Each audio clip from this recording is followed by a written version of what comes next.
Hare Krishna, Hare Krishna.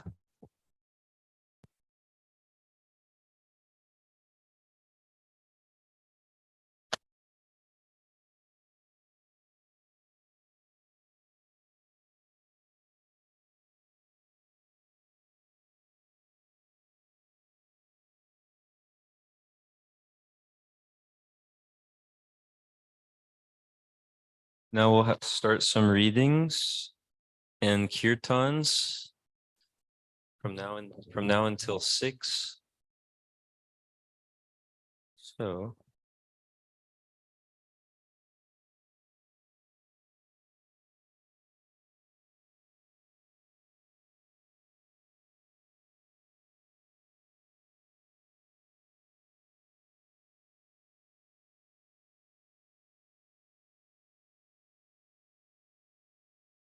this is Sri Garga Samhita, Canto 1, Chapter 2, description of the abode of Sri Goloka.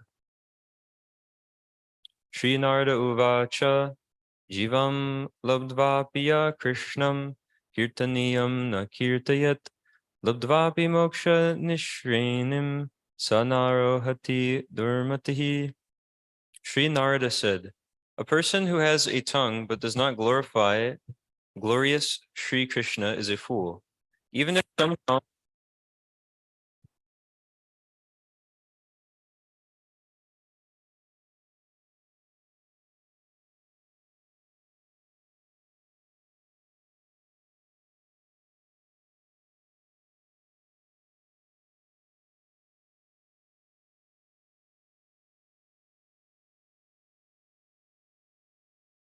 Sri Narada said, a person who has a tongue but does not glorify glorious Sri Krishna is a fool.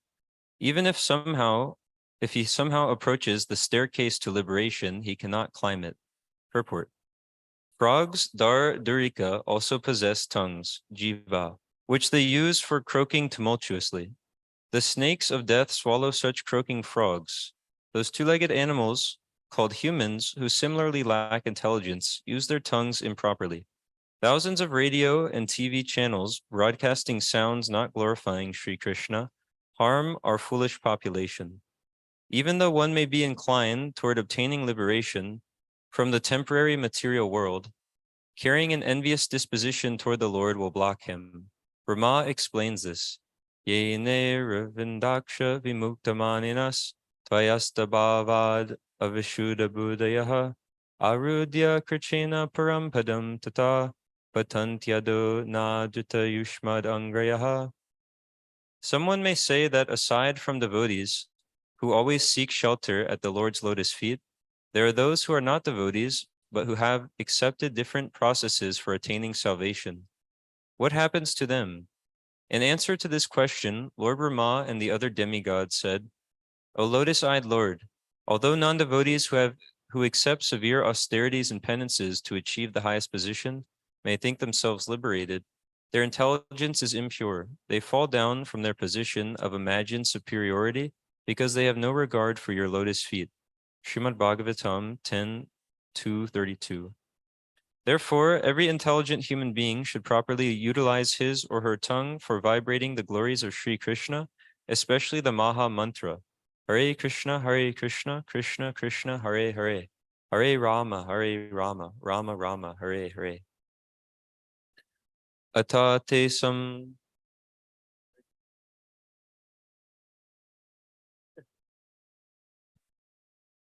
Okay, so this is explaining the appearance of Lord Sri Krishna from the Garga Samhita, and it's incredibly amazing. So please listen attentively.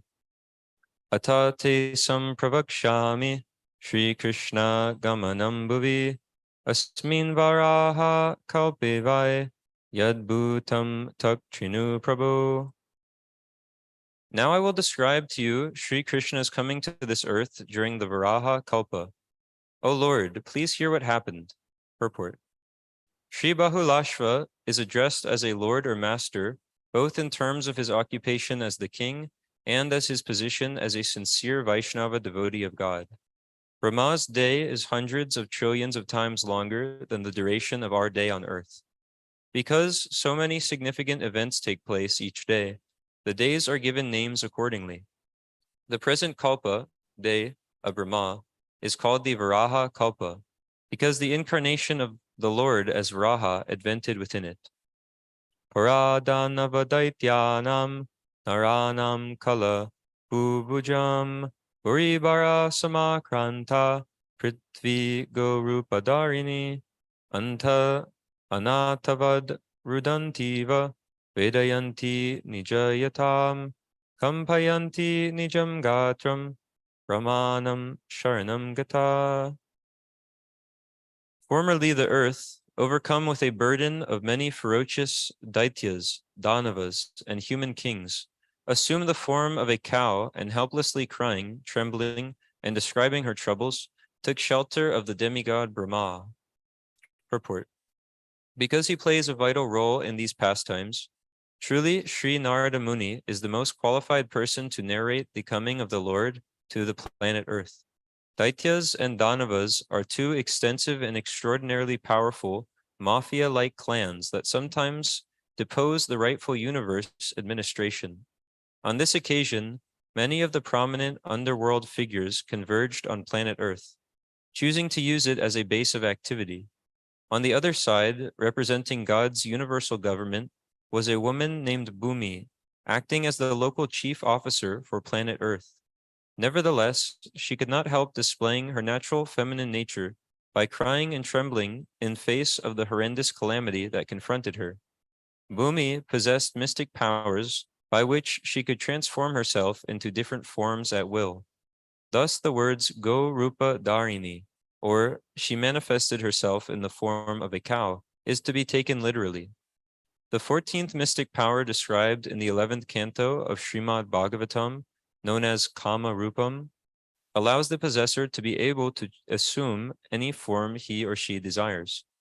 Bhumi's taking the form of a cow dramatically portrayed her utter feeling of helplessness and invoked the compassion of her superiors. The Krishna book relates that demons engulfed the earth, posing themselves as the royal order. At that time, Bhumi assumed the shape of a cow and presented herself before Lord Brahma with tears in her eyes. Bereaved and weeping to invoke Brahma's compassion, she related the calamitous position of the earth. After hearing this, Lord Brahma felt much aggrieved and at once started for the ocean of milk, where Lord Vishnu resides. Lord Brahma was accompanied by all the demigods, headed by Lord Shiva, and Bhumi followed. Arriving on the shore of the milk ocean, Lord Brahma began to pacify Lord Vishnu, who had formerly saved the Earth planet by assuming the transcendental form of a boar. Brahmatavasyatam sadhyaha sarver deva ganer vritaha shankarena samam pragad vaikuntam mandarim harehe. Brahma comforted her and then, accompanied by Shiva and the demigods, went to Lord Hari's place in Vaikuntha. Purport. On this particular excursion, the demigods, including Lord Shiva, Brahma, and the appropriately cow-shaped Bhumi, sought the shelter of Lord Kshirodakashayi Vishnu, who resides on an island in the midst of a milk ocean. The principal demigods have the privilege of visiting the Vaikuntha planets because they are performing valuable service on behalf of Lord Vishnu. Lord Vishnu and his associates welcome the demigods upon their arrival, much like the reception given deputed ambassadors returning to their home country's capital. On the outskirts of Vaikuntha, however, social mishaps between Vishnu's security staff and visiting demigods occasionally occur. One such incident took place when four brothers, who appeared to be no more than 5 years of age, showed up at the gates of Vaikuntha, expecting to see Lord Vishnu. They passed through 6 gates unabated, but received rude treatment at the 7th gate. Thus, as a remedial measure, Lord Vishnu relocated the 2 guards, Jai and Vijay, to the material planets on a special undercover mission. Natva chaturbhujam Vishnum swabi prayam jagadaha atodvignam divaganam Srinata prahatam vidim. Brahma bowed down before 4-armed Lord Vishnu and explained why he had come. Then he who is the husband of the goddess of fortune spoke to Brahma and the troubled demigods. Purport. Discrepancies reach Lord Vishnu, the ultimate authority on affairs with the material universes, only after all of the subordinate managers have tried to reconcile them. In most cases, the senior deputy is competent to assuage the difficulties. However, in this unique instance, even Brahma became baffled by Mother Bhumi's grievances. The name Srinatha indicates that Lord Vishnu's wife, Shri, is the goddess of fortune. She is the most beautiful and opulent of females, yet she is so faithful and obedient to her husband that all other intelligent females emulate her ideal character. The momentous journey of the demigods to Vaikuntha is also recorded in Srimad Bhagavatam. Tatragatva Jagannatham Deva Devam Vrishakapim Purusham Purusha Shuktena Upatasde Samahitaha. After reaching the shore of the ocean of milk, the demigods worshipped the Supreme Personality of Godhead, Lord Vishnu, the Master of the whole universe, the Supreme God of all gods, who provides for everyone and diminishes everyone's suffering. With great attention, they worshipped Lord Vishnu, who lies on the ocean of milk, by reciting the Vedic mantras known as the Purusha Shukta. Shri Bhagavan Uvacha Krishnam Swayam Viganithanda Patim Paresham Sakshad Akandam Atidevam Ativa Leelam Karyam Kadapi Navavishyatiyam Vinahi Gochashutasya Vishadam Padam Avyayam Tvam. The Supreme Personality of Godhead said, without Krishna, who is the Supreme Personality of Godhead, the Master of countless universes, perfect, above the demigods, and the enjoyer of transcendental pastimes, this problem will not be solved. You should go to his eternal and effulgent abode at once. Purport. The words Sri Bhagavan Uvacha indicate that Lord Vishnu is the Supreme Personality of Godhead, as a Kala incarnation. As discussed earlier, each of the expansions of Godhead are fully powerful and equal manifestations of the Lord. Yet Krishna is the source. This is confirmed by Brahma in his Brahma Samhita. Ishvara Parama Krishna Sachid Ananda Vigraha Anadir Adir Govinda Sarva Karna Karanam. Govinda, Krishna, is the cause of all causes. He is the primal cause, and he is the very form of eternity, knowledge, and bliss. In the Srimad Bhagavatam, it is stated that the Vaikuntha, visited by the demigods, was situated within this universe, a regional replica of the Vaikuntha Loka. The most special planet, the abode of collective supersoul, is known as Shvetadvip. Narada Muni often visits Shvetadvip, as described by Narayana Rishi. Shvetadvipam gatavati tvai drashnum tad ishvaram. At that time, you, Narada Muni, happened to be visiting the Lord on Shvetadvip, that supreme Lord in whom the Vedas lie down to rest during the period of universal annihilation. Srimad Bhagavatam 10:87-8. The predicament facing the demigods appears to have been so acute that Lord Vishnu suggested that only Lord Krishna himself could mitigate it.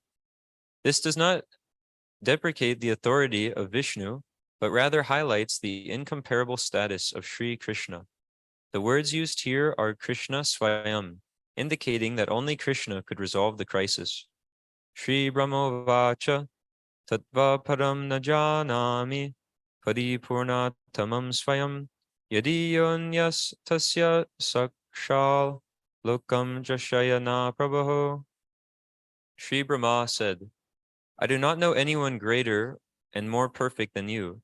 If there is such a person, please show him to us, O Lord. Purport. Through approaching one's spiritual master submissively, one may attain the darshan of Krishna. Lord Brahma is the first disciple of Lord Vishnu within the universe, yet apparently he was unfamiliar with Lord Krishna at this time. Sri Narada Uvacha Ityukto pi hari purnaha sarver deva ganai saha padavim darshayam asa Ramanda Shikharopadi Vamapadan Gushtanaka Vina Brahmandamak Mastake Shri Vamanasya Vivare Brahma Drava Samakule. Sri Narada said, when this was said, perfect Lord Hari showed all the demigods a spiritual river path flowing through the hole Sri Vamana made in the universe with his toenail. Purport. Sri Vamana is an incarnation of the Lord who appeared as a dwarf, but extended his toenail to the top of the universe, piercing the seven coverings and reaching the causal ocean, Karanodaka. That spiritual water gushed into the universe after washing the lotus feet of Lord Vamanadev. It became Mandakini River in the higher planetary systems, Bhogavati River in the lower planetary systems, and the Ganges River within this earthly planetary system. This sacred Ganges River flows on this planet from the Himalayan mountains to the Bay of Bengal. Astronauts and politicians boast of their so-called walk on the moon as one giant leap for mankind. Yet they cannot imagine a stride that comprises the whole cosmos. Nevertheless, Vamanadev's great step, Urukrama, is recorded by the forefathers of mankind in the historical treatises such as the Puranas and the Garga Samhita. Jalayane namargena bahiste niryayu suraha kalinga bimba vakchidam ramandam dajrishus tvadaha. Going by boat on this path, the demigods left the universe. They saw the universe was like a round kutaja fruit far below. Purport. The word kalinga refers to the kutaja seed, related to the jasmine species, or using Greek botanical names, Rhytia antidysenteria, Momordica monodelpha, and Coconia grandis. The kalinga bimba indicates a round gourd that turns red when ripened. The gigantic egg-shaped universe, Anda Golaka, in which we reside is relatively small compared to other universes. The demigod's observation of the universe from such a vast distance as being like a small round kutaja fruit concurs with the Brihad Bhagavatamrita, where one of the chief demigods in the universe, Sri Ganesha, also describes the universal globes from an outside vantage point. Sri Ganesha said, just see these other Vaikuntha companions of the Lord, traveling in this small universe ruled by four-headed Brahma, and further away those others moving swiftly in the universe of an eight-headed Brahma, a world twice as large, and those others in the world of a Brahma with 16 heads, a world twice as large again. Sri Brihad Bhagavatamrita, Part 2, 386 to 87. Further elaboration follows. Indrayana Palaniva Lutantyayani Vaijale Vilokya Vishmita Sarve Babuvush Chakitaiva. When they saw the other universes were like many kutaja fruits bobbing in the water of the Karna ocean, they all became frightened and surprised. Purport. Srimad Bhagavatam describes the universe as a shiny egg, Andakoshaha, floating, Ashayista, on the waters of the causal ocean, Abdi Salile, in a lifeless state, until Garbhodakashayi Vishnu enters it. So the universes are like round footballs floating on that causal ocean, which lies beyond the coverings of this universe. A microscopic amoeba residing within a human considers the whole body to be inconceivably large, like a big universe. Yet we know that the human body is infinitesimal in comparison to our universe. Yet to the demigods observing from outside, the universes themselves appeared like tiny round fruits floating upon the vast Karna ocean. Such relative magnitudinal comparisons surprised and frightened the demigods, because they realized how tiny they and their universe actually were. We Earth-based humans also tend to forget how insignificant we are within the big picture. Thus, it is helpful to broaden our perspectives by hearing of this remarkable journey outside the universe. Kotisho yagyanordvam vai puranam astakam gataha divya prakara ratnadi Druma Vrinda Manoharam. Millions of yojanas higher, they came to 8 cities, charming with glistening jewel forest groves. Purport. The yojana is a standard distance of 8 miles used throughout the Vedas. The distance of 8 miles according to Earth calculations is a yojana, and the same distance applies when used outside the universe. The nomenclature used to address such distances may vary, but the distance itself remains constant, whether used outside the universe or within the universe's lower, middle, and upper planetary systems. Recently, there has been speculative talk of celestial yojanas, which supposedly cover vast distances. However, we have not seen any Vedic reference to support such a claim. Indeed, here also in Garga Samhita, the same 8 mile yojana term calculates distances in the spiritual world. Some may find it incredible that beyond our universe, there are charming cities and forest groves. Yet the Bhakti Yoga system brings the practitioner to a higher level of consciousness, expanding the horizons of perception. Such fascinating realizations are part of the supreme consciousness known as Krishna consciousness. It is somewhat to be expected then that persons of meager experience and learning do not recognize the complete scope of the material and spiritual realms. As described here, the forest groves were shining, divya prakara, like gems, ratna. Tadurdvam Tajashurdeva Virajayastatam Shubham Tarangitam Kshama Shubram Sopanir Basvaram Param. Higher still, the demigods saw the Viraja river's splendid shore, which was splashed by waves white as silk and glorious with many staircases. Purport. The demigods were able to travel in spiritual space at an extraordinary speed, thus enabling them to observe different stratums of existence. The demigods had the power to reach the supreme abode, yet did not plan to remain there eternally because of their weighty responsibilities in the material universe. The steps leading from the shore of the water were inlaid with valuable gems. The shore was pure, spotless, and clean as silk linen. Tam jusva prachalantaste tat purnam jagmur uttamam asankhya koti martanda jyotisham mandalam mahat. After seeing this, they entered a city splendid as countless millions of suns. Purport. The direct light of one sun blinds our eyes, but the superior bodies of the demigods profit by the superior light and splendor of Goloka. It is interesting to note that rather than being impersonal or void, the spiritual realm is comprised of cities, rivers, waves, etc. There are classes of frustrated philosophers who imagine that the spiritual world must be the opposite of the material world, and thus void, shunya. Since the material world possesses forms and varieties, they think that the spiritual world must exist without varieties and forms. Thus, they crave to enter into a varietyless nirvishesha domain.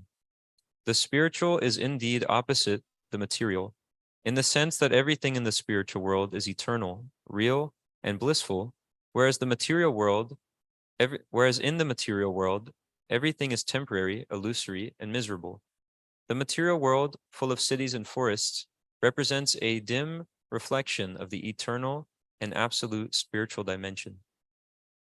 Dristva pratatita kashte tejasa drishita stitaha namaskritva tatejo tadyo vishnagaya vidihi. As they looked at its splendor, they became overpowered, their eyes struck by the light.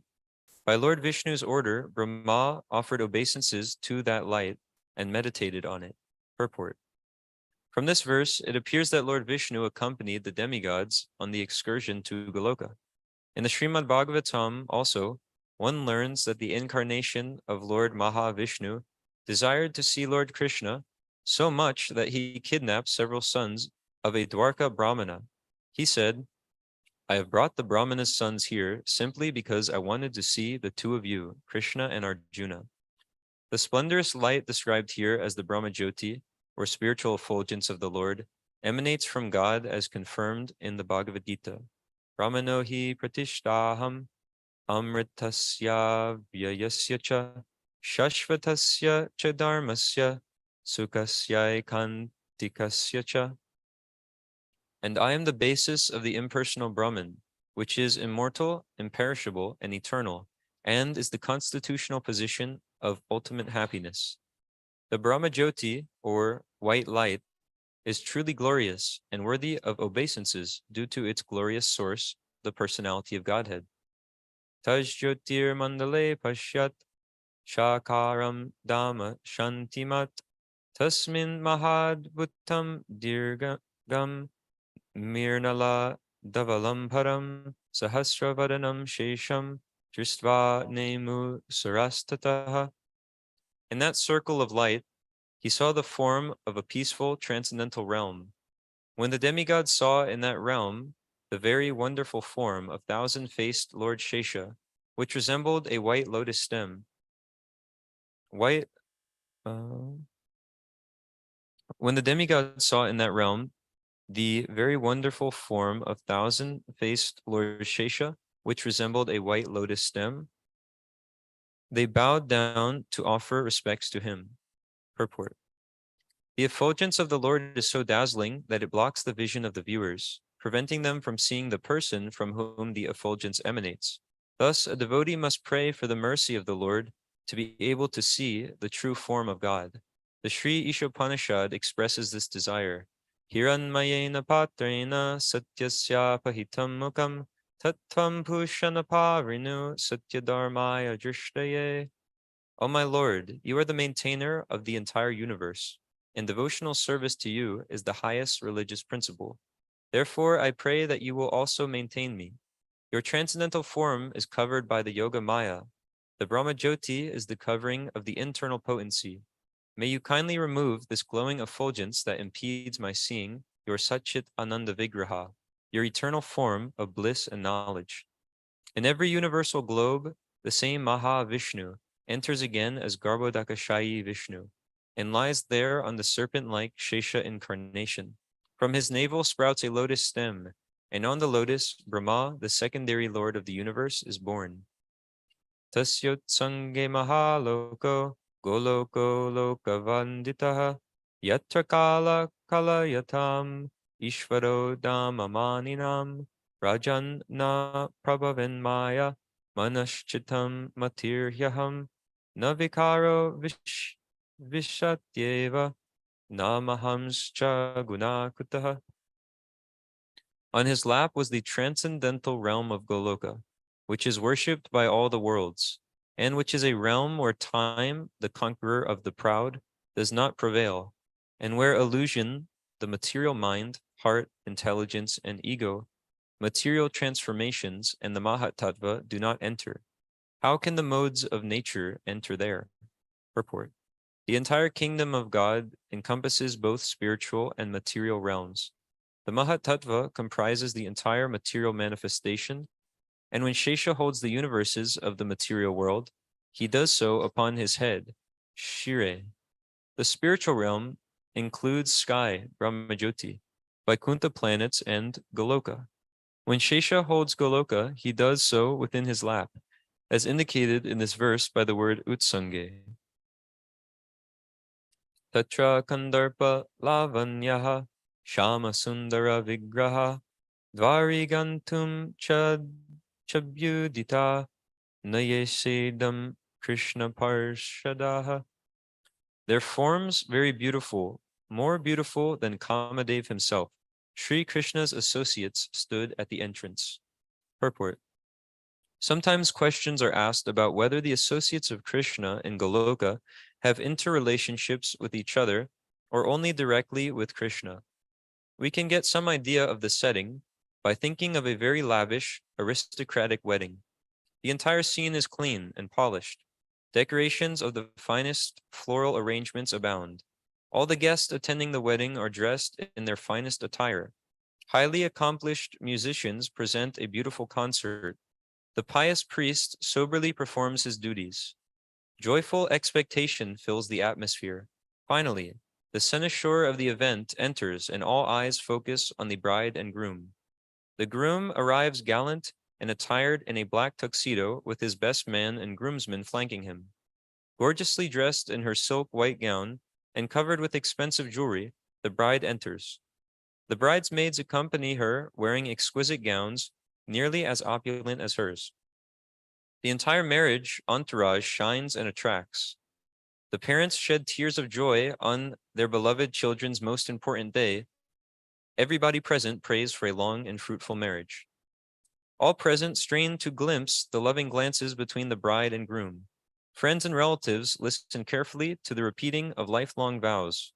Finally, as she says, I do, and he says, I do, and the priest pronounces them man and wife, a wave of delight engulfs the wedding site. The wedding party includes persons of diverse backgrounds, some unfamiliar to each other, yet they are unified by affection for the bride and groom. Without the presence of the beautiful bride and handsome groom, the whole arrangement is meaningless. If the bride and groom are happy and satisfied, then the expense borne by the families seems insignificant. Similarly, within the spiritual planet of Krishna Loka, all the residents interact with each other jubilantly because of the blissful presence of the eternally divine couple, Sri Radha and Govinda. In Goloka, Radha and Krishna are the ever youthful divine couple whose beauty is unimaginable.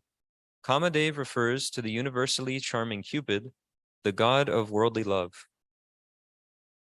Shri Deva Uchuhu Lokapala Vayam Sarve Brahma Vishnu Maheshwaraha Shri Krishna Darshanartaya Shakradya Agata Iha. The demigods said, we, Brahma, Vishnu, Shiva, all the protectors of the planets, and the demigods headed by Indra, have come here to see Sri Krishna. Purport.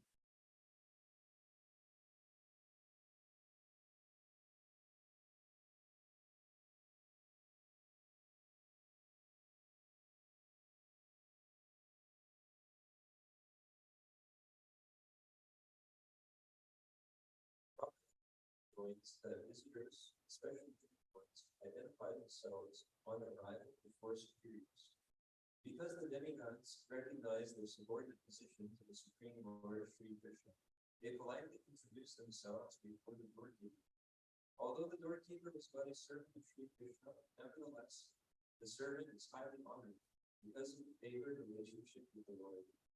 This same etiquette is appropriate when one comes for darshan of the deity of the temple, whereby one rings the bell or knocks to announce his arrival, and then bows down on the ground out of respect for the Lord.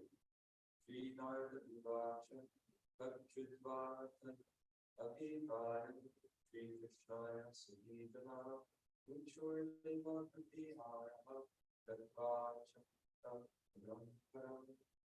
Sri Narada said, having heard this, the doorkeepers rose who were the Lord's friends, went inside the palace and told Sri Krishna of the visitor's wish. Further, it is interesting to note that the doorkeepers for Goloka were females, whereas the doorkeepers to Vaikuntha were males, as described in the pastime of the Kumaras visiting Vishnu's realm at Vaikuntha. Tadam Nirvita Achik Chitam Chandra Navasaki Pitambara Pitanasta Sarpichan Panchitam Sadam.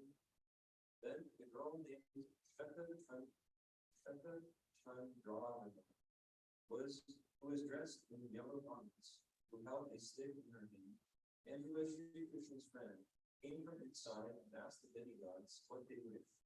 Purport. Shaka Chandrana, whose name indicates one whose face is as bright as 100 moons, observed transcendental protocol. She further scrutinized the unexpected visitors. Like the servant Chandrana, Krishna too dresses in saffron garments, and thus he is known as Pita Vasa. Sri Shada Chandrana Vacham Dasyandasya Deva Yudam Sarve Samavata Vatana Shri Kamishami Tasmai Bhagavate Namo. Sri Shada Chandrana said, all you demigods who have come here, of what universe are you the kings? Tell me, and I shall go to the Lord at once. As citizens of a nation are required to show their passports at the border before entering another country, So visitors to the spiritual planets must properly identify themselves. Sri Deva Uchu Aho Andan Yukandani Nasmahir Karshipanja Ekam Andam Prajan Yuva Topanam Nastina Shure. The demigods said, "We have not seen any other universes. We know only one universe. O beautiful one, there is no universe beyond ours." Although the demigods traveled much within their universe, they were not accustomed to leaving its confines. This was, at least for some of them, their first venture outside. Their testimony confirms words from the first verse in the Srimad Bhagavatam, namely, that by him even the great sages and demigods are placed into illusion. The demigods were surprised that the peculiar question posed to them, and consequently blurted out their ignorance. Shri Shatachankran no Acha Pramadeva Utam Kiva Bhotisho Sandarasaya Deshu Yuyam Yatana Devas Tatante Tapakrita. Sri Shatachankran said, "O demigod Brahma, millions of universes bob up and down in the far ocean. As you are demigods in one universe, so in each universe there are many demigods." A pure devotee, like the beautiful maiden Sri Shatachankravana, is qualified even to instruct the most highly posted personalities in the world. There was no fault on her part, because when one enjoys transcendental knowledge, it shines forth like the sun unhidden. Yasyasti bhaktir bhagavantya vichara sarver gunaistatva samasate surava. One who has unflinching devotion for the personality of Godhead has all the good qualities of the demigods. Srimad Bhagavatam 5:18-12. As the acting spokesperson for the contingent, Brahma is personally addressed here. Nama Rama Prajanikam Kadava Samata Devuya Pratishyane Vimanati Kirta. You do not even know their names. When did you even meet them? Never leaving your own homes, you are being happy with stunted minds. It was surprising to the Goloka attendant that the demigods had advanced so far while still exhibiting a lack of comprehension. The spiritually advanced are apt to scoff at the stunted yet proud perceptions of the less enlightened. The demigods demonstrated some false pride, believing that if they had not experienced other universes, then such things must not have existed. At that moment, they played the fool, as do our modern scientists, when they claim advanced life forms only exist on our planet. The perfect remedy for such cancerous maladies is the sharp-cutting words of the well-informed guru. Brahmanda ekamja praviti yachajatastipavanaha mashakascha devantasta odhivara palekshivai. You know one universe. Living entities are born in many universes, like gnats, mosquitoes, and many Udara fruits. Lord Chaitanya Mahaprabhu similarly informed Vasudeva Dutta, just as there are millions of fruits on the Udara tree, millions of universes float on the waters of the river Viraja. Eka Udambara Rikshe Vadi Purti Alikuti Yevamanda Vase Vayan Vijaya. Sri Chaitanya Charitamrita, Madhya Lila, 15:172. Sri Narada Uvacha Upavasyam Katha Deva Ham Tushni Stapana Shaktipan Kivan Pan Visva Vishnor Machin Aparvid. Sri Narada said, mocked in this way, demigods were silent. Seeing them intimidated, Lord Vishnu spoke some words. There is nothing demeaning about being small and limited. Yet a jiva's soul should be aware of this constitutional position as an infinitesimal servant of the Almighty Supreme Lord. If one egotistically presents himself as learned, and he is not so, then he is eligible for a loving reprimand from the spiritual master. Exposure through higher knowledge and compassion is purifying and edifying. Shri Vishnu Vacha Yasmin Ante Krishni Garbo Pataram Sanatana Chivikama Vipul Name Tasmin Ante Stitavaya. Shri Vishnu said, we stay in the universe where eternal Lord Krishna Garba descended. The universe broken by Lord Chivikama's command. Lord Vishnu is never in ignorance, but sometimes, for the sake of education, or simply for pleasure, the Lord plays the part of an ordinary demigod of human being. As a Guna avatar, he does indeed assume the function of managing the mode of goodness within the material world. The pastime discussed here illustrates a lesson for the demigods and the rest of the tiny living entities residing in the material world. Shri Narayana Chakchuvatum Chasam Shvagya Shikam Anta Paramita Punar Agatya Devidyo Yagyam Tatvavitam. Shri Narayana said, hearing this, she praised him for a long time. Again entered the palace, returned, and gave the demigods permission to enter. Then the demigods entered the palace. Personified Vedas for the servants of Veda wisdom. Offer praise to Lord Vishnu as follows. Shri Shritaya Vishnu Jaya Jaya Jaya Chan Ajita Dosha Kirtana Kamasiya Atmana Samavanaka Samastamana Agajagan Ovishan Akila Satya Agota Ate Vachit Ajayatmana Charito Charita. The Shruti said, victory, victory to you, O unconquerable one. By your very nature, you are perfectly full in all opulences. Therefore, please to keep the external power and illusion, who assumes control over the modes of nature, to create difficulties for conditioned souls. O you who awaken all the energies of the moving and non-moving body beings. Sometimes the Vedas recognize you as you sport your material and spiritual focuses.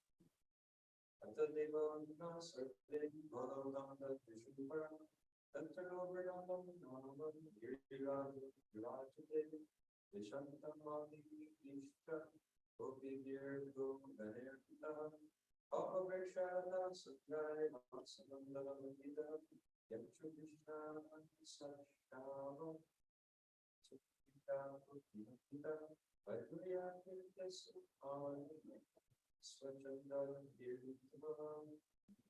Then the demigods saw below them, where the king of mountains named Govardhan, which was filled with many cows, and with gopis garlanded with forest flowers, and which was decorated with rasa-dense circles, is splendidly manifest. Where the dark Yamuna river meandered as it wished, its shores made with lapis to smooth steps and decorated with millions of gazebos. When Sri Krishna visits the material universe, such as ours, by his causeless mercy, the same Goloka is manifest in replica under the name Gokula Brigade. Sri Krishna personally appeared on this earth along with his divine abode, which included the king of mountains, Govardhan, Giriraj, and the Yamuna river. The Yamuna surpasses the glory of the Ganges 1,000 times. Vrindavana, Vrajamana, Divyajama, Vatakulam, Chitrapakshi, Vadavritar, Pamashivata, Virajitam. Where the forest of Vrindavan, filled with splendid trees and vines, and glorious with bees, colorful birds, and the banyan tree, where Krishna played the flute, was splendidly manifested. The pure devotee residents of Vrindavan participate in the delightful recreation of Lord Krishna. Such pure associates serve as trees, birds, bees, etc., just to enhance the Lord's pleasure, and he lovingly reciprocates with them. Udine, Shtitalo, Ayo, Mandagami, Mahatyalam, Sahasradam, Panmanam, Rajamudi, Sayam, where, carrying the pollen of many thousand petaled lotuses, A cool breeze gently blew to the shore, purple. Srila Bhaktivinoda Thakur sings, Brahmadvapaline, Kadambhavanane, Kiyar Sakhi, Ajal, Shabma, Mamsi Dari, Mani Machokare, Orina Rasa, O Sakhi, my dear girlfriend, what have I seen today? In a Kadamba grove on the bank of the Yamuna, a beautiful blackish boy holding a mock flute in Buxton is seated upon a throne of jewels, performing his pastimes to the king of all transcendental melodies. Shri Shri Pavela Pavaturu, 3-4, Psalm 1, Lila Kirtana. Vajja Justi Va Shrimcha Vana Samhita Vahara Purita Ito Runa Shaya Vipajya. Where in the middle is the Lord's personal woodland, 32 forests, which is surrounded by walls and moats and endowed with a rich courtyard of eternal banyan trees. By the Lord's eternal potency, Yogamaya, the spiritual abode revealed itself upon earth about 90 miles south of Delhi. Of the original 32 mentioned in this verse, 12 forests, Vadaksha, are present on earth as follows: Kamyavan, Palavan, Himalavan, Vanvan, Kusumavan, Bandiravan, Bilbavan, Bhadravan, Kadiravan, Lohavan, Amudvan, and Gokula Mamavan. Saptada Padmar Garnara Jirapuya Vibhushita Kotindu Bandama Kirner Vitanya Vivati. A courtyard decorated with 7 walls made of rubies, and with a glory of pearls from awnings like many millions of moons. Reason declares that God's personal abode should include the most valuable gems arranged with the finest arts. In the Lord's abode, everything is conscious, including walls, jewels, and ornaments. We may find difficulty in understanding why so many living entities in varieties of forms will be satisfied eternally serving Lord Krishna and Srimati Radhika. However, this is due to our conditioned consciousness, which cannot grasp just how exalted the divine couple is. With envy and egoistic pride, when envy and egoistic pride vanish, we shall be qualified to appreciate their deep status.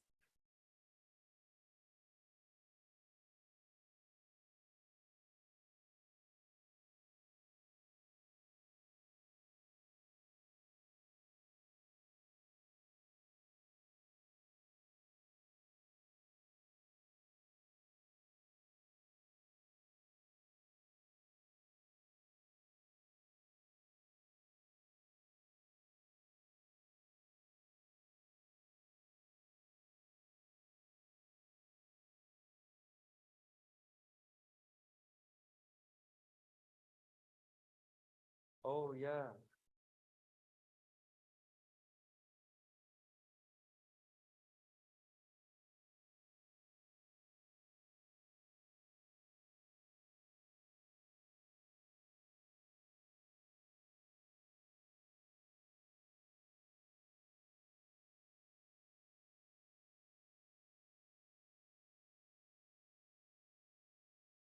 This is the we're changing who's going to read. So there's one pop quiz before we change. Who was the demigod that initiated this whole transcendental adventure to see the Supreme Personality of Godhead?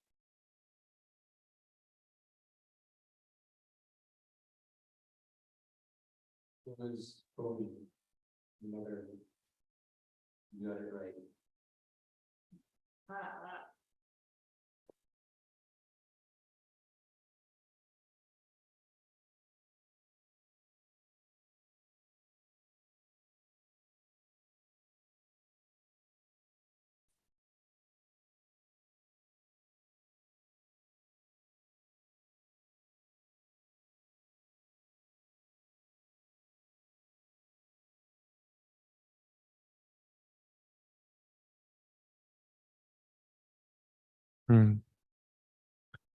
Text 39.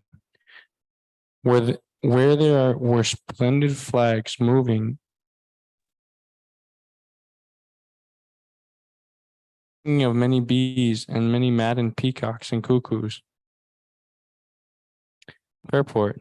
We have all heard the truthful saying, home is where the heart is. If our heart rests in Krishna's abode, then we are already back home, back to Godhead. Conditioned souls apt to identify themselves with the temporary residences of this material world. Think, I am American, I am Indian, or I am Russian, and thus madly fight each other over tracts of land, incorrectly labeled ours. But such misidentification and false egotism degrade them. Yasyatma buddhi kunapetri dhatuke swadi kaladri dishubhama ijadihi yatirta buddhi salile nakarhichij janeshwe abhi gyeshu sa eva gokara. A human being who identifies this body made of three elements with his self, who considers the byproducts of the body to be his kinsmen, who considers the land of birth worshipable, and who goes to places of pilgrimage simply to take a bath, rather than meet men of transcendental knowledge, there is to be considered like an ass or a cow. Srimad Bhagavatam 10:84-13. Just as contemplating brochures and photographs of Waikiki's blue-green water, bright sunshine, charming beaches, and beautiful inhabitants increase one's interest to go there, so meditation on Goloka's sights, sounds, and inhabitants automatically helps one develop a desire to go there as well. Human life affords us the opportunity to fulfill our eternal purpose by returning to our real home, that spiritual, misery-free abode, Goloka. Text 40-41. Where there were many women effulgent as 100 moons, wearing sunrise earrings, walking about as they wished, noticing their beautiful faces reflected in the jewels, running in the jewel courtyard, decorated with necklaces, bracelets, and tinkling ankle bells, and splendid with jewels in their hair. Text 42. Where at door after door there were millions of beautiful cows, glorious as white mountains, decorated with glittering ornaments. Purport. The Sanskrit word go assumably spawned the similar sounding English equivalent cow. If we take the given description of God's personal residential place as accurate, then naturally a thoughtful resident of earth would question the righteousness of maintaining slaughterhouses that mercilessly butcher millions of cows.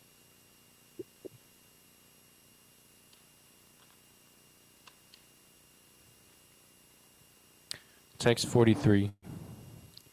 Young, full of milk, endowed with good character, virtues, and beauty, their tails yellow, personification of auspiciousness, happiness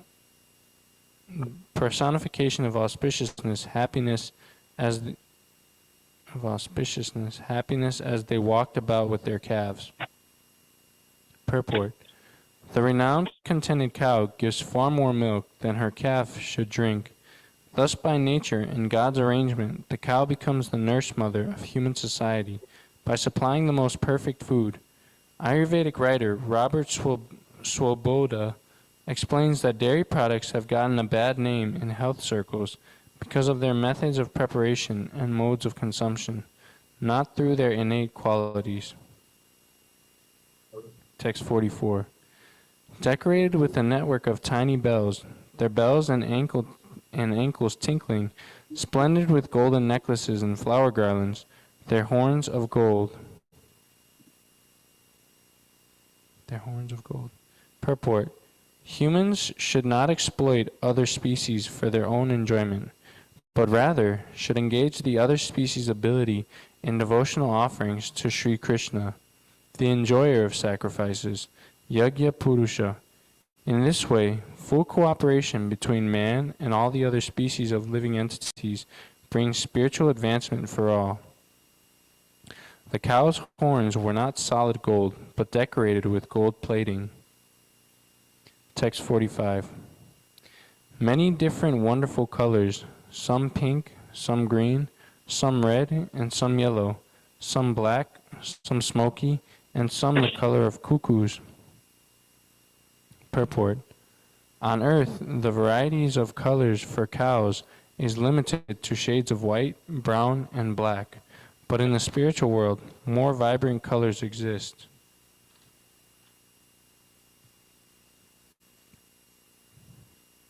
Text 46. Giving oceans of milk, marked with the signs of youth, leaping like deer, beautiful, decorated with many calves. Purport. Govinda or Krishna personally enjoys tending the special cows, mentioned here as Surabhi, famous for supplying unlimited quantities of milk. Chintamani prakara sadma sukalpa vriksha laksha vriteshu surabhira pipalayantam lakshmi sahasra shata sambrama sevyamanam govindamadi purusham tamaham bhajami. I worship Govinda, the primeval Lord, the first progenitor, who is tending the cows, yielding all desire, in abodes built with spiritual gems, surrounded by millions of purpose trees, always served with great reverence and affection by hundreds of thousands of Lakshmis or Gopis. Brahma Samhita 529. The Surabhi cow, described in Goloka, made her appearance within the material realm during the churning of the ocean of milk by the demigods and the demons. Text 47. Where, wandering among the cows, were many great bulls, opulent with long horns and necks, and very pious. Purport. The bull symbolizes religion, dharma, and fatherhood for human society, because he tills the field and helps to cultivate grain fields. Text 48. Where were many handsome cowherd boys, carrying flutes, holding sticks in their hands, and with charming melodies singing of Krishna's pastimes. Purport. One may ask whether ordinary children are not also carefree and happy, like the cowherd boyfriends of Krishna. No. Children growing up without spiritual awareness suffer idiotic ignorance and attachment to useless material amusements, such as toys, sports, cartoons, and snacks. Consequently, children end up programmed to be selfish sense gratifiers, filled with lust, greed, and anger.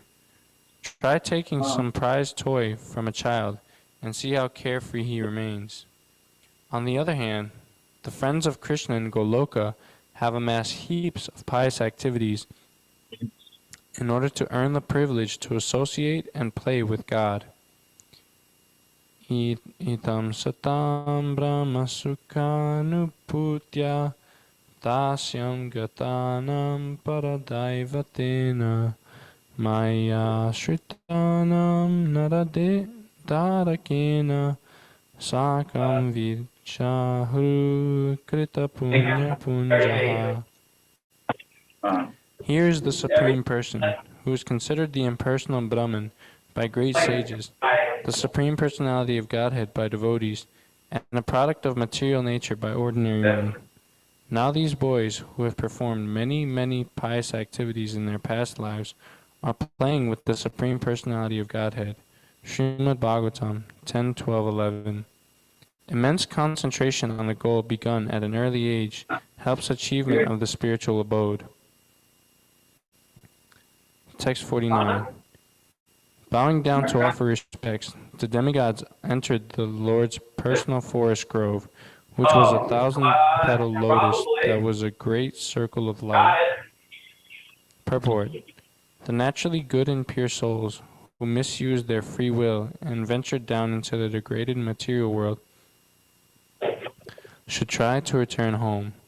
Krishna is the source of light, goodness, purity, divinity, artistry, generosity, and playfulness. Hare Krishna. Text 50. Above that was a 16-petal lotus, above that an 8-petal lotus, and above that a long path decorated with 3 stairways, which led to 3 beautifully decorated steps. Purport. Lovely, fragrant lotuses draw universal praise, and thus deserve to be abundantly associated with Lord Krishna, as the following verse illustrates. Nama pankajana Nama pankajana pasya Nabaya Nama pankajamaline Nama pankajanetraya Namaste pankajan graye. My respectful obeisances are unto you, O Lord, whose abdomen is marked with a depression like a lotus flower, who are always decorated with garlands of lotus flowers, whose glance is as cool as the lotus,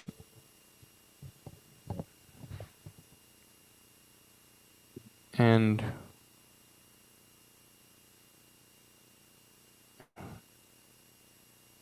whose feet are engraved with lotuses. Text 51.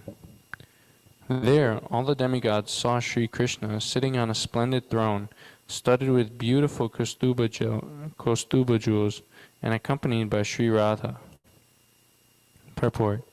The supreme couple, Radha and Krishna, eternally enjoys transcendental happiness in each other's company, while the inhabitants of the spiritual world assist them in their pleasure pastimes. Text 52. Who is accompanied by 8 splendid gopi friends, headed by Mohini, and served by 8 gopas, headed by Sridham. Purport. When Lord Krishna comes to the material world to display his pastimes, Sridham also appears as the leader of the cowherd boyfriends to assist in their performance. Text 53. Who is served with diamond-handled chamaras, glorious as swans, and millions of parcels like millions of moons. Purport. The yak is a long-haired ox, whose tail hairs make fans, chamaras, which serve to provide cooling breezes and to chase flies.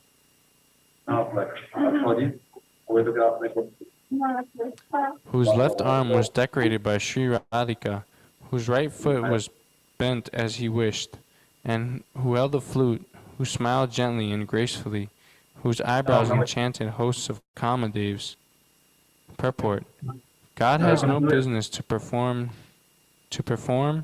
no duties, no worries. He simply enjoys with his divine companions in splendor and love. Text 55. Who is splendid as a rain cloud, whose large eyes were lotus petals, whose arms were long, who wore great yellow garments, whose neck was decorated with a beautiful garland of forest flowers, over which Vrindavan's intoxicated bees hovered, creating a buzzing sound. Purport. When our Guru Maharaj once graciously came to Portland, he preached to the Christians of that city how they should learn from the Krishna consciousness movement about God's name, address, activities, etc. In other words, when the opportunity to learn about the personal traits of God is available, one should not tolerate a vague conception of God. Unfortunately, many persons claiming to be devout worshippers of God decline to hear of his personal activities from authorized Vedic sources. Text 56.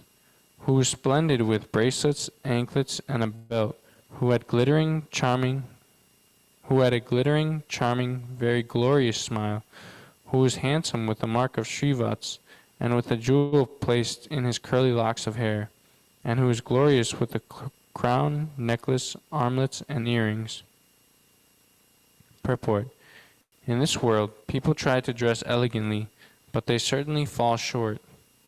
By comparison with Krishna's meticulous dressing, Lalita, as nicely described here.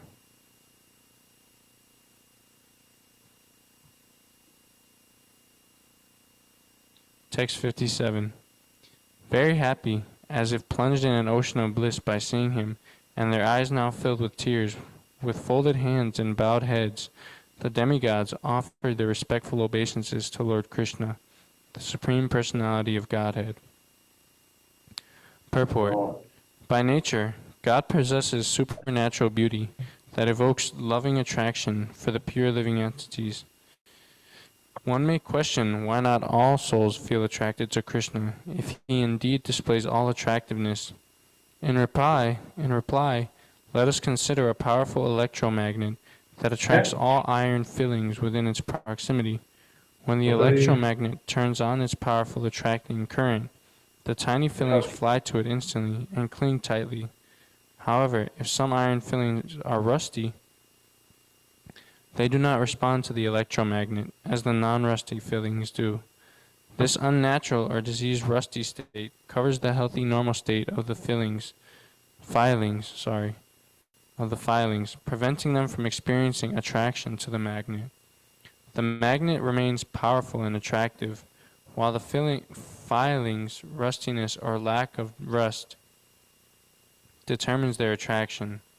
In the same way, our lust, anger, greed, illusion, envy, and madness cover our hearts with rust and dust, making it impossible for us to appreciate the all-attractiveness of Krishna.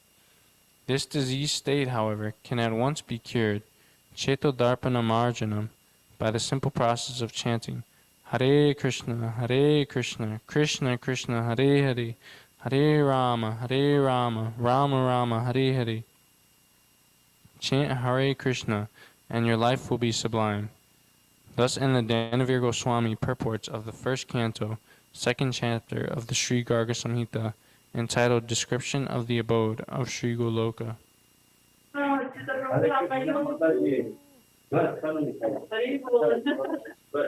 you need any help, any card or anything? Hello. Yeah, yeah. I thought that Sravana Mataji is not here, but she was here today. Very nice. Very nice.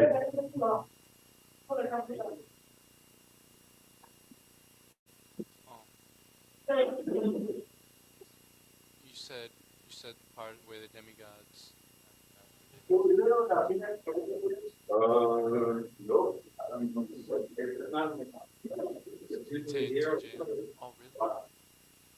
That part, the first chapter, right?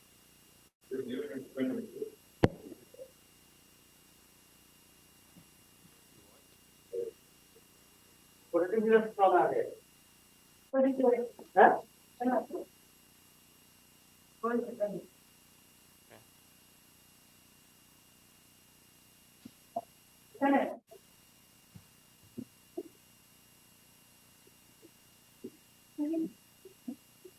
Hare Krishna. Thank you so much for this. Hare Krishna, Radha big boy, huh? Radha, right? What grade is now? What grade is? So what? Yeah, what grade is? Oh yes. In the school? Oh, I'm looking for big grade. yeah, it's great. Class. Yeah. Speak English? Sorry? Speak English? Little bit.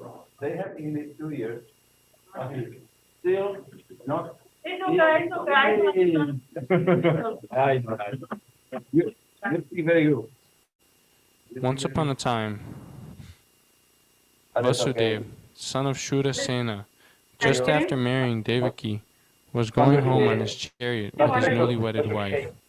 The father of Devaki, known as Devaka, had contributed a lavish dowry because he was very affectionate toward his daughter. He had contributed hundreds of chariots, completely decorated with gold equipment.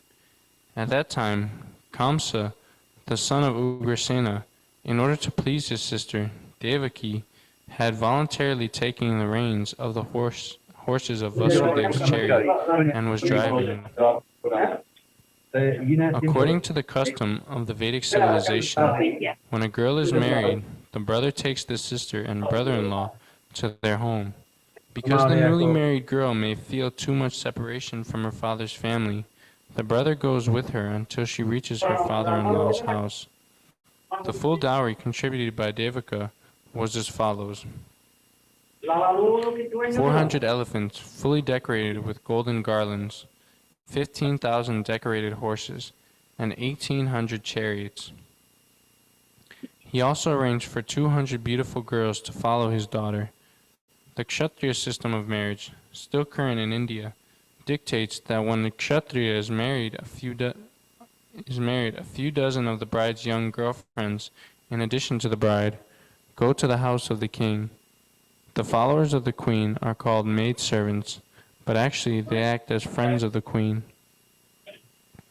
This practice is prevalent from time immemorial, traceable at least to the time before the advent of Lord Krishna, 5,000 years. 5,000 years ago. So Vasudeva brought home another 200 beautiful girls along with his wife Devaki. While the bride and bridegroom were passing along on the chariot, there were different kinds of musical instruments playing to indicate the auspicious moment. There were conch shells, bugles, drums, and kettle drums. Combined together, they were vibrating a nice concert. The procession was passing very pleasingly, and Kamsa was driving the chariot, when suddenly there was a miraculous sound vibrated from the sky, which especially announced to Kamsa, "Kamsa, you are such a fool. You are driving the chariot of your sister and your brother-in-law, but you do not know that the 8th child of this sister will kill you." Kamsa was the son of Ugrasena of the Bhoja dynasty. It is said that Kamsa was the most demoniac of all the Bhoja dynasty kings. Immediately after hearing the prophecy from the sky, he caught hold of Devaki's hair and was just about to kill her with his sword. Vasudeva was astonished at Kamsa's behavior, and in order to pacify the cruel, shameless brother-in-law, he began to speak as follows.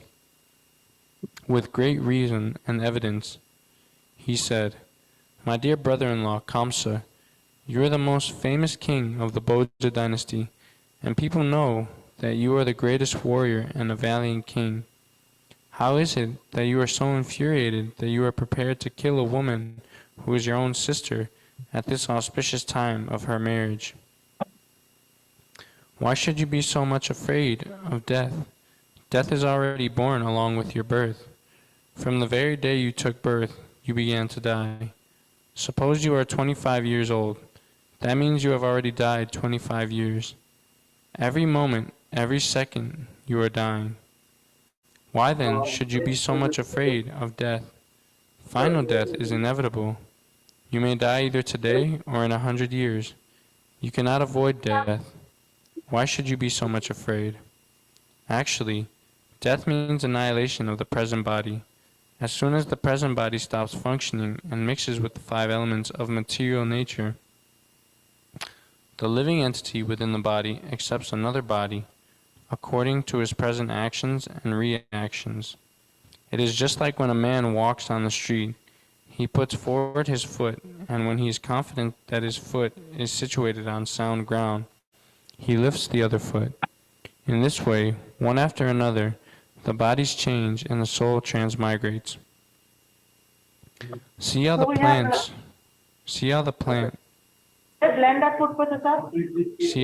worms change from one twig to another so carefully. Similarly, the living entity changes his body as soon as the higher authorities decide on his next body. As long as the living entity is conditioned within this material world, he must take material bodies one after another.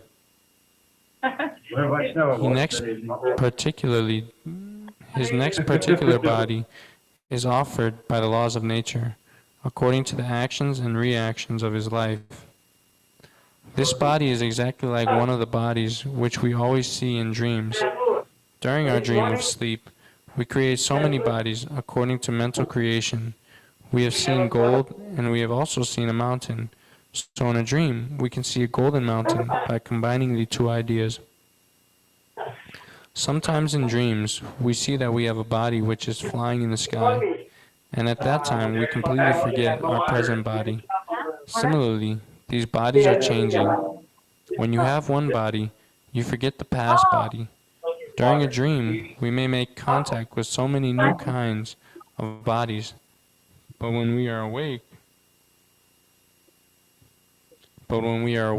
we forget them all. And actually, these bodies, these material bodies, are the creations of our mental activities. But at the present moment, we do not recollect our past bodies. The nature of the mind is flickering. Sometimes it accepts something, and immediately it rejects the same thing. Accepting and rejecting is the process of the mind in contact with the five objects of sense gratification: form, taste, smell, sound, and touch. In its speculative way, the mind comes in touch with the objects of sense gratification, and when the living entity desires a particular type of body, he gets it. Therefore, the body is an offering by the laws of material nature. The living entity accepts a body and comes out again into the material world to enjoy or suffer according to the construction of the body. Unless we have a particular type of body, we cannot enjoy or suffer according to our mental proclivities inherited from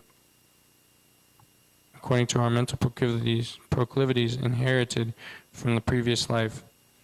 The particular type of body is actually offered to us according to our mental condition at the time of death. The luminous planets like the sun, moon, or stars reflect themselves in different types of reservoirs like water, oil, or ghee. The reflection moves according to the movement of the reservoir. The reflection of the moon is on the water, and moving water makes the moon also appear to be moving. But actually, the moon is not moving. Similarly, by mental concoction, the living entity attains different kinds of bodies, although actually he has no connection with such bodies. But on account of illusion, being enchanted by the influences of Maya, the living entity thinks that he belongs to a particular type of body. That is the way of conditioned life. Suppose a living entity is now in a human form of body. He thinks that he belongs to the human community, or a particular country, or a particular place. He identifies himself in that way and unnecessarily prepares for another body, which is not required by him. Such desires and mental concoctions are the cause of different types of bodies. The covering influence of material nature is so strong that the living entity is satisfied in whatever body he gets, and he identifies with that body with great pleasure. Therefore, I beg to request you not to be overwhelmed by the dictation of your mind and body. Vasudeva thus requested Kamsa not to be envious of his newly married sister.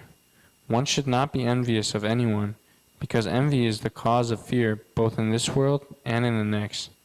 When one is before Yamaraj, the Lord of punishment after death,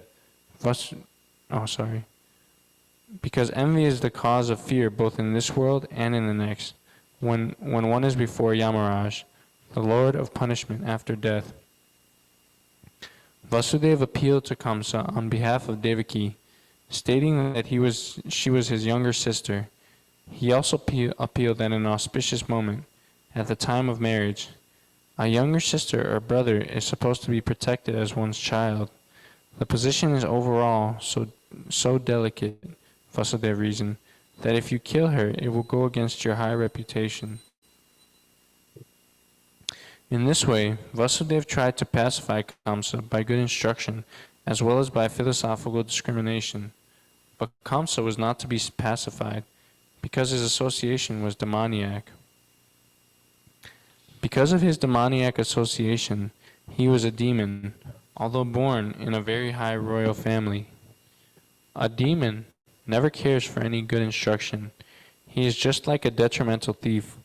One can give him moral instruction, but it will not be effective. Similarly, those who are demoniac or atheistic by nature can hardly assimilate any good instruction, however authorized it may be. That is That is the difference between demigods and demons. Those who can accept good instruction and try to live their lives in that way are called demigods, and those who are unable to take such good instructions are called demons. Failing in his attempt to pacify Kamsa, Vasudeva wondered how he would protect his wife, Devaki, when there is imminent danger. An intelligent person should try to avoid the dangerous position as far as possible. But if, in spite of endeavoring by all intelligence, one fails to avoid the dangerous position, there is no fault on his part. One should try his best to execute his duties, but if the attempt fails, he is not at fault. Vasudeva thought of his wife as follows: for the present, let me save the life of Devaki. Then later on, if there are children, I shall see how to save them. He further thought, if in the future I get a child who can kill Kamsa, just as Kamsa is thinking, then both Devaki and the child will be saved, because the law of providence is inconceivable. But now, some way or other, let me save the life of Devaki. There is no certainty how a living entity contacts a certain type of body, just as there is no certainty how a blazing fire comes in contact with a certain type of wood in the forest. When there is a forest fire, it is experienced that the blazing fire sometimes leaps over one tree and catches another by the influence of the wind. Similarly, a living entity may be careful in the matter of executing his duties, but it is still very difficult for him to know what type of body he is going to get in the next life. Maharaj Bharata was very faithfully executing the duties of self-realization, but by chance he developed temporary affection for a deer, and in his next life he had to accept the body of a deer. Vasudeva, after deliberating on how to save his wife, began to speak with Kamsa with great respect. Although Kamsa was the most sinful man, sometimes it happens that a most virtuous person like Vasudeva has to flatter a person like Kamsa, a most vicious person. That is the way of all diplomatic transactions. Although Vasudeva was deeply aggrieved, he smiled outwardly. He addressed the shameless Kamsa in that way because he was so atrocious. Vasudeva said to Kamsa, "My dear brother-in-law, please consider that you have no danger from your sister. You are awaiting some danger because you have heard a prophetic voice in the sky, but the danger is to come from the sons of your sister, who are not present now, and who knows, there may or may not be sons in the future. Considering all this, you are safe for the present, nor is there cause of fear from your sister. If there are sons born of her, I promise that I shall present all of them to you for a necessary action." Kamsa knew the value of Vasudeva's word of honor, and he was convinced by his argument. For the time being, he desisted from the heinous killing of his sister. Thus Vasudeva was pleased and praised the decision of Kamsa. In this way, he returned to his home. Each year thereafter, in due course of time, Devaki gave birth to a child. Thus she gave birth to 8 male children, as well as 1 daughter. When the first son was born, Vasudeva kept his word of honor, and immediately brought the child before Kamsa. It is said that Vasudeva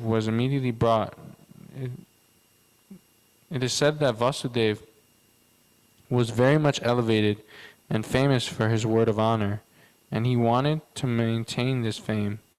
Although it was very painful for Vasudeva to hand over the newly born child, Kamsa was very glad to receive him. But he became a little compassionate with the behavior of Vasudeva. This event is very exemplary. For a great soul like Vasudeva, there is nothing considered to be painful in the course of discharging one's duty. A learned person like Vasudeva carries out his duties without hesitation. On the other hand, a demon like Kamsa never hesitates in committing any abominable action. It is said, therefore, that a saintly person can tolerate that a saintly person can tolerate all kinds of miserable conditions of life. A learned man can discharge his duties without awaiting favorable circumstances. A heinous person like Kamsa can act in any sinful way, and a devotee can sacrifice everything to satisfy the Supreme Personality of Godhead. Kamsa became satisfied by the actions of Vasudeva. He was surprised to see Vasudeva keeping his promise and being compassionate upon him, and pleased, he began to speak as follows. My dear Vasudeva, you need not present this child to me. I am not in danger from this child. I have heard that the 8th child born of you and Devaki will kill me. Why should I accept this child unnecessarily? You can take him back. When Vasudeva was returning home with his firstborn child, although he was pleased by the behavior of Kamsa, he could not believe in him because he knew that Kamsa was uncontrolled. An atheistic person cannot be firm in his word of honor. One who cannot control the senses cannot be steady in his determination. The great politician Chanakya Pandit said, "Never put your trust in a diplomat or a woman. Those who are addicted to unrestricted sense gratification can never be truthful, nor can they be trusted with any faith." At that time, the great sage Narada came to Kamsa. He was informed of Kamsa's becoming compassionate to Vasudeva and returning his firstborn child. Narada was very eager to accelerate the descent of Lord Krishna as soon as possible. He therefore informed Kamsa that in Vrindavan, personalities like Nanda Maharaj and the other cowherd men and their wives, and on the other side, Vasudeva, as soon as possible, okay. He therefore informed Kamsa that in Vrindavan, personalities like Nanda Maharaj and all the other cowherd men and their wives, and on the other side of Vasudeva, his father Shurasena, and all his relatives born in the family of Vrishni of the other dynasty, along with all their friends and well-wishers, were actually demigods. Narada wanted Kamsa to be careful of them, since Kamsa and his friends and advisors were all demons. Demons are always afraid of demigods. After being thus informed by Narada about the appearance of the demigods in different families, Kamsa at once became very much alarmed. He understood that since the demigods had already appeared, Lord Vishnu might be coming soon. He at once arrested both his brother-in-law, Vasudeva, and Devaki, and put them behind prison bars. Within the prison, shackled in iron chains, Vasudeva and Devaki gave birth to a male child year after year, and Kamsa, thinking each of the babies to be the incarnation of Vishnu, killed them one after another. He was particularly afraid of the 8th child, but after the visit of Narada, he came to the conclusion that any child might be Krishna. Therefore, it was better to kill all the babies who took birth from Devaki and Vasudeva. This action of Kamsa is not very difficult to understand. In the history of the world, there are many instances of persons in the royal order who have killed their father, brother, or whole family and friends for the satisfaction of their ambitions. There is nothing astonishing about this. For members of the demoniac, greedy royal order can kill. For the members of the demoniac, greedy royal order can kill anyone for their nefarious ambitions. Kamsa was made aware of his previous birth by the grace of Narada. He learned that in his previous birth he had been a demon of the name Kalanevi, and that he had been killed by Vishnu. Having now taken his birth in the Bhoja family, he decided to become the deadly enemy of the other dynasty. Krishna was going to take birth in that family, and Kamsa was very much afraid that he would be killed by Krishna, just as he had been killed in his last birth. He first of all imprisoned his father, Ugrasena, because he was the chief among the Yadu, Bhoja, and Andaka dynasty. And he also occupied the kingdom of Shrudasena, Vasudev's father. He declared himself the king of all such places. Thus ends the Bhaktivedanta purport of the first chapter of Krishna, the advent of Lord Krishna.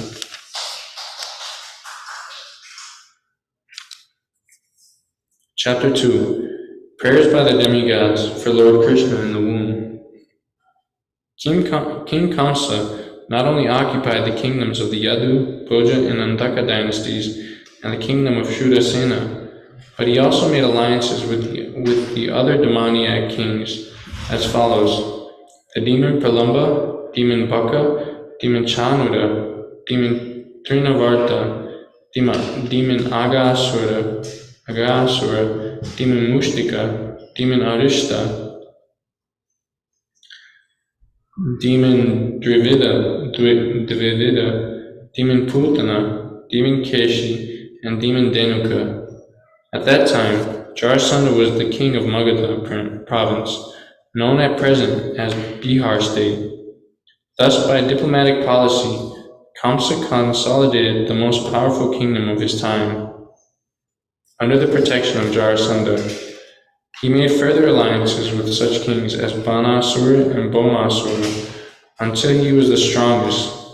Then he began to behave most inimically toward the Yadu dynasty, into which Krishna was to take his birth. Being harassed by Kamsa, the king of the Yadus, Bhoja, and Andaka dynasties, the king of the Yadu, Bhoja, and Andaka dynasties took shelter in different states, such as the state of the Kurus, the state of the Panchalas, and the state known as Kekeya, Shalva, Vidarbha, Nishada, Videha, and Koshala. Kamsa broke the solidarity of the Yadu kingdom, as well as the Bhoja and Andaka. He made his position the most solid within the vast tract of land known at that time as Bharatavarsha. When Kamsa was killing the six babies of Devaki and Vasudev, one after another, many friends and relatives of Kamsa approached him and requested him to discontinue these heinous activities, but all of them became worshippers of Kamsa. When Devaki became pregnant for the seventh time, a plenary expansion of Krishna, known as Ananta, appeared within her womb. Devaki was overwhelmed with both jubilation and lamentation. She was joyful, for she could understand that Lord Vishnu had taken shelter within her womb, but at the same time she was very sorry that as soon as her child would come out, Kamsa would kill him. At that time, the Supreme Personality of Godhead, Krishna, being compassionate upon the Yadus, who were fearful due to the atrocities committed by Kamsa, ordered the appearance of Yogamaya, his internal potency. Krishna is the Lord of the universe, but he is especially the Lord of the Yadu dynasty. Yogamaya is the principal potency of the personality of Godhead. In the Vedas it is stated that the Lord, the Supreme Personality of Godhead, has multi-potencies. Parasya Shakti Vividhaiva Shruyate.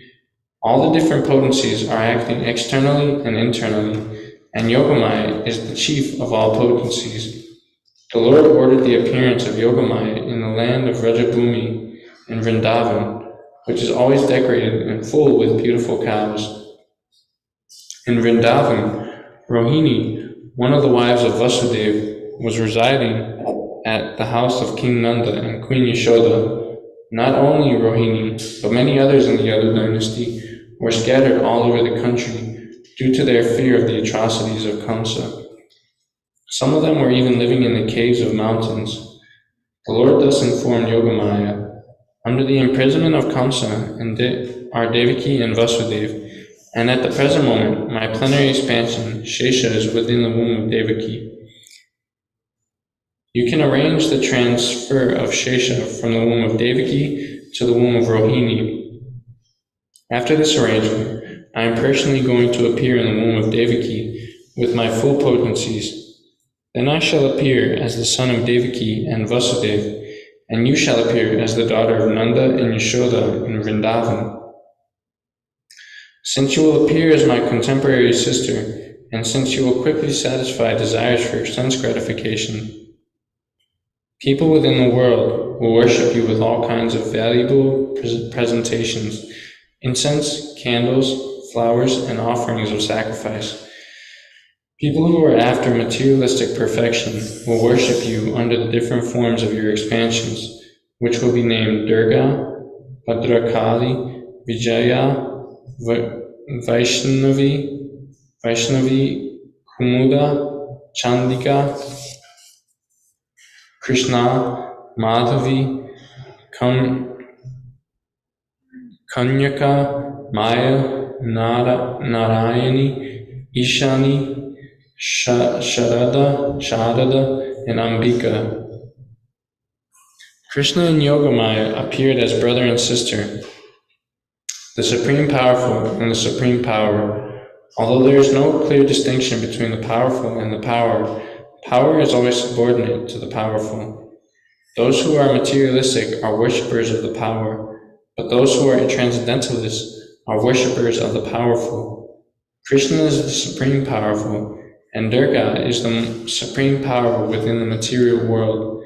Actually, people in the Vedic culture worship both the powerful and the power. There are many hundreds and thousands of temples of Vishnu and Devi, and sometimes they are worshipped simultaneously. The worshipper of the power, Durga, or the external energy of Krishna, may achieve all kinds of material success very easily, but anyone who wants to be elevated transcendentally must engage in worshipping the powerful in Krishna consciousness. The Lord also declared to Yogamaya, my plenary expansion, Anantashesh, is when... Yeah, right now? You can finish the paragraph. Okay. The Lord also declared to Yogamaya, my plenary expansion, Anantashesh, is within the womb of Devaki. On account of being forcefully attracted to the womb of Rohini, he will be known as Sankarsana, and will be the source of all spiritual power, or Bala, by which one can attain the highest bliss of life, which is called Ramana. Therefore, the plenary portion Ananta will be known after his appearance either as Sankarsana or Balaram. Okay, so we have a little quiz at the end of the chapter. So, if you were here for the beginning of the chapter, I'd like to ask you a question. So, what is the name of Krishna's uncle? Okay. Everybody got it. Everyone got it? I didn't like that. Ah, nice. Yeah, that's right. Kamsa was his uncle. So, very good job. A+. All you guys are A+. Little. Did you enjoy it over again?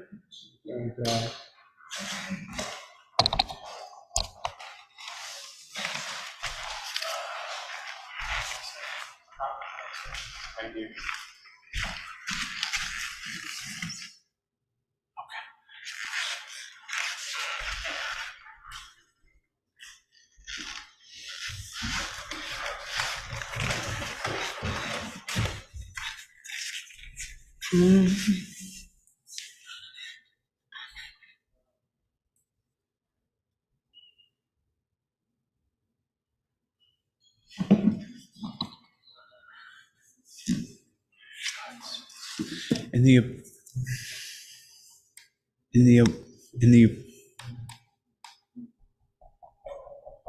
In the Upanishads, it is stated, Nayam Atma Balahinena Labhya. The purport is that one cannot attain the supreme platform of self-realization without being sufficiently favored by Balaram. Bala does not mean physical strength. No one can attain spiritual perfection by physical strength. One must have the spiritual strength which is infused by Balaram or Sankarshan, Ananta or Sheshanag, is the source of the power which sustains all the planets in their different positions. Materially, This sustaining power is known as the law of gravitation, but actually it is a display of the potency of Sankarshan. Balaram, or Sankarshan, is the source of spiritual power, or the original spiritual master. Therefore, Lord Nityananda Prabhu, who is also the incarnation of Balaram, is the original spiritual master. And the spiritual master is the representative of Balaram, the form of the Supreme Personality of Godhead, who supplies spiritual strength. In the Chaitanya Charitamrita, it is confirmed that the spiritual master is the manifestation of the mercy of Krishna. Thus ordered by the Supreme Personality of Godhead, Yogamaya circumambulated the Lord and then appeared within this material world according to his order. When Yogamaya, the supreme power of the supremely powerful personality of Godhead, transferred Lord Shesha from the womb of Devaki to the womb of Rohini, both Devaki and Rohini were under Yogamaya's spell, which is called Yoga Nidra. When this was done, people thought that Devaki's seventh pregnancy had been a miscarriage. Thus, although Balaram appeared as the son of Devaki, he was transferred to the womb of Rohini to appear as her son.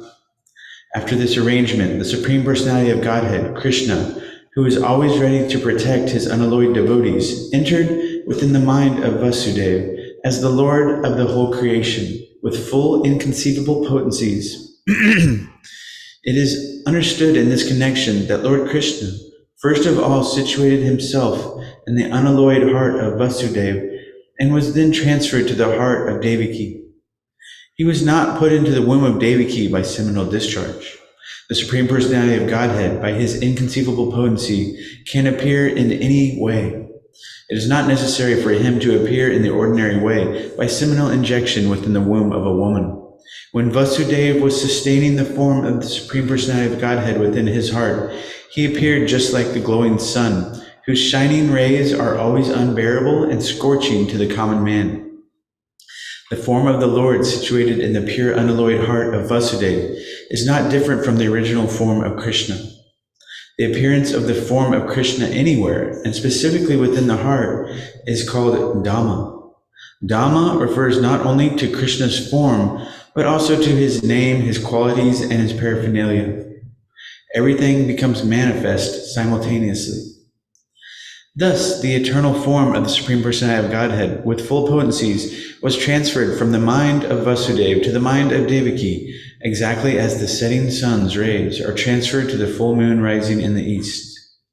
Krishna, the Supreme Personality of Godhead, thus entered the body of Devaki from the body of Vasudeva without being subject to any of the conditions of an ordinary living entity.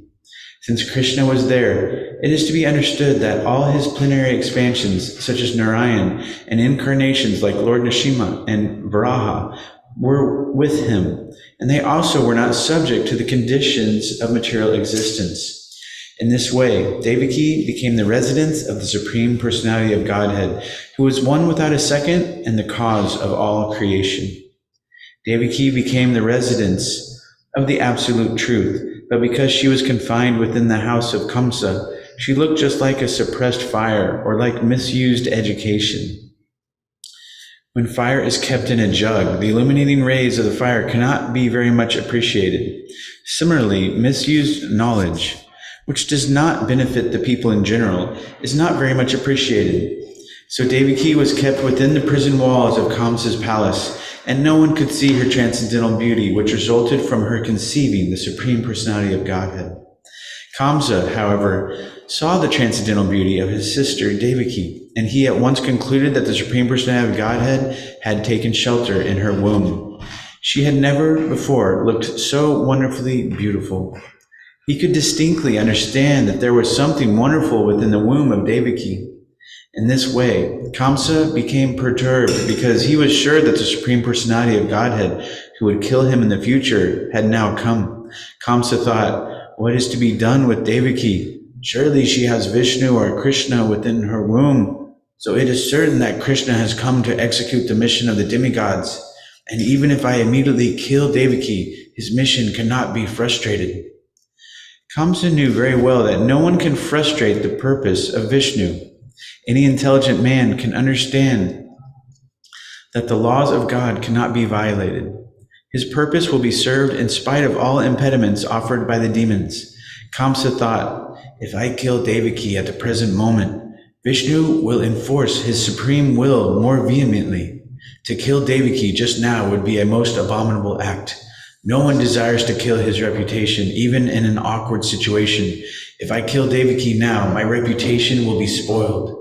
Devaki is a woman, and she is under my shelter. She is pregnant, and if I kill her, immediately my reputation, the results of my pious activities, and my duration of life will all be finished. He further deliberated. A person who is too cruel is as good as dead, even in this lifetime. No one likes a cruel person during his lifetime, and after his death, people curse him. On account of his self-identification with the body, he must be degraded and pushed into the darkest region of hell. Kamsa thus meditated on all the pros and cons of killing Devaki at that time. Kamsa finally decided not to kill Devaki right away, but to wait for the inevitable future. But his mind became absorbed in animosity against the personality of Godhead. He patiently waited for the delivery of the child, expecting to kill him as he had done previously with the other babies of Devaki.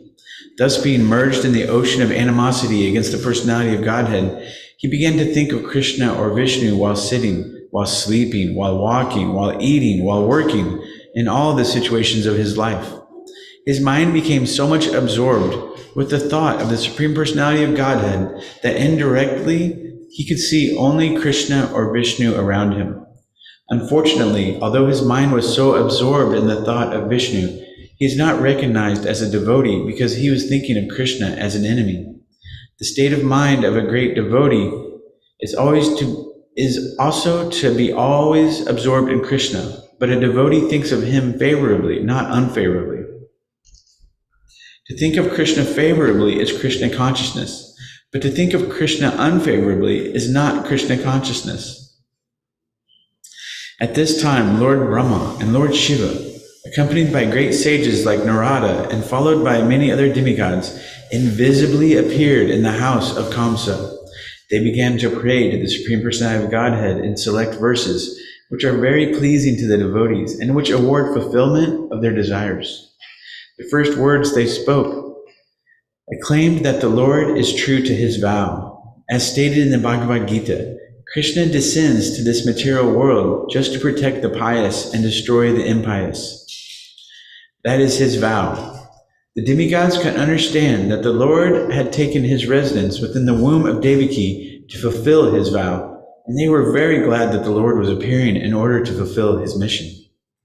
Then the demigods addressed the Lord as Satyam Param, or the supreme absolute truth. Everyone is searching after the truth. That is the philosophical way of life. The demigods give information that the supreme absolute truth is Krishna. One who becomes fully Krishna conscious can attain the absolute truth. Krishna is the absolute truth because, unlike relative truth, he is truth in all three phases of eternal time. Time is divided into past, present, and future. Krishna is truth always, past, present, and future. In the material world, everything is being controlled by supreme time in the course of past, present, and future. But before the creation, Krishna was existing. And when there is creation, everything is resting in Krishna. And when this creation is finished, Krishna will remain. Therefore, he is the absolute truth in all circumstances. If there is any truth within this material world, it emanates from the supreme truth, Krishna. If there is any opulence within this material world, the cause of the opulence is Krishna.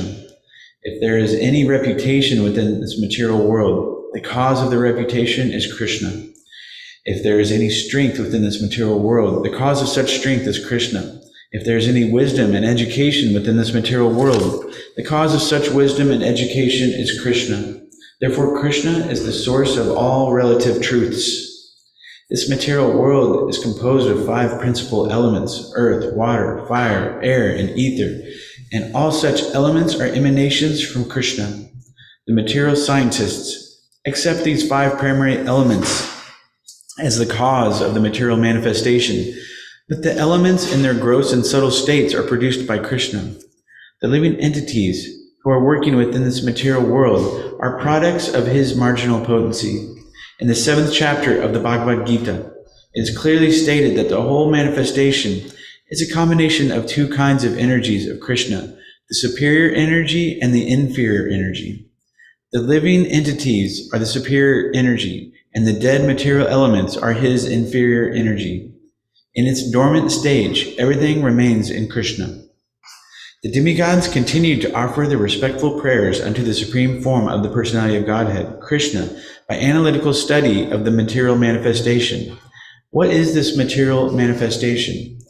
It is just like a tree. A tree stands on the ground. Similarly, the tree of the material manifestation is standing on the ground of material nature. This material manifestation is compared to a tree because a tree is ultimately cut off in due course of time. A tree is called vriksha. Vriksha means that thing which will ultimately cut off.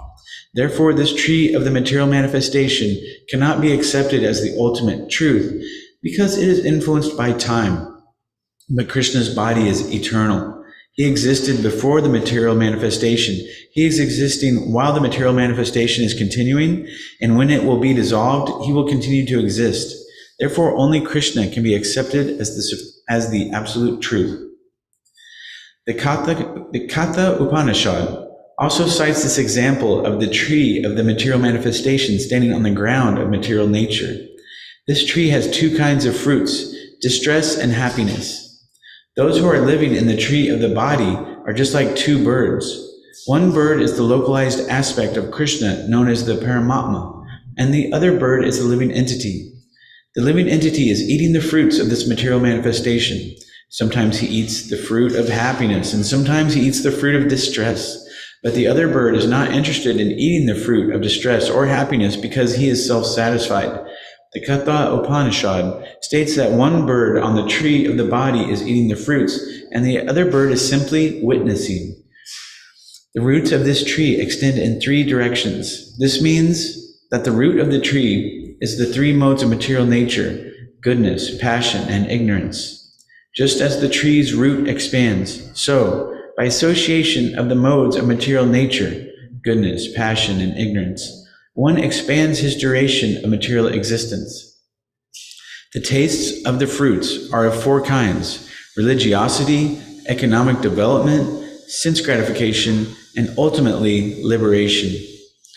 According to the different associations in the three modes of material nature, the living entities are tasting different kinds of religiosity, different kinds of economic development, different kinds of sense gratification, and different kinds of liberation. Practically, all material work is performed in ignorance, but because there are three qualities, sometimes the quality of ignorance is covered with goodness or passion. The taste of these material fruits is accepted through five senses. The five sense organs through which knowledge is acquired are subjected to six kinds of whips: lamentation, illusion, infirmity, death, hunger, and thirst. This material body, or the material manifestation, is covered by 7 layers: skin, muscle, blood, marrow, bone, fat, and semen. The branches of the tree are 8: earth, water, fire, air, ether, mind, intelligence, and ego. There are 9 gates in this body: the 2 eyes, 2 nostrils, 2 ears, 1 mouth, 1 genital organ, 1 rectum. And there are 10 kinds of internal air passing within the body: prana, apana, udana, vyana, samana, etc. The 2 birds seated in this tree, as explained above, are the living entity and the localized Supreme Personality of Godhead, Paramatma. The root cause of the material manifestation described here is the Supreme Personality of Godhead. The Supreme Personality of Godhead expands himself to take charge of the 3 qualities of the material world. Vishnu takes charge of the mode of goodness, Brahma takes charge of the mode of passion, and Lord Shiva takes charge of the mode of ignorance. Brahma, by the mode of passion, creates this manifestation. Lord Vishnu maintains this manifestation by the mode of goodness, and Lord Shiva annihilates it by the mode of ignorance. The whole creation ultimately rests in the Supreme Lord. He is the cause of creation, maintenance, and dissolution, and when the whole manifestation is dissolved, In its subtle form as his energy, it rests within his body. At present, the demigods prayed, the Supreme Lord Krishna is appearing just for the maintenance of this manifestation. Actually, the supreme cause is one, but less intelligent persons, being deluded by the three modes of material nature, see that the material world is manifested by different causes. Those who are intelligent can see that the cause is one, Krishna. As it is stated in the Brahma Samhita, Ishvara Parama Krishna Sarva Karana Karanam. Krishna, the Supreme Personality of Godhead, is the cause of all causes. Brahma is the deputed agent for creation. Vishnu is the expansion of Krishna for maintenance, and Lord Shiva is the expansion of Krishna for dissolution. Our dear Lord, the demigods prayed, it is very difficult to understand your eternal form or personality. People in general are unable to understand your actual form. Therefore, you are personally descending to exhibit your original eternal form. Somehow, people can understand the different incarnations of your lordship, but they are puzzled to understand the eternal form of Krishna with two hands, moving among human beings, exactly like one of them. This eternal form of your lordship gives ever-increasing transcendental pleasure to the devotees, but for the non-devotees, this form is very dangerous. As stated in the Bhagavad Gita, Krishna is very pleasing to the sadhus, Pritranaya sadhunam, but this form is very dangerous for the demons, because Krishna also descends to kill the demons. He is therefore simultaneously pleasing to the devotees and dangerous to the demons. Our dear lotus-eyed Lord, Shishi Gaur Nitai Ki Jai. Our dear lotus-eyed Lord, you are the source of pure goodness. There are many great sages who simply by samadhi or transcendently meditating upon your lotus feet and thus being absorbed in your thought have easily transformed the great ocean of nescience created by the material nature into no more than the water in a calf's hoofprint. The purpose of meditation is to focus the mind upon the personality of Godhead, beginning from his lotus feet. Simply by meditation on the lotus feet of the Lord, great sages cross over this vast ocean of material existence without difficulty. O self-illuminated one, the great saintly persons who have crossed over the ocean of nescience by the help of the transcendental boat of your lotus feet have not taken away that boat. It is still lying on this side. If one takes a boat to cross over a river, the boat also goes with one to the other side of the river. And so when one reaches the destination, how can the same boat be available to those who are still on this side?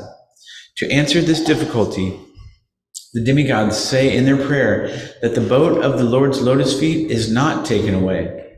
The devotees still remaining on this side are able to pass over the ocean of material nature because the pure devotees do not take the boat with them when they cross over. When one simply approaches the boat, the whole ocean of material nescience is reduced to the size of the water in a calf's hoofprint. Therefore, the devotees do not need to take the boat to the other side. They simply cross the ocean immediately. Because the great saintly persons are compassionate toward all conditioned souls, the boat is still lying on this side. In other words, one can meditate upon the lotus feet of the Lord at any time, and by so doing, one can cross over the great ocean of material existence. Meditation means concentration upon the lotus feet of the Lord. Lotus feet indicate the Supreme Personality of Godhead. But those who are impersonalists do not recognize the lotus feet of the Lord, and therefore their object of meditation is something impersonal. The demigods express their mature verdict that persons who are interested in meditating on something void or impersonal cannot cross over the ocean of nescience. Such persons are simply imagining that they have become liberated. O lotus-eyed Lord, their intelligence is contaminated because they failed to meditate upon the lotus feet of your lordship. As a result of this neglectful activity, the impersonalists fall down again into the material way of conditioned life, although they may temporarily rise to the point of impersonal realization. Impersonalists undergo severe austerities and penances to merge themselves into the Brahman effulgence or impersonal Brahman existence. but their minds are not free from material contamination. They have simply tried to negate the material ways of thinking. That does not mean that they have become liberated. Thus, they fall down. In the Bhagavad Gita, it is stated that the impersonalist has to undergo great tribulation in realizing his ultimate goal. At the beginning of Srimad Bhagavatam, it is also stated that without devotional service to the Supreme Personality of Godhead, one cannot achieve liberation from the bondage of fruitive activities. The statement of Lord Krishna is there in the Bhagavad Gita, and in Srimad Bhagavatam, the statement of the great sage Narada is there, and here also the demigods confirm it. Persons who have not taken to devotional service are understood to have come short of the ultimate purpose of knowledge and are not favored by your grace. The impersonalists simply think that they are liberated, but actually they have no feeling for the personality of Godhead because they think that when Krishna comes into the material world, he accepts a material body. They therefore overlook the transcendental body of Krishna. This is confirmed in the Bhagavad Gita. Avajananti mam mudha. In spite of conquering material lust and rising to the point of liberation, the impersonalists fall down. If they are engaged just in knowing things for the sake of knowledge and do not take to the devotional service of the Lord, they cannot achieve the desired result. Their achievement is the trouble they take, and that is all. It is clearly stated in the Bhagavad Gita that to realize Brahman identification is not all. Brahman identification may help one become joyful without material attachment or detachment and to achieve the platform of equanimity, but after this stage, one has to take to devotional service. When one takes to devotional service after being elevated to the platform of Brahman realization, he is then admitted into the spiritual kingdom for permanent residence and association with the Supreme Personality of Godhead. That is the result of devotional service. Those who are devotees of the Supreme Personality of Godhead never fall down like the impersonalists. Even if the devotees fall down, they remain affectionately attached to their Lord. They can meet all kinds of obstacles on the path of devotional service, and freely, without any fear, they can surmount such obstacles. Because of their surrender, they are certain that Krishna will always protect them. As it is promised by Krishna in the Bhagavad Gita, my devotees are never vanquished. Our dear Lord, the demigods continued, you have appeared in your original eternal form of unalloyed goodness for the welfare of all living entities within this material world. Taking advantage of your appearance, all of them can now very easily understand the nature and form of the Supreme Personality of Godhead. Persons who belong to the four divisions of the social order, the brahmacharis, grihastas, vanaprasthas, and sannyasis, can all take advantage of your appearance. Dear Lord, husband of the goddess of fortune, devotees who are dovetailed in your service do not fall down from their high position like the impersonalists. Being protected by you, the devotees are able to traverse over the heads of many of Maya's commanders-in-chief, who can always put stumbling blocks on the path of liberation. Dear Lord, you appear in your eternal transcendental form for the benefit of the living entities so that they can see you face to face and offer their worshipful sacrifices by ritualistic performance of the Vedas, mystic meditation, and devotional service as recommended in the scriptures. Dear Lord, if you did not appear in your eternal transcendental form full of bliss and knowledge, a form which can eradicate all kinds of speculative ignorance about your position, then all people would simply speculate about you according to their respective modes of material nature.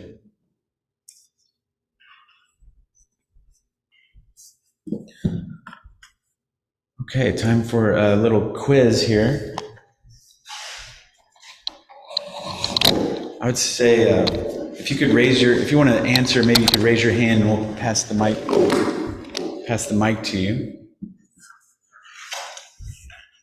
Let's see here.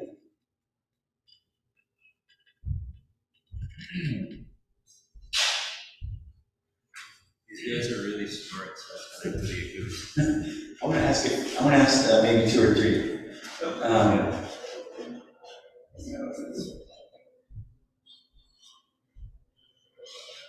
Okay, raise your hand if you have the answer to this one. Both Devaki and Rohini were under Yoga Maya's spell, which is called, you could raise your hand maybe if you want to. What is Yoga Maya's spell? If you want to raise your hand if you think you might want to try to answer this. Anyone got this one? Okay. Can we pass him the mic? Do we have an extra mic?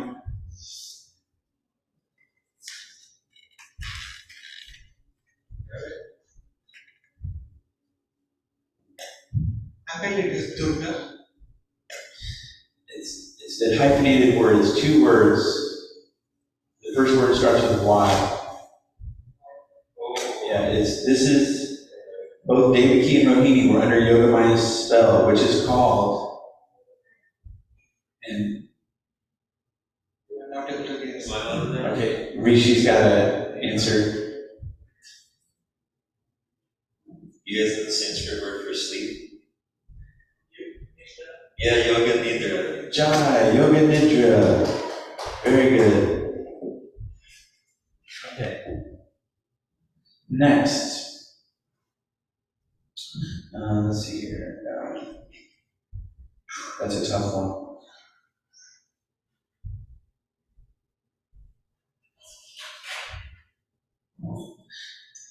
It's another tough one, but the demigods address the Lord as two words here, or the supreme absolute truth. First word starts with an S. Then the second word starts with a P. Then the demigods address the Lord as blank, blank, SP, or the supreme absolute truth. Anyone have one on this? It's a tough one. Okay, go ahead. Power and powerful. This is Sanskrit words. First word starts with an S, second word with a P.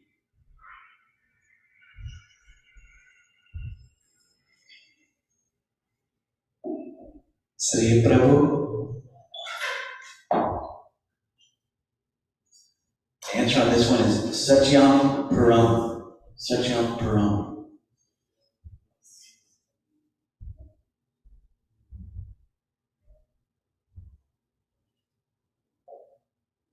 Okay, last question here.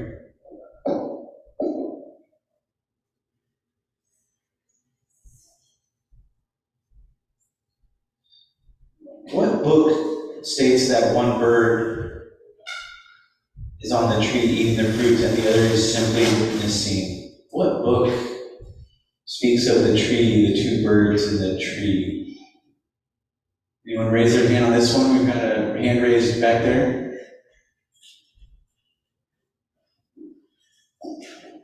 Is it Bhagavad Gita as it is? I think it is in there, but this one mentions another one. It starts with a K. It's New Upanishad.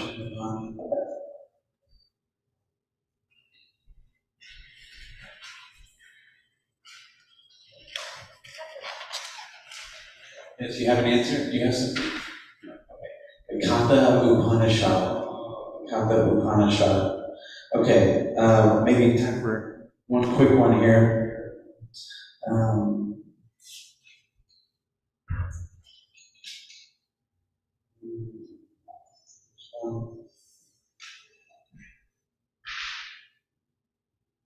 Okay,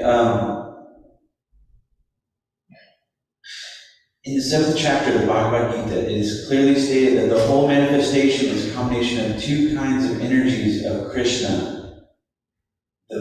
What two kinds of energy? The whole manifestation is a combination of two kinds of energy. Anybody want to try that one? One word starts with S, the other starts with I. Two kinds of energy. This is the superior energy and the inferior energy. All right. Thank you all very much. Hare Krishna.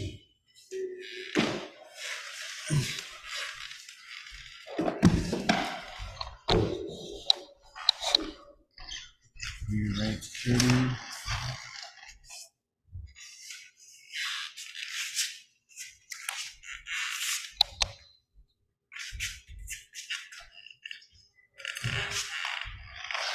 You reading out of that?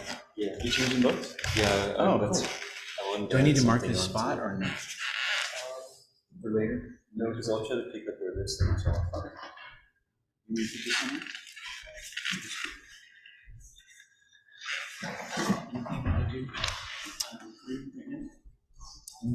Not me.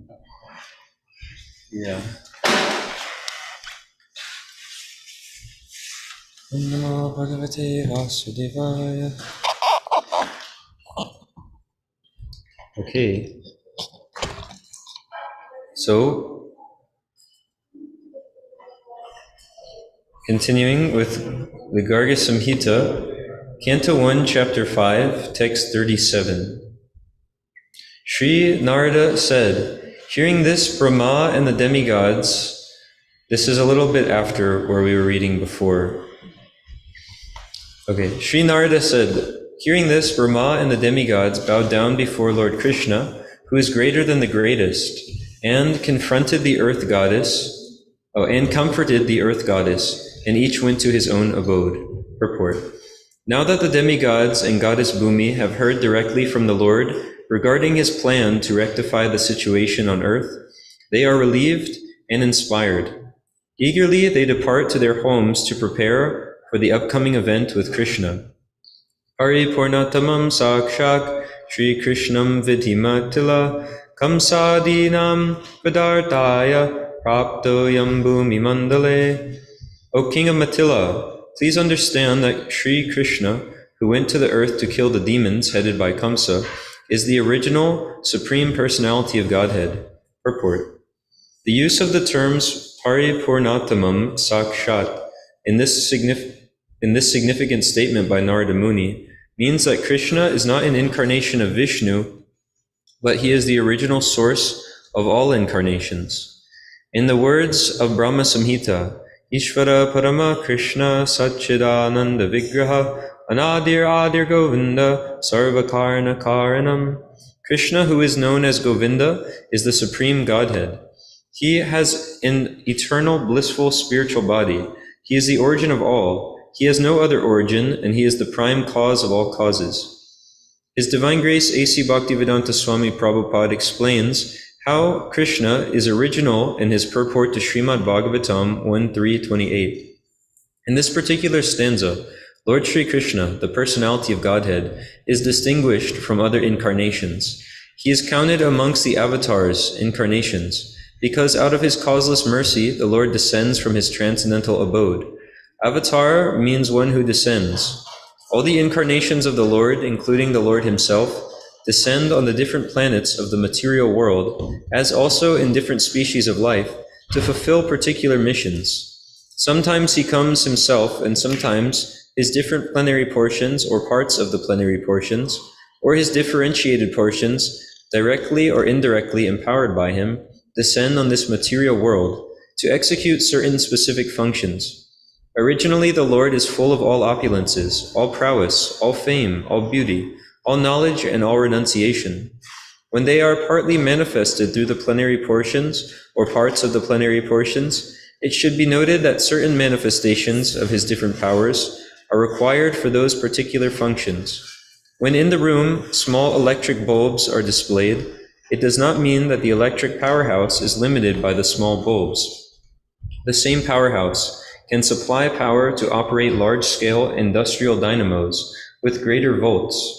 Similarly, the incarnations of the Lord display limited powers because so much power is needed at that particular time.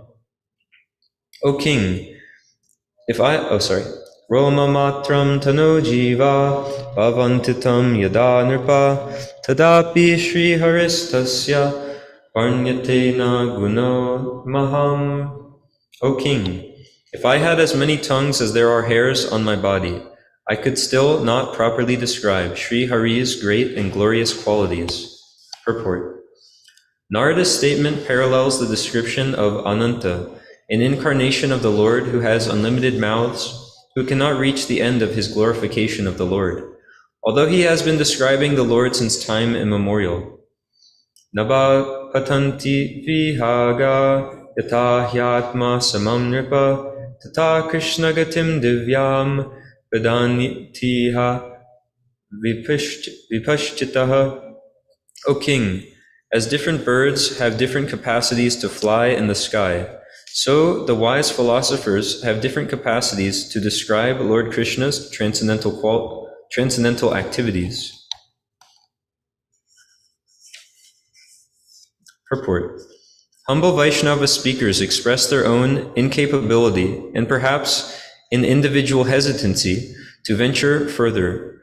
Another Vaishnava Acharya, Sri Sutta Goswami, said, O rishis, who are as powerfully pure as the sun, I shall try to describe to you the transcendental pastimes of Vishnu as far as my knowledge is concerned.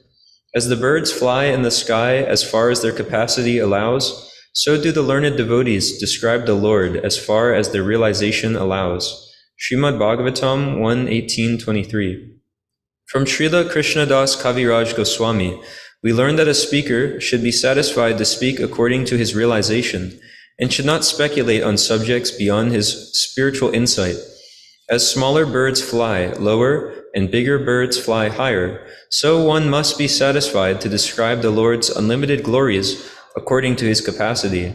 Shabashota Vaishnavera Vandiya Charana Chaitanya Charitra Varnana Kailun Samapana. After offering my respectful obeisances to the lotus feet of all my Vaishnava readers, I shall therefore end this description of the characteristics of Sri Chaitanya Mahaprabhu. Akasha Ananta Tate Yaiche Pakshigana Yarayata Saki Shakti Tate Kare Arohana. The sky is unlimited, but many birds fly higher and higher according to their own abilities. Aiche Mahaprabhura Lila Nahi Ora Para Jivahana Keba Samyak Para Varnivara. The pastimes of Sri Chaitanya Mahaprabhu are like the unlimited sky. How then can an ordinary living being describe them all? Sri Chaitanya Charitamrita, Antya Lila 20, 78-80. Thus end the Dhanavir Goswami purports of the first canto, 5th chapter of the Sri Garga Samhita, entitled The Lord's Appearance. Who is Krishna's uncle? Yeah, Krishna's uncle? Kamsa. Chapter 6, Description of Kamsa's Strength. Kamsa Bala Varnana. Shri Bahulashva Uvacha Ka Kamso Yam Pura Daityo Mahabala Parakramaha Tasya Janmani Karmani Ruhi Devarshi Satama. Shri Bahulashva said, Who was this very powerful demon Kamsa? O great sage, please describe his births and deeds. Purport. Sri Bahulashva's inquiry appears most relevant because he was a contemporary king to both Sri Krishna and the antagonist demon Kamsa. By asking, who was this very powerful demon Kamsa? Bahulashva questions Kamsa's past lives, which, when explained, will reveal how he became so powerful and inimical toward Lord Krishna. Shri Narada Uvacha Samudra Matane Purvam Kalane Mir Mahasuraha Yuyudhe Vishuna Sardham Yudhe Tina Hato Balat. Sri Narada said, At the time of churning the ocean, a great demon named Kalanemi fought with Lord Vishnu and was violently killed by him. Purport. Sri Narada possessed several unique qualifications. First, his stature as a pure devotee empowered him to be a reliable representative of higher authorities, as well as a seer of the past, present, and future. Second, his ability to travel instantly wherever he chose, and his incredibly long lifespan facilitated his being a personal eyewitness, participant in many of the important events in the history of the universe. Shukrena jivatas tatra sanjivinya svavidyaya punarvishnum yudu kama udyogam manasa karut. When with his Sanjivani science Shukracharya revived him, in his heart Kalanemi yearned to fight again with Lord Vishnu. Purport. In the battle of the Milk Ocean described above, the demon Kalanemi rode on a lion while fighting against the Supreme Personality of Godhead, atop his carrier devotee Garuda. The demon whirled and discharged his trident at the head of Garuda, the Lord's bird carrier. But Lord Vishnu immediately caught the trident and with the very same weapon killed the enemy Kalanemi, along with his carrier, the lion. The spiritual master of the demons, Shukracharya, who knew the science of restoring life to a dead person, revived Kalanemi's life through chanting mantras, and the demon again desired to fight with Vishnu. Maya Danava used a similar science of reviving intact dead bodies by dipping them in a pool of rejuvenating nectar known as Mritya Sanjiva Yatari. Interestingly, it was Narada himself who informed Kamsa of his previous birth as Kalanemi. Apparently, this caused Kamsa to become envious of everyone connected with the Yadu dynasty, from which his own slayer was to be born. Tapastape tada daityo mandarachala sandito nityam durvarasam pitva bhajan devam pitamaham. On Mount Mandara, he performed severe austerities, drinking Durva grass juice and worshipping the demigod Brahma. Purport. Kalanemi followed the example of Hiranyakashipu in going to Mandara mountain for performing severe austerities. In times of yore, Hiranyakashipu won the favor of Lord Brahma and achieved temporary success, but met destruction by Vishnu. Ironically, Kalanemi still thought it wise to tread the same path. Technically, this indicates the analogy of chewing the chewed. Puna punas charvita charvananam. When someone thoroughly chews a stalk of sugar cane and then discards it, no sweetness remains in the cane. However, if despite that, a foolish person does try to chew the already chewed cane, he will receive no sweetness for his endeavor. Why did Kalanemi not reason that if Vishnu defeated the great Hiranyakashipu, who was far more powerful than himself, that he, Kalanemi, would also meet defeat? In reply, unfortunately, bewildered materialists and those envious of God repeatedly become bewildered and do not learn important lessons. In modern times, too, we find ourselves optimistically going down the beaten path of defeated sense enjoyers, such as Sigmund Freud, Frank Sinatra, Elvis Presley, Princess Diana, and Marilyn Monroe. Durva grass refers to fresh grass used especially for sacrifices or for cows to eat. Divyeshu shatavarsheshu vyatiteshu pitamaha asti shesham savalmikam param bruhit vauchatam. When 100 celestial years had passed, all that remained of him was bones in an anthill. Then Brahma said to him, "Ask for a benediction." And Kalanemi spoke a reply. Purport. The period of 100 celestial years equals 100 times 180 earth years, 18,000. For those unfamiliar with how big anthills can become, we include a photo of an Australian anthill that rises 18 feet from the ground. In the case of Kalanemi, the ants took advantage of his stationary pose, built a huge edifice around his body, and gradually ate his skin, tissue, blood, muscles, and flesh, etc., leaving only bones. One who is skilled at yoga, as Kalanemi was, can still keep his life force within his bones even when the rest of the body decomposes. It is also significant to see that the practice of yoga does not always indicate progress on the enlightened path. Kalanemi performed yoga austerity only for the purpose of selfish material gain. And similarly today, many persons are attracted to yoga asanas and breathing exercises to achieve mundane results. Kalanemir uvacha ramande ye stita deva vishnu mula mahabalaha tesham haster name mrityu purnanam apima bhavit. Kalanemi said, "May my death not come from the hands of any or all of the powerful demigods who have Lord Vishnu as their root." Purport. Predictably, a person winning an opportunity to achieve one and only one benediction would ask for freedom from death. Kalanemi, however, knew from history that Brahma could not grant that all-encompassing reward, nor could Brahma ensure protection from his own superior, Sri Vishnu. Thus, Kalanemi settled for defense against death at the hands of demigods, such as Indra, who always seemed blessed by Vishnu with victory. Although some demigods depend on Lord Shiva, most of them have Vishnu as their root, and they in turn worship him faithfully and carry out his bidding. After exhaustive analysis and diplomatic scrutiny, Kalanemi concluded that 1. Those less powerful than demigods were not much of a threat to him. 2. Brahma's benediction would remove demigods as a threat. 3. Only Lord Vishnu would remain as a danger. Shri Brahmovacha Durlabho Yam Varo Daitya Yastvaya Prartita Paraha Kalanter Te Praptasyan Madvakyam Na Mrsha Bhavet. Shri Brahma said, O demon, the benediction you request is difficult to attain.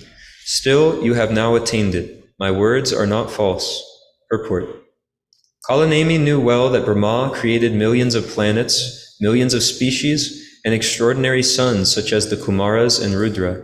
Therefore, the promises of Lord Brahma would never go in vain.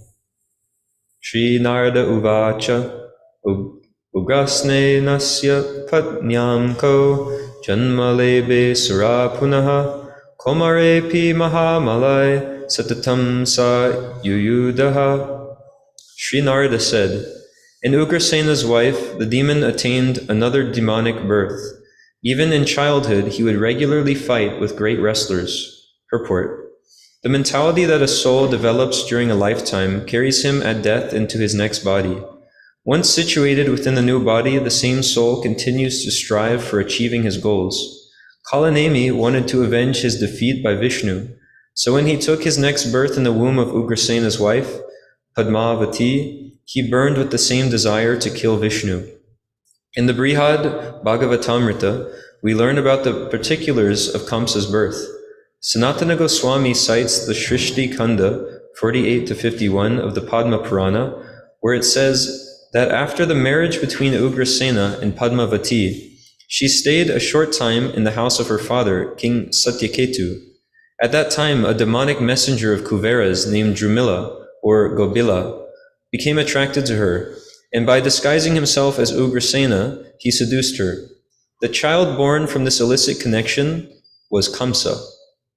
Jarasandho Magagendro Digjayarti Vinirgataha Yamuna Nikate Tasya Shibiro Bud Itastataha. Wishing to conquer all directions, Jarasandha, the king of Magadha, set his royal camp at different places by the Yamuna's shore. Purport. Magadha corresponds to present-day Bihar state in India. Dvipa Kuvalaya Pidaha Sahasra Dvipa Satvabrit Babanja Shrinkala Bandam Dudrava Shibiran Madi. Then the elephant Kuvalayapida, who was as strong as thousands of other elephants, became angry, broke his chains, and ran from the royal camp. Purport. Formerly, an expert human fighter would ride on an elephant into warfare and gain the advantage of height and the enormous size of its carrier. Nipatayan sashibiran mandiran ubritastatan rangabumyam ajagama yatrakamso piyudyati. It ran from the royal camp to the mountains and entered an arena where Kamsa was fighting. Purport. Those who are powerful often cannot resist the temptation to exhibit their strength, and the elephant Kuvalayapida was no exception. He raged 80 miles away into the wrestling arena, simply looking for a fight. Palayiteshu maleshu kamsastam cha samagatam sundadande sangrihitva hatayam asabhutale. When wrestlers fled and the elephant approached him, Kamsa grabbed its trunk and threw it to the ground. Punargrihitva hastabhyam Rama yivo grasena jaha jarasandasya senayam shikshepadashayojanam.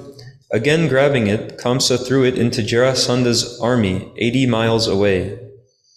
Tad adbhutam balam dristva prasano Magadeshvaraha asti prapti dado kanye tasmai kamsaya tam dvipam.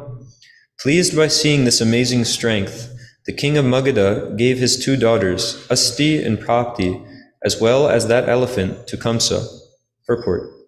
By giving his 2 beloved daughters and his prize elephant in charity to Kamsa, Jarasandha cemented the alliance between the 2 kings. Ashvar Budam Hasti Laksham Ratanam Cha Trilakshanam Ayutam Chaiva Dasinam Parhi Barham Jarasutaha. For a wedding present, Jarasandha gave 100 million horses, 100,000 elephants, 300,000 chariots, and 10,000 maidservants. Purport. The giving of a Hari Barham, or dowry to the groom by the royal family of the princess, was observed gorgeously 5,000 years ago. Even today, many families consider it pious and auspicious to organize lavish weddings for their offspring. Dvanvayodhi tata kamso buja virya vadokataha mahishmatim yayo viro taikaki chanda vikramaha. Then, very proud of the strength of his arms and eager to fight, powerful Kamsa went, all alone, to Mahishmati city. Purport. The city of Mahishmati, modern Maheshwar, lies in the Madhya Pradesh state of India and lies near the Armada River. Previously, the city was the place where 2 celebrated demons, Ravana and Kartavirya Arjuna, clashed. Chanuro Mushtika Kuta Shalasto Shalakastata Mahishmati Pate Putra Malayuda Jayashinaha. Chanura, Mushtika, Kuta, Shala, and Toshala, who were the sons of the king of Mahishmati, were wrestlers very eager to defeat their opponents in fighting. Kamsastan aha samnapi duryudham karavamahe aham daso bhaveyamvo bhavanto jaino yadi. Kamsa calmly said to them, "Let us fight. If you win, I will become your servant." Purport. Since Kamsa was seeking political alliances, he did not intend to kill the opponents, although he surely could have easily done so. He wanted the wrestler's strength for bolstering his rule of the world. As a Kshatriya or Vedic warrior who never accepts defeat, Kamsa did not intend to become the servant of others. Yet for diplomacy's sake, he posed that possibility. Aham jayi chid bhavato dasan sarvan karom yalam sarvesham pashyatam tesham nagaranam mahatmanam iti pratigyam kritvata yuyudhetir jayai shibihi. If I win, I will make you all my servants. All these great fighters looked at him and agreed. Then Kamsa fought with them, and they tried to defeat him. Yadagatam sachanuram Gritva Yadaveshvaraha Uprishde Potayamasa Shabdam Uchai Samucharan. When Chanura rushed at him, Kamsa made a great sound and threw him to the ground. Tadayantam Mushtikakyam Mushtibir Yuti Durgamam Akena Mushtina Tamvai Patayam Asabutale. When Mushtika rushed at him with ferocious punches, with one punch, Kamsa knocked him to the ground. Kutam samagatam kamso grihitva padayoschatam patayitva bhumi madhye chikshipa gagane balat. When Kuta rushed at him, Kamsa knocked him to the ground, grabbed his feet, and violently threw him into the sky. Ujam ashpotya davantam shalam nitva bujena saha pattayitva punar nitva bhumotam vichakar saha. When Shala, waving his arms, rushed at him, Kamsa grabbed an arm, pulled him down, and dragged him about. Atato shakalam kamso grihitva bujayor balat nipatya bhumov utapya Chishipa Dashayojanam. Then Kamsa grabbed Toshala, knocked him to the ground, and by the power of his arms threw him 80 miles away. Dasabhave chatan kritva tai sardham yadava dipaha madvakyena jagamashu pravarshana girimvaram. Then Kamsa made all of them his servants, and, on my advice, went with them to great Mount Pravarshana. Purport. Kamsa so easily outclashed the wrestlers of Mahishmati that they agreed to become his servants, and upon the advice of Sri Narada Muni, willingly accompanied him to his next combat mission. The great 11 yojana high mountain known as Pravarshana, listed next to Govardhan in the Srimad Bhagavatam, received its name due to its receiving incessant rain, Varsati, from Lord Indra. Tasmai nivedya biprayam yuyudhe vanarena saha dvivine napi vimsatya dinaikamso hyavishmaran. After presenting his proposal before him, Kamsa fought with the guerrilla Dvivida for 20 days without becoming tired. Purport. It appears that Kamsa proposed the same ultimatum to Dvivida as he presented to the wrestlers, and Dvivida enthusiastically accepted the duel. In the Srimad Bhagavatam 10:67-24, it is said that Dvivida had arms the size of palm trees, Sabahu Tala Sankasho. Dvivido Girim Upatya Chikshepa Tasya Mordani Kamso Girim Grihitvacha Tasyo Pari Samakshipat. Dvivida uprooted a mountain and threw it on Kamsa's head. Kamsa also grabbed a mountain and threw it on Dvivida. Dvivido Mustina Kamsam Gatayitva Navo Gataha Davan Kamshash Chatam Nitva Hatayam Asubutale. Dvivida punched Kamsa and jumped into the sky. Kamsa chased him and threw him to the ground. In this way, Dvivida was knocked unconscious. Dispirited, weakened, and his bones broken, he became Kamsa's servant. Then Kamsa went to Rishamukha forest, where there was a great demon named Keshi, who had the form of a horse, whinnying like thunder. Punching it repeatedly, Kamsa subdued the horse. Mounting it, very powerful Kamsa rode to Mount Mahendra. Purport. According to the Kishkinda Kanda of Valmiki's Ramayana, the Mahendra mountain range occupied the extreme south of the present Tamil Nadu, evidently stretching beyond the present Kanya Kumari, Cape Comorin region, which formed a part of the Pandya Nadu of that period. The reference is as follows. From there you shall cross over the river Tamraparani. You shall see the Pandyan kingdom's castle door. From there you reach the ocean. Inside the ocean, the fortunate Mount Mahendra is there, with its marvelous pinnacles, best of the mountains. Shatavaram Kojahara Girim Utpatya Daityarat Punastatra Stitam Ramam Kroda Samrakdalochanam Pralayarka Prabham Drishtva Nanam Shirasa Munim Puna Pradakshini Kritya Tad Angriyor Nipapataha. 100 times the demon king Kamsa uprooted the mountain, held it high, and set it again in its place. When he saw Lord Parshuram, who was as effulgent as the sun at the time of cosmic dissolution, and whose eyes were now red with anger, Kamsa bowed his head before the sage, circumambulated him, and fell at his feet. Purport. Soon we're going to have a kirtan, so maybe any devotees listening can try to assemble in the temple if they're able to. The lifting of Mount Mahendra again and again was certainly a great disturbance to the Brahmana sage Sri Parshuram residing there. Parshuram was a powerful incarnation of the personality of Godhead, about whom the following poem states, Kshatriya Rudramaye Jagadapagata Papam Snapayasi Payasi Shamita Bhavatapam Keshavadrita Brigupati Rupa Jaya Jagadisha Hare. O Keshava, O Lord of the universe, O Lord Hari, who have assumed the form of Brigupati, Parshuram, all glories to you. At Kurukshetra you bathe the earth in the rivers of blood from the bodies of the demoniac Kshatriyas that you have slain.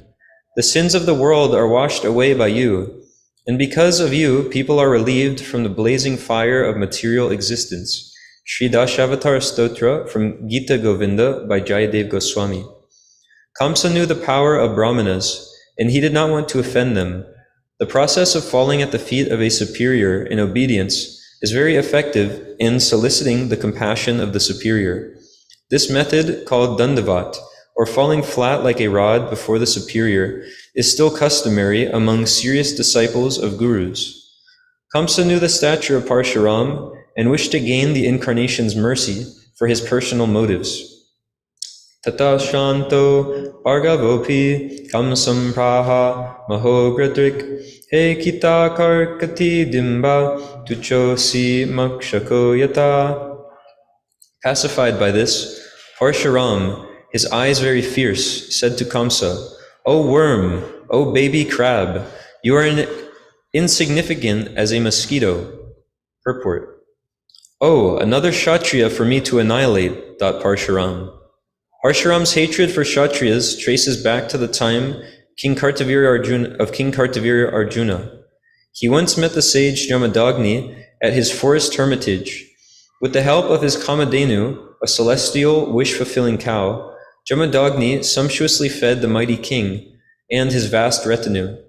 The envious Kartavirya Arjuna, unable to tolerate a mere hermit's owning an opulence surpassing anything of his, ordered his men to steal the cow along with her calf.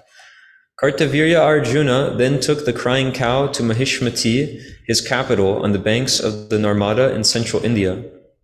When Parshuram, the youngest son of Jamadagni, heard of this great offense, he became as angry as a trampled snake. Although born of a sage, Parshuram showed the Kshatriya spirit, as predicted by his grandfather, Richika Muni. Parshuram took up his axe, shield, bow, and arrows and pursued the king, as a lion chases an elephant. At Mahishmati, Kartavirya Arjuna sent hundreds and thousands of troops to battle Parshuram, but the Lord slaughtered them all. The courageous Kartavirya Arjuna then decided to confront this axe wielder on the field of battle, but was killed. Parshuram released the stolen Kamadhenu cow and her calf and returned them to his father's ashram. His father scolded him for killing the king and advised him to perform atonement by visiting holy pilgrimages.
Or do you want to start the kirtan and I'll set up the TV? Do you want to do a kirtan and then I'll get the TV set for the... Yeah.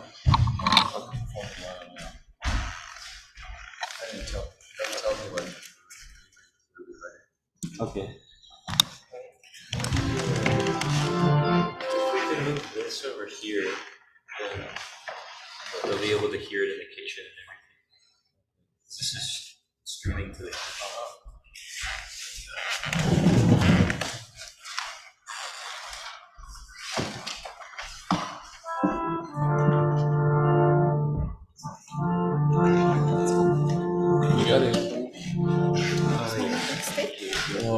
zkouší dát na to. Když jsme první hráli Kirtana. A my to uděláme toho lidi.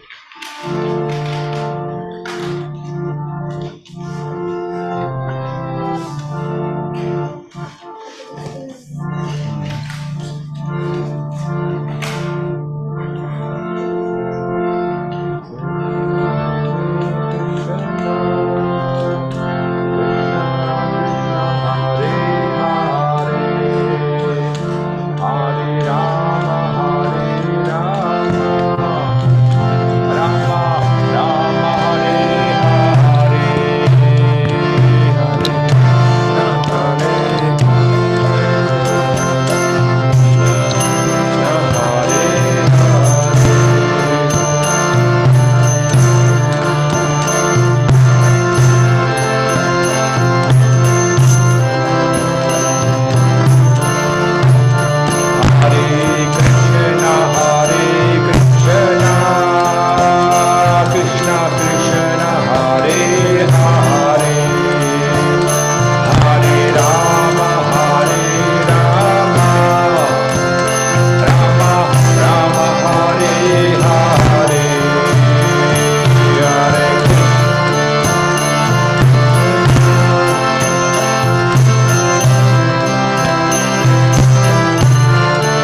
we have ready one bhajan, Gopinath,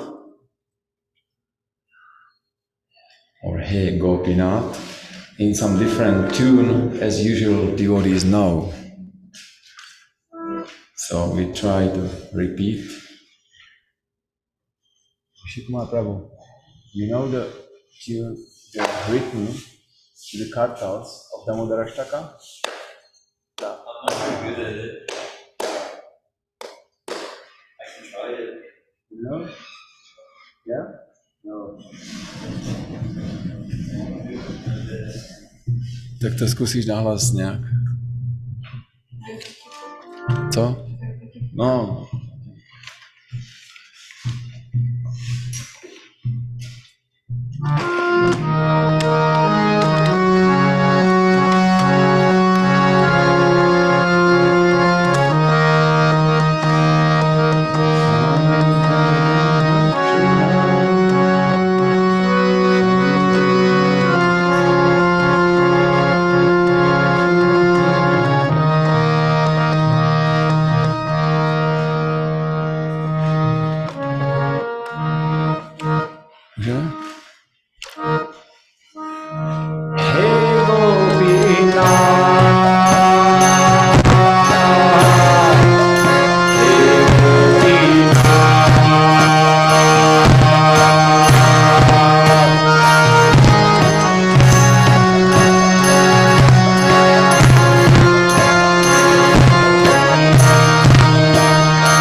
Shri Radha Gopinath ke, Shri Shri Gaur Nitai ke, Srila Prabhupada ke.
Krishna Janmashtami Maha Utsava ke, Shri Krishna ke.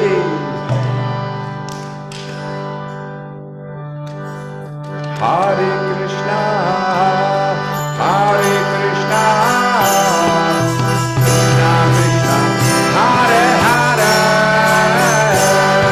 Hare Rama, Hare Rama,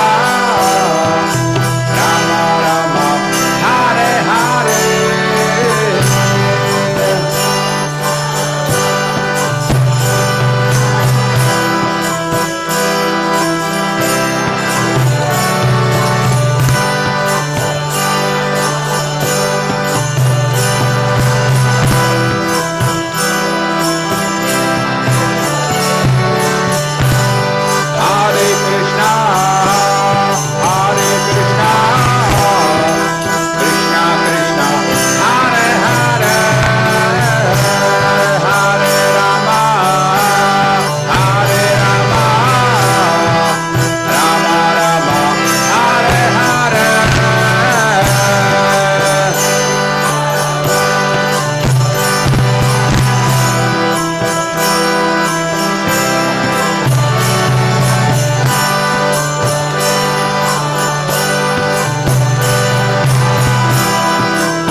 Ještě vydržíš? Ještě.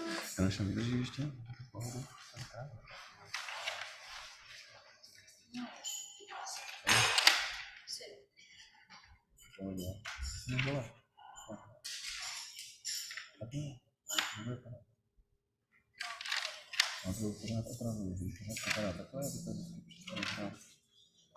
Tak to nějak.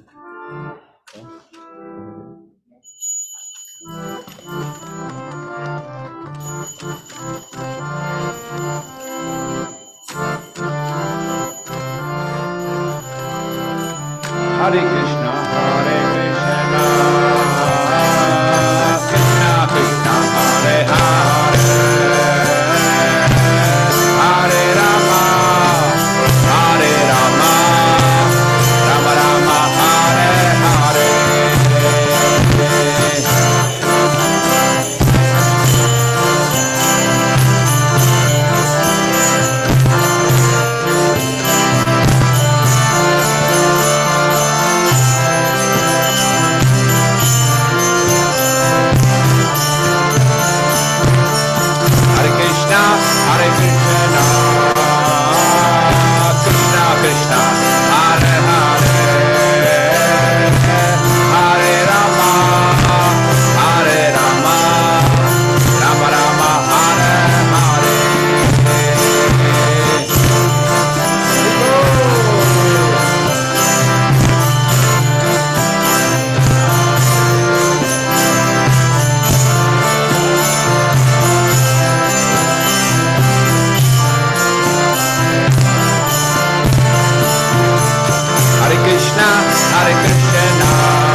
Utsav ki, Shri Krishna Janmashtami Maha Utsav ki, Shri Krishna Janmashtami Maha Utsav ki, Shri Krishna Janmashtami Maha Utsav ki.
Oh yeah, that'd be nice.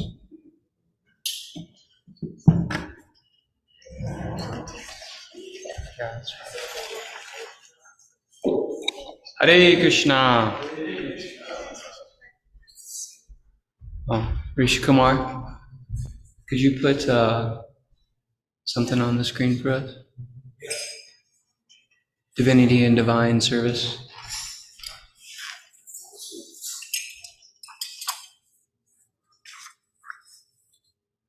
What is it? Chapter 2. 1, 2. Oh, I got you.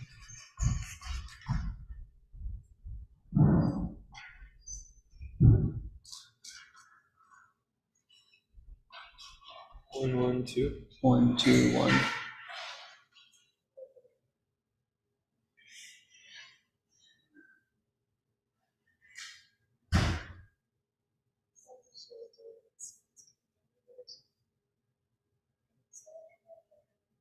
Okay.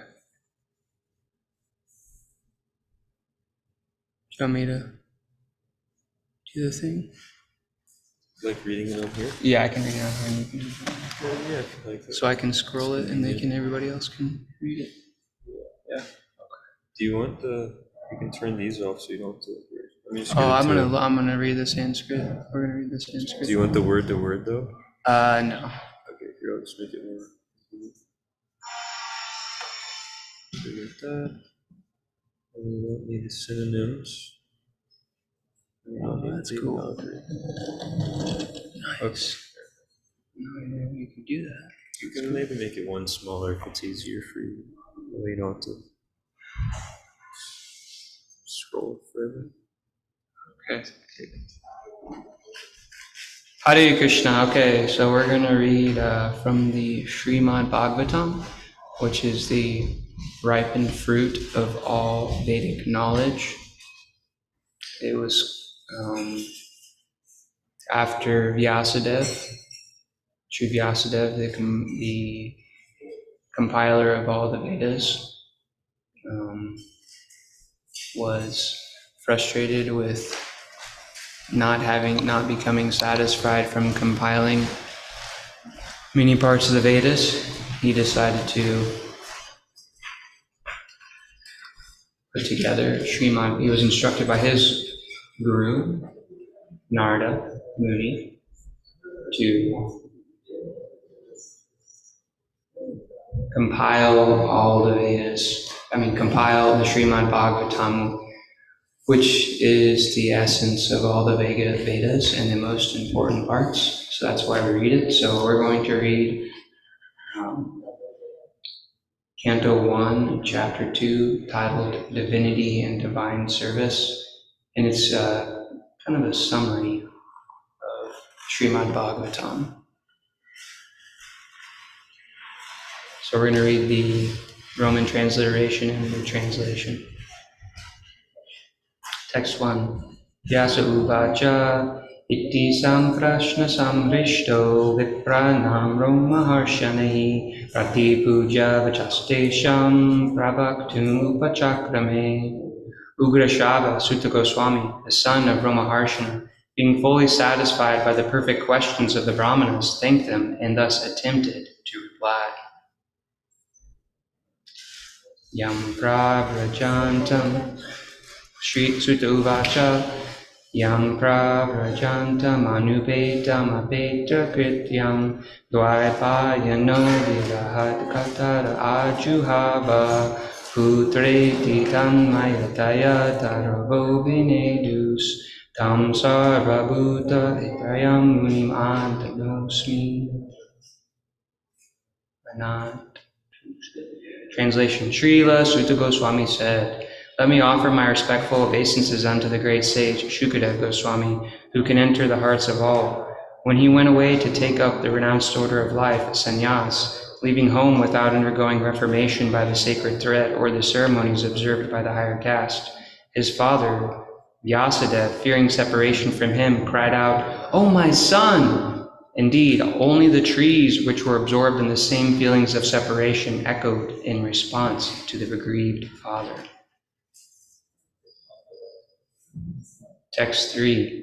Yas swanubhavam akila shruti saramekam adyatma dipam atitir shitam tamondam samsarinam karunayaha purana guyam tam vyasa sunam upayami gurum munam. Translation. Let me offer my respectful obeisances unto him, Shuka, the spiritual master of all sages, the son of Vyasadeva, who, out of his great compassion for those gross materialists who struggle to cross over the darkest regions of material existence, spoke this most confidential supplement to the cream of Vedic knowledge, after having personally assimilated it by experience.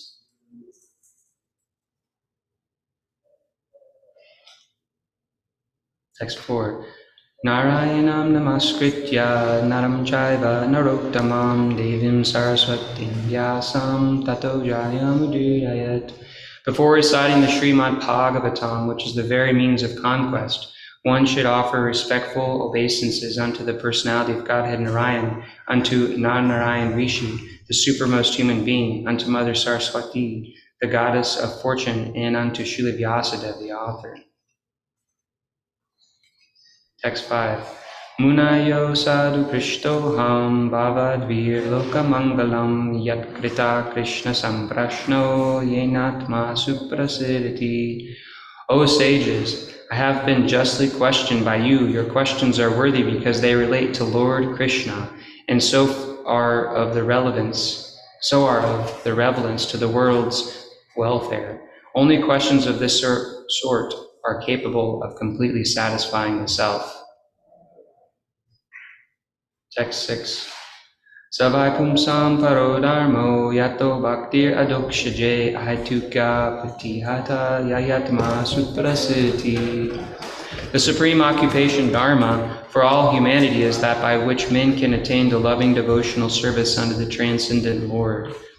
Such devotional service must be unmotivated and uninterrupted to completely satisfy the self. Text 7. Vasudeve Bhagavati Bhakti Yoga Prayojataha Janat Yatya Shivairagyam Gyanam Chadyat Ahaitukam. By rendering devotional service unto the personality of Godhead Sri Krishna, one immediately acquires causeless knowledge and detachment from the world.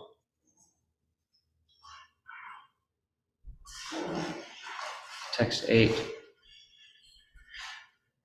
Dharmaswanushtita pumsam vishvaksena katasu natpada yed yadiratim shama eva hi kevalam.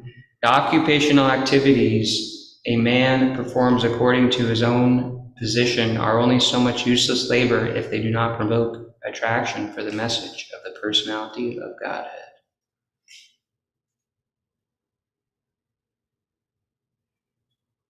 Text 9.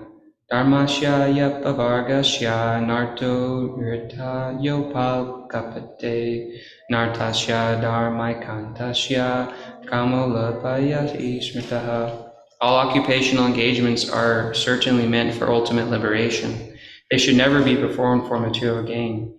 Furthermore, according to sages, one who is engaged in the ultimate occupational service should never use material gain to cultivate sense gratification. Text 10. Kamasya nindriya pritir labho jiveta yavata jivasya tattva jigyasa nartho yaschaya karmalihi. Life's desires should never be directed towards sense gratification. One should desire only a healthy life for self-preservation. Since a human being is meant for inquiry about the absolute truth, nothing else should be the goal of one's works. Text 11. Vedanti tattva vedas tattvam yajyaganam kriyam pramati paramatmeti bhagavaniti shabdyate. Learn a transcendentalist who know the absolute truth, call this non-dual substance Brahman, Paramatma, or Bhagavan. Text 12. Tachtra dadana munayo jnana vairagya yuktaya pashyantyatmani chatmanam bhaktya shuddha grihitaya. The seriously inquisitive student or sage, well equipped with knowledge and detachment, realizes that absolute truth by rendering devotional service in terms of what he has heard from the Vedanta Shruti.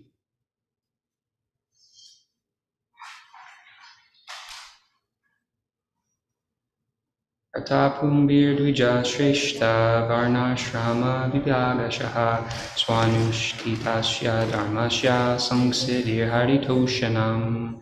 O best among the twice born, it is therefore concluded that the highest perfection one can achieve by discharging the duties prescribed for one's own occupation according to caste divisions and orders of life is to please the personality of Godhead. Text 14. Tasmadekena manasa bhagavan sattvatam patihi shrotavya kirtitavyascha dhyaya pujasyascha nityada. Therefore, with one pointed attention, one should constantly hear about, glorify, remember, and worship the personality of Godhead, who is the protector of the devotees. Text 15. Yad anudyasina yukta karma kranti nibandanam chindanti govidastasya ko na kuryat kataratim. With sword in hand, intelligent men cut through the binding knots of reactionary work karma by remembering the personality of Godhead. Therefore, who will not pay attention to his message?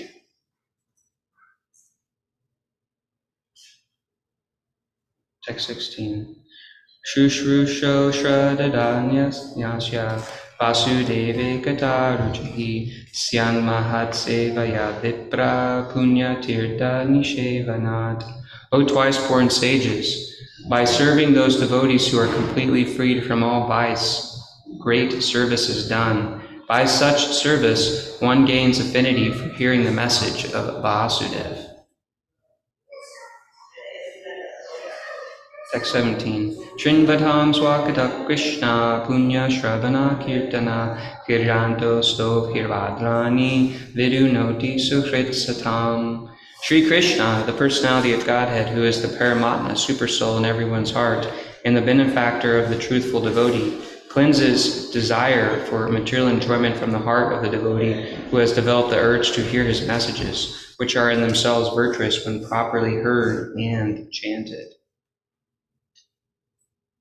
Text 18. Nashta prayeshvavadreshu nityam bhagavata seveya bhagavat yutama shloke bhaktir bhavati nashtaki. By regular attendance in classes on the Bhagavatam and by rendering of service to the pure devotee, all that is troublesome to the heart is almost completely destroyed, and loving service under the supreme personality of Godhead, who is praised with transcendental songs, is established as an irrevocable fact. Text 19. Tadarajastamo bhava kama lubhadayaschaye cheta etar anamvidam stitam sattve prasidati. As soon as irrevocable loving service is established in the heart, the effects of nature's modes of passion and ignorance, such as lust, desire, and hankering, disappear from the heart. Then the devotee is established in goodness and he becomes completely happy. You have to read it.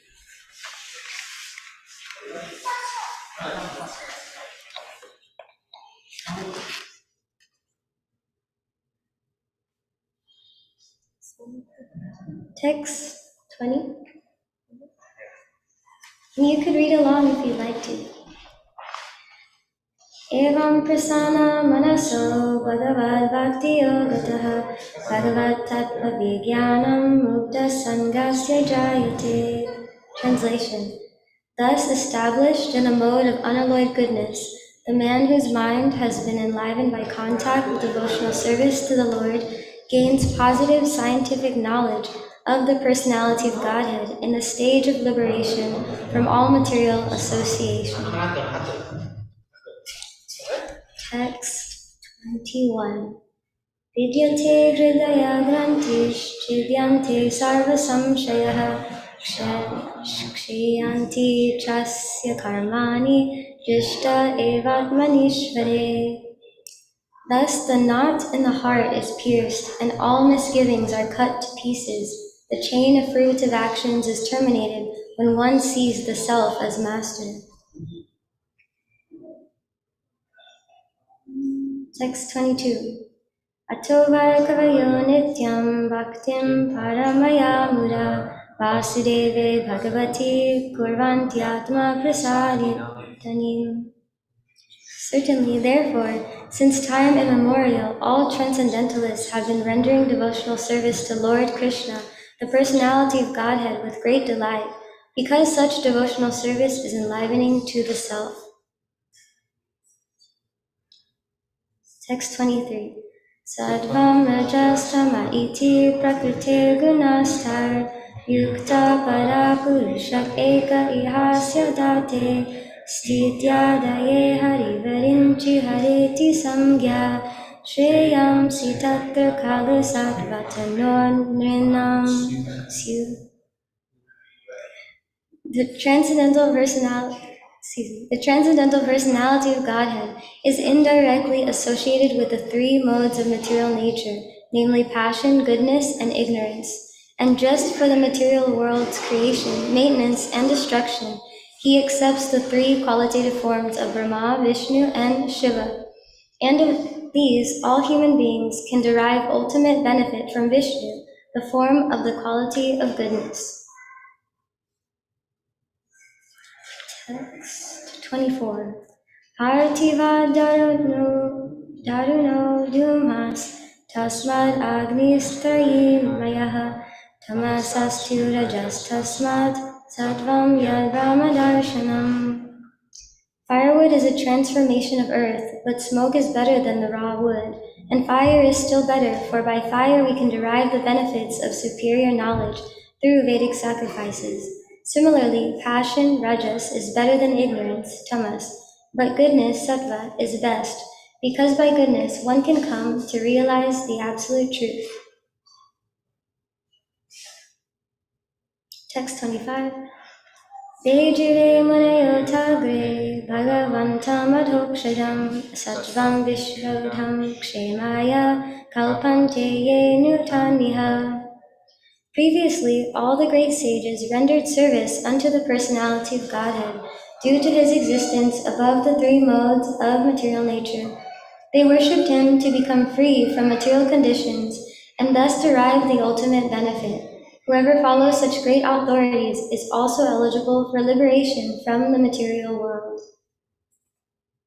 Text 26. Mumukshavo gora rupan hidva bhuta patinata Narayan kalashanta vajantyana shuyavaha. Those who are serious about liberation are certainly non-envious, and they respect all. Yet they reject the horrible and ghastly forms of the demigods and worship only the all-blissful forms of Lord Vishnu and his plenary portions.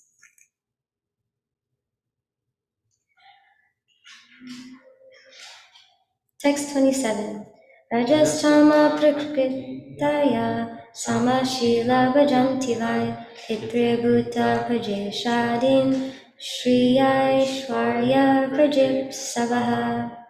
Those who are in the modes of passion and ignorance worship those in the same category, namely the forefathers, other living beings, and the demigods who are in charge of cosmic activities, for they are urged by a desire to be materially benefited with women, wealth, power, and progeny. Text 28 and 29. Vasudeva para Veda, Vasudeva para Makaha, Vasudeva para Yoga, Vasudeva para Kriyaha, Vasudeva param Jnanam, Vasudeva param Tapaha, Vasudeva paro Dharma, Vasudeva paragati. In the revealed scriptures, the ultimate object of knowledge is Sri Krishna, the personality of Godhead. The purpose of performing sacrifice is to please Him. Yoga is for realizing Him. All fruitive activities are ultimately rewarded by Him only.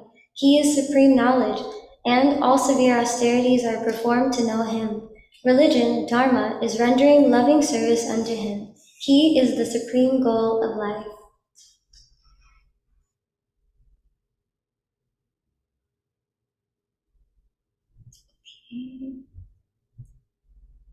Text 30. Sa evedam susarjagre bhagavan atmamayaya sarasarupaya cha so gunamaya guna vibhuhu. In the beginning of the material creation, that absolute personality of Godhead Vasudeva, in his transcendental position, created the energies of cause and effect by his own internal energy.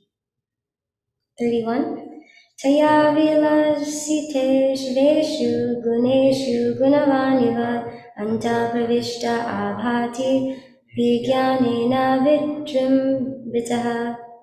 After creating the materialist substance, the Lord Vasudeva expands himself and enters into it. And although he is within the material modes of nature and appears to be one of the created beings, he is always fully enlightened in his transcendental position. Text 32. Yata hyava hito vanir darush veka swayonishu naneva bhati vishratma bhuteshu chatata bhuman. The Lord, as Supersoul, pervades all things, just as fire permeates wood, and so he appears to be of many varieties, though he is the Absolute One without a second. Text 33. Asoguna mayar bhavar Bhuta sukshmendriyatmabihi swanirmiteshu nirvishto bhunte bhuteshu tadgunan.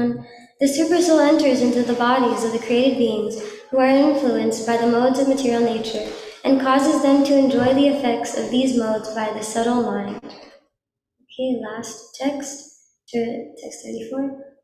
Bhavatyesha satvena lokan vailoka bhavanaha Vilavataranurato devatiryannaradishu. Thus the Lord of the universes maintains all planets inhabited by demigods, men, and lower animals. Assuming the roles of incarnations, he performs pastimes to reclaim those in the mode of pure goodness. Srimad Bhagavatam ki jai.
Janmashtami.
Rama Rama, Hare Hare, Hare Krishna, Hare Krishna, Krishna Krishna, Hare Hare, Hare Rama, Hare Rama, Rama Rama, Hare Hare.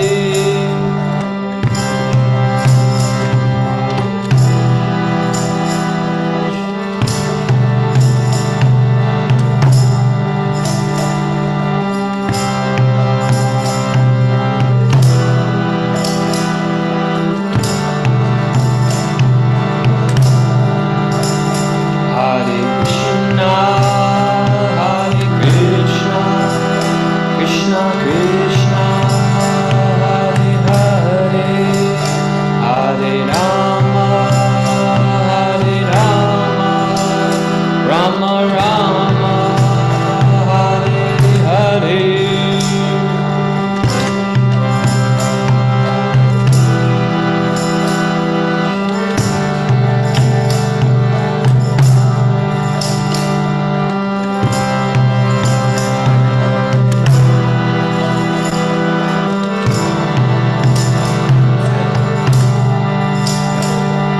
Krishna, Hare Krishna, Krishna Krishna, Hare Hare, Hare Rama, Hare Rama, Rama Rama, Hare Hare.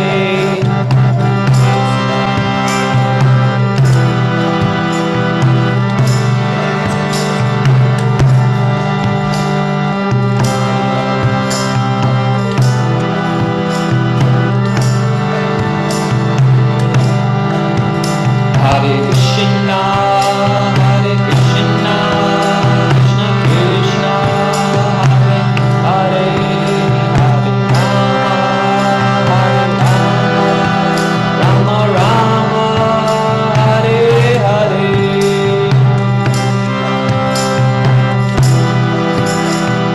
Krishna, Hare Hare.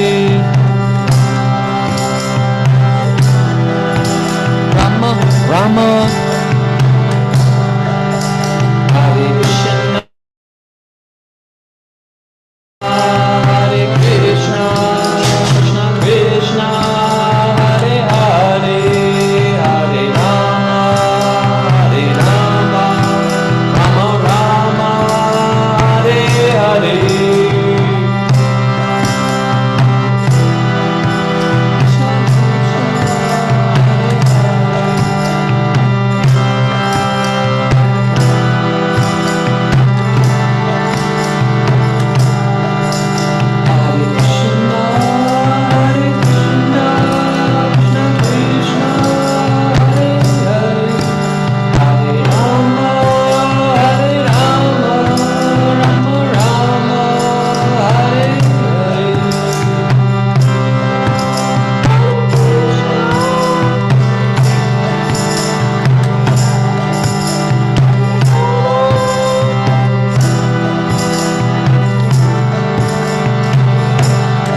Krishna Krishna, Hare Hare, Hare Rama, Hare Rama, Rama Rama, Hare Hare.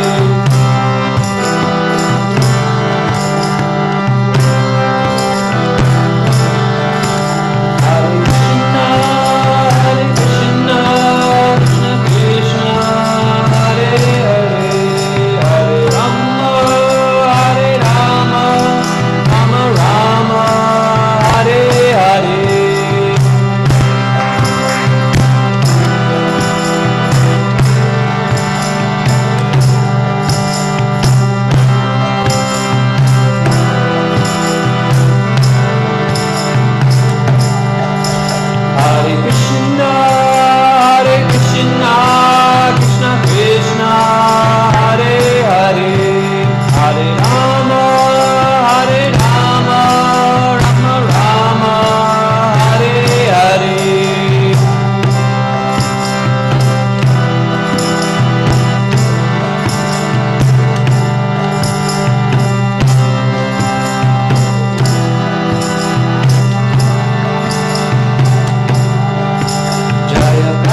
Prabhupada Jaya Srila Prabhupada.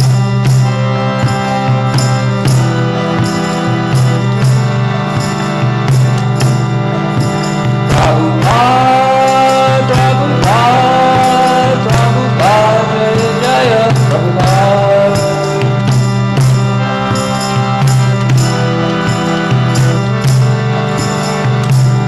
Jaya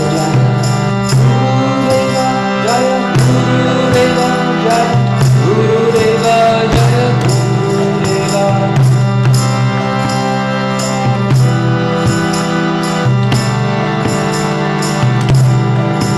Nitai Gora Hari Bo, Hari Bo, Hari Bo, Nitai Gora Hari Bo.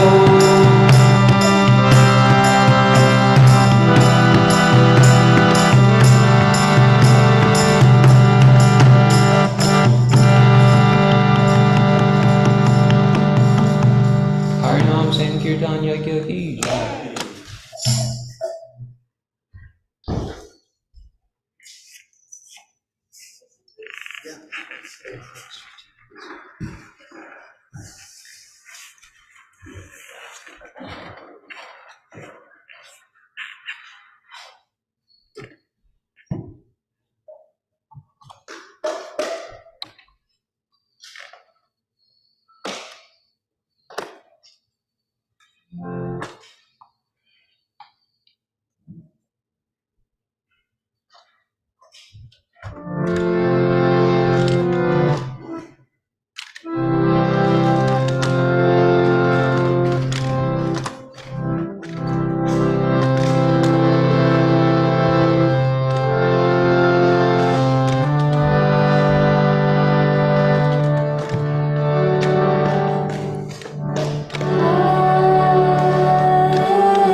Up next is Ananda Prabhu. Most Venerable.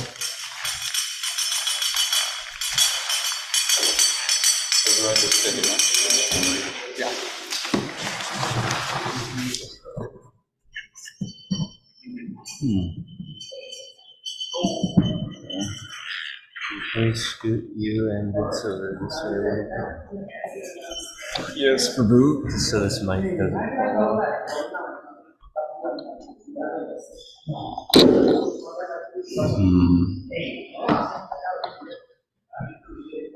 So, I am going to be reading the qualities of Shri Krishna that we should be meditating on. So, I'll read for an hour about his different transcendental qualities. So, the first quality, as described by Srila Rupa Goswami, and he gives evidence from the various scriptures about all the 64 qualities present in the person of the Supreme Lord. And the first one is that he has beautiful bodily features. And any comparison of the different parts of the Lord's body to different material objects cannot factually be a complete comparison. But ordinary persons who cannot understand how exalted are the bodily features of the Lord are simply given a chance to understand by a material comparison. It is said that Krishna's face is as beautiful as the moon. His thighs are as powerful, just like the trunks of elephants. His arms are just like two pillars. His palms are expanded like lotus flowers. His chest is just like a doorway. His hips are like dens. In the middle of his body is a terrace. So continuing with Krishna's external features is that he has auspicious characteristics. There are certain characteristics of different limbs which are considered to be very auspicious and are fully present in the body of the Lord. So in this connection, one friend of Nanda Maharaj, speaking about Lord Krishna's auspicious bodily symptoms, said, "My dear king of the cowherds, I can find 32 auspicious symptoms on the body of your son. I am wondering how this boy could have taken his birth in a family of cowherd men. Generally, when Lord Krishna appears, he does so in a family of Kshatriyas, kings, as did Lord Ramachandra, and sometimes in a family of Brahmanas. But Krishna accepted the role of son to Maharaj Nanda, despite the fact that Nanda belonged to the Vaishya community. The business of the Vaishya community is trade, commerce, and the protection of cows. Therefore, his friend, who may have been born into a Brahmana family, expressed his wonder at how such an exalted child could take birth in a family of Vaishyas. Anyways, he pointed out the auspicious signs in the body of Krishna to the boy's foster father. He continued, "This boy has a reddish luster in 7 places. His eyes, the palms of his hands, the soles of his feet, his palate, his lips, his tongue, and his nails. A reddish luster in these 7 places is considered to be auspicious. 3 parts of his body are very broad, his waist, forehead, and chest. 3 parts of his body are short, his neck, his thighs, and genitals. 3 parts of his body are very deep, his voice, intelligence, and navel. There is highness in 5 parts of his body, his nose, arms, ears, forehead, and thighs. In 5 parts of his body there's fineness: his skin, the hairs on his head and on other parts of his body, his teeth, and his fingertips. The aggregate of these bodily features is manifest only in the bodies of great personalities. The fate lines on the palm are also considered to be auspicious bodily symptoms. In this connection, one old gopi informed King Nanda, "Your son possesses various wonderful fate lines on his palms. They are the signs of lotus flowers and wheels on his palms. And on his soles, they are the signs of a flag, a thunderbolt, a fish, a rod for controlling elephants, and a lotus flower. Please observe how auspicious these signs are." Now, Krishna also has the quality of being very pleasing, ruchira. And that means beautiful bodily features which automatically attract the eyes are called ruchira, pleasing. Krishna possesses this attractive feature of ruchira in his personal features. In the 3rd canto, 2nd chapter, verse 13 of the Srimad Bhagavatam, there's a statement about this. The Supreme Personality of Godhead, in his pleasing dress, appeared at the scene of the sacrificial arena when King Yudhishthira was performing the Rajasuya sacrifice. All important personalities from different parts of the universe had been invited to the sacrificial arena, and all of them, upon beholding Krishna there, considered that the Creator had ended all of his craftsmanship in the creation of this particular body of Krishna. It is said that the transcendental body of Krishna resembles a lotus flower in 8 parts, namely his face, his 2 eyes, his 2 hands, his navel, and his 2 feet.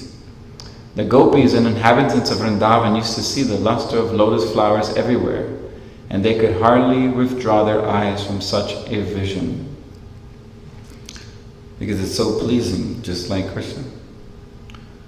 Another quality of Krishna when you see him is that he's so effulgent. The effulgence pervading the universe is actually considered to be the rays of the Supreme Personality of Godhead. The supreme abode of Krishna is always throwing off the effulgence known as the Brahmajyoti, and that effulgence is emanating from his body. The luster of the host of jewels fixed on the chest of the Lord can defeat even the luster of the sun.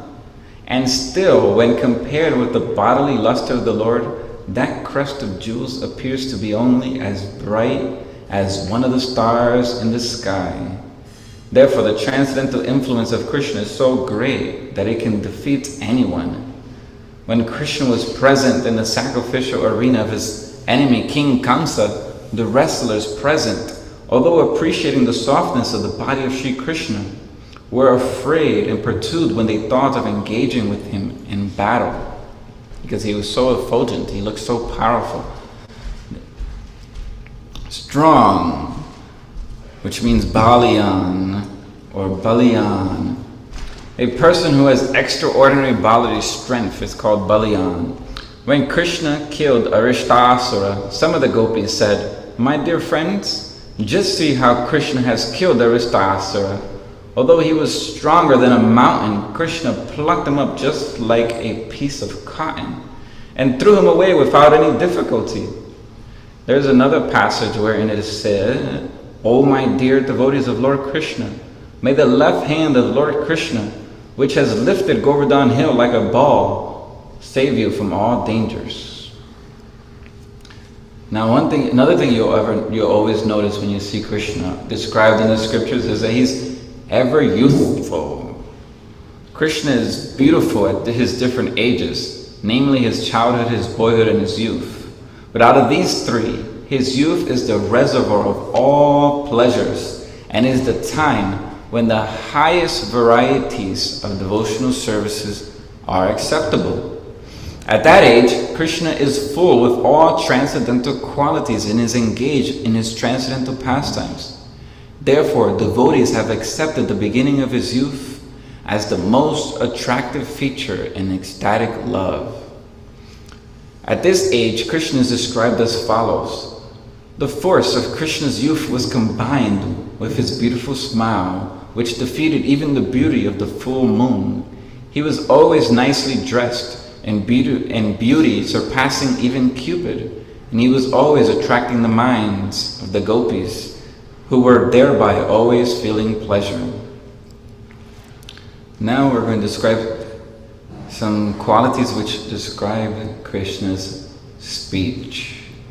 And the seventh quality is that he is a wonderful linguist. And you'll see Krishna speaking in so many different languages. So Rupa Goswami says that a person who knows the languages of different countries, especially the Sanskrit language, which is spoken in the cities of the demigods, as well as other worldly languages, including those of the animals, is called a wonderful linguist. It appears from this statement that Krishna can also speak and understand the languages of the animals.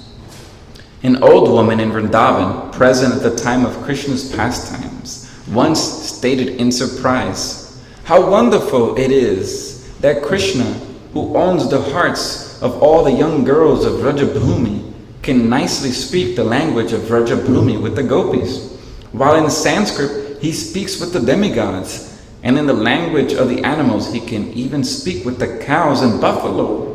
Similarly, in the language of the Kashmir province, and with the parrots and other birds, as well as in the most common languages, Krishna is so expressive." She inquired from the gopis as to how Krishna had become so expert in speaking so many different types of languages. So in regards to his speech, it's always truthful. Whatever Krishna says is actually a fact. It's never broken. So a person whose word of honor is never broken is considered called truthful. So Krishna once promised Kunti, the mother of the Pandavas, that he would bring her 5 sons back from the battlefield of Kurukshetra. After the battle was finished, when all the Pandavas had come home, Kunti praised Krishna because his promise was so nicely fulfilled. She said, "Even the sunshine may one day become cool, and the moonshine one day become hot, but your promise will not fail." Similarly, when Krishna, along with Bhima and Arjuna, went to challenge Jarasandha, he plainly told Jarasandha that he was the eternal Krishna, present along with 2 of the Pandavas. The story is that both Krishna and the Pandavas, in this case Bhima and Arjuna, were Kshatriyas, warrior kings. Jarasandha was also a Kshatriya and was very charitable toward the Brahmanas. Thus, King Krishna, who had planned to fight with Jarasandha, went to him with Bhima and Arjuna in the dress of Brahmanas. Jarasandha, being very charitable toward the Brahmanas, asked them what they wanted, and they expressed their desire to fight with him. Then Krishna, dressed as a Brahmana, declared himself to be the same Krishna who was the king's eternal enemy. Now another quality in regards to his speech is that Krishna is a pleasing talker. A person who can speak sweetly even with his enemy, just to pacify him, is called a pleasing talker. Krishna was such a pleasing talker that after defeating his enemy, Kaliya, in the water of the Yamuna, he said, "My dear king of the snakes, although I have given you so much pain, please do not be dissatisfied with me. It is my duty to protect these cows which are worshipped even by the demigods. Only in order to save them from the danger of your presence have I been obliged to banish you from this place." Kaliya was residing in the water of the Yamuna, and as a result, the back portion of that river had become poisoned. Thus, so many cows who had drunk the water had died. Therefore, Krishna, even though he was only 4 or 5 years old, dipped himself into the water, punished Kaliya very severely, and then asked him to leave the place and go elsewhere. Krishna said at that time that the cows are worshipped even by the demigods, and he practically demonstrated how to protect the cows. At least people who are in Krishna consciousness should follow in his footsteps and give all protection to the cows. Cows are worshipped not only by demigods. Krishna himself worshipped the cows on several occasions, especially on the days of Janmashtami and Govardhan Puja. So we see how Krishna is very respectful even to one who he knows is his enemy or doesn't have his best interest or his devotee's best interest. Still, his words are very pleasing, very respectful to even Kaliya. Another quality of Krishna's speech is that he is very fluent. His words is full of meaning and politeness, as we will see. A person who can speak meaningful words and with all politeness and good qualities is called Vavaduka, or fluent. So there's a nice statement in Srimad Bhagavatam regarding Krishna speaking politely. When Krishna politely bade his father Nanda Maharaj to stop the ritualistic offering of sacrifice to the rain god Indra, a wife of one village cowherd man became captivated. She later thus described the speaking of Krishna to her friends. Krishna was speaking to his father so politely and gently that it was as if he were pouring nectar into the ears of all present there. After hearing such sweet words from Krishna, who will not be attracted to him? Krishna's speech, which contains all good qualities in the universe, is described in the following statement by Uddhava. The words of Krishna are so attractive that they can immediately change the heart of his opponent. His words can immediately solve all the questions and problems of the world. And although he does not speak very long, each and every word from his mouth contains volumes of meaning. These speeches of Krishna are very pleasing to my heart. So that's called being fluent. Now these are more subtle qualities of Krishna. Is 11. He's highly learned. And how do we know he's highly learned?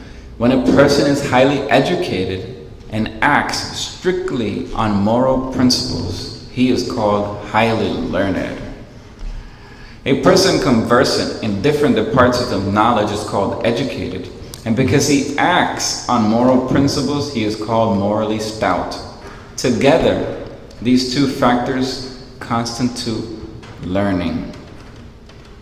So what is it? One has to be educated and act on moral principles. This is full learning, full education we get if we can do these two things. So Krishna is receiving education from Sandipani Muni is described by Sri Narada Muni as follows. In the beginning, Lord Brahma and others are like clouds of evaporated water from the great ocean of Krishna. In other words, Brahma first received the Vedic education from Krishna as the clouds receive water from the ocean. That Vedic education or instruction, which was spoken by Brahma to the world, was then reposed upon the mountain of Sandipani Muni. Sandipani Muni instructions to Krishna are like the reservoir of water on the mountain, which flows as a river and goes again to mix with the source, the ocean of Krishna. To be more clear, the idea is that Krishna actually cannot be instructed by anyone, just as the ocean does not receive water from any source but itself. It only appears that the rivers are pouring water into the oceans. So it is clear that Brahma received this education from Krishna, and from Brahma, via the disciplic succession, this Vedic instruction was distributed. Sandipani Muni is likened to the river which is flowing down again to that same original ocean of Krishna. So we see that Krishna has this quality of being highly educated because of all knowledge. All education originally comes from Krishna, who is like the ocean. The Siddhas, the inhabitants of Siddhaloka, where all are born with fully developed mystic powers, and the Charanas, the inhabitants of a similar planet, pray to Krishna as follows. My Lord Govinda, the goddess of learning, is decorated with 14 kinds of educational ornaments. Her intelligence is all pervading within the 4 departments of the Vedas. Her attention is always on the law books given by great sages like Manu, and she is apparelled in 6 kinds of expert knowledge, namely Vedic evidence, grammar, astrology, rhetoric, vocabulary, and logic. Her constant friends are the supplements of the Vedas, the Puranas, and she is decorated with the final conclusion of all education. And now she has acquired an opportunity to sit with you as a class friend in school, and she is now engaged in your service. Krishna, the Supreme Personality of Godhead, does not require any education, but he gives a chance to the goddess of learning to serve him. Being self-sufficient, Krishna does not require the service of any living entity, although he has many devotees. It is because Krishna is so kind and merciful that he gives everyone the opportunity to serve him as though he required the service of his devotees. Now regarding to moral principles, because we said highly learned is just not having education, but also being morally stout. So now here, some evidence how Krishna is morally stout. It is stated in Srimad Bhagavatam that Krishna is ruling over Vrindavan as death personified to the thieves, as pleasing bliss to the pious, as the most beautiful Cupid to the young girls, and as the most munificent personality to the poor men. He is as refreshing as the full moon to his friends, and to his opponents, he is the annihilating fire generated from Lord Shiva. Krishna is therefore the most perfect moralist in his reciprocal dealings with different kinds of persons. When he is death personified to the thieves, it is not that he is not without moral principles or that he is cruel. He is still kind, because to punish thieves with death is to exhibit the highest quality of moral principles. In the Bhagavad Gita also, Krishna says that he deals with different kinds of persons according to their dealings with him. Krishna's dealings with his devotees and with non-devotees, although different, are equally good. Because Krishna is all good, or morally stout, his dealings with everyone are always good. So, we see, to be highly educated and to act strictly on moral principles are 2 qualities of being highly learned person. They deal with everyone properly, how they deserve, and they have full knowledge. So, another quality of Krishna is that he is highly intelligent. You will never find someone more intelligent than Krishna. And how do we know? Well, a man is called intelligent if he has sharp memory and fine discretion. As far as Krishna's memory is concerned, it is said that when he was studying in the school of Sandipani Muni and Alvantipura, he showed such a sharp memory that by once taking instructions from the teacher, he immediately became perfect in any subject. Actually, his going to the school of Sandipani Muni was to show the people of the world that however great or ingenious one may be, he must go to higher authorities for general education. However great one may be, he must accept a teacher or spiritual master. What to speak of us? Now, that's how an example of Krishna's sharp memory. And now his fine discretion. Krishna's fine discretion was exhibited when he was fighting with the untouchable king who was attacked the city of Mathura. According to Vedic rites, those who are untouchable are not to be touched by the Kshatriya kings, not even for killing. Therefore, when the untouchable king seized the city of Mathura, Krishna did not think it wise to kill him directly with his own hand. Still, the king had to be killed, and therefore Krishna decided with fine discretion that he should flee from the battlefield so that the untouchable king would chase him. he could then lead the king to the mountain where Muchukunda was lying asleep. Muchukunda had received a benediction from Kartikeya to the effect that when he awoke from his sleep, whomever he might see would at once be burnt to ashes. Therefore, Krishna thought it wise to lead the untouchable king to that cave, so that the king's presence would awaken Muchukunda, and he would at once be burnt to ashes. So this took some intelligence, some planning on Krishna's part, discretion, seeing how he can maintain this principle of not touching this untouchable and still killing him. So these are two aspects of a highly intelligent person, is that he's able to make discretionary decisions or discriminate, and he has a very sharp memory. So another subtle quality of Krishna is that he's a genius, actually. And we'll see what that means. His genius, a genius person, when he can, a person is called a genius when he can refute any kind of opposing element with newer and newer arguments. In this connection, there's a statement in Padyavali which contains the following conversation between Krishna and Radha. One morning, when Krishna came to Radha, Radha asked him, "My dear Keshava, where is your Vasa at present?" The Sanskrit word Vasa has three meanings. One meaning is residence, one meaning is fragrance, and another meaning is dress. Actually, Radharani inquired from Krishna, "Where is your dress?" But Krishna took the meaning as residence, and he replied to Radharani, "My dear captivated one, at the present moment my residence is in your beautiful eyes." To this Radharani replied, "My dear cunning boy, I did not ask you about your residence, I inquired about your dress." Krishna then took the meaning of Vasa as fragrance and said, "My dear fortunate one, I have just assumed this fragrance in order to be associated with your body."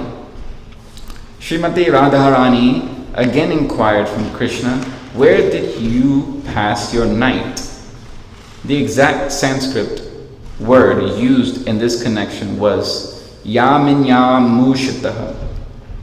Yaminyam means at night, and Ushitaha means pass. Krishna, however, divided the word Yaminyam Ushitaha into two separate words, namely Yaminya and Mushitaha.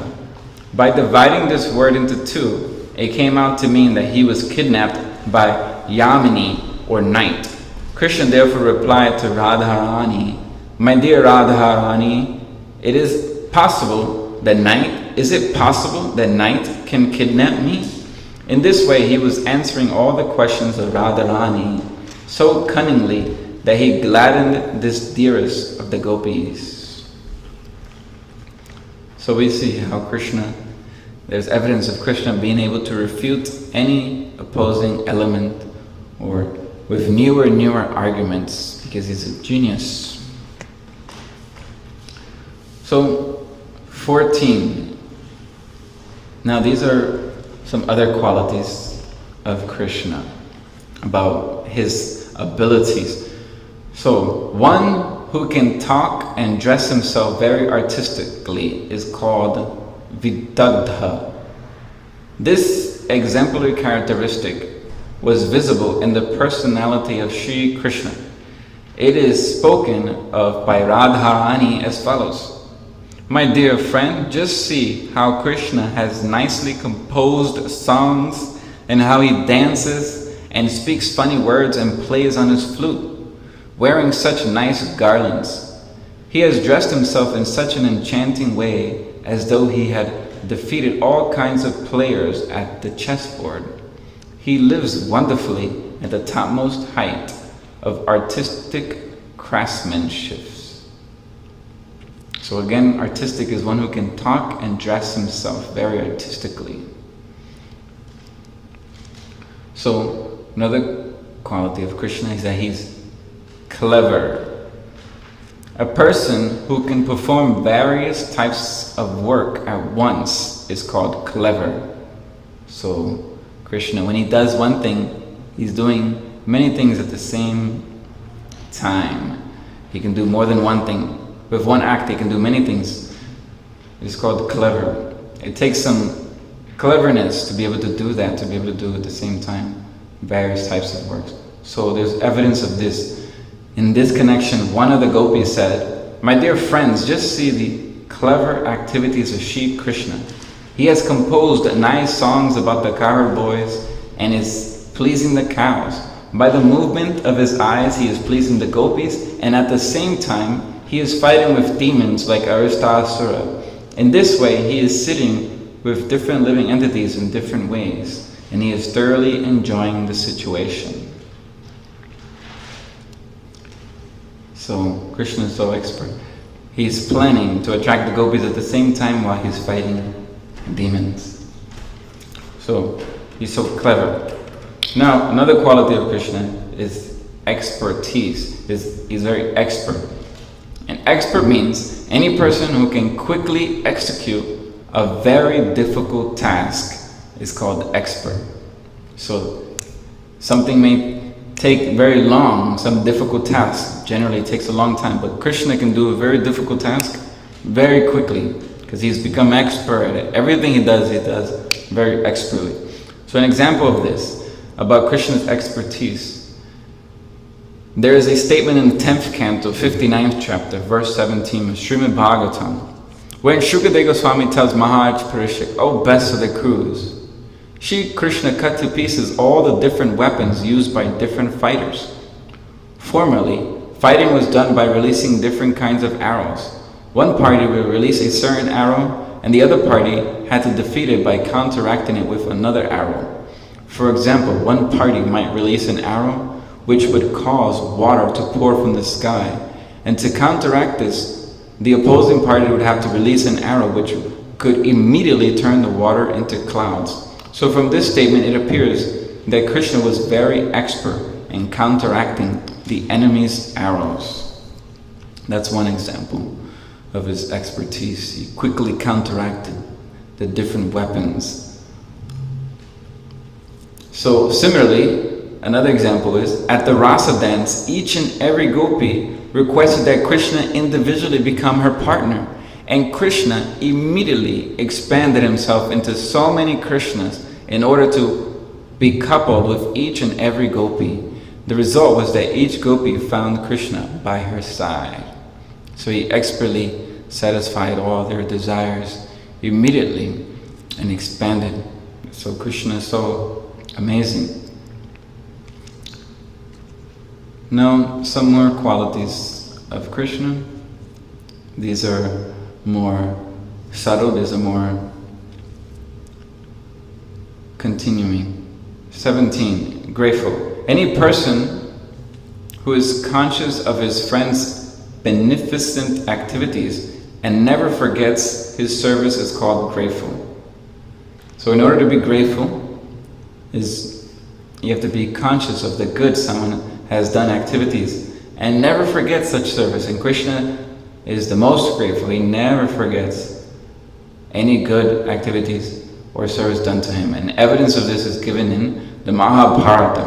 Krishna says, "When I was away from Draupadi, she cried with the words, 'Hey Govinda! This call for me has put me in her debt, and that indebtedness is gradually increasing in my heart.'" This statement by Krishna gives evidence of how one can please the Supreme Lord simply by addressing him, "Hey Krishna, hey Govinda." So Krishna never forgets when we chant his names, especially like Draupadi when she called out in utter helplessness for Krishna, fully dependent on him. The Maha Mantra, Hare Krishna, Krishna Krishna, Hare Hare, Hare Rama, Rama Rama, Hare Hare, is also simply an address to the Lord and his energy. So to anyone who is constantly engaged in addressing the Lord and his energy, we can imagine how much the Supreme Lord is obliged. It is impossible for the Lord to ever forget such a devotee. It is clearly stated in this verse that anyone who addresses the Lord immediately attracts the attention of the Lord, who always remains obliged to him. Another instance of Krishna's feeling of obligation is stated in connection with his dealings with Jambavan. When the Lord was present as Lord Ramachandra, Jambavan, the great king of the monkeys, rendered very faithful service to him. When the Lord again appeared as Lord Krishna, he married Jambavan's daughter and paid him all the respect that is usually given to superiors. Any honest person is obliged to a friend who has rendered some service unto him. Since Krishna is the supreme honest personality, how can he forget an obligation to his servitor? How nice, how grateful Krishna is. Now another quality of Krishna is how determined he can be. And what does it mean to be determined? Any person who observes regulative principles and fulfills his promises by practical activity is called determined. So, as far as the Lord's determination is concerned, there is an example in his dealings in the Hari Vamsha. In this connection, with Lord Krishna's fighting the king of heaven, Indra, who was forcibly deprived of the Parijata flower. Parijata is a kind of lotus flower grown on the heavenly planets. Once, Satyabhama, one of Krishna's queens, wanted that lotus flower, and Krishna promised to deliver it, but Indra refused to part with his Parijata flower. Therefore, there was a great fight with Krishna and the Pandavas on one side and all the demigods on the other. Ultimately, Krishna defeated all of them and took the Parijata flower, which he presented to his queen. So in regard to that occurrence, Krishna told Narada Muni, "My dear great sage of the demigods, now you can declare to the devotees in general, and to the non-devotees in particular, that in the matter of taking the Parijata flower, all the demigods, the Gandharvas, the Nagas, and the demon Rakshasas, the Yakshas, the Panagas, tried to defeat me, but none could make me break my promise to my queen." So Krishna was very determined to fulfill his promise to Satyabhama. There's another promise by Krishna in the Bhagavad Gita to the effect that his devotee will never be vanquished. So a sincere devotee who is always engaged in the transcendental loving service of the Lord should know for certain that Krishna will never break his promise. He will always protect his devotees in every circumstance. Krishna showed how he fulfills his promise by delivering the Parijata flower to Satyabhama, by saving Draupadi from being insulted, and by freeing Arjuna from the attacks of all enemies. The promise of Krishna that his devotees are never vanquished had also previously been omitted by Indra when he was defeated in the Govardhan Leela. When Krishna stopped the villagers of Vrindavan from worshipping Indra, Indra became angry and therefore inundated Vrindavan with continuous rain. Krishna, however, protected all the citizens and animals of Vrindavan by lifting Govardhan Hill, which served as an umbrella. After the incident was over, Indra surrendered to Krishna with many prayers, in which he admitted, "By your lifting Govardhan Hill and protecting the citizens of Vrindavan, you have kept your promise that your devotees are never to be vanquished." So just see how Krishna is so determined. And we see that in the dealings with his devotees. So now, text quality number 19 is that Krishna is very expert judge of time and circumstance. He's always considering the particular time and the circumstances around that time period. So Krishna was very expert in dealing with people according to circumstances, country, time, paraphernalia, etc. How he could take advantage of a particular time, circumstance, and person is expressed by him while talking to Uddhava about his rasa dance with the gopis. He says, "The most opportune time is the full moon night in autumn, like tonight, the best place within the universe is Vrindavan, and the most beautiful girls are the gopis. So my dear friend Uddhava, I think I should now take advantage of all these circumstances and engage myself in the rasa dance. So Krishna is not playing around. He knows how to enjoy and take advantage of all these different circumstances and time.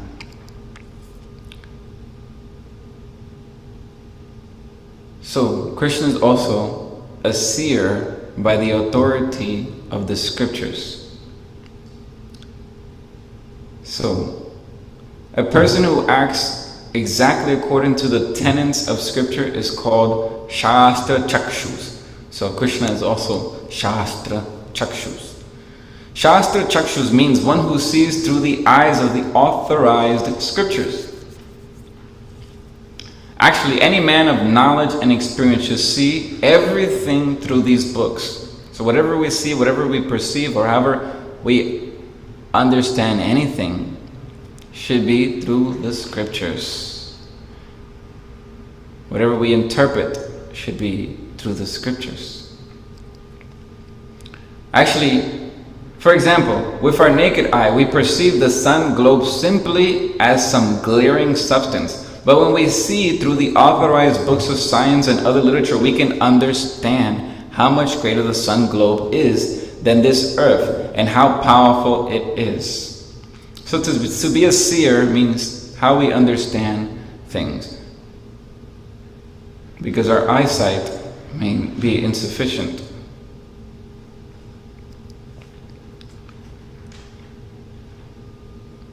So seeing things through the naked eye is not actually seeing. Seeing things through the authorized books or authorized teachers is the correct way to see. So although Krishna is the Supreme Personality of Godhead and can see all that is past, present, and future, to teach the people in general, he used to always refer to the scriptures. For example, in Bhagavad Gita, although Krishna was speaking as the Supreme Authority, he still mentioned and quoted Vedanta Sutra as authority. There's a statement in Srimad Bhagavatam where a person jokingly says that Krishna, the enemy of Kamsa, is known as the seer through the Shastras. In order to establish his authority, however, he is now engaged in seeing the gopis, whereby the gopis are becoming maddened.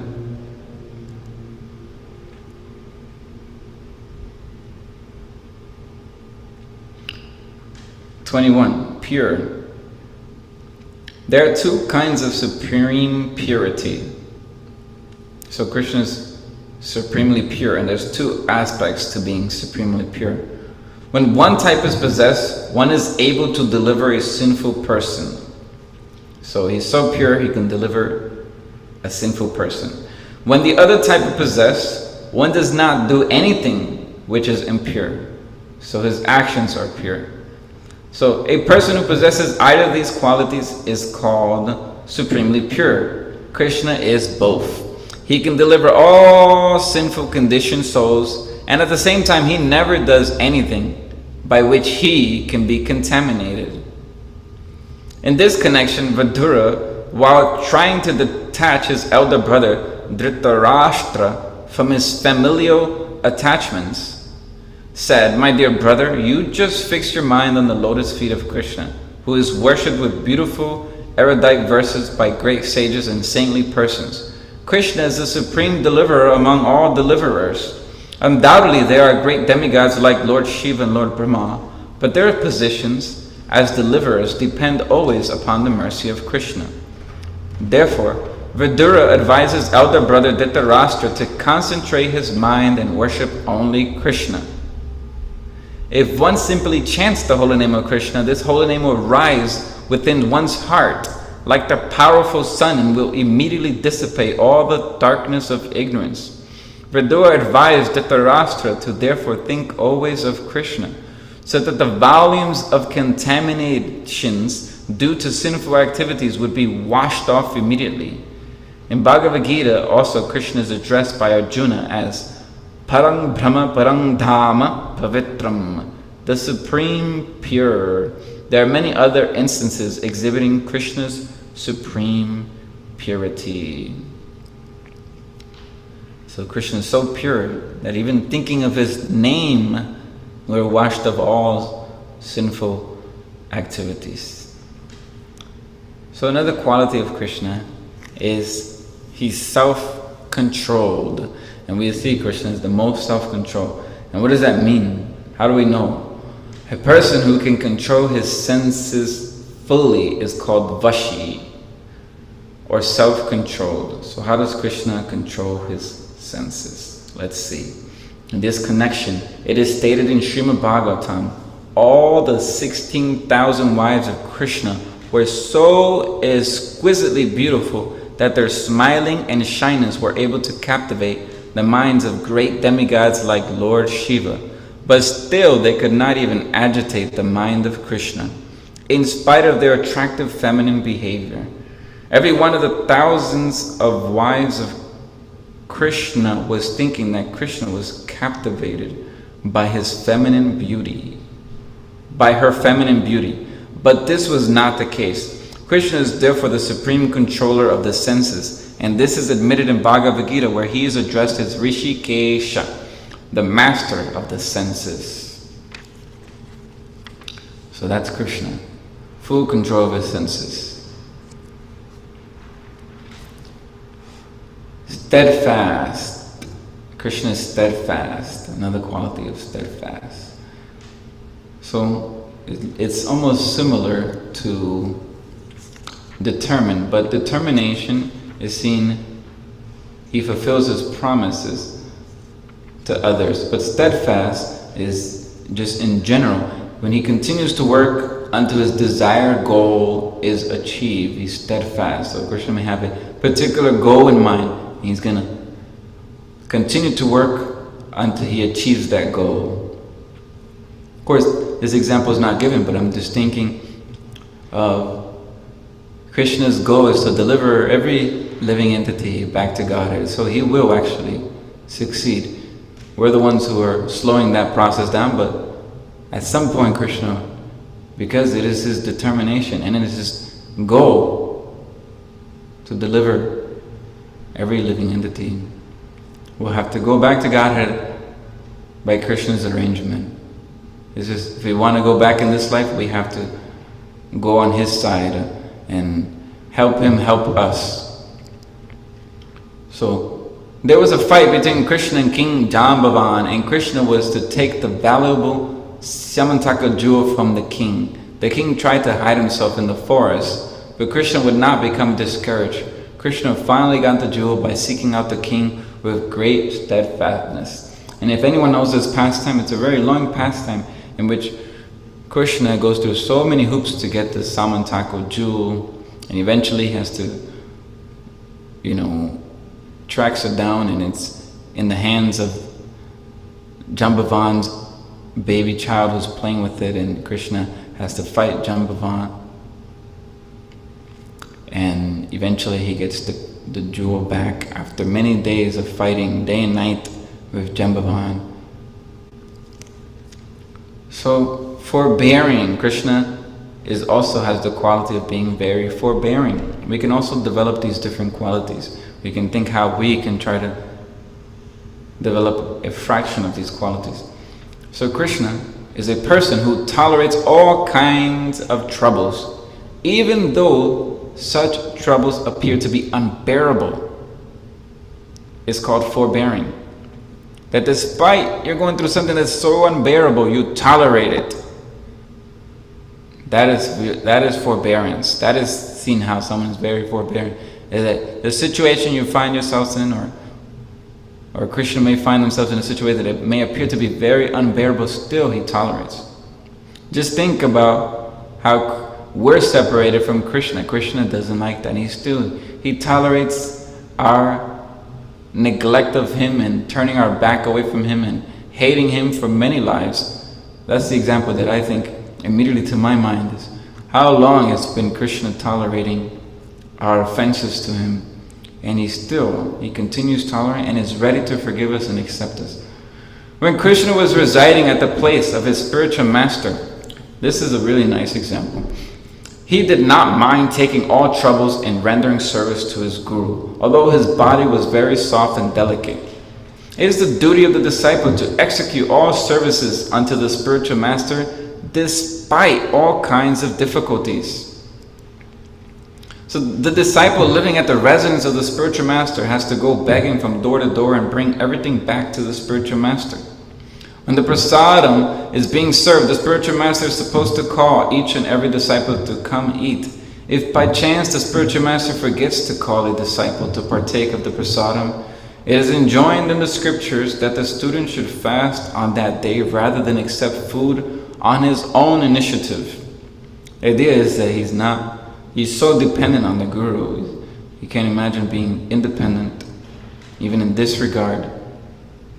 There are many such strictures. Sometimes, also, Krishna went to the forest to collect dry wood for fuel.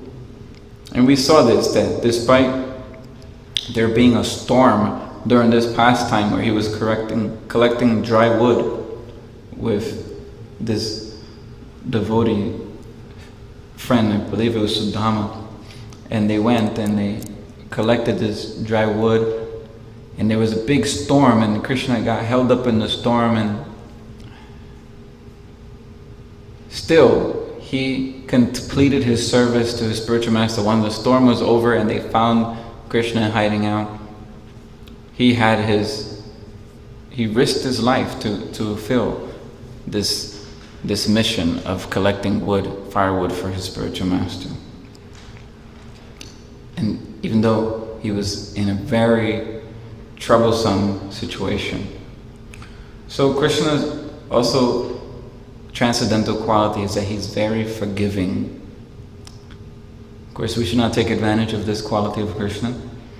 A person who can tolerate all kinds of offenses from the opposite party is known to be forgiving.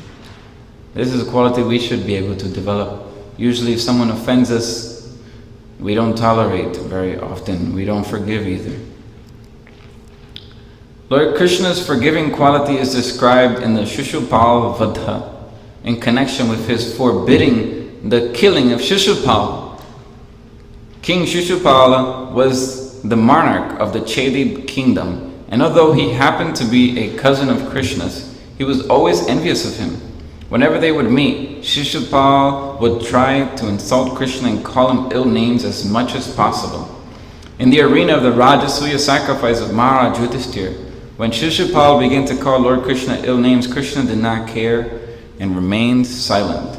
Some of the people at the arena were prepared to kill Shishupal, but Krishna restricted them. He was so forgiving. It is said that when there is a thundering sound in the clouds, the mighty lion immediately replies with his thundering roar. But the lion doesn't care when all the foolish jackals begin to make their less important sounds. So everyone is less important in front of Krishna. So we're all like jackals. Whenever we offend Krishna, Krishna actually doesn't really care too much.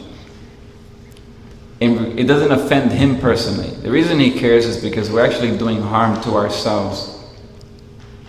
Shri Yamuna Acharya praises Krishna's power of forgiveness with the following statement. My dear Lord Ramachandra, you are so merciful to have excused the crow's clawing on the nipples of Janaki simply because of his bowing down before you.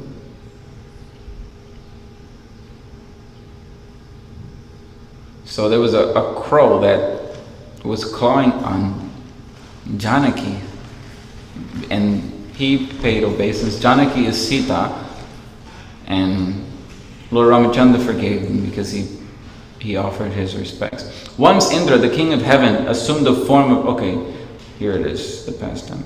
Assumed the form of a crow and attacked Sita, Janaki, Lord Ramachandra's wife, by striking her on her breast.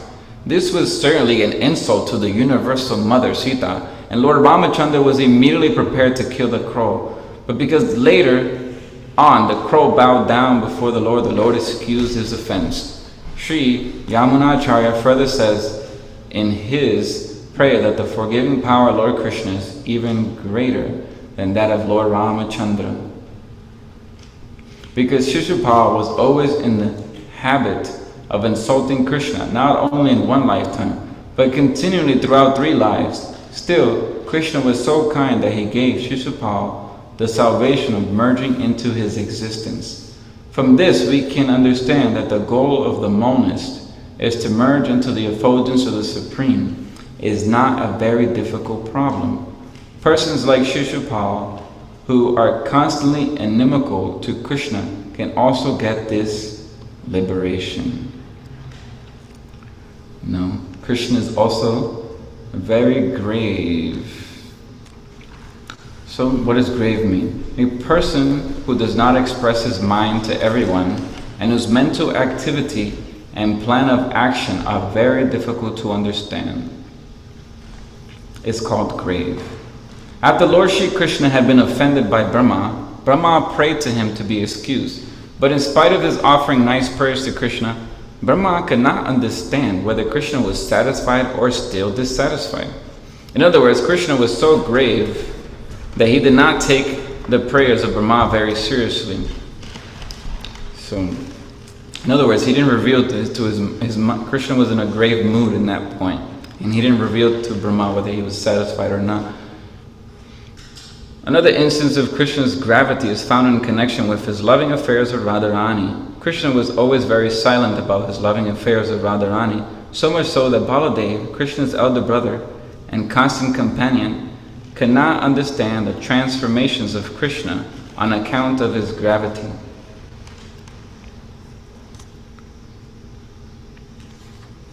Krishna also is self-satisfied. This is 27th quality. I think I'll stop there because time is about to be up. A person who is fully satisfied in himself without any hankering and who is not agitated even in the presence of serious cause for distress is called self-satisfied. So let's see how Krishna is self-satisfied. An example of Krishna's self-satisfaction was exhibited when he, Arjuna and Bhima, went to challenge Jarasandha, the formidable king of Magadha. And Krishna gave all credit to Bhima for the killing of Jarasandha. From this we can understand that Krishna never cares at all for fame, although no one can be more famous. An example of his not being disturbed was shown when Shishupal began to call him ill names. All the kings and brahmanas assembled at the sacrificial arena Maharaj Yudhishthira became perturbed and immediately wanted to satisfy Krishna by offering nice prayers. But all these kings and brahmanas could not discover any disturbance in Krishna's person. So, Krishna's, even in the presence of serious cause of distress, he is not at all agitated. He's self-satisfied in himself, not hankering for anything. Okay, so I believe the next person is who? Magdar Prabhu.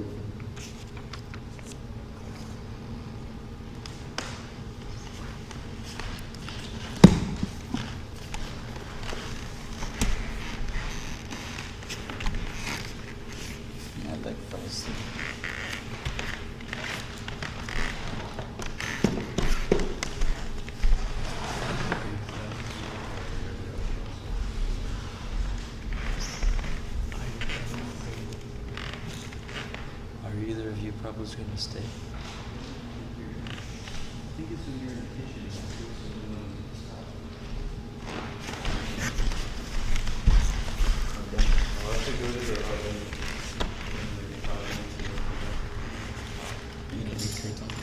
Yeah. So you have to tap out? Just for a minute. Okay. Just check the other. Shri Krishna Janmashtami ki jai.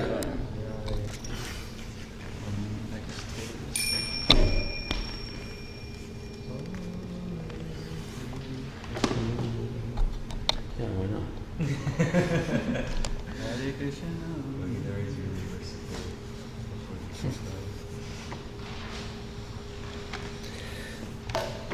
So you just got to remind me of that after we do the pranams. Okay, I'll try.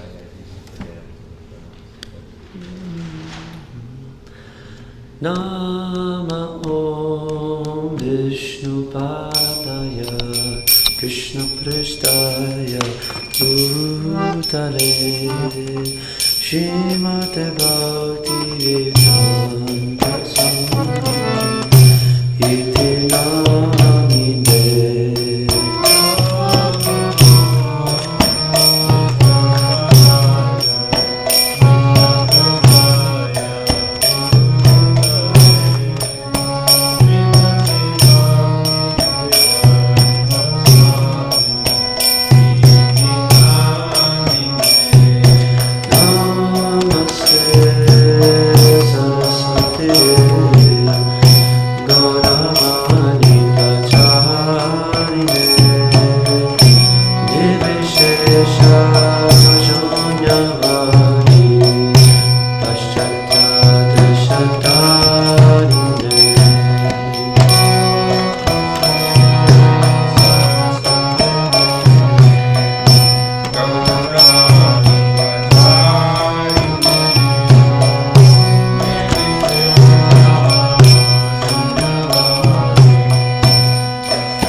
Hare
Hare Krishna, Hare Krishna, Krishna Krishna, Hare Hare, Hare Rama, Hare Rama, Rama Rama, Hare Hare.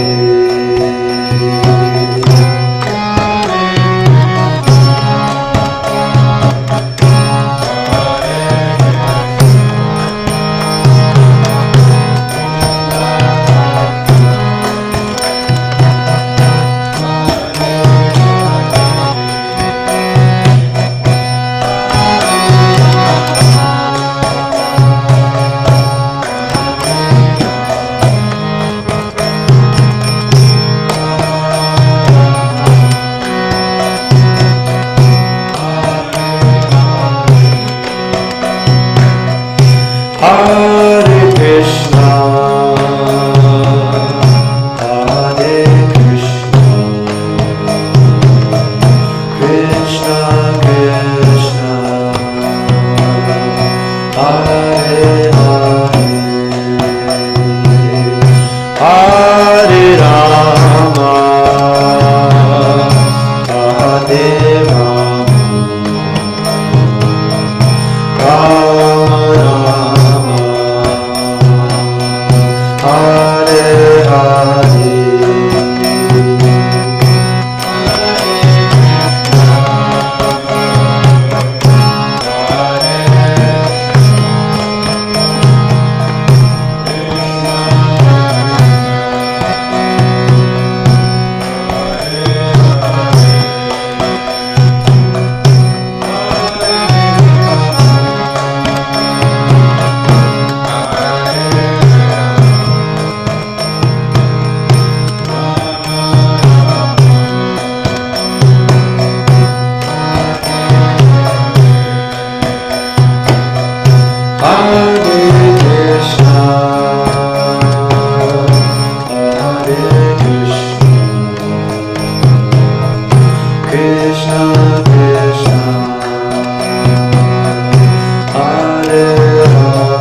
Krishna, Krishna Krishna, Hare Hare, Hare Rama, Hare Rama,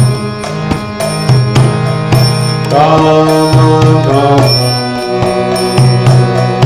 Hare Hare.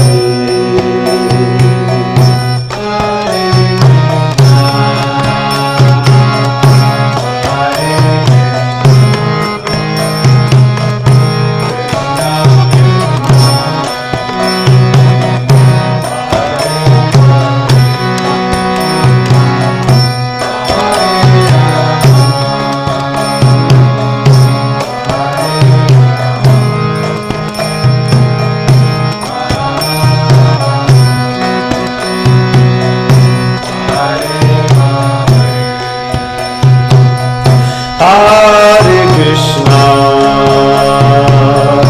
Hare Krishna,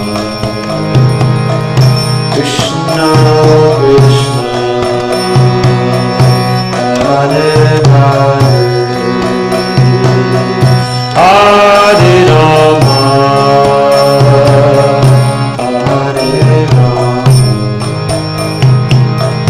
Rama Rama,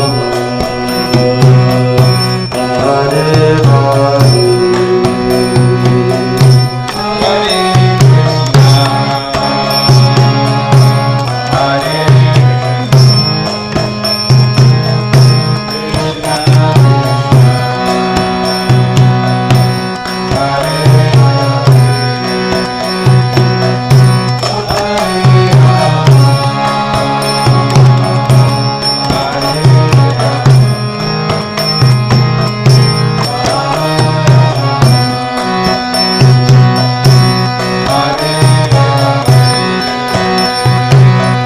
Hare Krishna,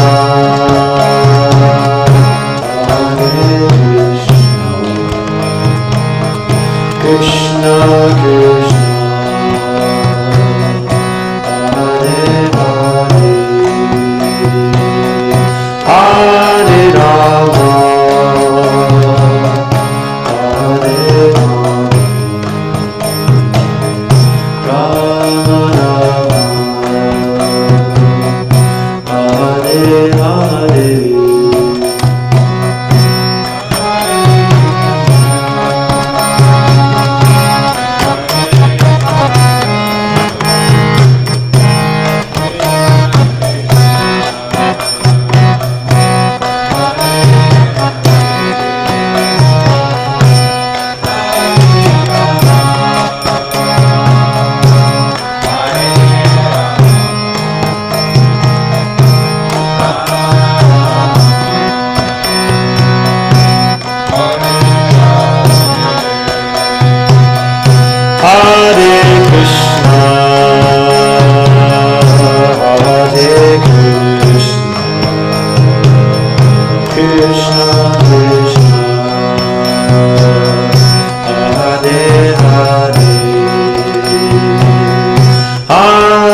Hare Krishna,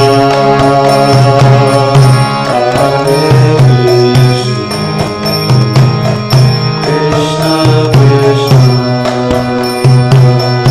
Hare Hare, Hare Rama, Hare Rama, Rama Rama, Hare Hare.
Krishna Krishna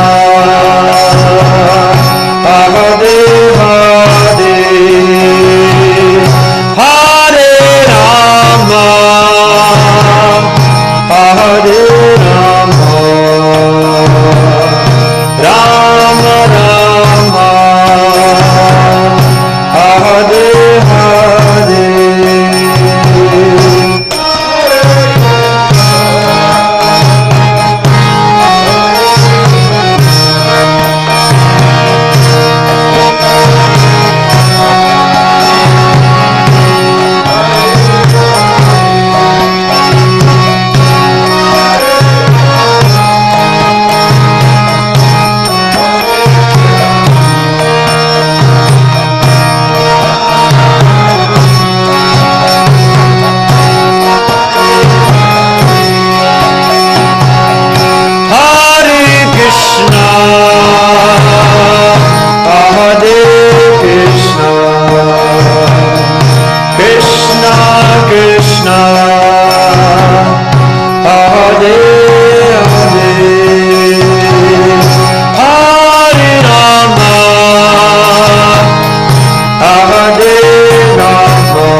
Can we do a song? Yeah. Manasadeho Geho? Yeah. I'll put you on the TV. Okay.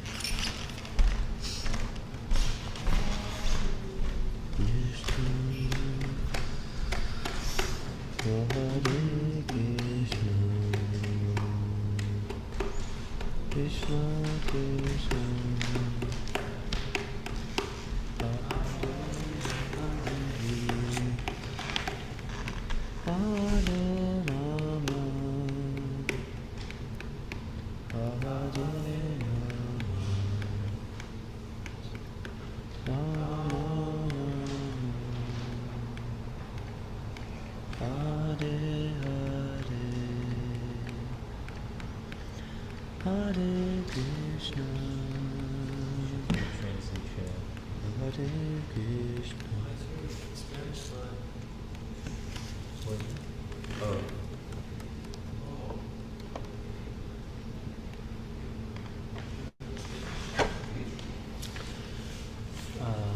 Okay, so let me see here. What was it again? Let's see. Hare Krishna, Krishna Krishna, Hare Hare, Hare Rama, Hare Rama, Rama Rama, Hare Hare. Krishna, Hare Krishna, Krishna Krishna, Hare Hare, Hare Rama, Hare Rama, Rama Rama, Hare Hare, Hare Krishna. Well, I forgot how it went exactly, so I'm looking for Radha Damodar.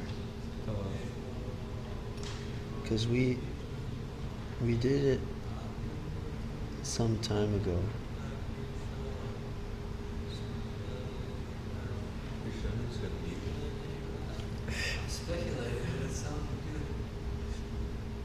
There's probably a really good audio We learned this one from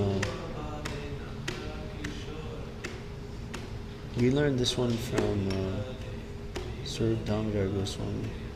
Here it is. Oh, he's doing this one. This one? Okay.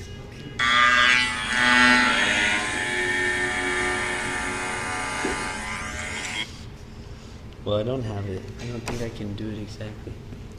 You want to look up? Let's try. What was it? I could sing that one. Radhe Jaya Jaya Madhava Daite. It's kind of low for me, but. Hare Krishna, Krishna Krishna. Yeah, pretty much as long as I can hear it, I can play. I can't. I don't know. He probably has a name that there's some creative name, so I don't really know. Great. Okay, then that's that. Hare Krishna, Krishna Krishna, Hare Hare, Hare Rama, Hare Rama. Hare Krishna, Krishna Krishna, Hare Hare, Hare Rama, Rama Rama, Hare Hare. Hare Krishna, Krishna Krishna, Hare Hare. Oh, it's trying to play out of it. Does it?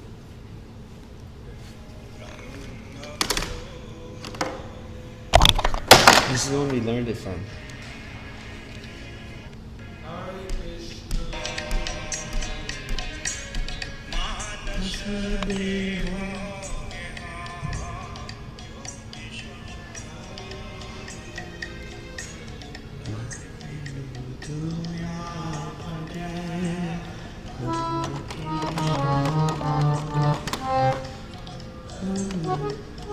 So we can sing it.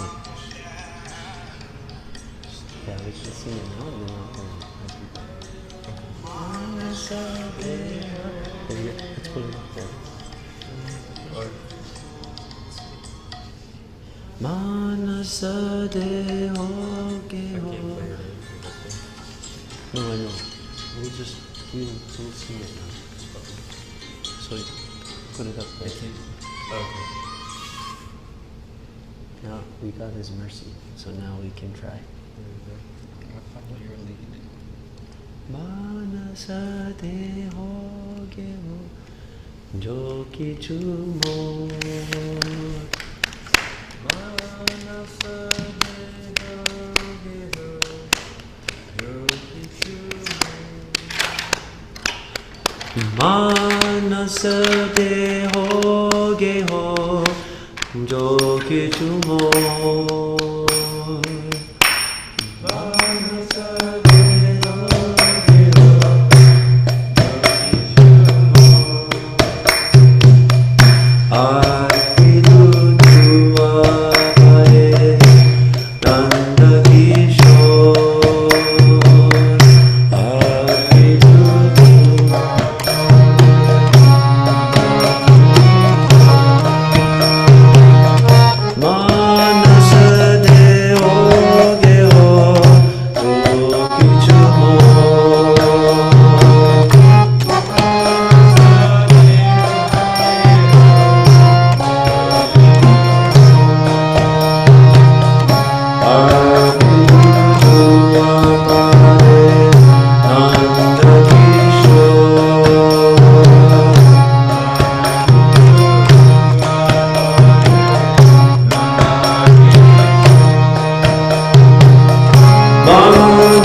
Mind, body, and family, whatever may be mine, I have surrendered at your lotus feet, O youthful son of Nanda.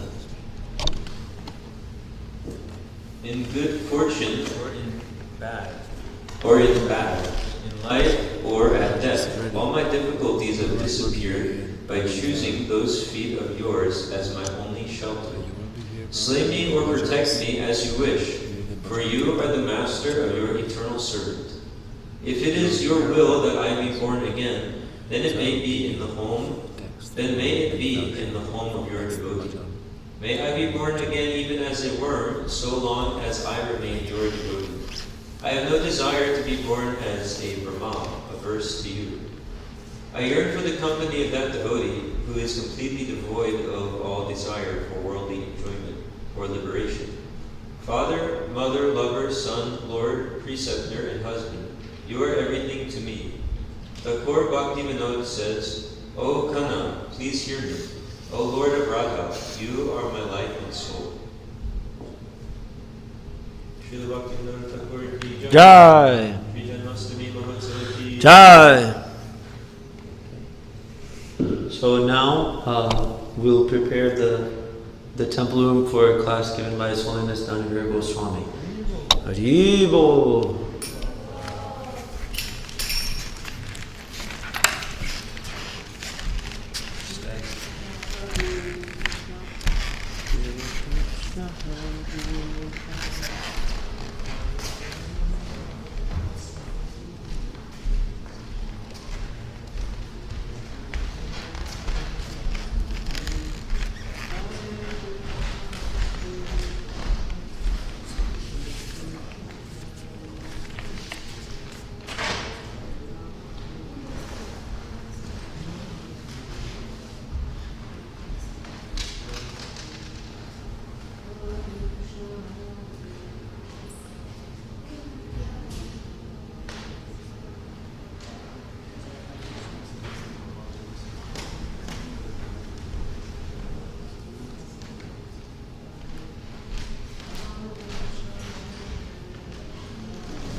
Namo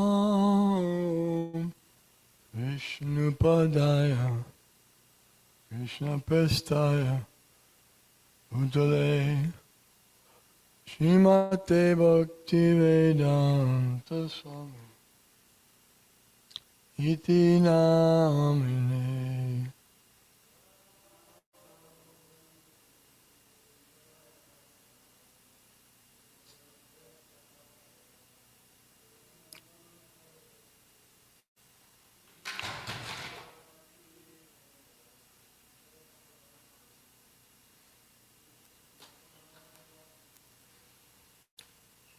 Namaste Saraswati Devi Gauravani Pracharine Nirvishesha Shinyavari Pasadyai Shaitan.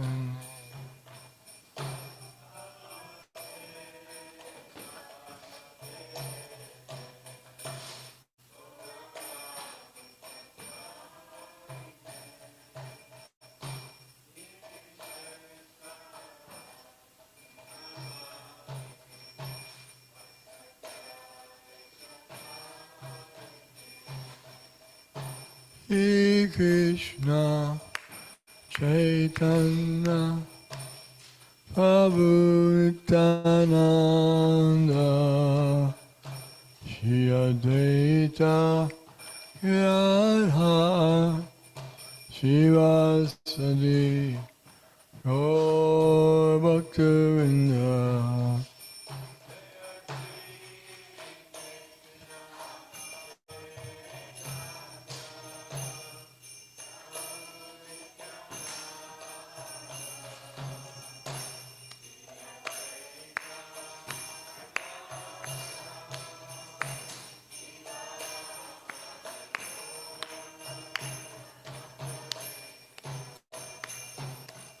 Shri Krishna Chaitanya Prabhu Nityananda Shri Advaita Gadadhar Shivasadi Gaur Bhaktivinoda.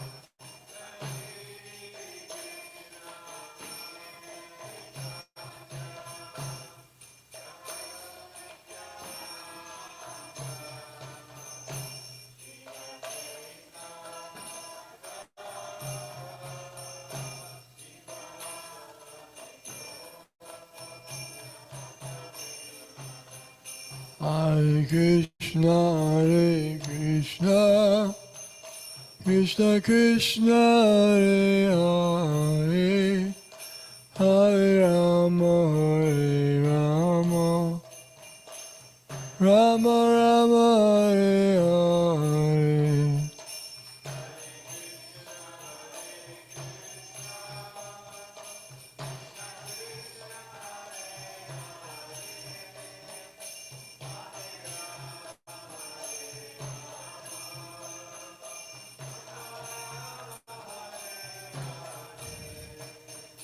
Hare Krishna, Krishna Krishna, Hare Hare, Hare Rama, Hare Rama, Rama Rama, Hare Hare.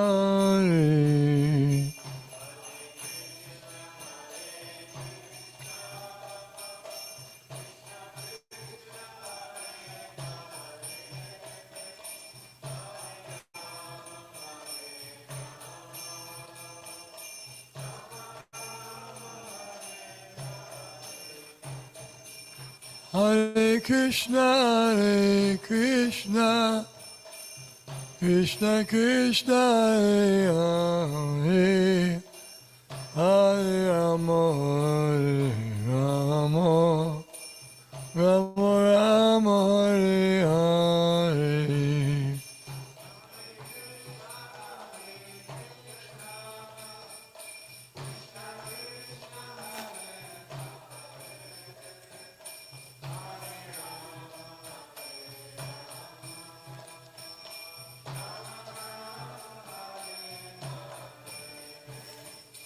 Hare Krishna, Krishna Krishna, Hare Hare, Hare Rama, Rama Rama, Hare Hare.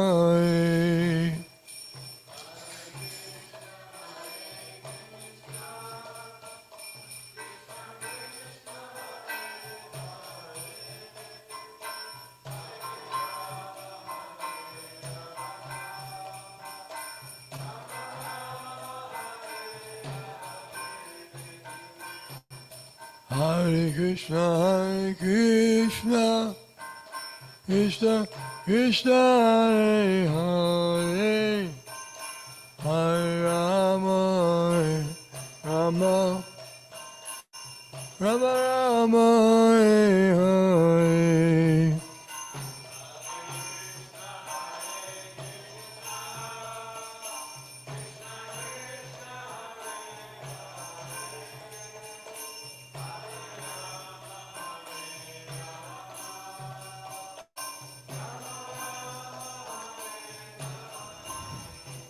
Hare Krishna, Krishna Krishna, Hare Hare, Hare Rama, Rama Rama, Hare Hare.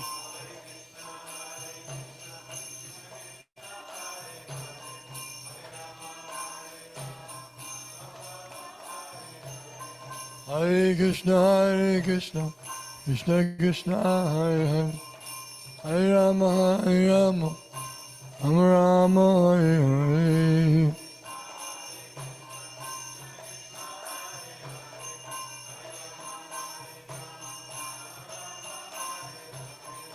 Hare Krishna, Hare Krishna, Krishna Krishna, Hare Hare, Hare Rama, Hare Rama, Rama Rama, Hare Hare.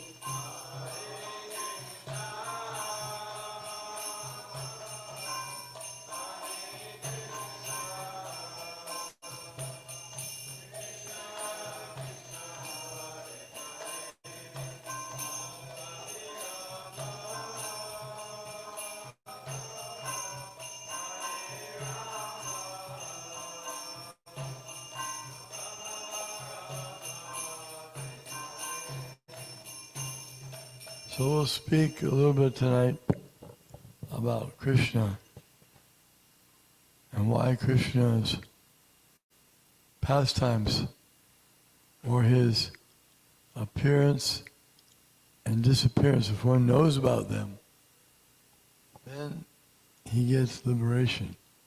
He doesn't have to take birth again in the material world. Another question might be why? Why is it different? And why is his birth and death, or so-called appearance and disappearance, why is it one transcendental and someone else, instead of having transcendental activities and birth, is considered material?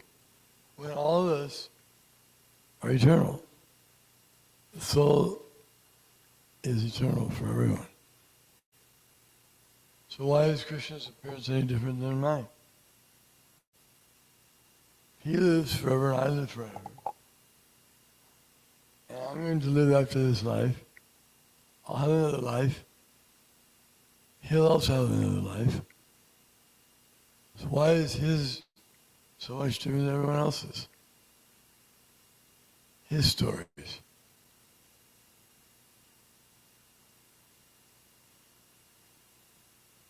What makes his birth in this world any different than anyone else's?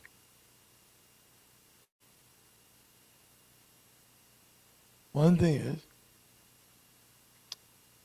that he's not forced to take birth here. he's not forced to take birth according to his karma, according to his past activities. Whereas we are. We don't come into this material world smiling and laughing. I think there's very few cases of that, isn't it? That the baby comes in smiling. They're crying. Isn't it? Do you know of anyone that came in laughing? Here I am. No, it's a sickening situation. You have the stomach for 9-10 months. And you can't breathe. It's an awkward position, very troublesome. Your association is not that great. And now you get to come out. And you start crying, hard to breathe. So many difficulties. But Krishna doesn't have such difficulties. For example, you know how Krishna appeared? Do you know it? You know what he was doing when he appeared? He was simply having a good time. Fully dressed in beautiful clothing, the most dazzling jewels. See, jewels. How do you get jewels in someone's womb? He would have beautiful jewels on. Helmet, crowned helmet, 4 hands, and 4 arms. Have you ever heard of anyone having birth with 4 arms? I mean, maybe some examples that are it didn't go along with the normal system. But most people don't have 4 arms. He has 4 arms. And each of the 4 arms is holding, he has 4 different things he carries. He has lotus flower in one. Beautiful lotus flower. Fresh. Smells extraordinary. Beautiful. Then he has a club. Big club. That club is for those who want to cause trouble. He's ready. And the lotus is for those who want to be nice and reciprocal. He's ready. And the other 2 arms, one carries Sudarshan Chakra, the ultimate weapon. See, why is he so heavily armed? He comes to the world heavily armed. Yes, because this is the material world. You have to expect there's going to be some difficulties. And he wasn't wrong. Because his parents were being incarcerated by his uncle. His own uncle had incarcerated Krishna's parents and kept them in the prison. So he had to come in that circumstance. And they had all kinds of guards with weapons. And they would have attacked anyone who tried to stop them from taking that child and giving that child to his uncle. Because the story is that person, his name was Kansa. It's spelled the same way, K-A-N-S-A, Kansa.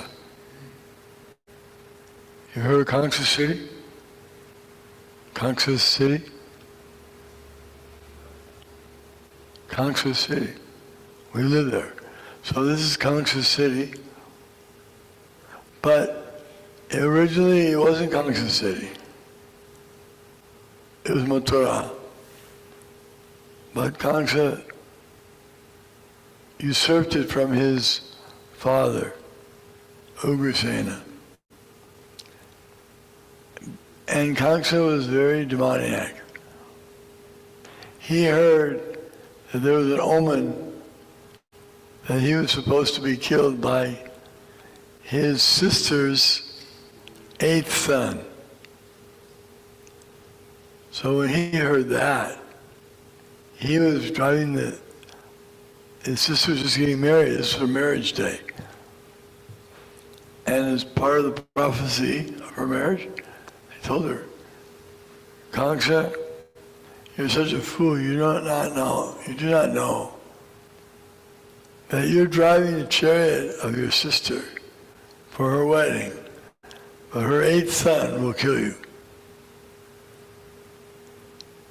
So he believed in omens like that, because he figured it came from probably demigoddess or demigods, and they don't tell lies, they give correct omens. So he said, okay, I have to act on this. He took out his sword. He had his weapon, sword. And he took his sister by the hair and he was going to cut off her head. Brotherly love towards his sister.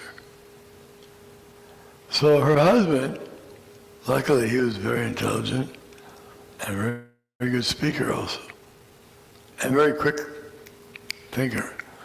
He said, wait a minute, Kangsa. You don't have to kill her. She will not be the cause of your death. And if she gives birth to any children, we don't know if she will. If she does, I'll happily give them to you to protect you. And you can do what you want with them. Don't worry. So he spoke with some of the other ministers and they thought, it doesn't look very good, Kangsa, king, if you kill your sister's newborn baby. I mean, you kill your sister on her wedding day. Doesn't look very good for your regime. So that's a good point. All right, I won't kill her. Let her live. And he apologized. I'm sorry, I acted a little whimsically there. But just make sure that when you get the first child. So, that's the kind of family Krishna was born into. So we can't be too sure. Now, somebody said, well, that's the point. He's born into a bad family.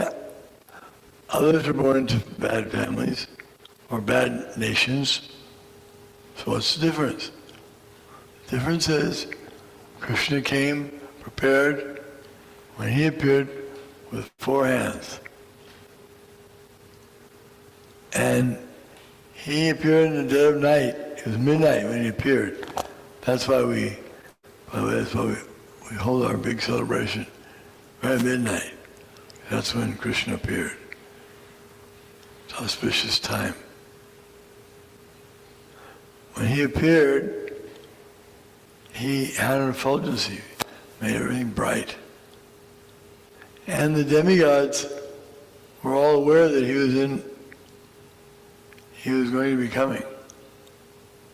Because they know demigods means they're given advance tickets, free passes to all the wonderful activities going on in the universe.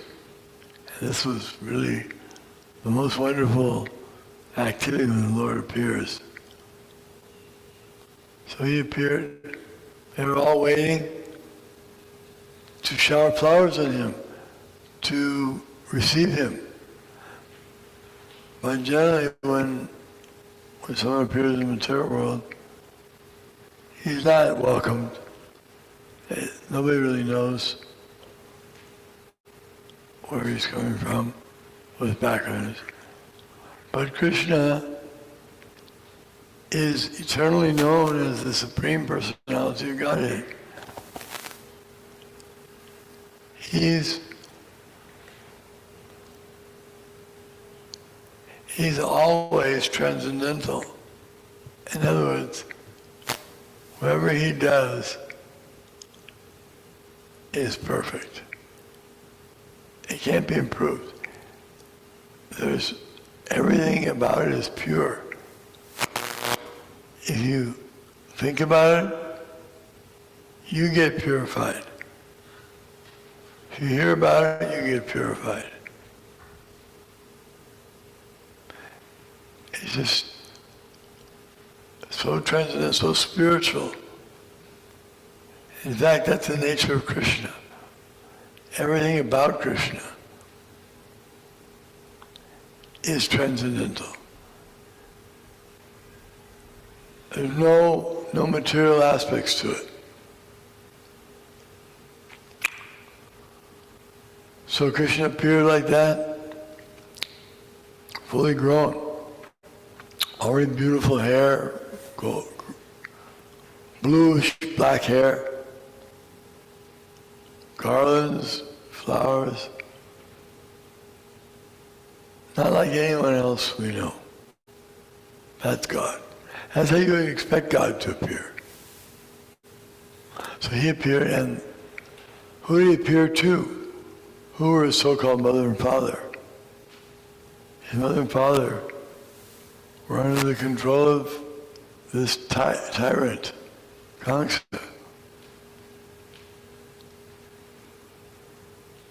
But why were they his mother and father? Because they were great devotees. They were completely pure devotees of Krishna. They had been worshiping Krishna for many lifetimes. They're always serving Krishna. They're always thinking about Krishna. So they get to have Krishna again as their child in this material world. He likes to reciprocate with his devotees. And he has these transcendental universal roadshows, you could say. He goes on tour. And he displays his pastimes. He displays his beauty, his entourage.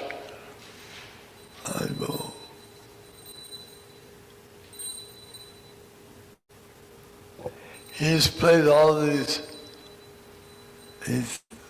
opulences of his for everyone to see and experience. And anyone who hears of them or sees them, they become tremendously purified. Their hearts become changed. They no longer think of cruel things and low, abominable things, but they think of all pure things. How to serve everyone by serving the Lord. How to do the best service for Krishna. So they became his parents. So in the mood of parents, first of all, they're in the mood of reverent devotees. Because first principle of any relationship with Krishna is service. One has to consider himself a servant. So after they offered beautiful prayers, showing utmost respect and regard, then Mother Devaki began to act like a mother. And she said, if you stay like this, then when Kamsa sees you, he'll know you're God. He'll know you're Vishnu and he'll have you killed. So I don't want you to get killed.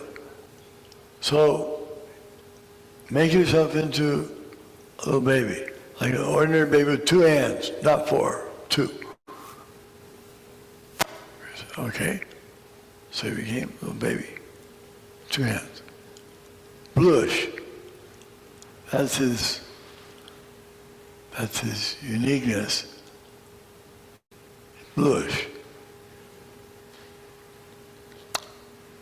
Although people were more colors than they are now.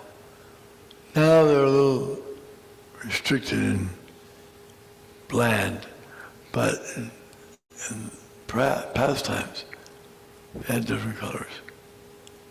So it wasn't so unusual. But Krishna's blue is not ordinary blue. It's transcendental blue. You can't compare it to anything material. Anything you try to compare to Krishna in beauty or brightness or fragrance, whatever you want, it doesn't compare. It's just incomparable. And so he appeared in his little baby form, and the guards would certainly tell King Kangsa very soon that a baby child was born. That's why he was keeping them in prison. He wanted to make sure when that baby was born, he got the first glance. So Devaki didn't trust her brother. He's very cruel. So Vasudeva, her husband, Vasudeva, he said, I'll go over to Nanda's house. I'll take a child over there to Nanda's house.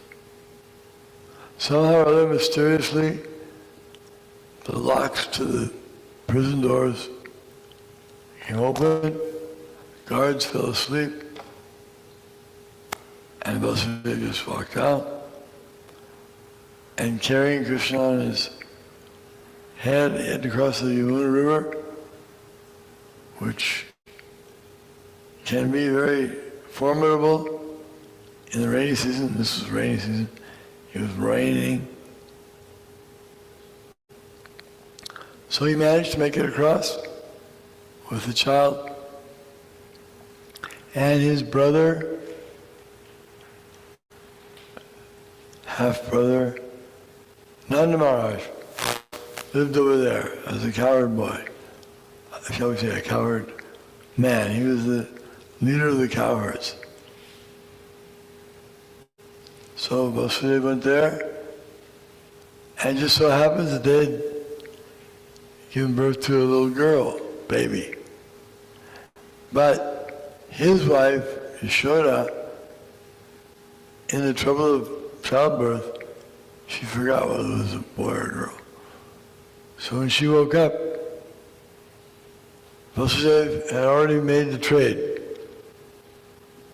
He gave her Krishna, and he took their daughter. She has many names.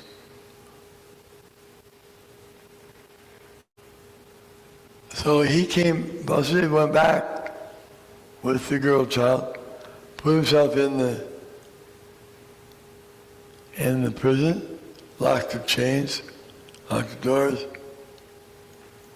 And then when Kamsa came, said, all right, give me that child.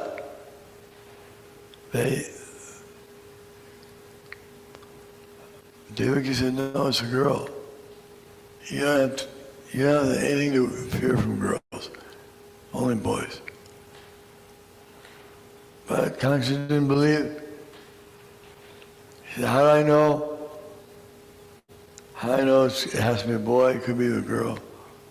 I don't take any chances.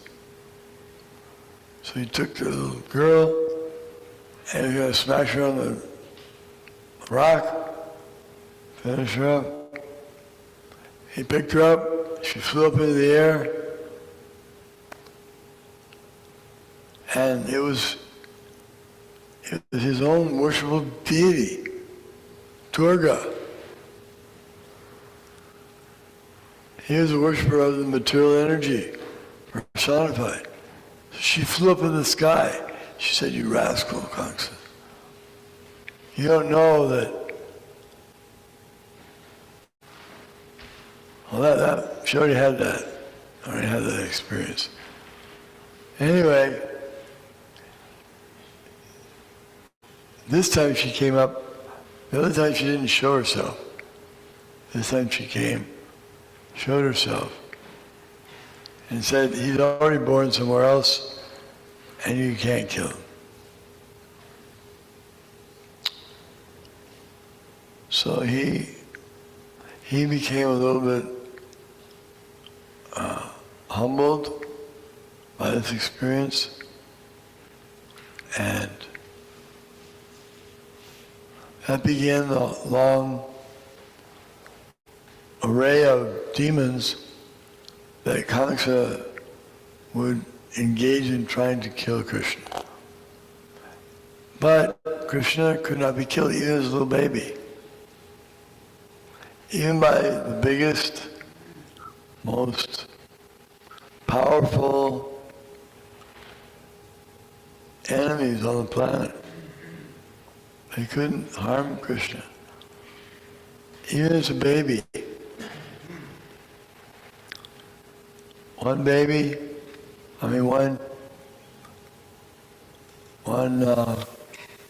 witch, her name was Kirtana. She was employed by Kamsa. She's called the Dakini witch. So witches are very good at getting poison and poisoning people. How do they?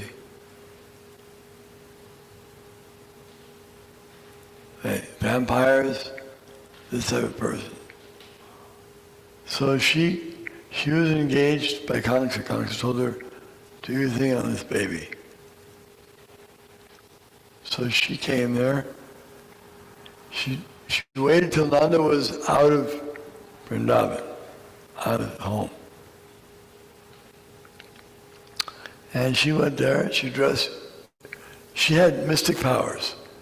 She could make herself appear any way she wanted. So she made herself look gorgeous. Everyone was amazed by her beauty. And they thought, this must be the goddess of fortune, come to pay her respects to Krishna. So she came, and she walked right up to Yashoda and said, "Oh, what a beautiful baby. Can I hold the baby?" And no one would say no to her. Everyone would say yes. Yes, of course. And she said, "I'll just give her some of my milk." I said, "Yes, of course." So she had smeared deadly poison on her breast. And it didn't take much, a little touch. Our baby's dead within a few seconds. She took the baby on her lap and she began to breastfeed the baby. The baby was sucking her breast. You may say, why do you do that? He's God. He should know that she's an evil Dakini witch. Why would he trust her? He didn't trust her. But he's not afraid of her either because he has nothing to fear. So he sucked out her poison and her milk. And he didn't get hurt at all, but she died. And when she died, her real form, which was miles long, expanded. That's extraordinary. Nobody has a birthday He was 3 months old then. No one had such an experience. So Putana died, and that Putana's body, it stayed like that for a long time. His big, huge body, and children used to play. And there were other demons. But every demon, it failed, and Krishna came out victorious and famous. His fame increased. And Kamsa got more and more worried as each demon was killed. This is what you would expect God to do. If God were going to come, what would you expect him to do? Sit around and watch TV? No. God comes, he's going to do something wonderful. And we can't dictate what that wonderful thing is.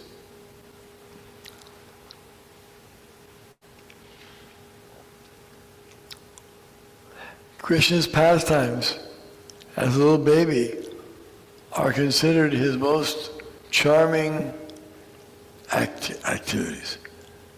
They're so pleasing. We have every year 1 month called Damodar month, October, approximately. And that month, the devotees celebrate Krishna's babyhood pastimes, as a little child. And he was a naughty child. He used to steal butter and milk, yogurt. So I say, why do you have to steal if he's God? What kind of God is that? It's not a good example to set. God just set a good example. But he's stealing butter from other people's homes. They kept the butter in the rafters of their storerooms. They didn't have refrigerators then. But underground, if you've ever been underground, you know it's cool down there. You can keep it in a cool place. It stays cool. That's where they kept their yogurt and cream and butter. So he would go there and steal it and give it away to his coward boyfriends and his friends, the monkeys. And actually they loved it. The mother coward women, they loved it. Because Krishna is so beautiful, so charming. Just to see him in your home, to have him in your home, is unbelievable, beautiful. So they were happy to have him, but in order to increase the pleasure, they would go to Yashoda's house and complain. This child of yours is creating such a disturbance. And Mother Yashoda said, what did he do? He said, he goes to my babies, and if there's no milk, if there's no yogurt and butter, then he pinches the babies, makes them cry, then he urinates on the floor, and then he leaves. What kind of activity is this? And Krishna's. So Mother Yashoda said, Krishna, did you do that? No, Mother. He never admitted it. So the complaints kept coming in, more and more complaints. But it was just a pastime. Krishna loved it. They'd feed all the monkeys. Monkeys are still there, by the way. If you go to this place where Krishna lived, he still lives there. Monkeys are still there. The inhabitants are still there. Amazing. They're still there in the same place. Krishna's still having his pastimes there. Not everyone can appreciate it though. not everyone is able to perceive the transcendental appearance of Krishna.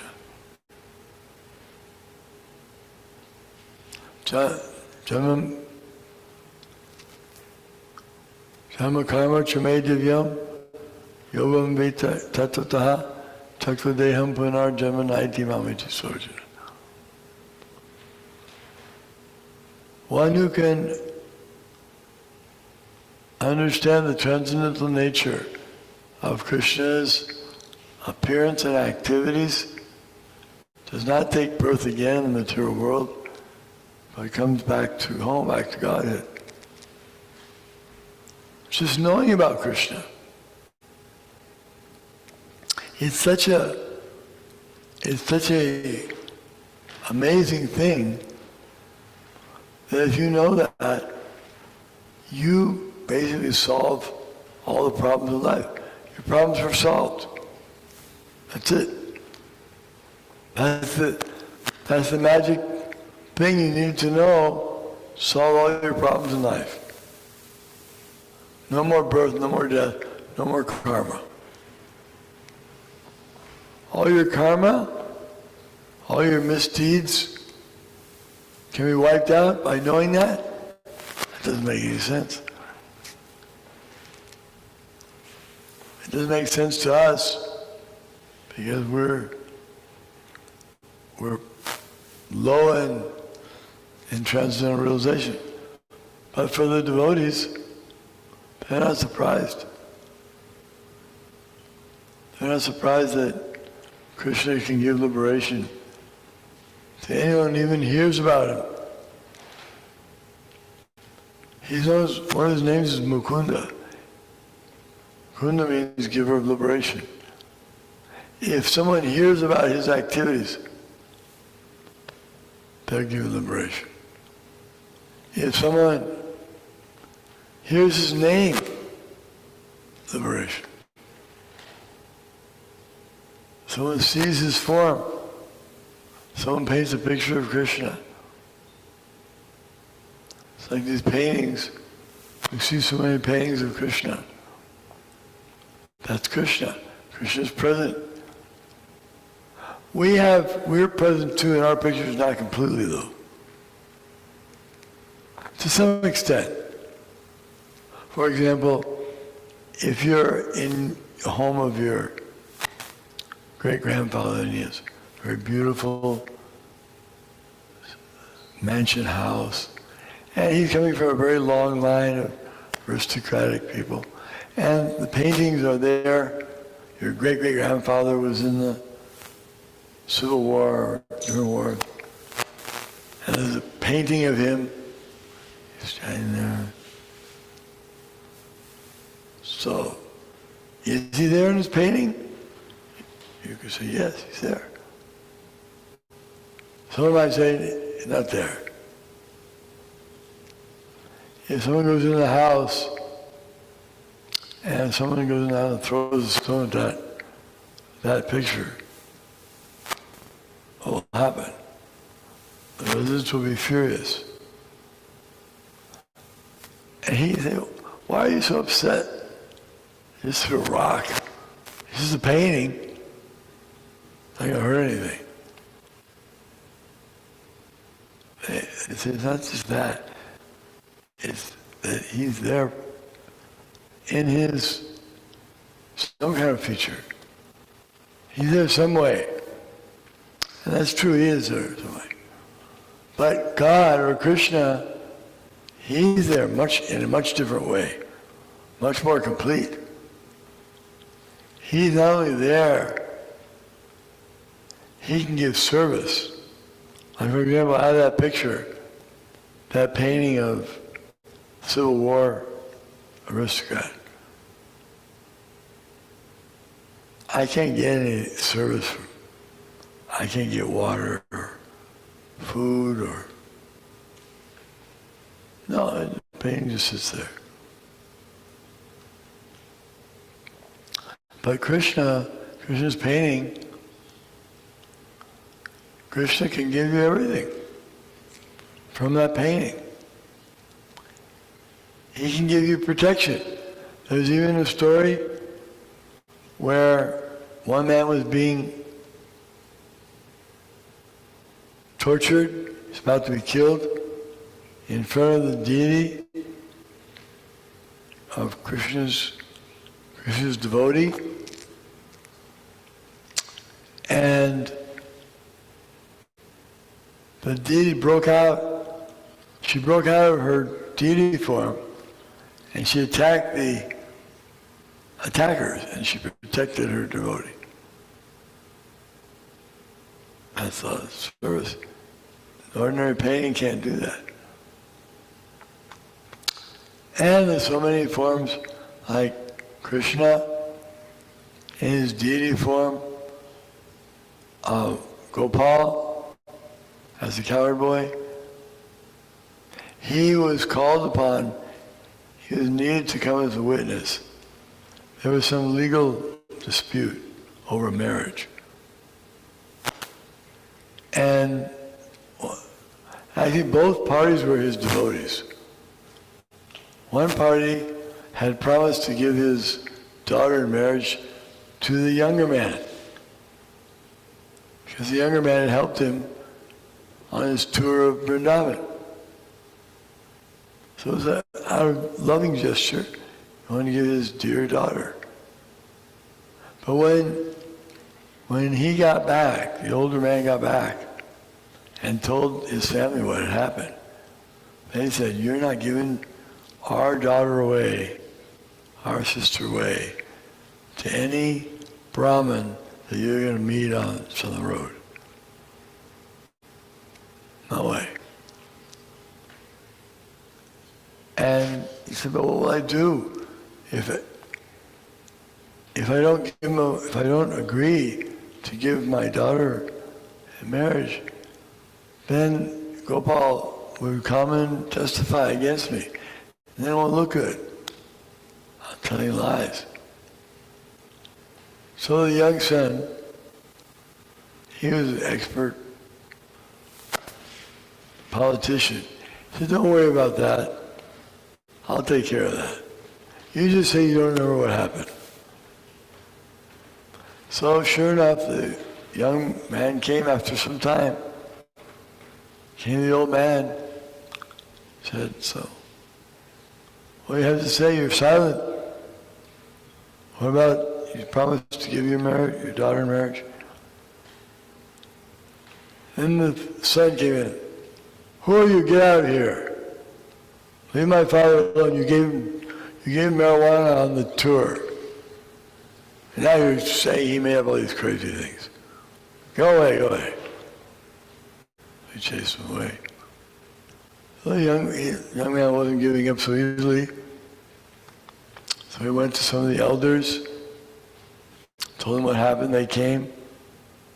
And so they began to question, "Well, what's happened?" So anyway, the son, he made up his story.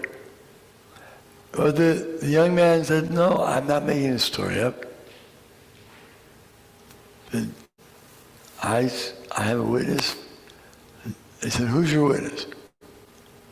The son knew who the witness would be. He said, "The witness is deity Gopal."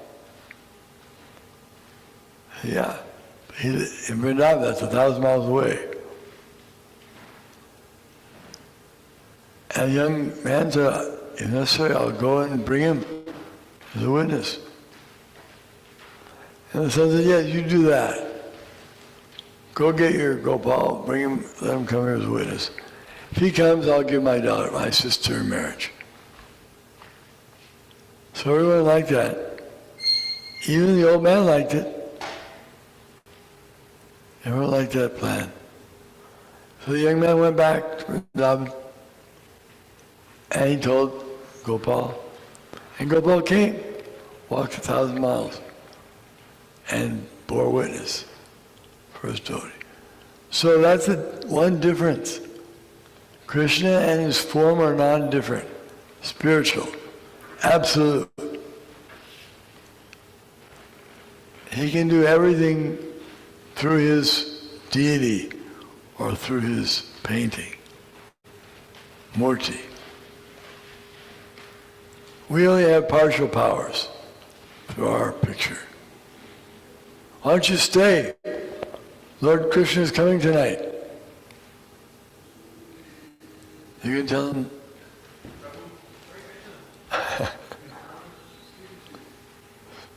Krishna is coming tonight. He's especially waiting for you to be here with us. You know, at midnight, this is Krishna's appearance day.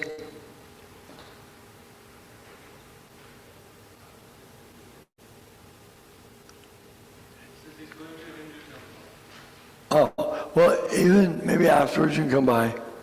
We have midnight ceremony with, good, and a nice feast also. How many courses? At least 108 courses, more than the Hindu temple. Like a transcendental competition. No mistake.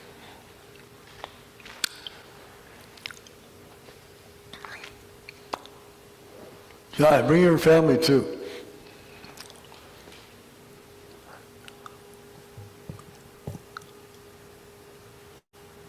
So Krishna is complete, not like us. We have some beauty. Everyone has some beauty.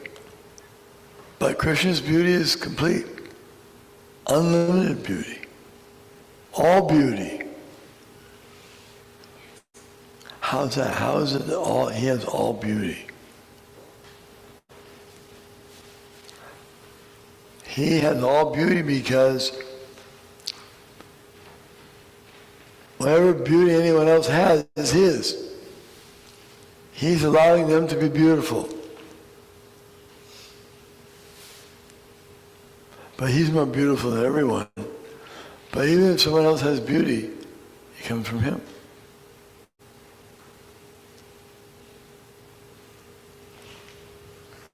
Yeah.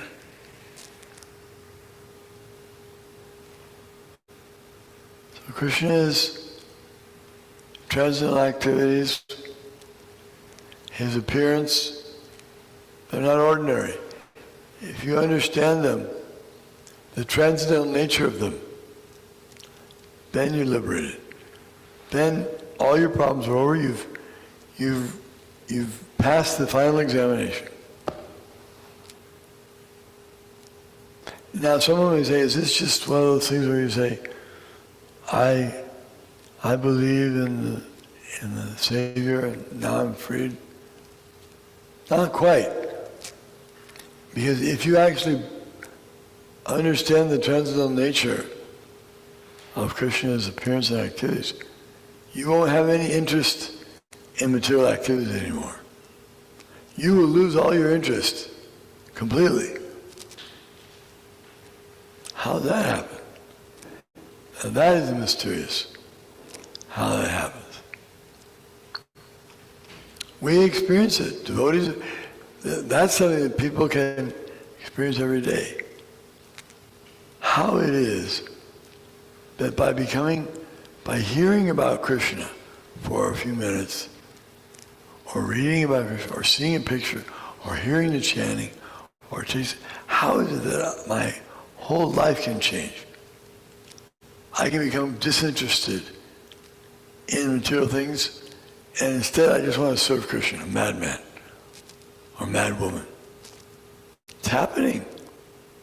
This is what the parents are very alarmed. And children are alarmed, so their parents are also becoming mad after Krishna. It's not just the parents get upset when the children take. Sometimes the children get upset when the parents take. But Krishna he's all attractive. The name Krishna means all attractive. So it's not surprising that that will happen because he's all attractive. And you don't have to believe anyone else's word for it. You can experience it yourself if you understand the transcendental nature of Krishna's appearance and activities. How do we understand the transcendental nature? It means we first have to hear it. What is it? What is that transcendental nature? Someone like to say anything about that? What is that transcendental nature? Yes. He's not restricted by the modes of material nature. Yeah, he's not influenced. There's no passion in him, no goodness in him, ordinary goodness. And there's no ignorance in him. Goodness is there, but it's not goodness the type we have in the material world where, it's good, but just behind the good is something else. You can't really trust that good. It's like the goodness of a flower, the beauty of a flower. It's beautiful, but it's not going to be beautiful for long. Things that are good or pure or sweet or beautiful, they all fade, but not Krishna. So that's the difference. What I mean, he's not good. And he's not passionate. And he has 16,000 wives, though. That may break the record, Guinness record. So how can he have so many wives and not be passionate? Something wrong there. Not passion in the mundane sense. He has passion, but it's transcendental passion. That's called love, real love. Kama is lust, and prema is love. So Krishna has love for his devotees, and his devotees have love for him. And that's prema, that's on the transcendental platform. But his activities are not material in any way. There's no bad reactions to anything he ever does. Even if he does something apparently wrong, like stealing butter.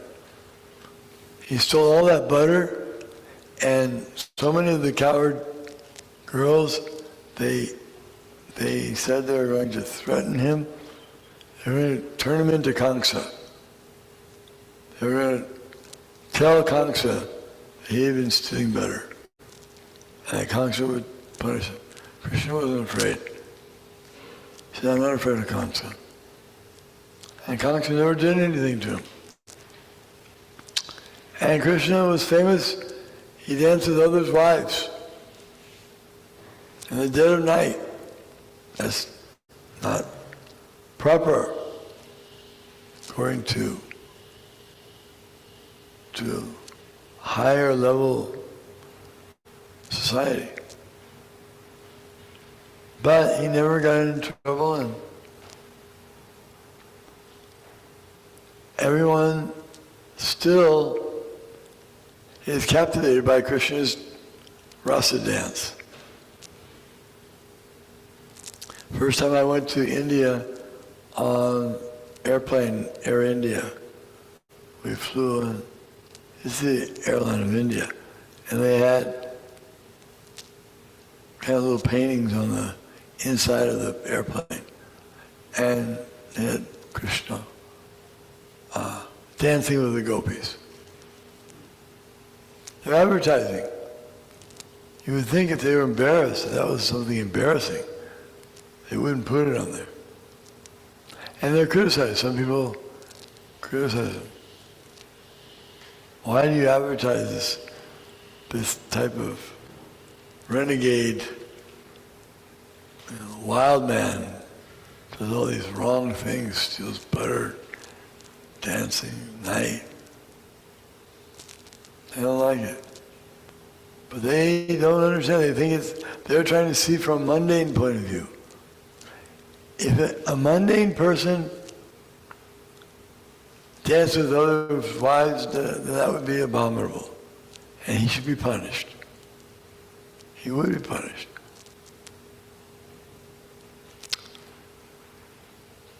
But Krishna never gets punished. Even if they try to punish him, he bewilders them somehow or other. So he doesn't get punished. And they actually get punished. One pastime, one of the coward women, she's an elderly coward woman. She loved Krishna like all the others. Like everyone loved Krishna in Vrindavan. And she wanted to have Krishna over to her house. And she wanted to complain to Maheshwara so she could enter into the fun with Krishna. So she told Krishna that next time, if you steal any more butter, I'm going to catch you and take you to Maheshwara and you'll get punished. So Krishna wasn't worried.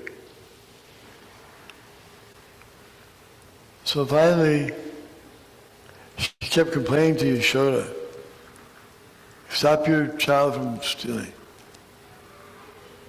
And she said, next time you catch him stealing butter, bring him red-handed. And then I'll have evidence I can punish him. Okay, so she decided to do that. So she caught him red-handed, stealing the butter. She caught him with her hand, and she said, come on, I'm going to take you now to your mother, and I'm going to complain about you, and you're going to get in trouble. So Krishna went, and he was embarrassed. He was ashamed, so he put his cloth over his head, like that. So she brought him in, and she told Mother Yashoda, the culprit is here. I've caught him red-handed, right here. He's crying. So Mother Yashoda, all the ladies came. It was a big thing.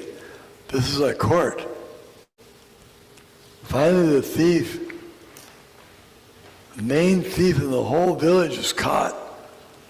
And now he was going to be tried. The tribunal. All the senior, this is it. So the lady who brought him, she was really happy. Oh, look at this. I'm going to expose him. And so she says, and now I would like all of you to see the culprit that has been plaguing our community for such a long time. And she pulled off the cloth, and it was her own son. Everyone laughed at her. They laughed at her. She became the butt of all the jokes. And Mother Yashoda had a few nice remarks too. Like, better get your glasses checked or something. So then the lady, she left. She didn't know what to say. She was speechless. So she took her, what she thought was Krishna. So she took his hand because it was actually her son. So she took her son.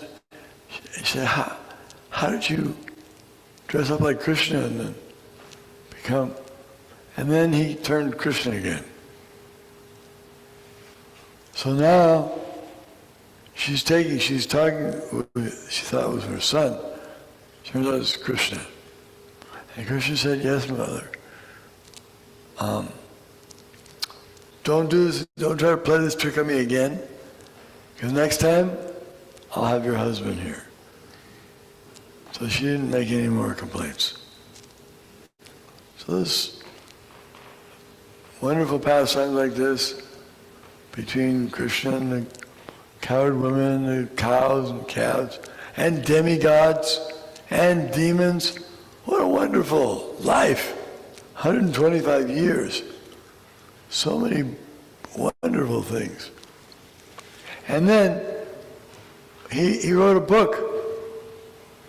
But he remembered he wrote it as a poem. Bhagavad Gita. 700 verses, beautiful verses. And Krishna speaks this beautiful poem. And it's become the most famous book in the world. Who hasn't heard of Bhagavad Gita? Everyone's heard of Bhagavad Gita. Every day, thousands and millions of Bhagavad Gitas are sold.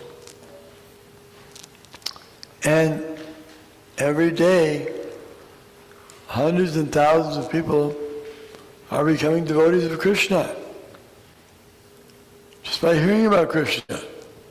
Just by hearing Bhagavad Gita.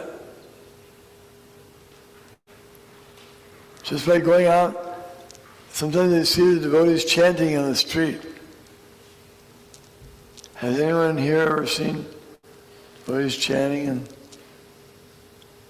public place? When they see, sometimes they become attracted. And they kind of lose it, in a sense. They don't remember what they're doing. They're planning to do something and they change their mind. They become captivated just by thinking of Krishna. So don't underestimate Krishna's transcendental powers. What we've spoken thus far is just a little bit, tip of the iceberg. His glories are unlimited. I mean, if you want mind-grabbing story, how about this one? Arjuna, when he was living in Dwaraka, there was a Brahmin who criticized the kings because his son died when he was born. And according to Vedic culture, your son is not supposed to die until after the parents die. Children don't die. And if the children do die, then the kings are responsible. So Arjuna came there, he heard the story, because evidently it happened more than once. And the Brahmin was complaining. So Arjuna said, don't worry, Brahmin, you come, have your child again, have your child right here, bring your child.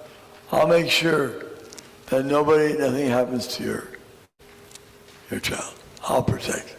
And if I don't protect it, I'll enter into fire. And Arjuna was famous for vows. He always kept his vows. So that was it. The Brahmin believed it. He went, next year came back, child. Arjuna's ready, has his Gandiva bow. He's all set to defend against any wrongdoers. Suddenly, the baby leaves. And Arjuna doesn't know what to do.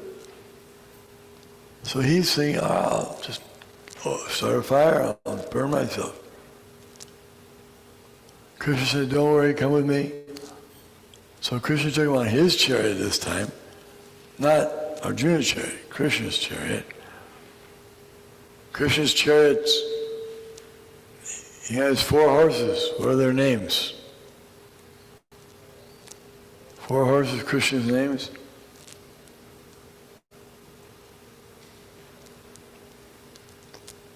Shaibya, Balahaka, Megapushpa, and think about the other. So he had these 4 horses that could fly through space.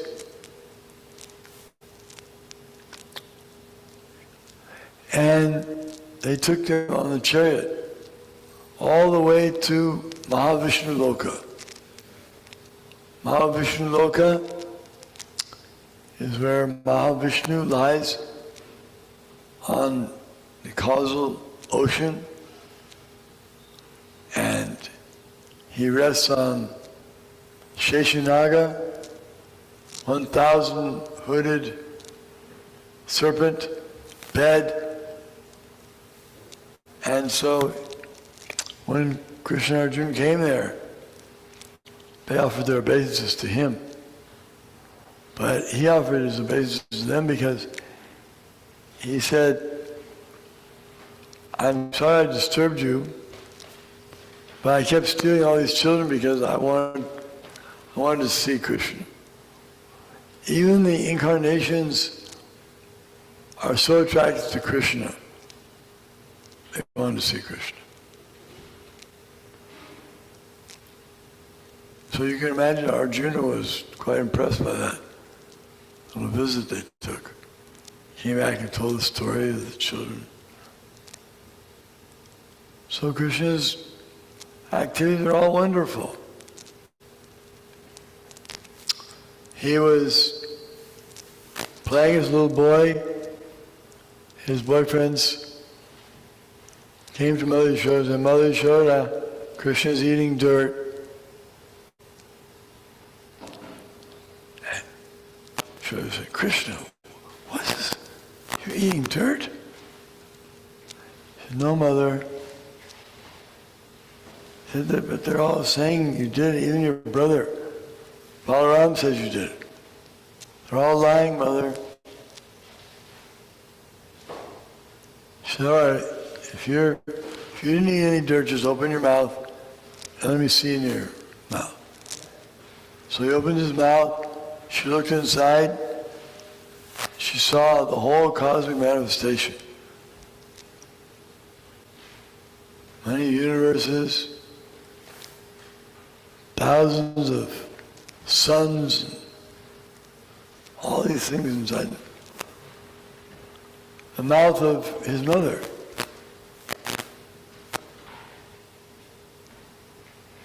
No, excuse me, in the mouth, his mouth. She looked in his mouth, and that's what she saw. She was amazed. She thought she was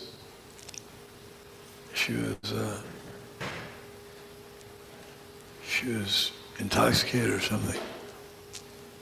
She couldn't imagine what was going on.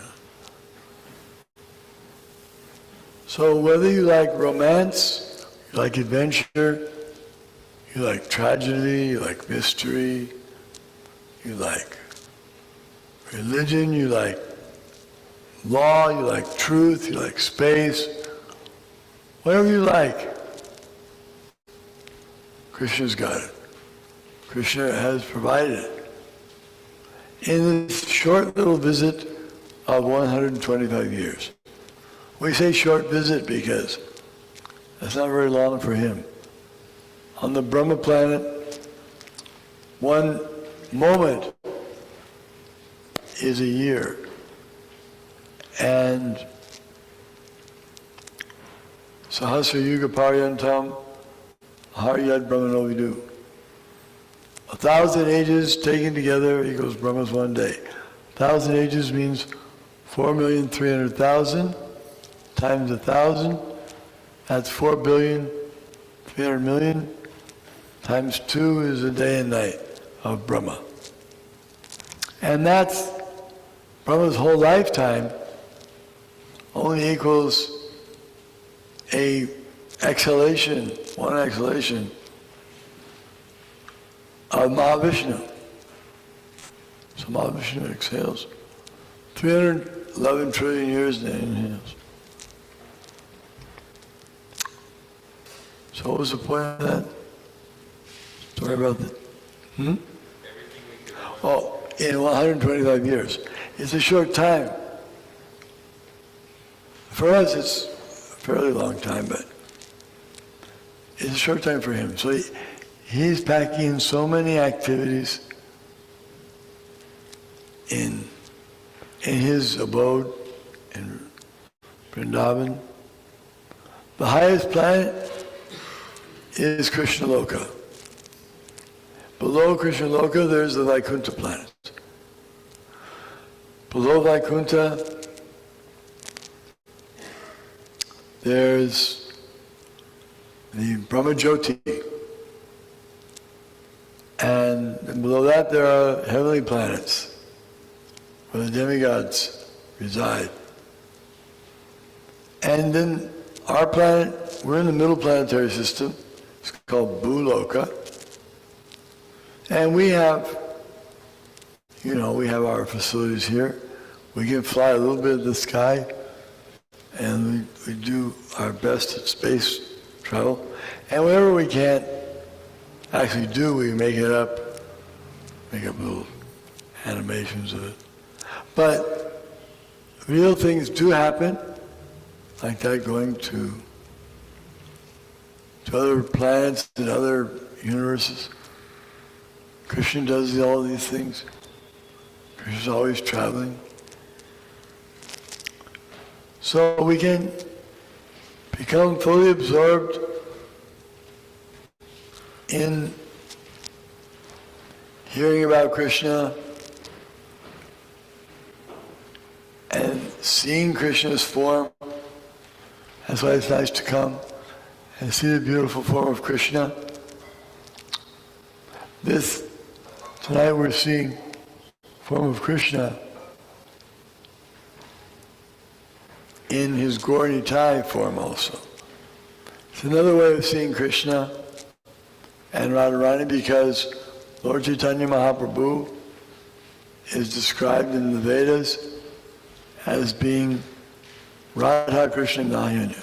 Shri Krishna Chaitanya Nityananda, Radha Krishna Nayana. He's Radha Krishna combined. This is a high realization, but by Krishna's mercy and Lord Chaitanya's mercy, we're getting this opportunity to realize this. And by worshiping Gaur-Nitai, we're also worshiping Radha Krishna.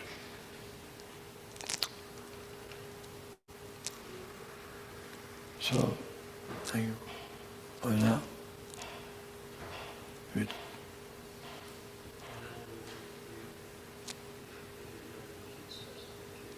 Some Kirtana. Okay, I can play a harmonium.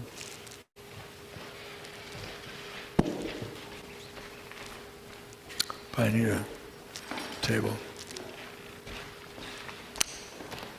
It's too high.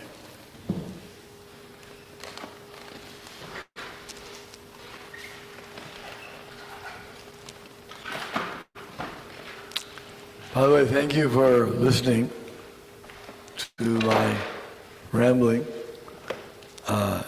Help me to remember Krishna on this very auspicious day. And even though normally I forget all those pastimes, I remembered a few things by your association.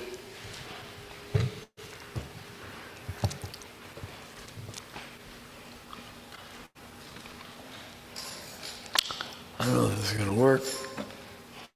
Try it.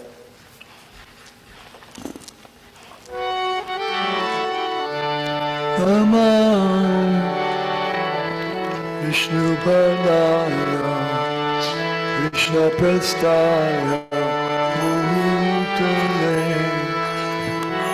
Shrimate Bhakti Vedanta Swami Iti Namah.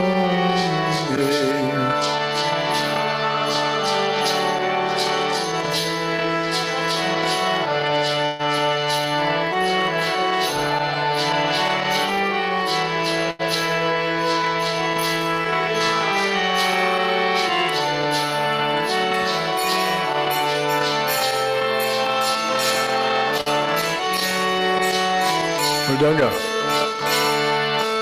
Shri Krishna Chaitanya Prabhu Nityananda Advaita Radha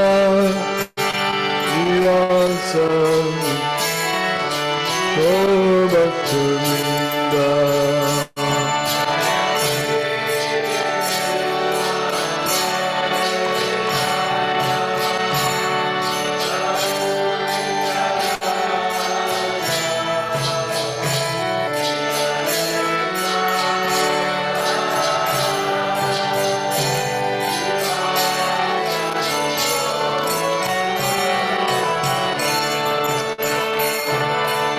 Hare Krishna Chaitanya Prabhu Nityananda Shri Advaita Radha Sivasari Gaur Bhakta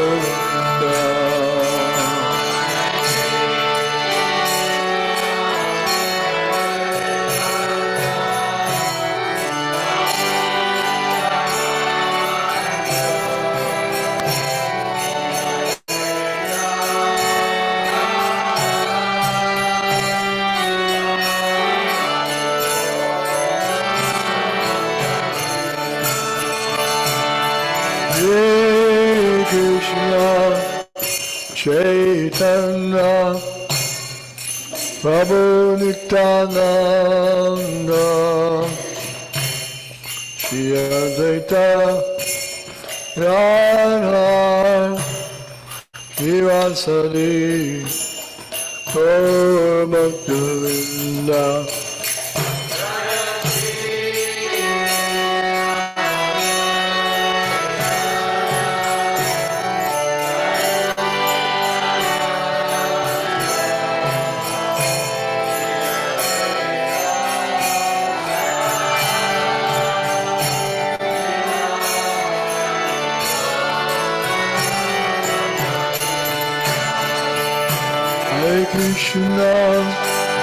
Hare Krishna, Krishna Krishna, Hare Hare, Hare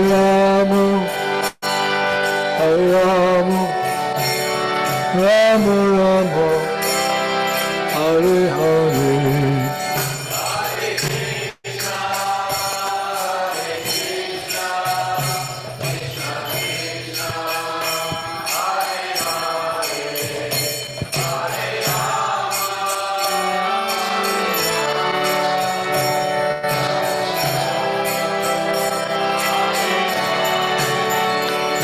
Hare Krishna,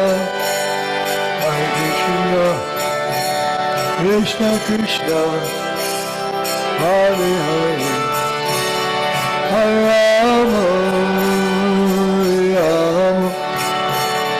Rama Rama, Hare Hare.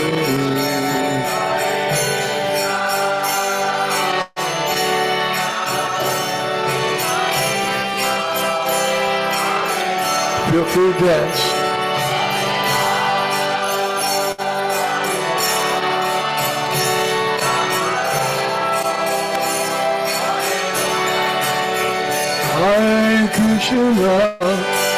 Hare Krishna, Krishna Krishna, Hare Hare, Hare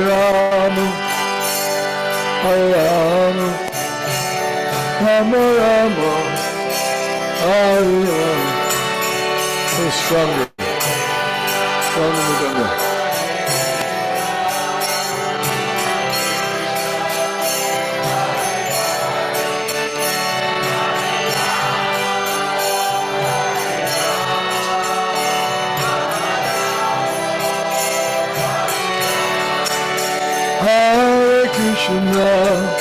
Hare Krishna, Krishna Krishna, Hare Hare, Hare Rama, Rama Rama, Hare Hare.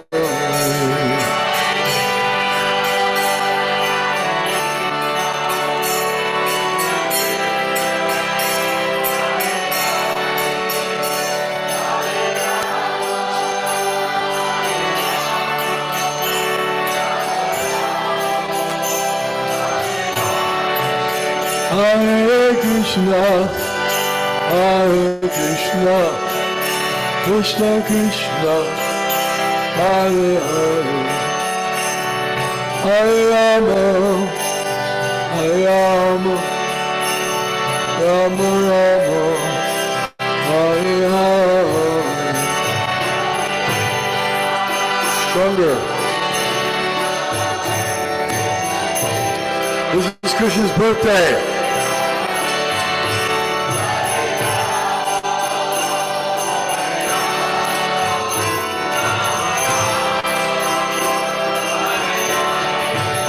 Hare Krishna, Hare Krishna, Krishna Krishna, Hare Hare, Hare Rama, Hare Rama, Rama Rama, Hare Hare.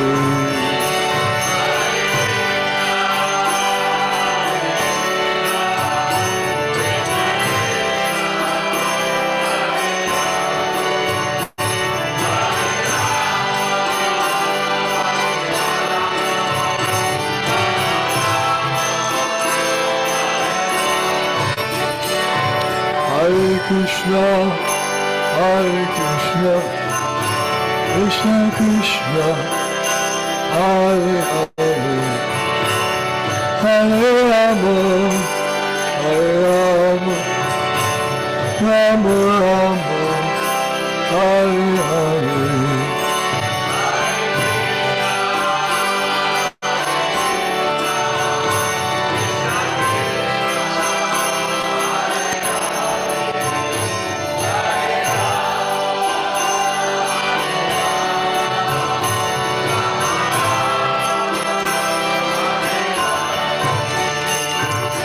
Hare Krishna,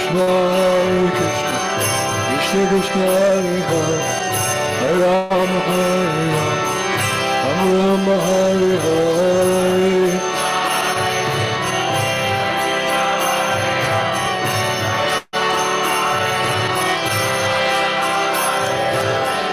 Hare Krishna, Hare Krishna, Krishna Krishna, Hare Hare, Hare Rama, Hare Rama, Rama Rama, Hare Hare.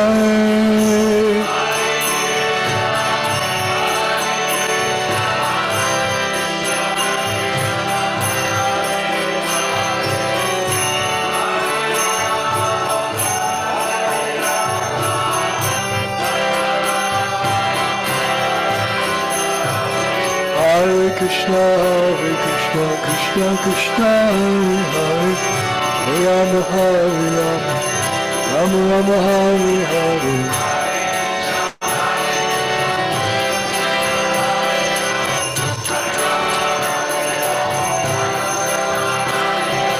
Hare Krishna, Hare Krishna, Krishna Krishna, Hare Hare, Hare Rama, Hare Rama, Rama Rama, Hare Hare.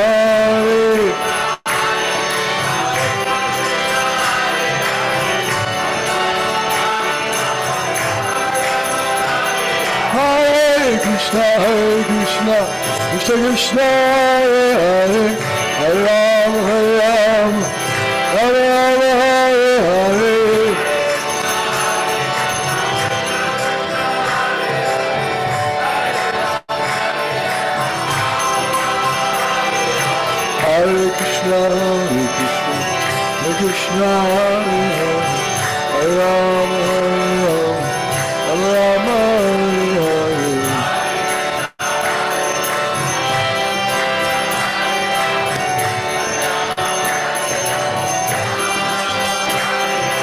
Hare Krishna, Hare Krishna, Krishna Krishna, Hare Hare, Hare Rama, Hare Rama, Hare Rama, Hare Hare.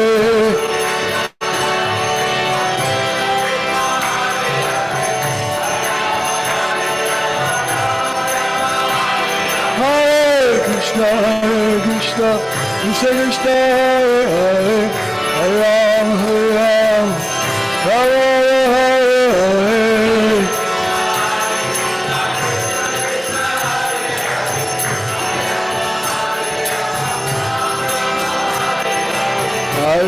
Krishna, Hare Krishna, Hare Ram, Hare Ram, Ram Ram, Hare Hare.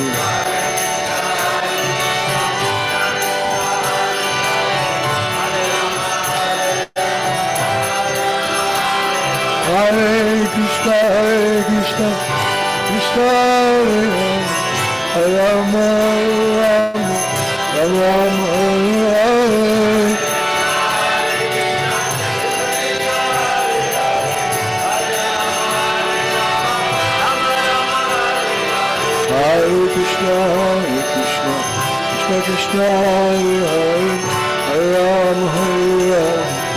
Rama Rama, Hare Hare.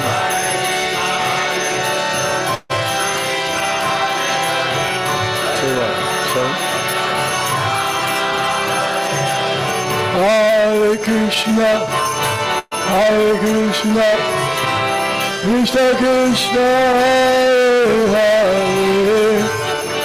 Rama, Rama Rama, Hare Hare.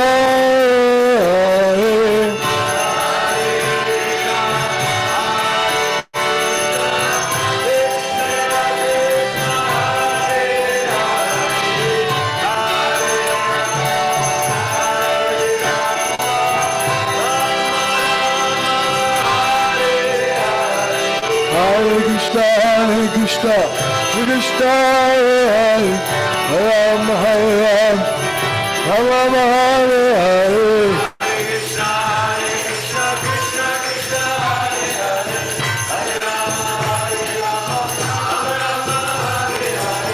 Hare Krishna, Krishna Krishna, Hare Rama, Rama Rama, Hare Hare.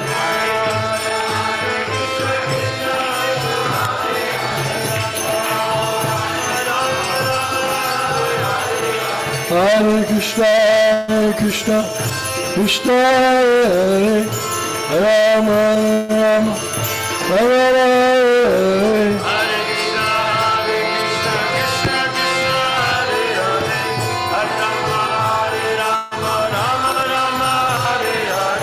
Hare Krishna, Krishna Krishna, Hare Hare, Hare Rama, Rama Rama, Hare Hare.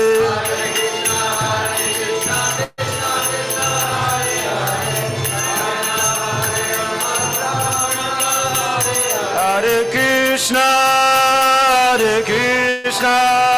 Krishna Krishna, Hare Hare, Hare Rama, Rama Rama, Hare Hare.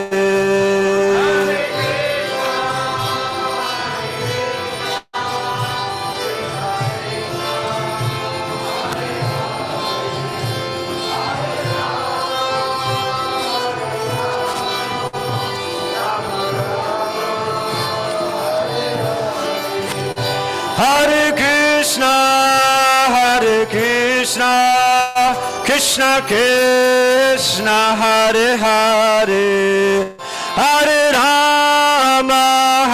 Rama, Rama Rama, Hare Hare.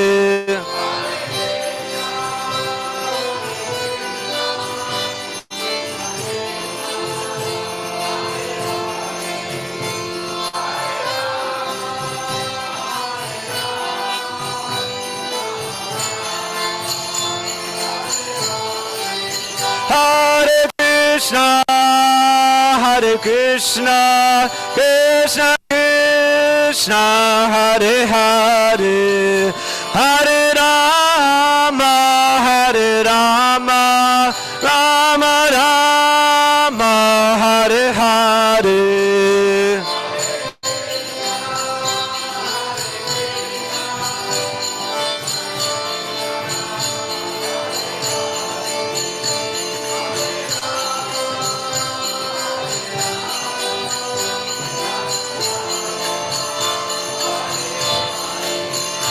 Hare Krishna, Krishna, Krishna Krishna, Hare Hare, Hare Rama, Hare Rama, Rama Rama, Hare Hare.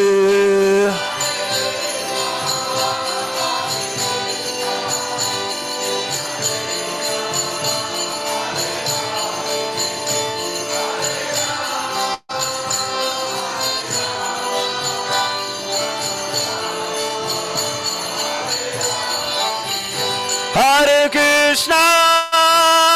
Krishna, Krishna Krishna, Hare Hare, Hare Rama, Hare Rama, Rama Rama, Hare Hare.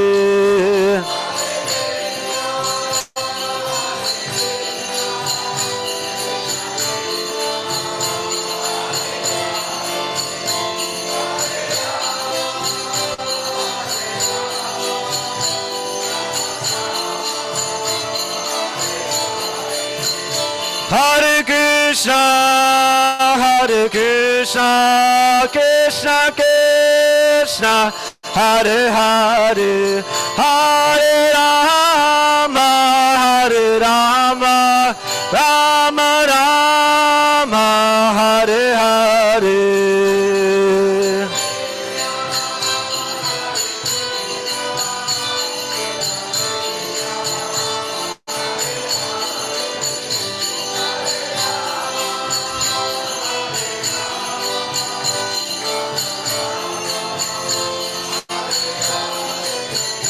Hare Krishna, Krishna Krishna, Hare Hare, Hare Rama, Hare Rama, Rama Rama, Hare Hare.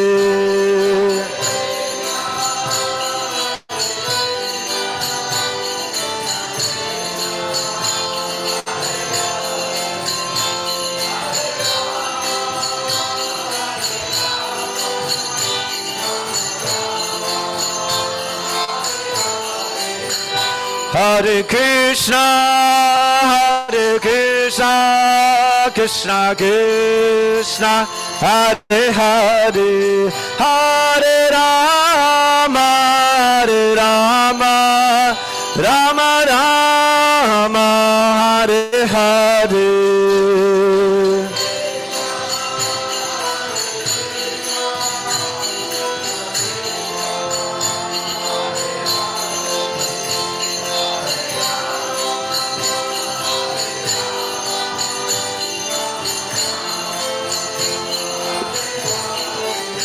Hare Krishna, Krishna Krishna, Hare Hare, Hare Rama, Hare Rama, Rama Rama, Hare Hare.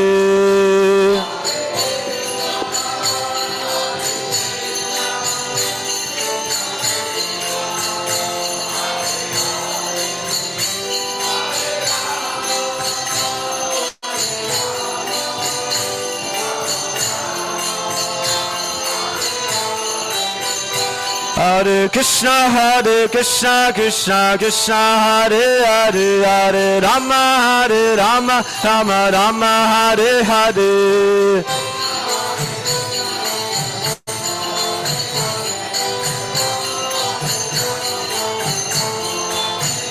Hare Krishna, Krishna Krishna, Hare Hare, Hare Rama, Rama Rama, Hare Hare.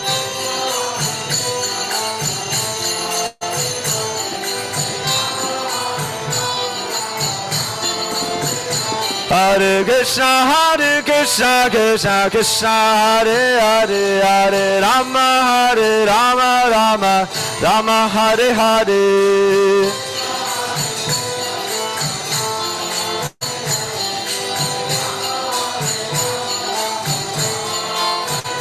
Hare Krishna,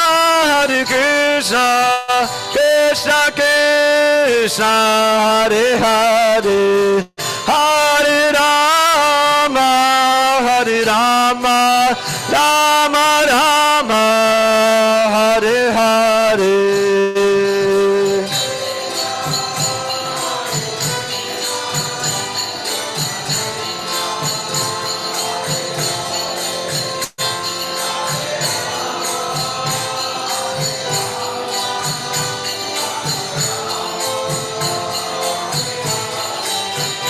Hare Krishna, Hare Krishna, Krishna Krishna, Hare Hare, Hare Rama, Hare Rama, Rama Rama, Hare Hare.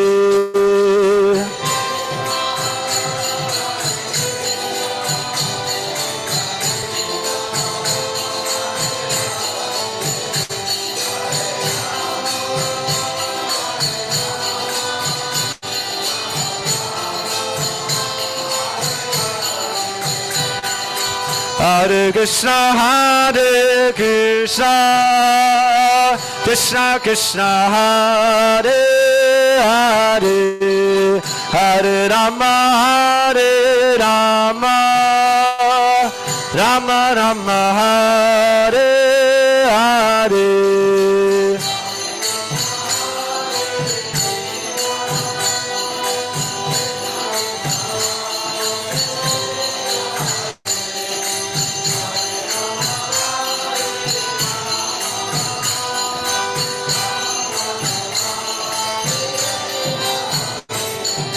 Hare Krishna, Hare Krishna, Krishna Krishna, Hare Hare, Hare Rama, Hare Rama, Rama Rama, Hare Hare.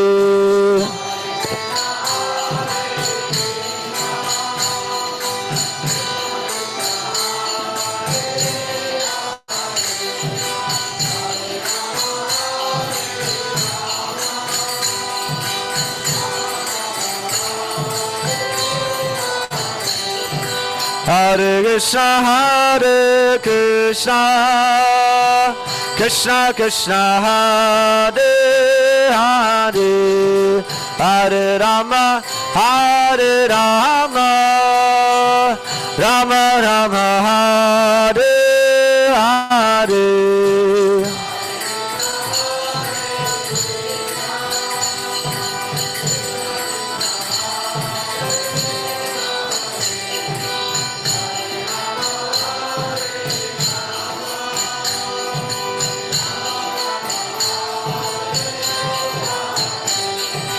Hare Krishna, Hare Krishna, Krishna Krishna, Hare Hare, Hare Rama, Hare Rama, Rama Rama, Hare Hare.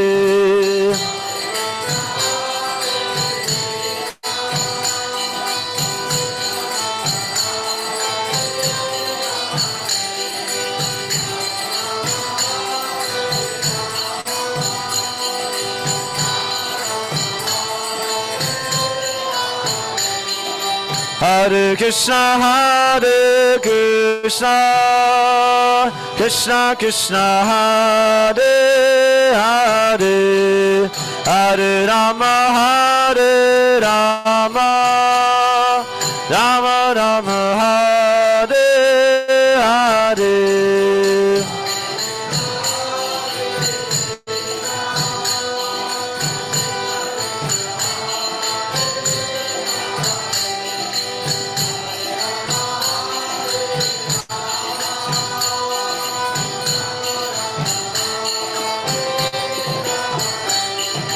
Hare Krishna, Hare Krishna, Krishna Krishna, Hare Hare, Hare Rama, Hare Rama, Rama Rama, Hare Hare.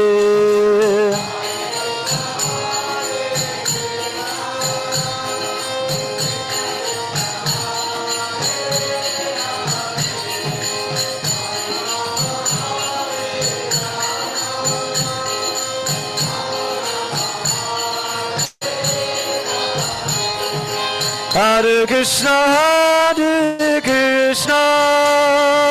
Krishna Krishna, Hare Hare, Hare Rama, Rama Rama, Hare Hare.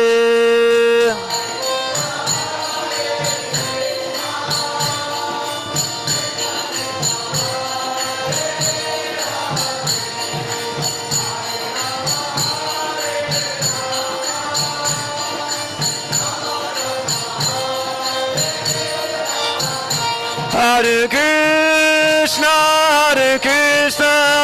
Krishna Krishna, Hare Hare, Hare Rama,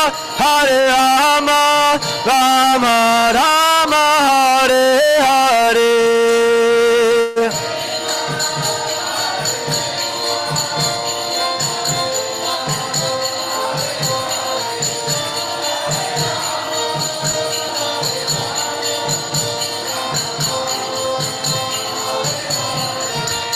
Hare Krishna, Krishna Krishna, Hare Hare, Hare Rama, Rama Rama, Hare Hare.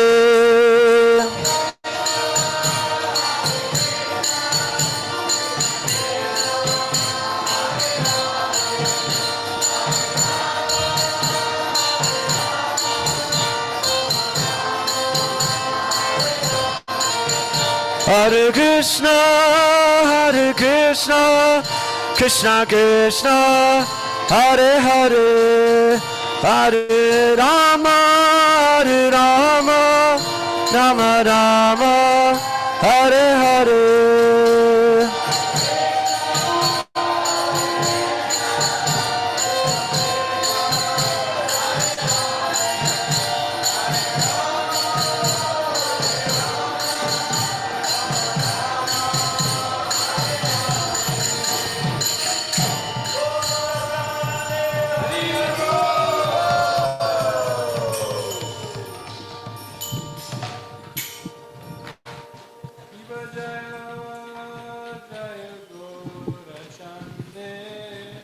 Arotika Shobha.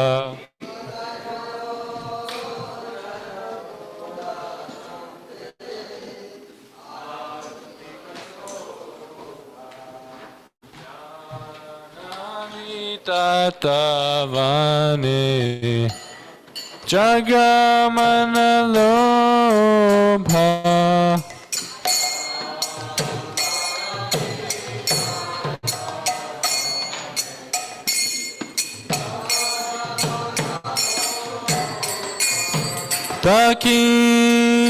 Takineni Taichan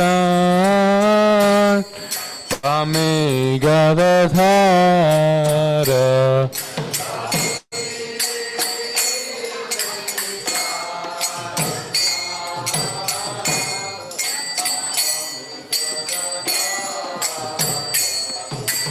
Nikate Advaita Srini Vasa Chatradhara.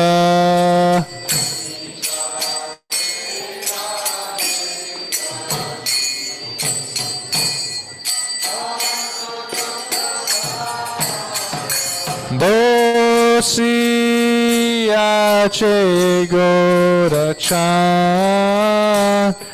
Ratna Simhasane.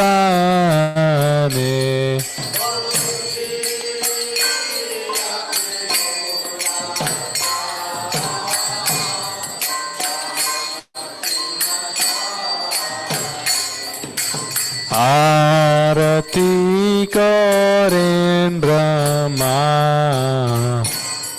Adi Devagane.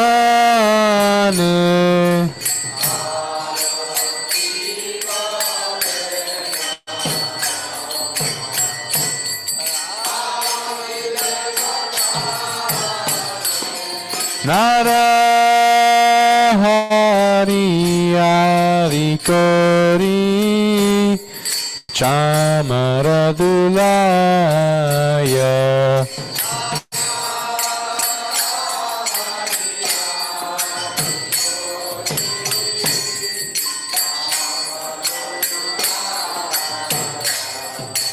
Sanjaya Mukunda Basu Goshadigaya.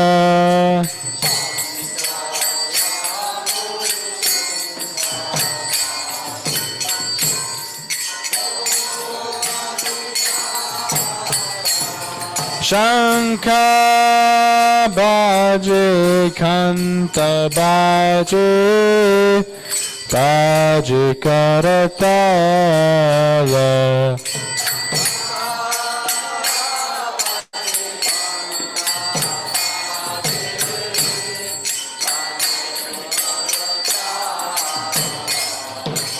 Madhura Mridanga Baje Paramarasala.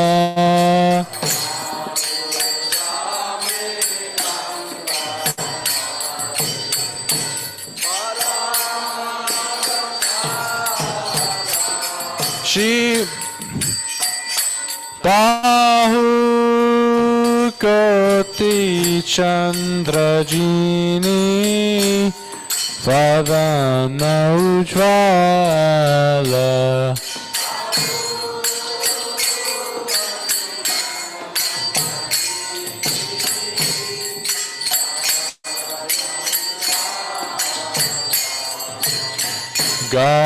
Galadeshe Banamala Gore Jalamala.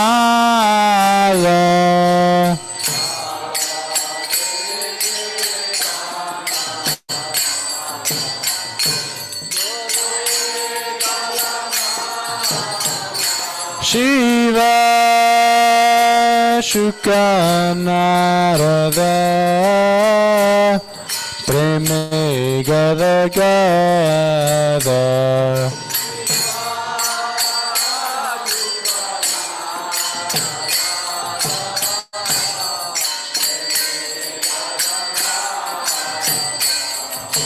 Pakati Vinodha Deke Torara Sampada.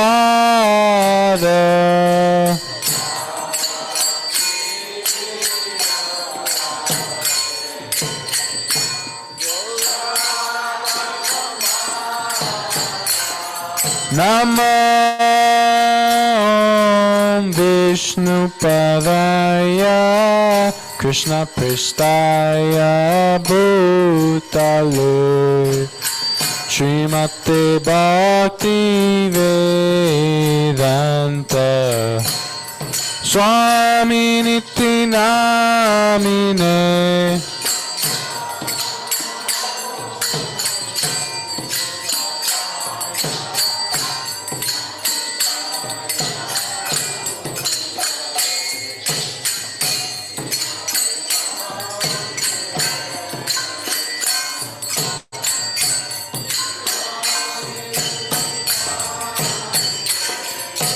Namaste Saraswati Deve Gauravani Pracharine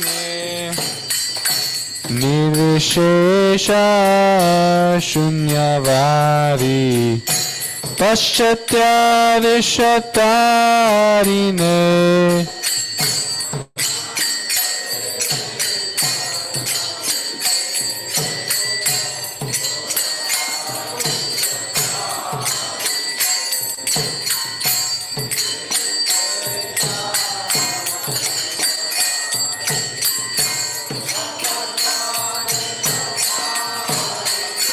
Jaya Shri Krishna Chaitanya Prabhu Nityananda Shri Advaita Gadadhar Shrivasadi Gaura Bhakta Vrinda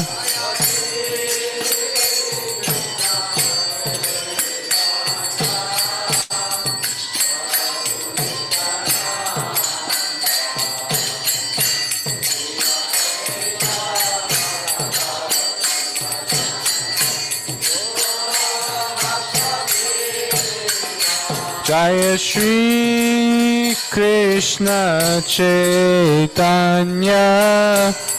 Prabhu Nityananda Shri Advaita Gadadhar Shivasadi Gaura Bhakta Vrinda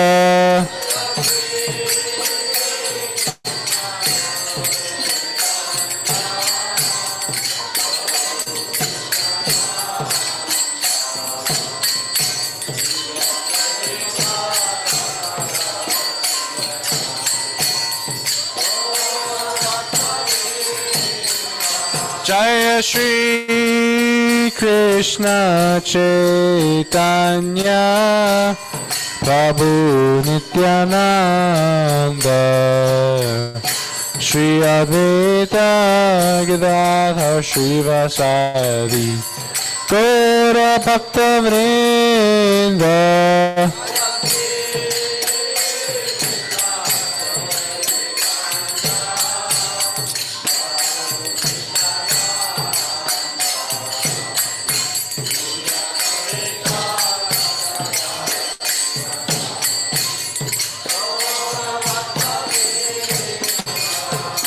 Hare Krishna, Hare Krishna, Krishna Krishna, Hare Hare, Hare Rama, Hare Rama, Rama Rama, Hare Hare.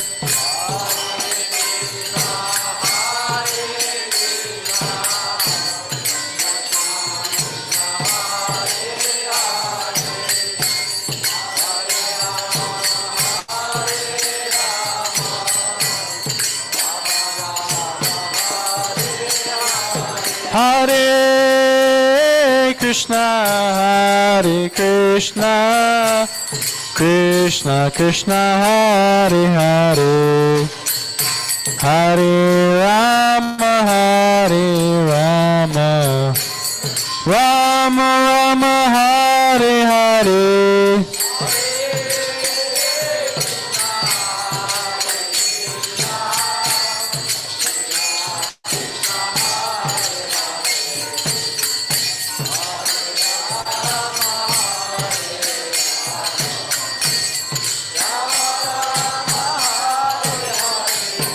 Hare Krishna, Hare Krishna, Krishna Krishna, Hare Hare, Hare Rama, Hare Rama, Rama Rama, Hare Hare.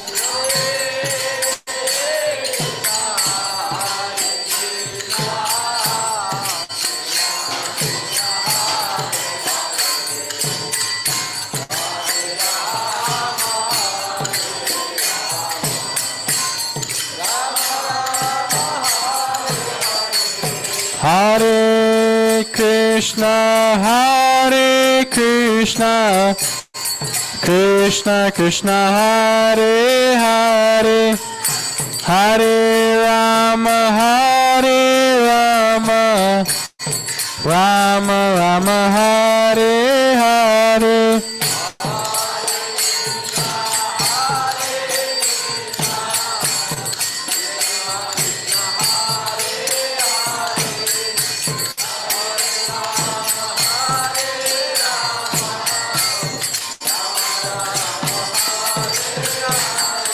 Hare Krishna, Hare Krishna, Krishna Krishna, Hare Hare, Hare Rama, Hare Rama, Rama Rama, Hare Hare.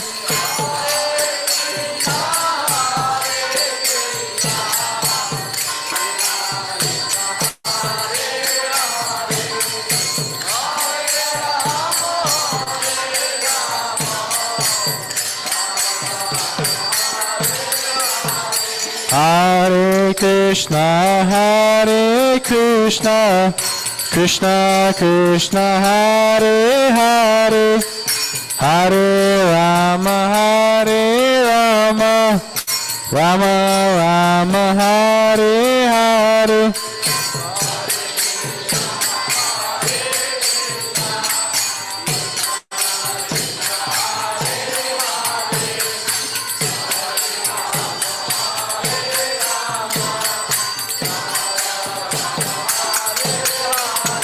Hare Krishna, Hare Krishna, Krishna Krishna, Hare Hare, Hare Rama, Hare Rama, Rama Rama, Hare Hare.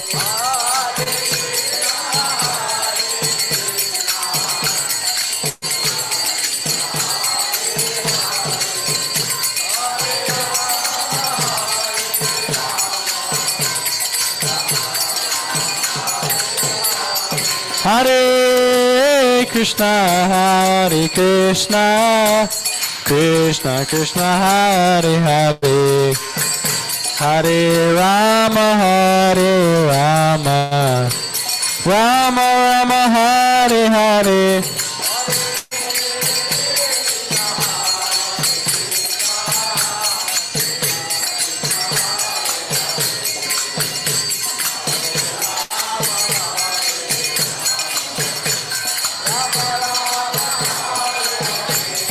Hare Krishna, Hare Krishna, Krishna Krishna, Hare Hare, Hare Rama, Hare Rama, Rama Rama, Hare Hare.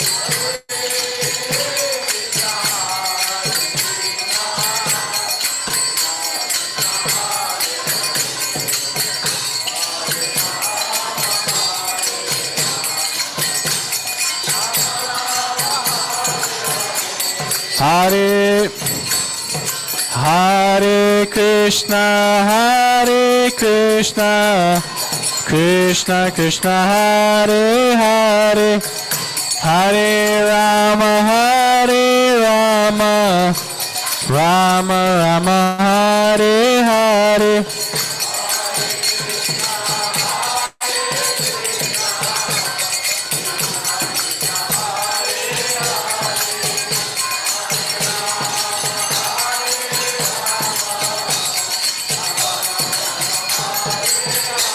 Hare Krishna, Hare Krishna, Krishna Krishna, Hare Hare, Hare Rama, Hare Rama, Rama Rama, Hare Hare.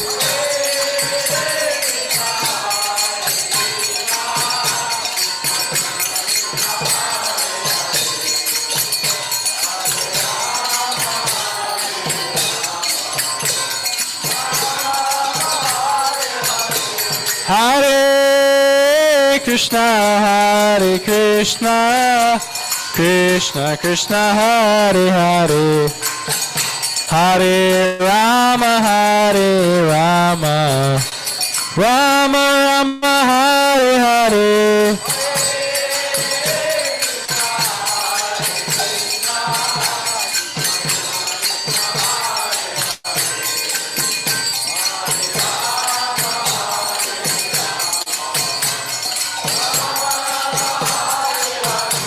Hare Krishna, Hare Krishna, Krishna Krishna, Hare Hare, Hare Rama, Hare Rama, Rama Rama, Hare Hare.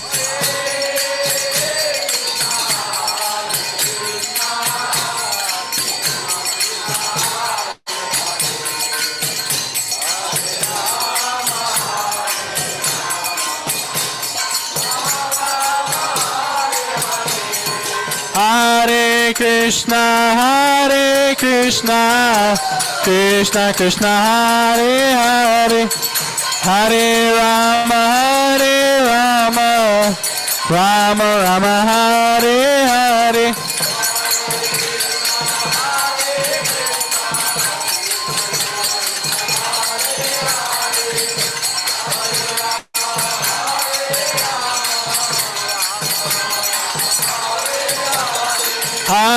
Krishna, Krishna Krishna, Hare Hare, Hare Rama, Rama Rama, Hare Hare.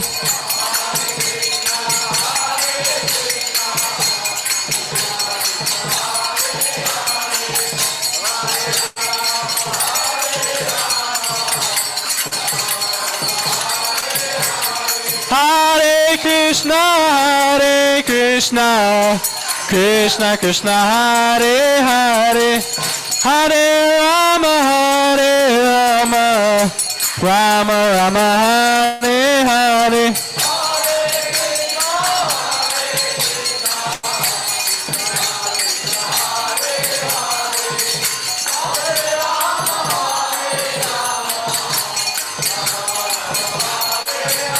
Hare Krishna, Krishna Krishna, Hare Hare, Hare Rama, Rama Rama, Hare Hare.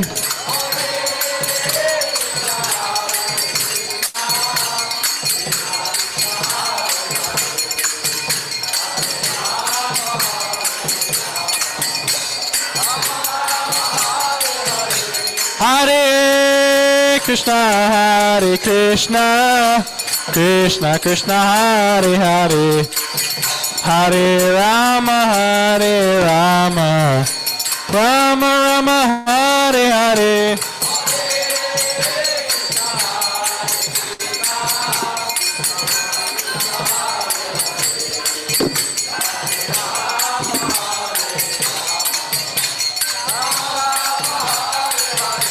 Hare Krishna, Krishna Krishna, Hare Hare, Hare Rama, Rama Rama, Hare Hare.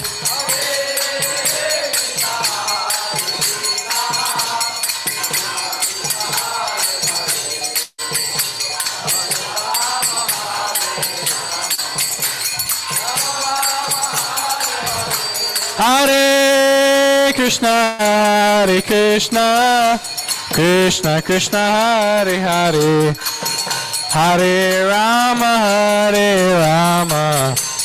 Rama Rama, Hare Hare.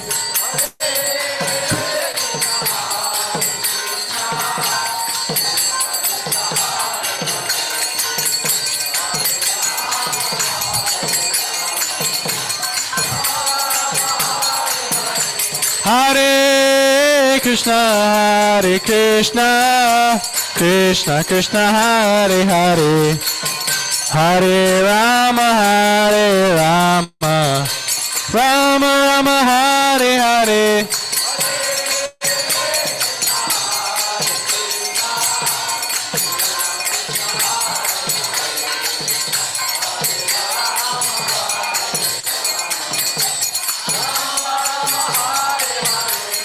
Hare Krishna,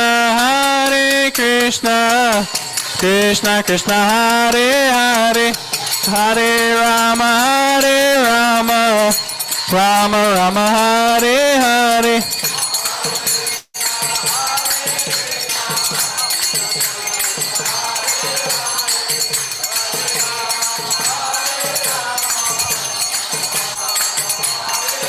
Hare Krishna, Krishna Krishna, Hare Hare, Hare Rama, Rama Rama, Hare Hare.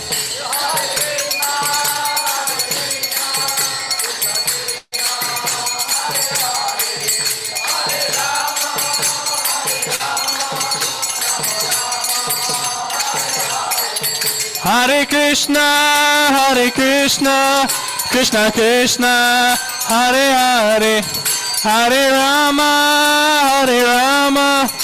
Rama Rama, Hare Hare.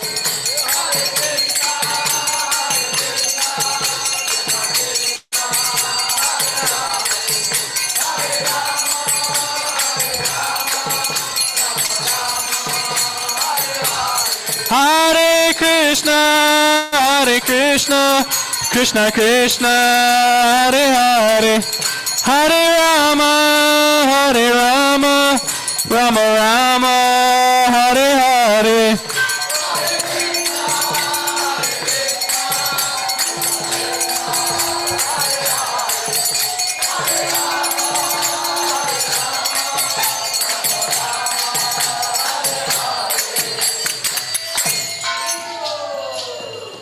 Jai Om Vishnupad Paramahamsa Parivrajacharya Ashtottara Shata Shri Srimad A.C. Bhaktivedanta Swami Prabhupada Ki. Jai Om Vishnupad Paramahamsa Parivrajacharya Ashtottara Shata Shri Srimad Srila Bhakti Siddhanta Saraswati Goswami Maharaj Prabhupada Ki. Ananta Koti Vaishnava Vrinda Ki. Nama Acharya Srila Haridas Thakur Ki. Prem se kaho Shri Krishna Chaitanya Prabhu Nityananda Shri Advaita Gadadhara Shri Vasadi Gaura Bhakta Vrinda Ki. Shri Shri Radha Krishna Gopa Gopinath Shyama Kund Radha Kund Giri Govardhan Ki. Vrindavan Dham Ki. Navadvip Dham Ki. Mathura Dham Ki. Jagannath Puri Dham Ki. Bhakti Devi Ki. Tulasi Devi Ki. Yamuna Mai Ki. Ganga Mai Ki. Samaveta Bhakta Vrinda Ki. All glories to the assembled devotees. All glories to the assembled devotees. All glories to the assembled devotees. All glories to Shri Guru and Gauranga.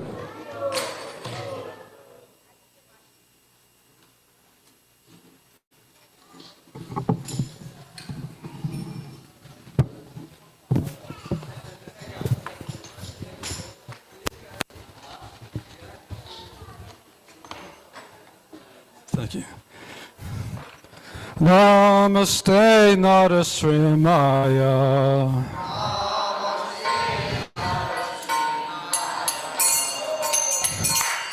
Pralada Lada Dayane.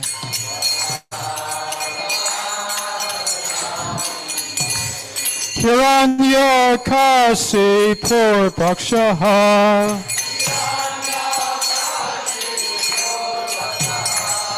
Sila Tankana Kalaye.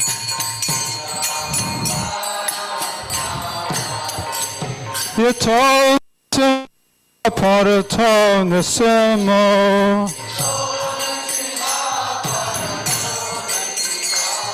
Yato Yamita To Nisimo.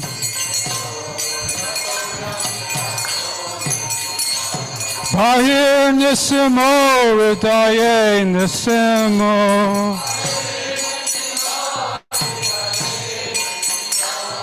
Nisrim Hamadim Saranam Prapadye.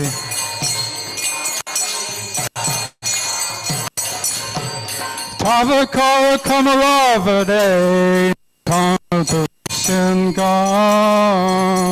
Dalita Hiranyakasipu Tanubringam Kesavadrita Narahari Rupa Jajagadisare Jaya Jagadisare Jaya Jagadisare.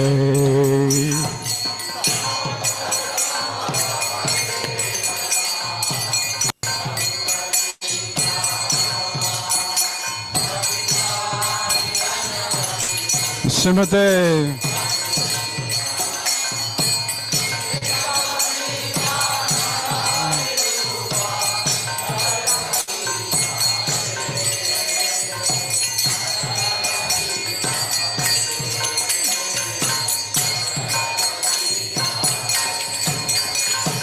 Tavakar Kamaravade Nakamabhuta Sangam Dalita Hiranyakasipu Tanubrangam Kesavadrita Narahari Rupa Jajagadisare Jaya Jagadisare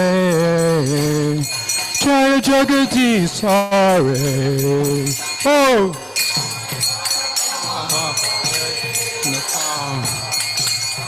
Sindha, Dalita Hiranyakashipu,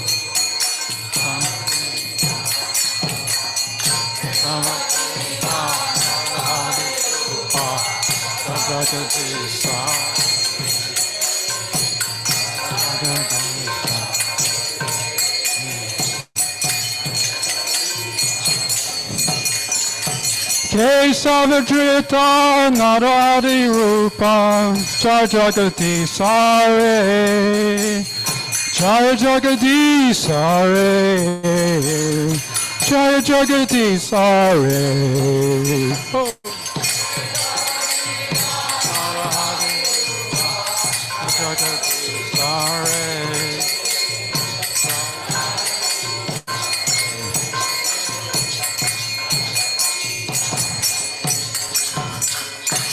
Srimad Bhagavan ki jai, Prahlad Maharaj ki jai, Shri Krishna Janmashtami ki jai.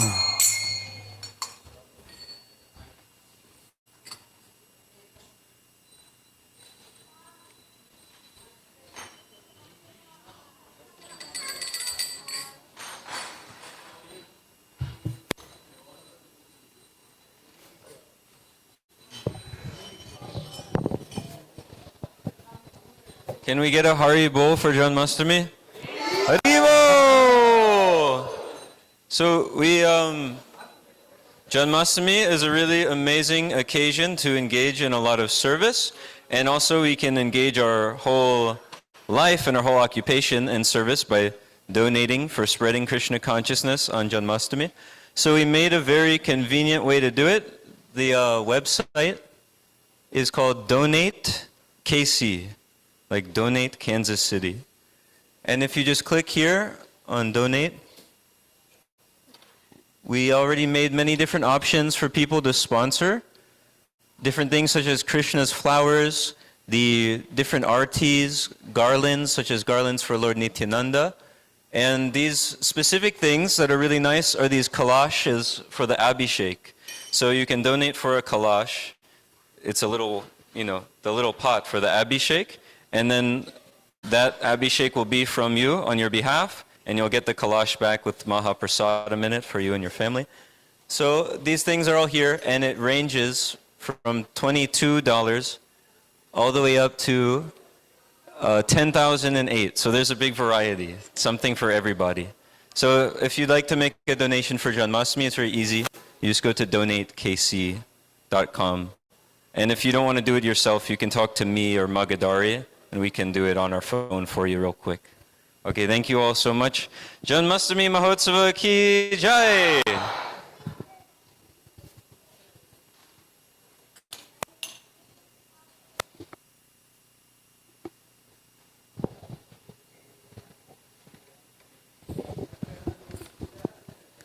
Hare Krishna. Hare Krishna. We can do better than that. Hare Krishna. This is the biggest day of the year. Hare Krishna. That's right. That's right. Happy Janmashtami, everybody. Happy Janmashtami. I hope all of you will stay here till midnight, right, for the Maha Arati. So please stay for as long as you can. If you can't, come back. We'd love to have you all here. We also, in addition to these donation possibilities, we also have the family darshan.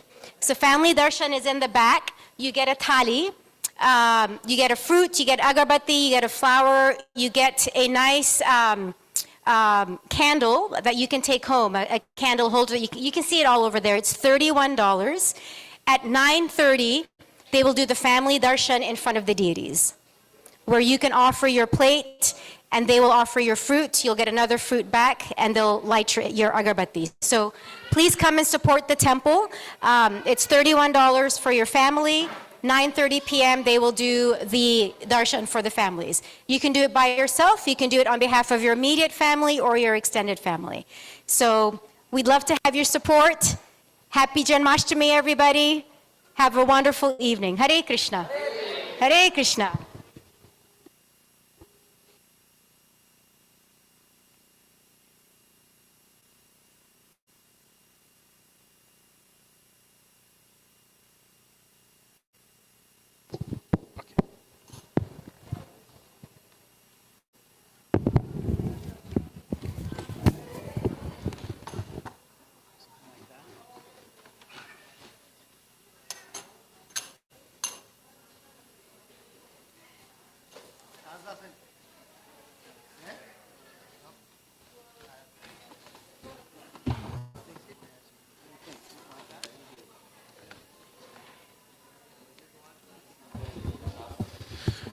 Hare. Should we put a microphone here? Should we mic it up?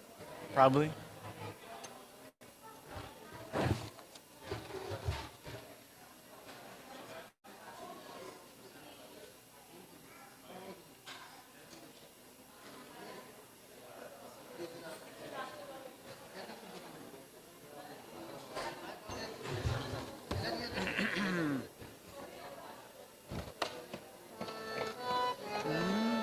Hare Krishna, Hare Krishna, Krishna Krishna, Hare Hare, Hare Rama, Hare Rama, Rama Rama, Hare Hare.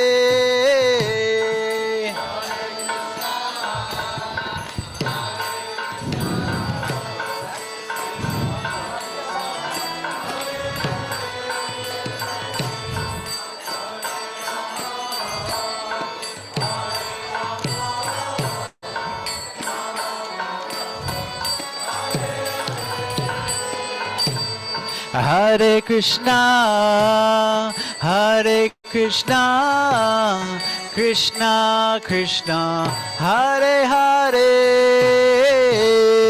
Hare Rama, Hare Rama, Rama Rama, Hare Hare.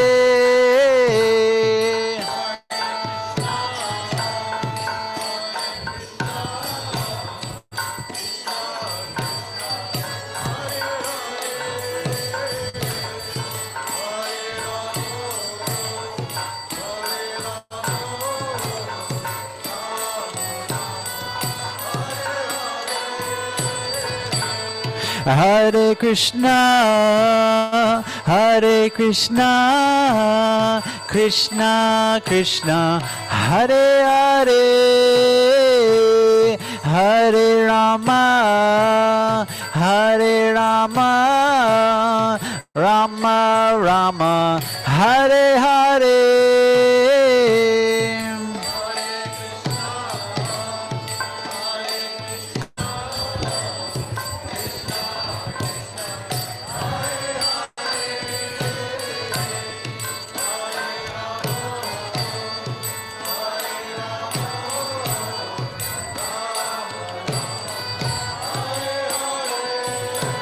Hare Krishna, Hare Krishna, Krishna Krishna, Hare Hare, Hare Rama, Hare Rama, Rama Rama, Hare Hare.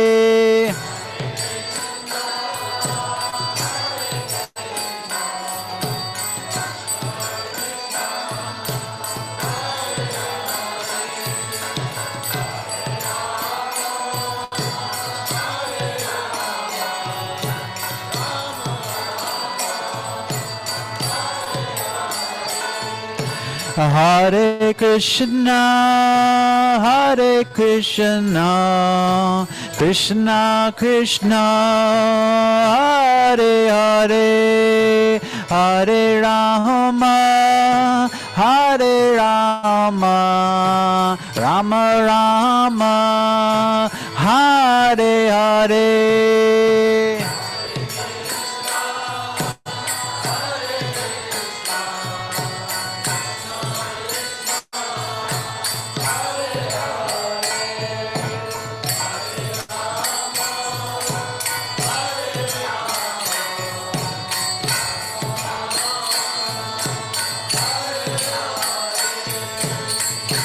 Hare Krishna, Hare Krishna, Krishna Krishna, Hare Hare, Hare Rama, Hare Rama, Rama Rama, Hare Hare, Hare Krishna, Hare Krishna, Krishna Krishna, Hare Hare,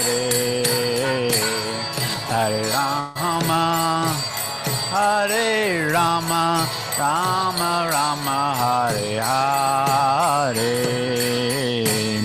Hare Krishna, Hare Krishna, Krishna Krishna, Hare Hare.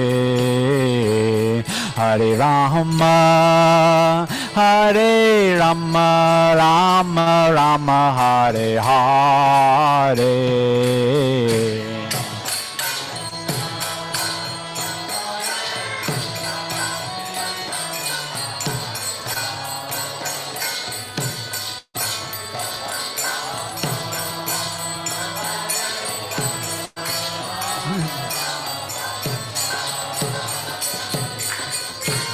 Hare Krishna, Hare Krishna, Krishna Krishna, Hare Hare.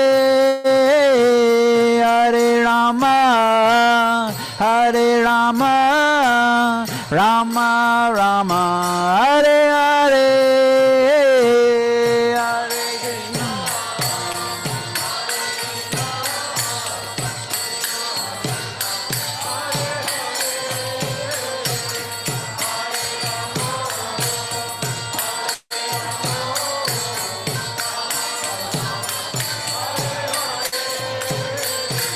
Hare Krishna, Hare Krishna, Krishna Krishna, Hare Hare.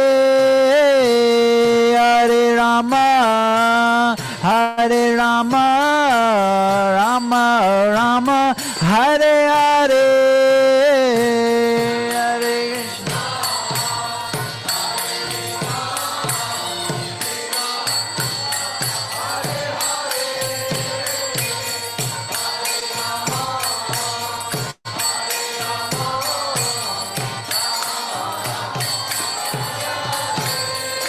Hare Krishna, Hare Krishna, Krishna Krishna, Hare Hare. Hare Rama, Hare Rama, Rama Rama, Hare Hare.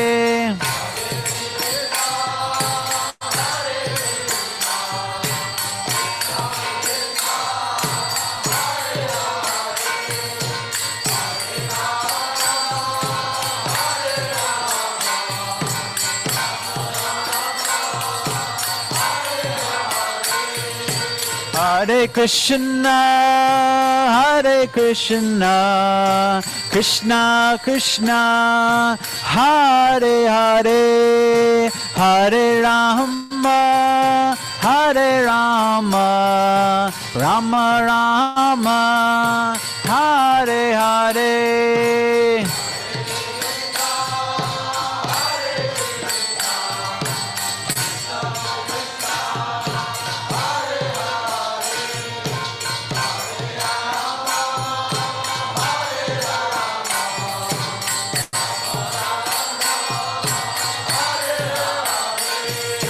Hare Krishna, Hare Krishna, Krishna Krishna, Hare Hare. Hare Rama, Hare Rama, Rama Rama, Hare Hare.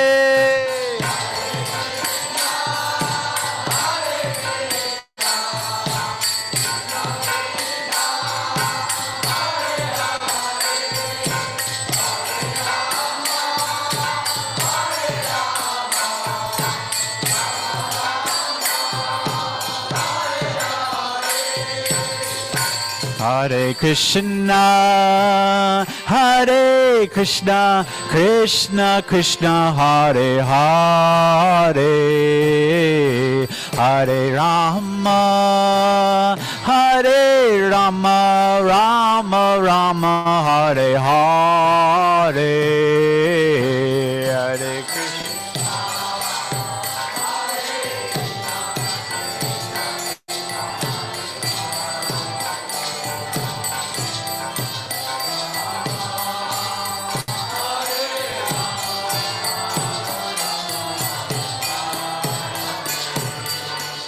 Hare Krishna, Hare Krishna, Krishna Krishna, Hare Hare,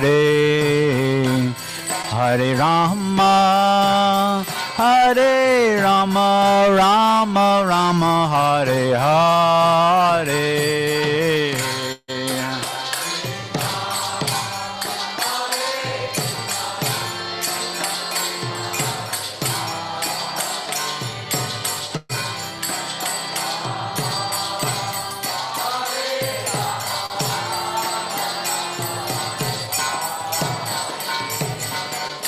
Hare Krishna, Hare Krishna, Krishna Krishna, Hare Hare, Hare Rama, Hare Rama, Rama Rama, Hare Hare.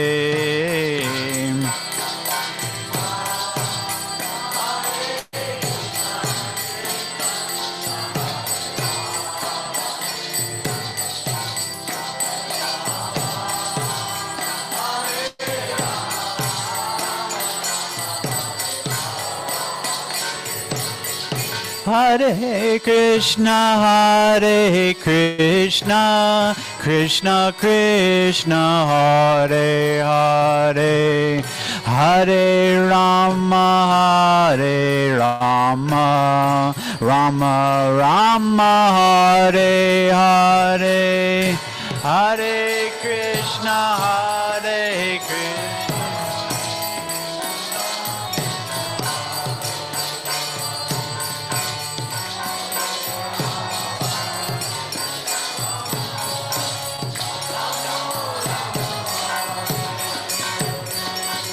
Hare Krishna, Hare Krishna, Krishna Krishna, Hare Hare, Hare Rama, Hare Rama, Rama Rama, Hare Hare, Hare Krishna.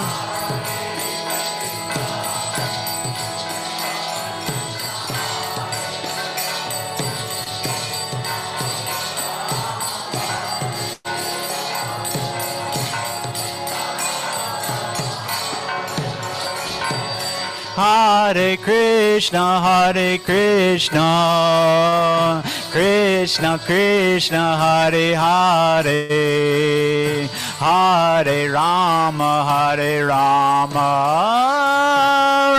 Rama Rama, Hare Hare.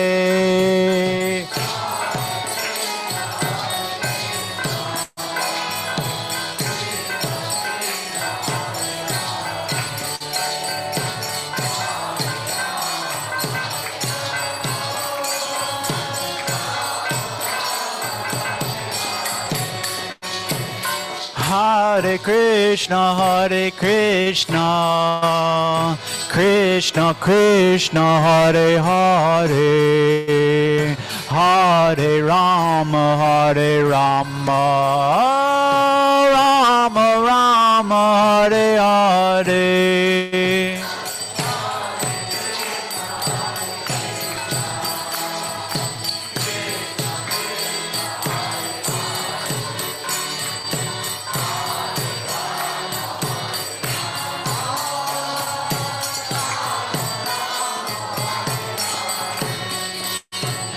Hare Krishna, Hare Krishna, Krishna Krishna, Hare Hare, Hare Rama, Hare Rama, Rama Rama, Hare Hare.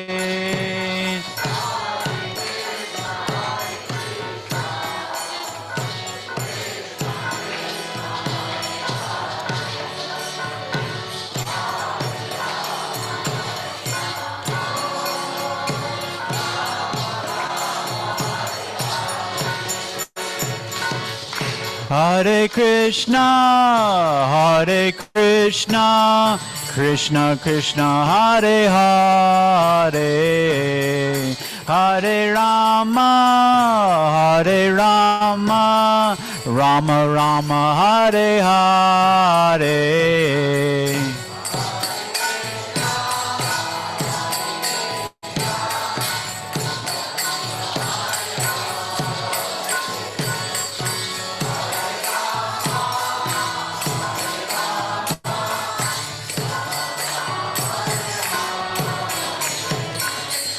Hare Krishna, Hare Krishna, Krishna Krishna, Hare Hare, Hare Rama, Hare Rama, Rama Rama, Hare Hare.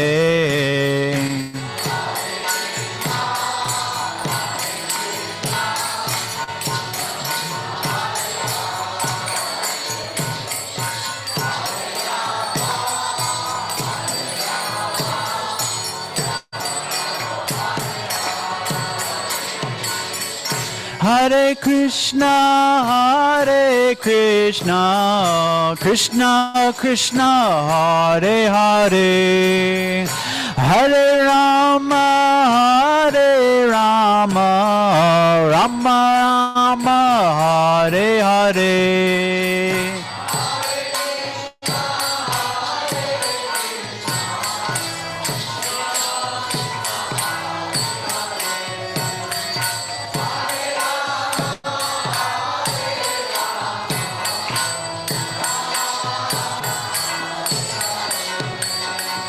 Hare Krishna, Hare Krishna, Krishna Krishna, Hare Hare, Hare Rama, Hare Rama, Rama Rama, Hare Hare.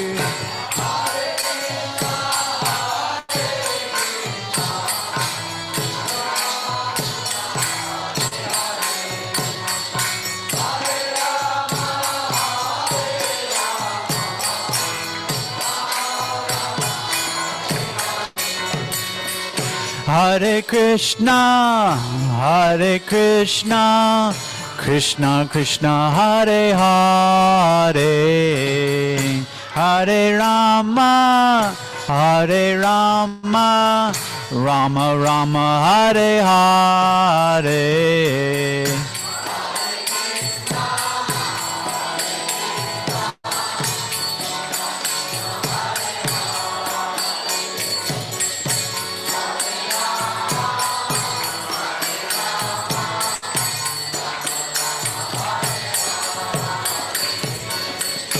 Hare Krishna, Hare Krishna, Krishna Krishna, Hare Hare, Hare Rama, Hare Rama, Rama Rama, Hare Hare.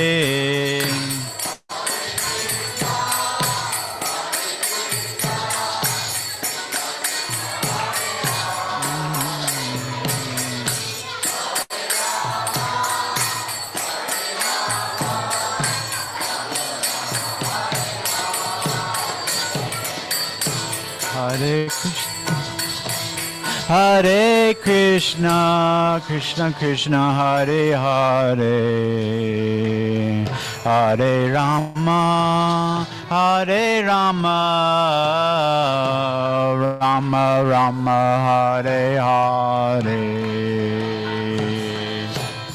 Hare Krishna, Hare Krishna, Krishna Krishna, Hare Hare. Hare Rama, Rama Rama, Hare Hare.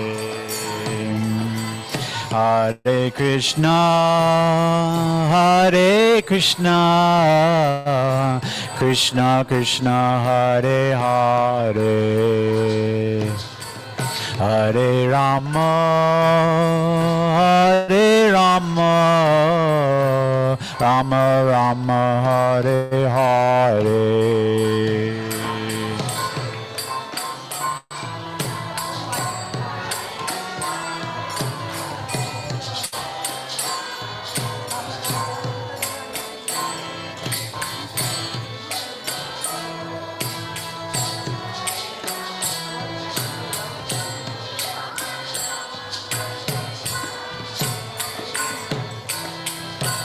Hare Krishna, Krishna Krishna, Hare Hare, Hare Rama, Rama Rama, Hare Hare.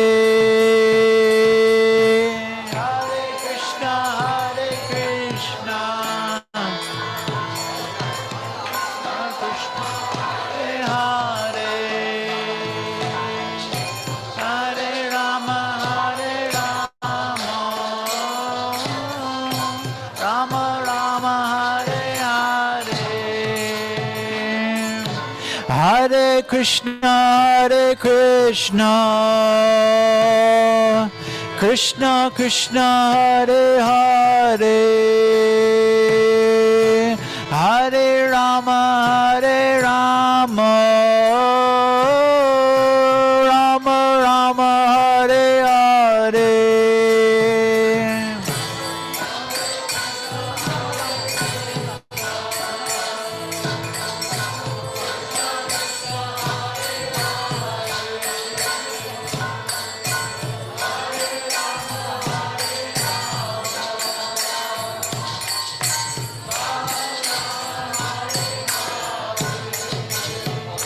Hare Krishna, Krishna Krishna, Hare Hare,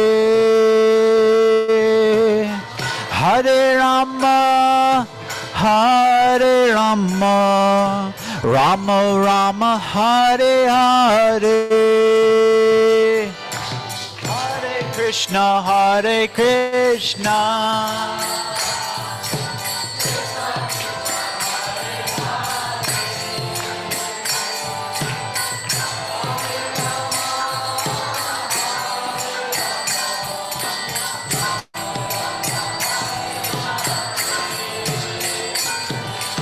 Hare Krishna, Krishna Krishna, Hare Hare, Hare Rama, Rama Rama, Hare Hare.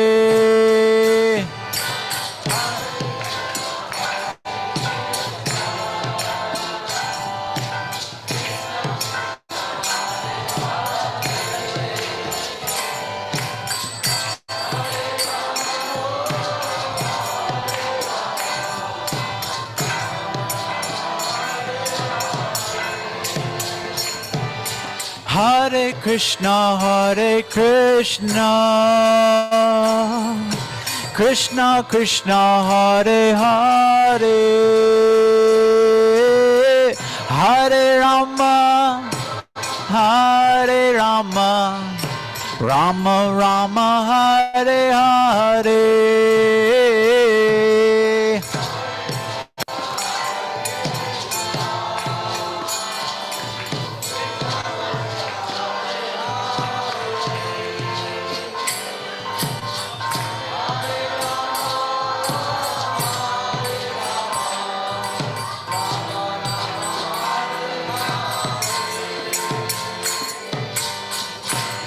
Hare Krishna,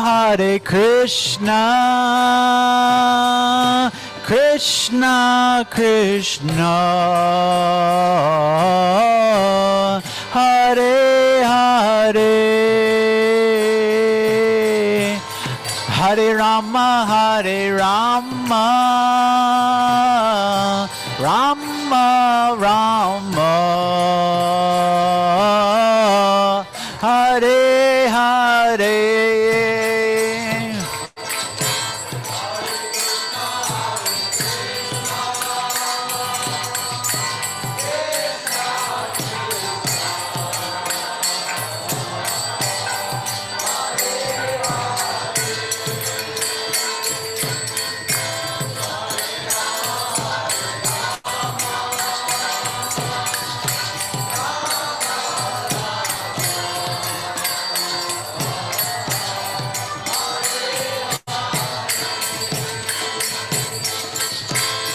Hare Krishna,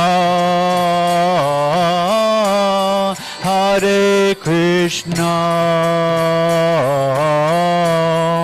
Krishna Krishna, Hare Hare, Hare Rama, Hare Rama, Rama Rama, Hare Hare.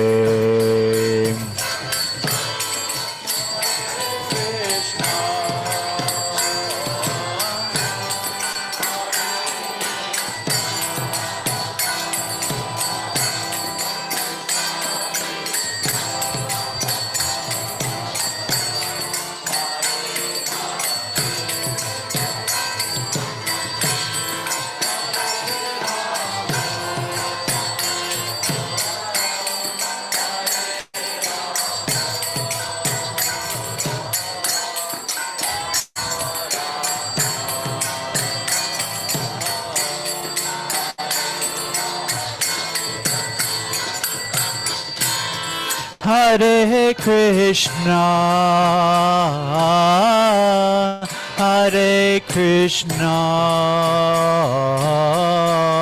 Krishna Krishna, Hare Hare, Hare Rama, Hare Rama, Rama Rama, Hare Hare.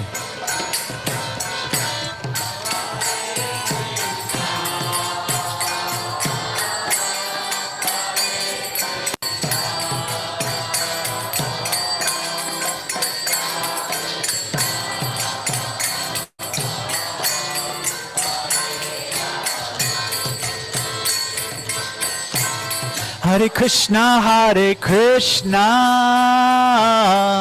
Krishna Krishna, Hare Hare,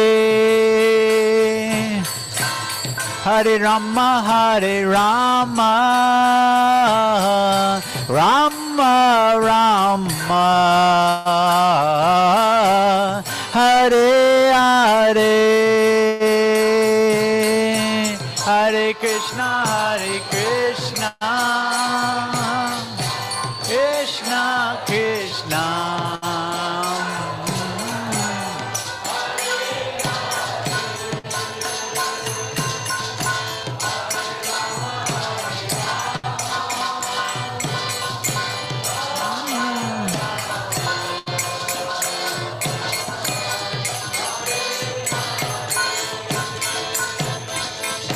Hare Krishna, Hare Krishna,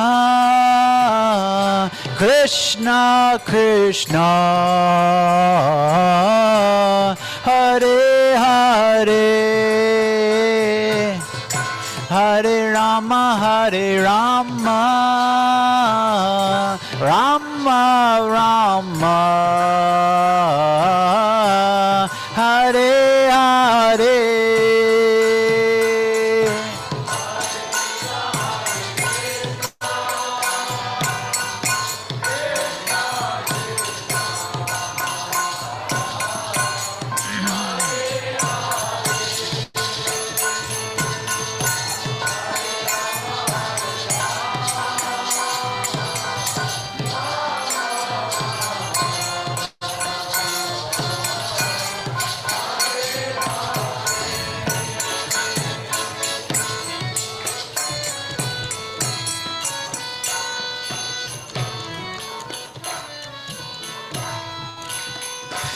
Hare Krishna, Hare Krishna, Krishna Krishna, Hare Hare, Hare Rama, Hare Rama, Rama Rama, Hare Hare, Hare Krishna, Hare Krishna, Krishna Krishna, Hare Rama, Hare Rama,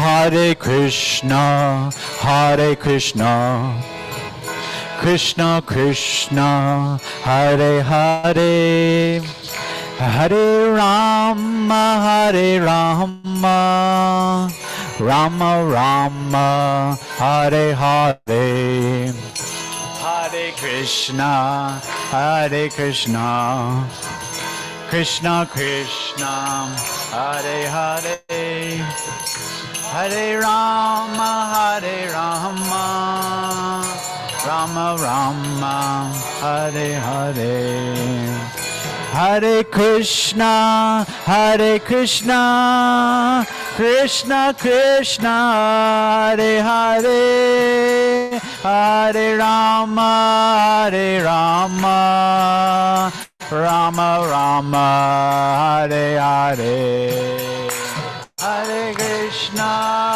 Hare Krishna, Krishna.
Krishna.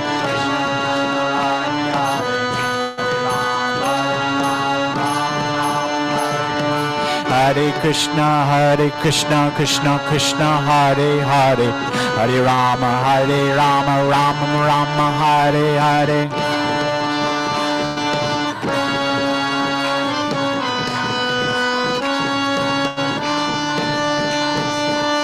Hare Krishna, Hare Krishna, Krishna Krishna Hare Hare Hare Rama Rama Rama Hare Hare.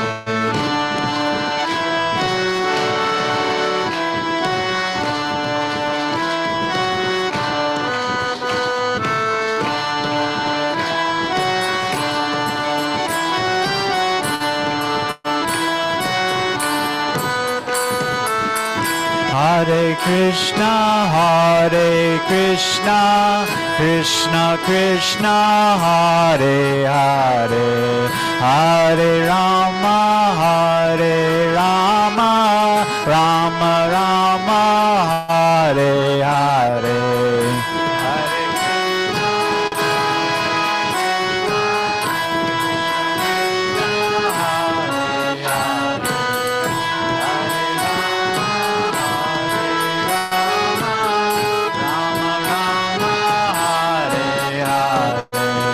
Hare Krishna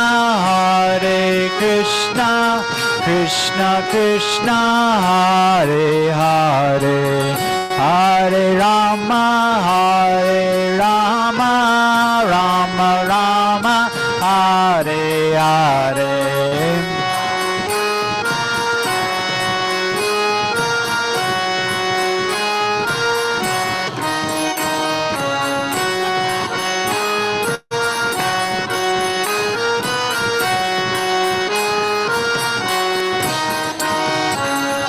Hare Krishna Krishna Krishna Hare Hare Hare Rama Rama Rama Hare Hare.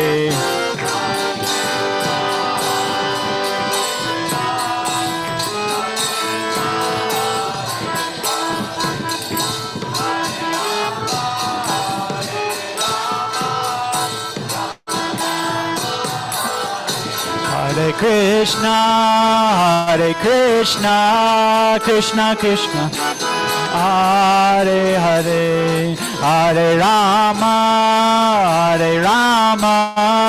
Rama Rama Hare Hare Hare Krishna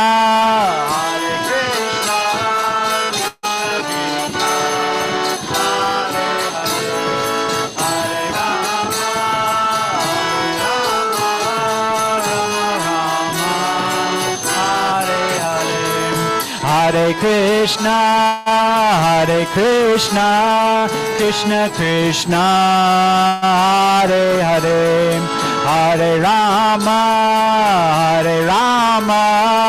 Rama Rama Hare Hare.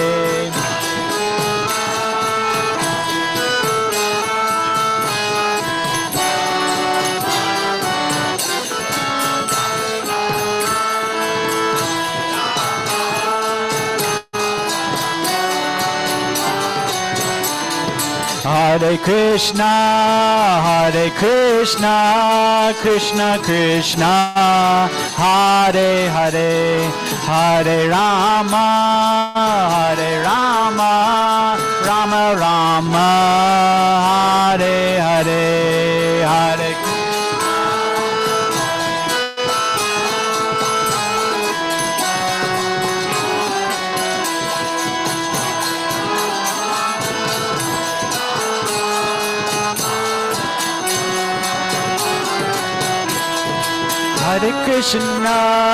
Hare Krishna Krishna Krishna Hare Hare Hare Rama Rama Rama Hare Hare Hare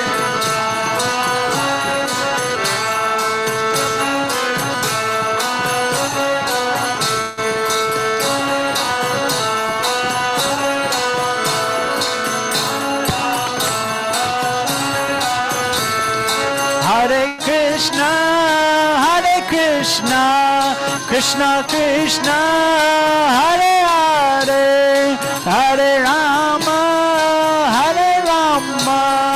Rama Rama Hare Hare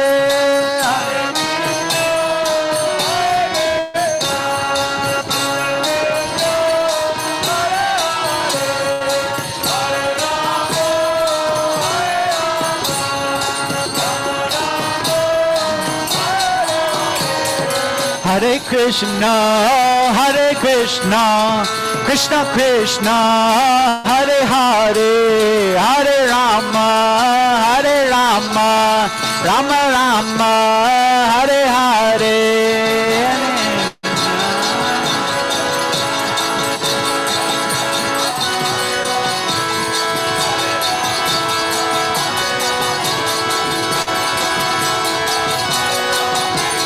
Hare Krishna, Hare Krishna, Krishna Krishna, Hare Hare, Hare Rama, Hare Rama, Rama Rama, Hare Hare.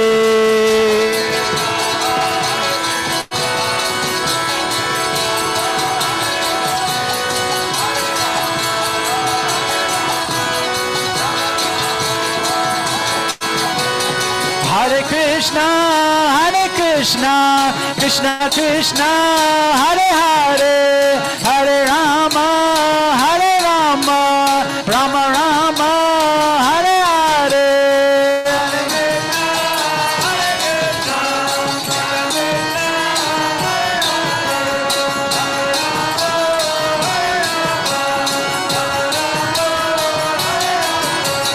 Hare Krishna, Hare Krishna, Krishna Krishna, Hare Hare, Hare Rama, Hare Rama, Rama Rama, Hare Hare.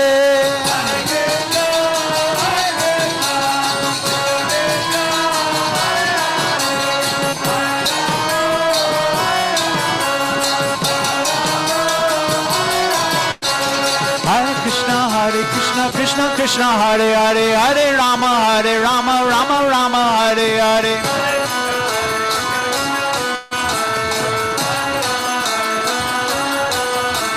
Hare Krishna, Hare Krishna, Krishna Krishna, Hare Hare, Hare Rama, Hare Rama, Rama Rama, Hare Hare.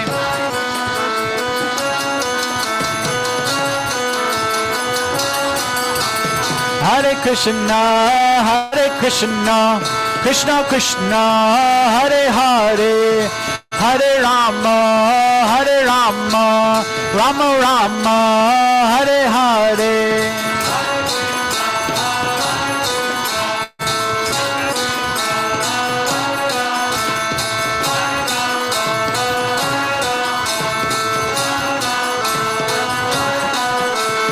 Hare Krishna, Hare Krishna, Krishna Krishna, Hare Hare, Hare Rama, Hare Rama, Rama Rama, Hare Hare.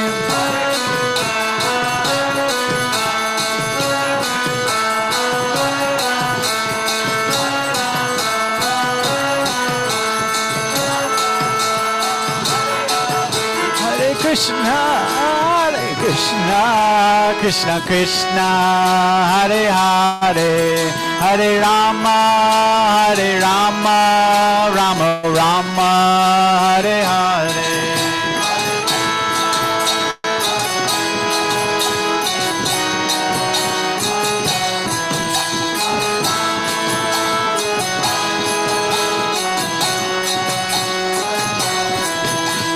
Hare Krishna, Hare Krishna, Krishna Krishna, Hare Hare, Hare Rama, Hare Rama, Rama Rama, Hare Hare.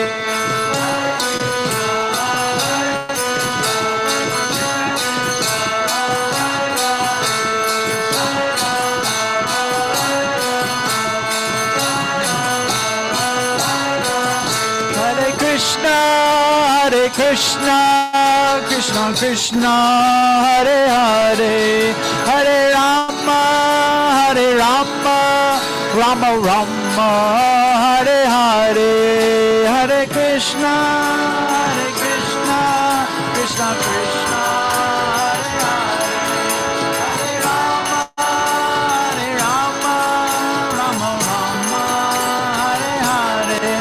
Hare Krishna, Hare Krishna, Krishna Krishna, Hare Hare, Hare Rama, Hare Rama, Rama Rama, Hare Hare.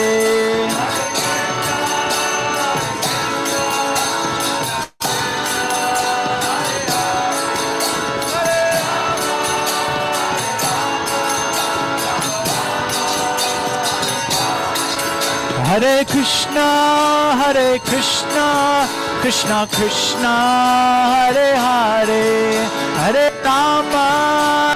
Rama, Rama Rama, Hare Hare.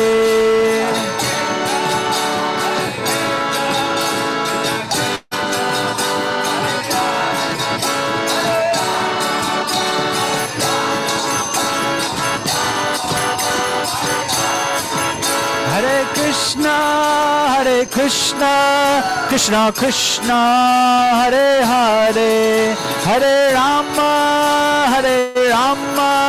Rama Rama, Hare Hare.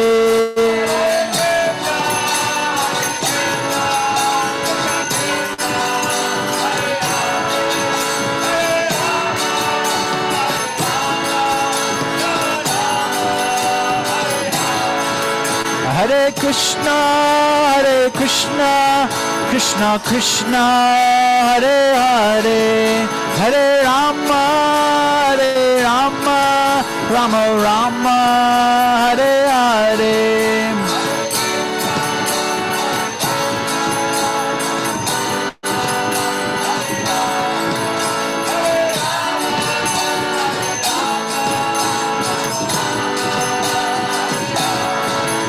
Hare Krishna.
Krishna, Hare Krishna, Krishna Krishna, Hare Hare, Hare Rama, Hare Rama, Rama Rama, Hare Hare.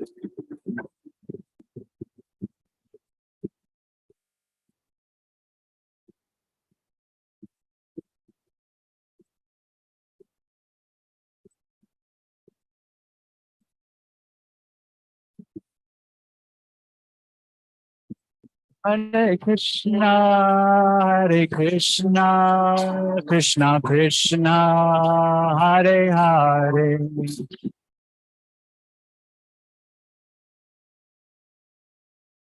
Rama, Hare Hare.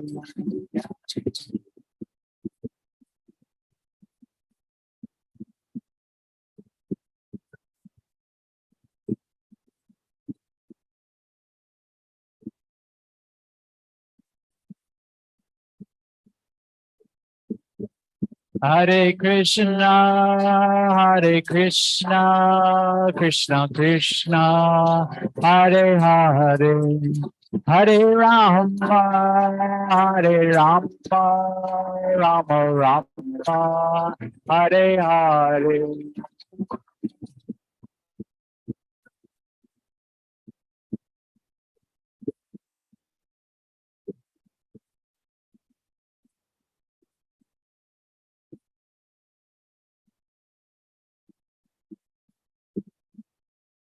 Hare Krishna, Hare Krishna, Krishna Krishna, Hare Hare, Hare Rama, Hare Rama, Rama Rama, Hare Hare.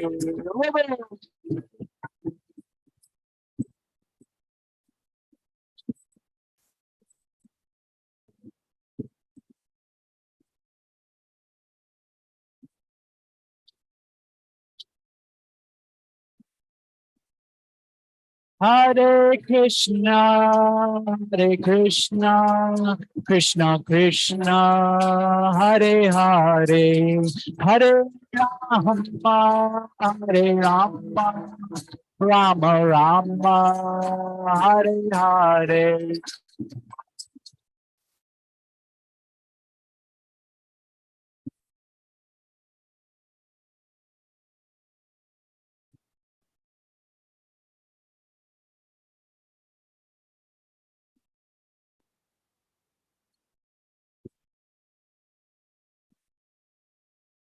Shri Krishna Janmashtami ki jai, Shri Shri Gaurnitai ki jai, Hari Hari Bol.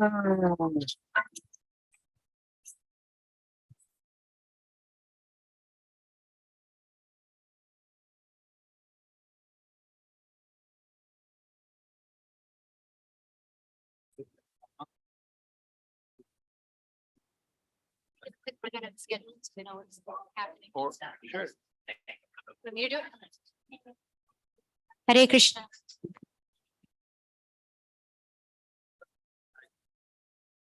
I can do it.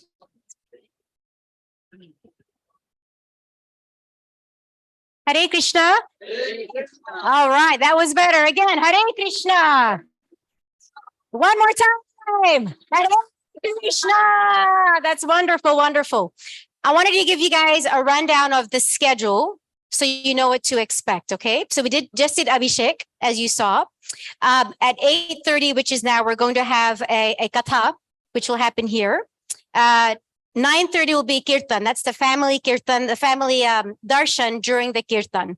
So by 9:30, please pick up your family darshan plate for $31, and they'll offer it during the 9:30 kirtan. Make sense? So 8:30 will be lecture, 9:30 is kirtan. 10 p.m. will be the katha. We'll have another speaker for the katha. Then 10:45 kirtan, followed by a katha at 11:30, and then midnight arati at midnight. If any of you have to leave early, there is halwa and rice downstairs. That's prasadam that the devotees have made. So please make sure you leave with some prasadam if you cannot stay until midnight. I want to make sure you all knew that. Any other announcements? that we have? Okay. Hare Krishna, everybody. Hare Krishna.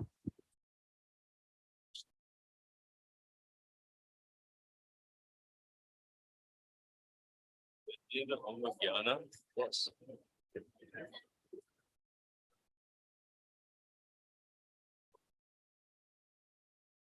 Started.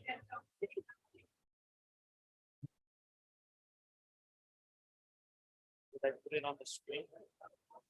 On the screen. We could have Gorni Thai on the screen. Are they going to be back open?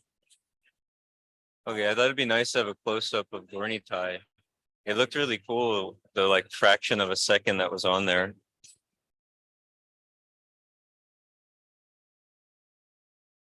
Hare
a little bit.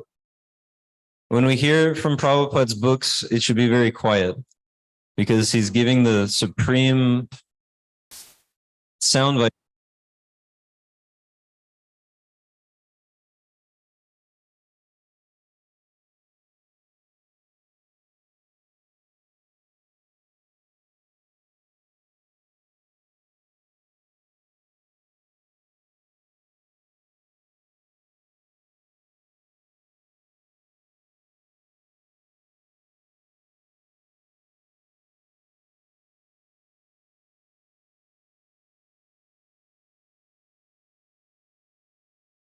the impersonalists and the yogis attain liberation.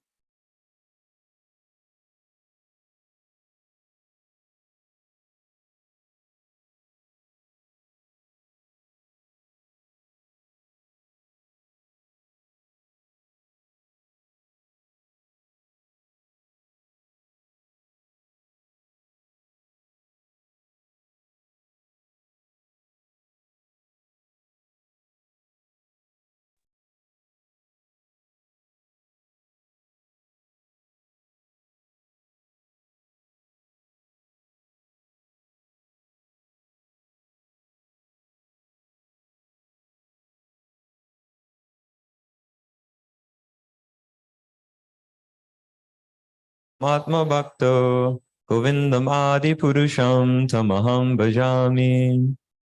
Although there are many transcendental forms of the Lord, they are still one and the same Supreme Personality of Godhead. One has to understand this fact with conviction, although it is incomprehensible to mundane scholars and empiric philosophers.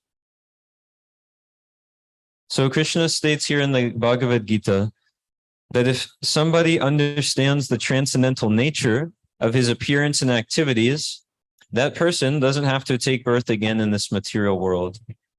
How many people were here for the class earlier from His Holiness Dhanavira Goswami? Okay, a small portion. So he was explaining on this earlier.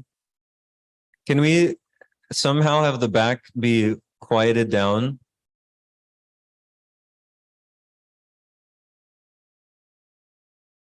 Thank you, Hare Krishna. So His Holiness Dhanavira Goswami was explaining earlier this verse that if one understands the transcendental nature of Krishna's appearance and the different activities that he does, that person doesn't have to take birth again in this material world. So we know that's a good deal because all of our problems come from taking on a material body. We have the body, so we get birth, death, disease, and old age. But somebody who knows of Krishna and who knows who is Krishna, they don't actually return to this world. So knowing Krishna means to actually know him correctly, not just, okay, there's Krishna and he's blue. That's nice. But there's much more to that, and understanding who he is, how he's actually beyond this world. What is his transcendental nature? I was told to speak on pastimes and not speak any philosophy, actually, so we'll do that. So Krishna, he appeared in this world in Vrindavan. He transported his own spiritual abode, known as Goloka Vrindavan, and made an exact replica of it here in this material world called Gokula Vrindavan, and it's eternal. So being very perturbed, the goddess of the earth, known as Bhumi, she was disturbed because the earth was overrun by demoniac forces. Very great rulers who have so much power and they use it all incorrectly. So she was very disturbed. So taking the form of a cow, she went to speak to Brahma, the creator of this universe. Because when there's a problem, if you go to some authority who can see what is what, who knows past, present, and future, that person can immediately solve your problem. So she goes to see Lord Brahma, who is the creator of this universe, and he has 4 heads. And he's very powerful. And so she relates to him this position of the earth, that she's overburdened. There's big demons, they're controlling everything and they're ruining everything. They're exploiting all of the resources. They're making it a miserable situation for other living beings. And so Brahma tells her that, okay, to solve this problem, even though Brahma is a great authority, he says we need to go to a higher authority. We need to go to Lord Vishnu. So now Bhumi, the goddess of the earth, Lord Brahma, the creator of the universe, like the engineer. How many people in here are studying engineering in school? Nobody? Okay. I thought that was a popular one at the college nearby. But so Lord Brahma, he's the supreme engineer of the universe. And he, all the demigods in Bhumi, they go to see Lord Vishnu. And they speak to him. The way to speak to Lord Vishnu, if you want to have a meeting with him in this material world, is it's not directly a face-to-face meeting. You go to the ocean of milk, which is far high up in the universe. And at the shore of this ocean, there's a certain prayer that's recited called the Purusha Shukta prayer. So the demigods, they recite this prayer and they begin to pray to Lord Vishnu, and he responds. And he's got his own place, this nice island in the middle of the Milk Ocean, where he's just relaxing on top of Anantashesh, who's he's a big serpent who he's an expansion of Lord Balaram, who just wants to serve the Lord. So he forms kind of like a nice couch for Lord Vishnu to sit on. So Lord Vishnu tells the demigods that actually there's only one person who can help you. This world is in such a bad state, and there's only one person who can solve it, and that's Krishna. So we were hearing this in the Garga Samhita this morning. The demigods tell Vishnu, okay, Brahma, he's like the leader of the party, he says, okay, please show us the way to speak with Krishna if there's nobody else who can help us. And Lord Vishnu, he says, you can exit this universe through the hole in the top of it that was made by Lord Vamana Dev's toenail. There's like a lot of far out details. Everybody following along. Does anybody know who's Vamana Dev? Raise your hand if you know who Vamana Dev is. A little bit.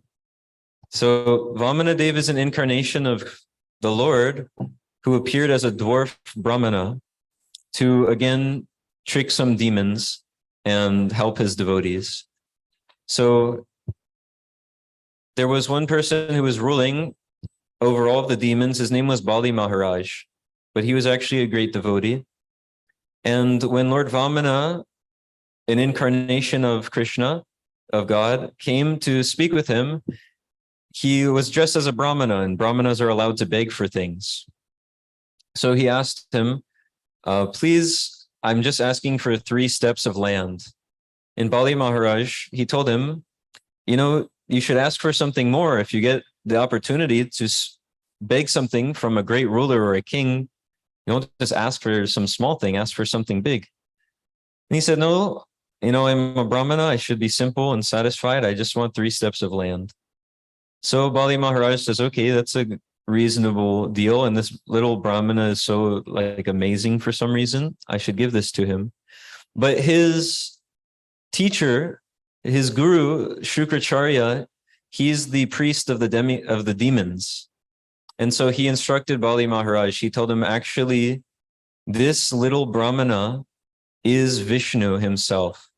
And he sometimes is siding with the demigods. So he's actually doing this to trick you. If you give him 3 steps of land, he'll take everything from you. Don't do it. So Bali Maharaj thought, well, what's the purpose of a guru? The guru is one who just says what Krishna says. He just points someone in the right direction that, okay, in Bhagavad Gita, Krishna is saying, surrender unto me, so you surrender unto Krishna. So Bali Maharaj was thinking, this person, he's instructing me to not surrender to Krishna. That doesn't make much sense. So even though he's giving me this instruction, I'm not going to do it.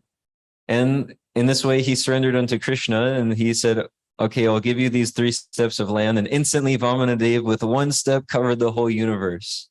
With another step, he stuck his toe out of the universe.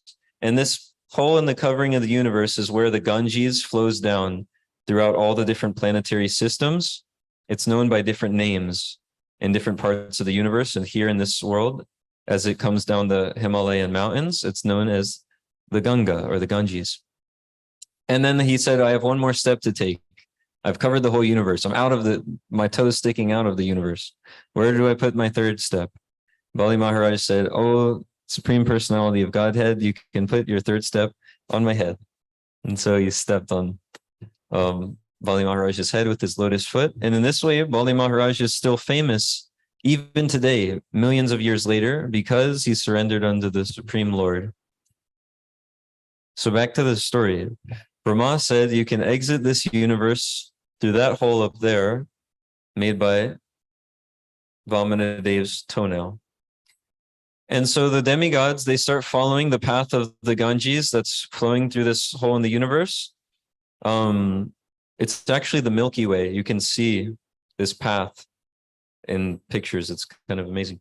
But anyway, so they follow the Ganges out of the hole of the universe. And as they get above the universe, they see it looks like a little Kutaja fruit. Does anyone know what on earth is a Kutaja fruit? Me neither. But it's in India. You can see pictures of it. It's a green football-shaped fruit, and it's bumpy.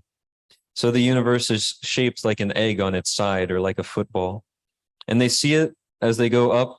They see the universe there just floating on the causal ocean. And then as they go higher, they see there's many millions of universes, all looking like tiny little fruits floating on the water. And they become fearful because they're thinking, I thought I was so important. I'm a demigod. I'm in charge of so many things. I have my friends, my family, responsibilities, aspirations.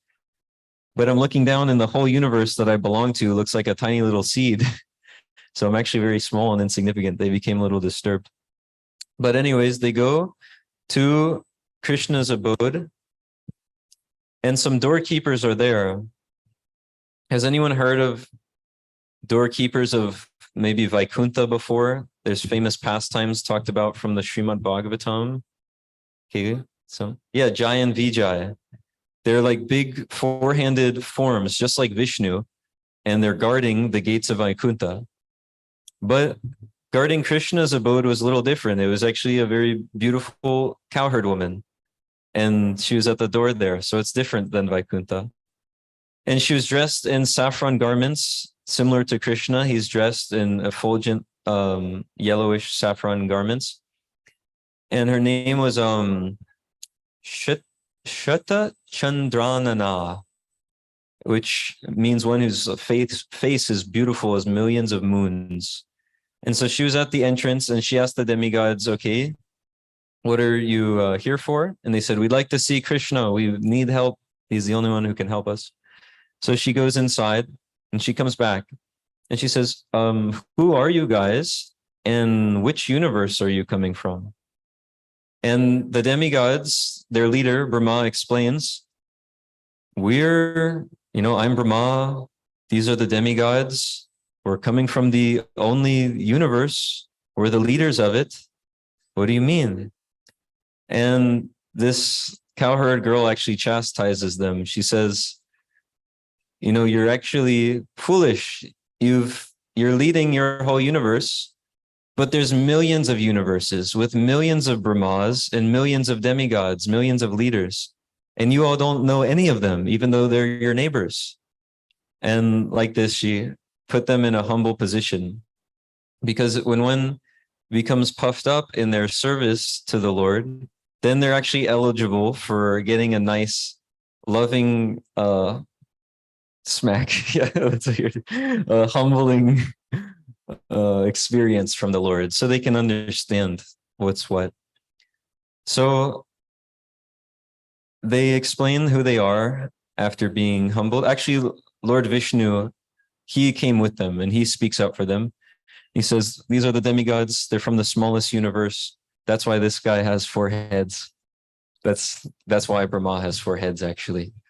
Because this is the smallest universe. On other universes, Brahma has millions of heads. But he says, we need this. They want to see Krishna because there's a huge problem on the earth and only Krishna can solve it. So she says, okay, I'll go speak and come back. So she goes inside, comes back, and she says, you all can come in. And they go to see Krishna, and it's different than seeing Lord Narayan or these forms of Vishnu on the Vaikuntha planets. It's they're in Goloka Vrindavan. So there's Govardhan Hill, the king of the mountains, and there's many trees and all sorts of birds and fruits and gopis and gopas and cows hanging out on Govardhan Hill. And it's a nice little village with, village type of people. So we know that Krishna is very fond of the brahmanas and the cows, but which one is he more fond of? Does anyone have a guess? Brahmanas or cows? Brahmanas? Any other guesses? Who's Krishna more fond of? The saints, the brahmanas, or the cows? Yeah, it's the cows. He doesn't live on Brahmana Loka. He lives on Goloka. God lives in cow world. He's that fond of the cows. So they're in Goloka Vrindavan and they see Krishna and he's surrounded by many gopis and he's on like a jeweled throne in a forest. And when they see him, it's a really amazing experience. All First, they see some amazing incarnations of the Lord, such as, different incarnations like Narayana. He comes and merges into the body of the Lord. They see Lord Nrsimhadev. He's an incarnation of Krishna who's ferocious. He's a half man, half lion on the picture behind the TV. He's terrifying to the demons, but actually he's very nice to the devotees. They see that form of Krishna. He comes there, roaring and ferocious, and he merges into the body of Krishna. Then next, this is my favorite one. This huge chariot comes in, many horses, many warriors, many rambunctious monkey soldiers on Lakshman and Sita Devi and Lord Ramachandra. They're there on the chariot with all their different friends and company. And the chariot comes crashing in and merges into the body of Krishna.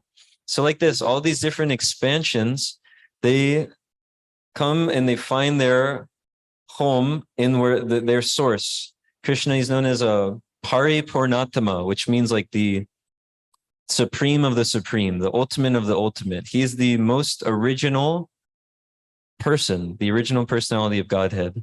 So all of his expansions merge into him. And then he asks the demigods, what are you here for? And they explain the situation, that the earth has been overrun by demons.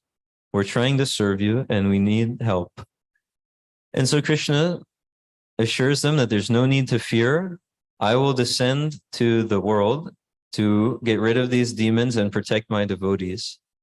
And when Krishna comes, just like when a king comes, he doesn't come alone. So Krishna explains, so many people will come with him. There will be thousands and thousands of gopis. And he explains where they will all be coming from.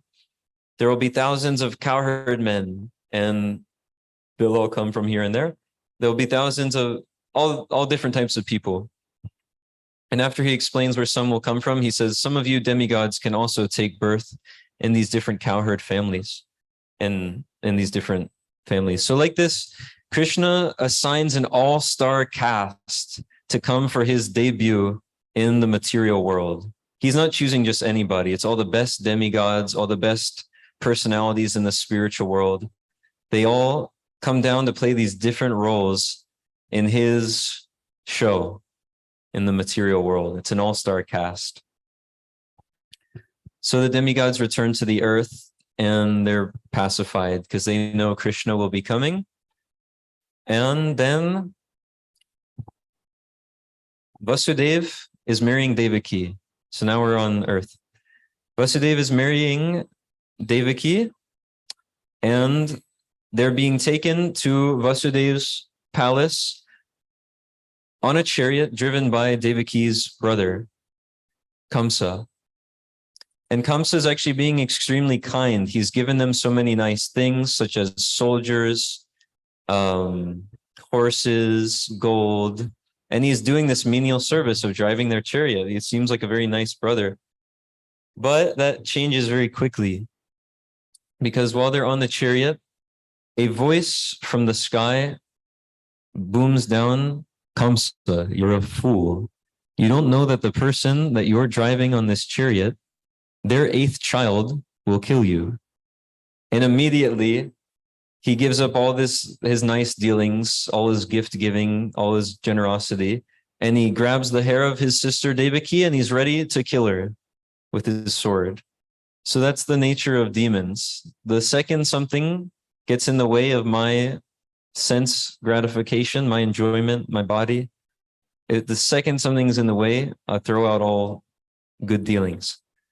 So Kamsa, he's ready to kill his own sister Devaki, but Vasudeva, who's a devotee, he speaks to him very intelligently.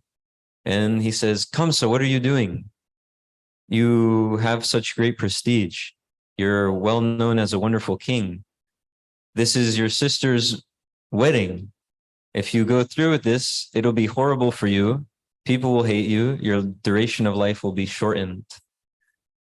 And that wasn't enough to convince Kamsa, so he brings up some other arguments.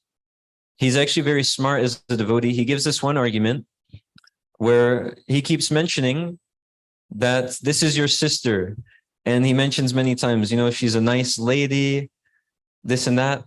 And he very tactically keeps talking about how, Kamsa, you should not kill this woman. It's very sinful to kill a woman. And he makes this point many times with different wording, because he knows in the past, this is a little bit of a rewind, when Kamsa was gathering together all of his demon associates, he was just destroying them like anything. He would go to wherever the biggest, most powerful demon is, he'd beat them up, and he'd make them his servant. And he even beat up all of the demigods. He was very powerful. He's not just some Joe Schmo or some king. He's the most powerful guy in the universe at that time. So there was one demon named Putana, and out of all the demons, that one he didn't beat up, because she was a woman, and he was very proud of his morality as a good ruler and politician. So he said, I didn't bother her at all, but somehow or other she ended up being on his side. So Vasudeva knew that Kamsa takes some pride in this morality. So I'll mention that point many times. Don't kill her. She's a nice lady. She's your sister. If you do, it'll be horrible for you.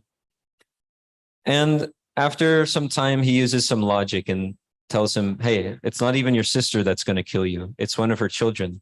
So I'll deliver all the children to you, and you don't have to kill her. You can do whatever you want with the children.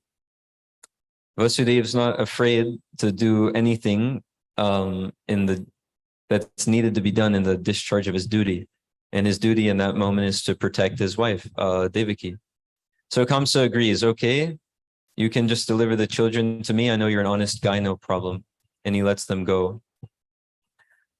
But not long after, Kamsa was around all of his demoniac friends, or demonic friends. And they start telling him, how do you know actually that he'll deliver the children to you? How do you know which child it will be that will kill you? It's actually a bad situation. You should imprison them, and we should just kill all of the children. And whatever someone associates with, they'll take on that advice and those qualities. So he thought, okay, yeah, that's a good plan. And does anyone know who is Narada Muni? Narada Muni Bhajai Vina. He goes all around the universe with a Vina, and he's playing transcendental sound vibration to enlighten all living entities to their eternal position as servants of Krishna. And he's at the top of our Sampradaya, right next to Brahma and all these pictures here. So he's a great devotee. But guess what he did? He showed up to Kamsa and he told him that, Kamsa, you should actually take care of this right now. He talked to Kamsa and he said, how do you know which of the children will be the one that kills you? They said it's the 8th child. So they could be counting like 1, 2, 3, 4, 5, 6, 7, 8. Or they could count it from the other way. 1, 2, 8 to 1. Or, they could start here. And so like this, he does this whole thing and confuses Kamsa, tells him, yeah, you better start acting on this. So Narada Muni accelerates Kamsa's actually killing of Devaki's sons. So that seems like a horrible thing to do. But Narada Muni, he's making sure that the best thing ever happens, which is the Supreme Personality of Godhead gets here as soon as possible. It's really amazing. So Kamsa imprisons Devaki and Vasudeva, and whenever they have a child, he immediately takes the child to kill it. And it's a very horrible situation. They're stuck in this prison and all their children are being killed in front of them immediately. So after many of the children have died, they know eventually the Supreme Personality of Godhead will come. So they have hope, they're fixed, they're determined. And one of the last ones to come into the womb of Devaki, he's actually the Supreme Personality of Godhead, Balaram.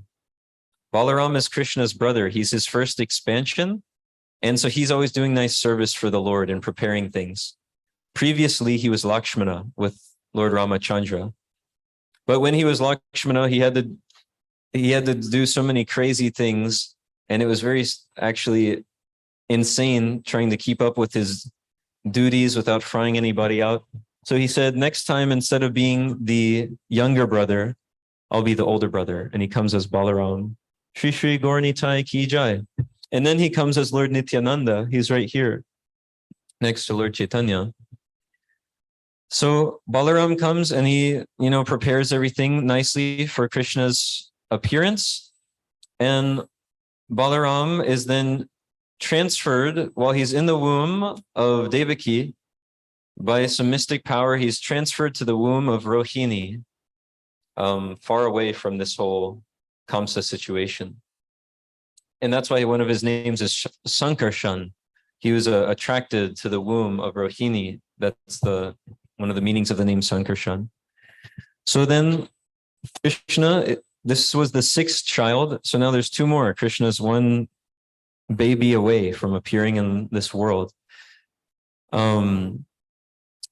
Or maybe he's the next one. Yeah, he's the next one. Okay, so Krishna appears in the womb of Devaki, and she's effulgent like the sun. And then without actually, taking birth in a material way, he just appears. He's in the womb and then he just appears, and he doesn't appear like a normal baby, as we heard before, but he's got a full hairdo and it's beautiful. He's got a full crown and it's golden. He's got 4 arms and they're each holding a club, a disc, a lotus flower, and a conch shell. And Devaki asks him, if Kamsa sees you like this, he'll immediately try to kill you. So please, and this is after many wonderful prayers, so please actually take the form of a nice child so you can be in disguise. And then Krishna appears as little baby Krishna, and he's still beautiful, and he's still all powerful, and he's still all knowledgeable, and he still possesses all these qualities, but he's in the form of a baby. And through his mystic potency called Yoga Maya, all the gates in the prison open, all the guards fall asleep, and Vasudeva carries Krishna out of the prison and takes him over to, what is the name of the town? It's before Vrindavan, Mathura. Takes them over to Mathura, and he crosses the river Yamuna by Krishna's mystical arrangement, even though it's storming and there's waves. He gets to the home of his friend, Nanda Maharaj, and there, Nanda Maharaj's wife, does anyone know her name? You can just shout it out. Mother Yashoda. She just had a baby, and from the intensity of childbirth, she forgot whether it was even a boy or a girl. She's now asleep. And so Vasudeva exchanges them. He takes the girl child and leaves baby Krishna with the parents that raise him, Nanda Maharaj and Mother Yashoda. And he takes the baby girl back. And the next day, Kamsa knows that, okay, the person who's going to kill me has appeared, or the next child has appeared. I need to go kill it. So he goes into the prison and he takes the baby by the feet and he's ready to smash the baby on the ground. He's just so cruel of a person in front of the parents. But as he lifts the baby up, she flies out of his hands, and in the air she manifests her original form with many arms, each of them holding deadly weapons, as Durga, the personality who's presiding over the whole material nature, also known as Kali. And she tells him, Kamsa, she's his worshipable deity, actually. So this is about to sting for him. She says, Kamsa, you fool. The person who is already going to kill you is already somewhere else. He's born and you're an idiot. So Kamsa is very hurt by this because this is his worshipable deity and he's, shaken. And he goes and, then she goes and does her thing in the material world, presiding over the material world. And he goes and he prays to Devaki and Vasudeva. He says, I'm so sorry. I've been acting so cruel. And everyone in Vedic culture understands reality very well. So even the demons, they say wonderful prayers. You can, make so much advancement just by hearing what the demons pray. throughout the Vedic literatures. And so he begins to, beg forgiveness. And he says, actually everything in this world is just happening due to our past karma. And so I've been induced to act in this way and this and that. And he explains some nice philosophy. And Vasudeva and Devaki are devotees. So their one quality they have is forgiveness, and they forgive him. So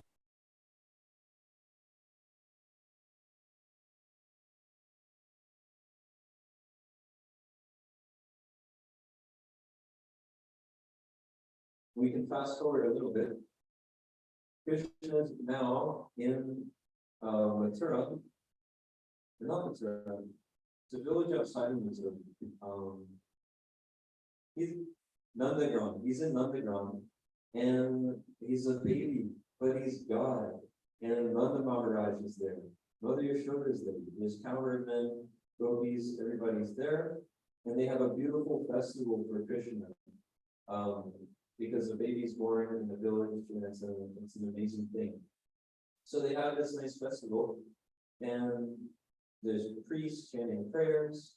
There's people throwing auspicious substances like unbroken grains and barley and yogurt everywhere, and it's a whole festive occasion. And all the demigods are coming to see their supreme worshipable Lord, the person who's in charge of everything. They heard he's appeared as this baby, and it's amazing. So they want to come see him. So Lord Shiva is coming to see him. Lord Brahma is coming to see him. Goddess Durga is coming to see all the demigods. But one of them, unfortunately, his name is Shani. Does anyone know this demigod? Shani? He's in charge of all distress. So sometimes people pray to him. Yeah, he's presiding over a Saturn. So he comes there, and he's unfortunately sad. He stopped at the door. They tell him they're too scary, actually. You don't want you to come in. So he goes into the forest in distress, and he prays to Lord Krishna. I am your devotee. I just want to serve you. And I'm trying to come see you now, but am I so, I'm doing my service, but am I so terrible that I can't, see you? Everyone's afraid. And some arrangement is eventually made and he gets to see them. But Krishna is there. There's many festivals and many amazing things, but all of a sudden strange things start happening too. Because Kamsa knows the person who's going to kill him is around and alive and kicking his feet with the ankle bells on him. So he starts sending different demons to go and kill all the babies who are actually born within the past few weeks. And so one professional demon named Kirtana, she's a professional baby killer. And she puts poison on her breast that goes to breastfeed Krishna. And she's allowed in because people are thinking she's the goddess of fortune. She disguises herself as this very beautiful person. But as she goes to breastfeed Krishna, the Supreme Personality of Godhead, if someone approaches him in any way, they become purified. So he actually accepts the bright side, and he says, okay, you're offering me your milk as a mother, so I'll accept that, and he does. And since she's a demon and trying to kill him, he actually sucks out her life. But as he's on Kirtana, she assumes her gigantic form. It's many, many miles big. It's huge, ferocious, scary-looking witch, and she's screaming and stomping everywhere, and roaring like thunder. She's telling him, leave me, and he sucks out her life there, and she falls to the ground. And all of the cowherd men and women are so afraid. What in the world happened? They run over and they see this what looks like huge mountains, but it's actually the dead body of this demoness. And they see Krishna is just on top of this big demon, this tiny little baby, just playing around. And so all of the cowherd men and women, they chant nice prayers. They put auspicious substances on Krishna and chant mantras for his protection. Because they have this such a love for the Lord that they don't even see him as the Supreme Personality of Godhead, but they see him as the child. So like this, Kirtana was killed. She's the first demon who tries to kill Krishna. But because of coming in contact with Krishna somehow or other, she's purified, and her whole body becomes very fragrant. And when they burn this dead body of the witch, it smells like nice aguru fragrance for many miles. So,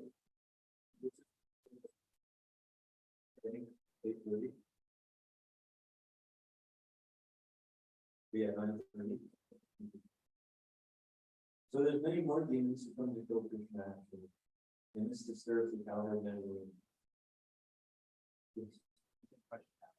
You want a question? Yeah.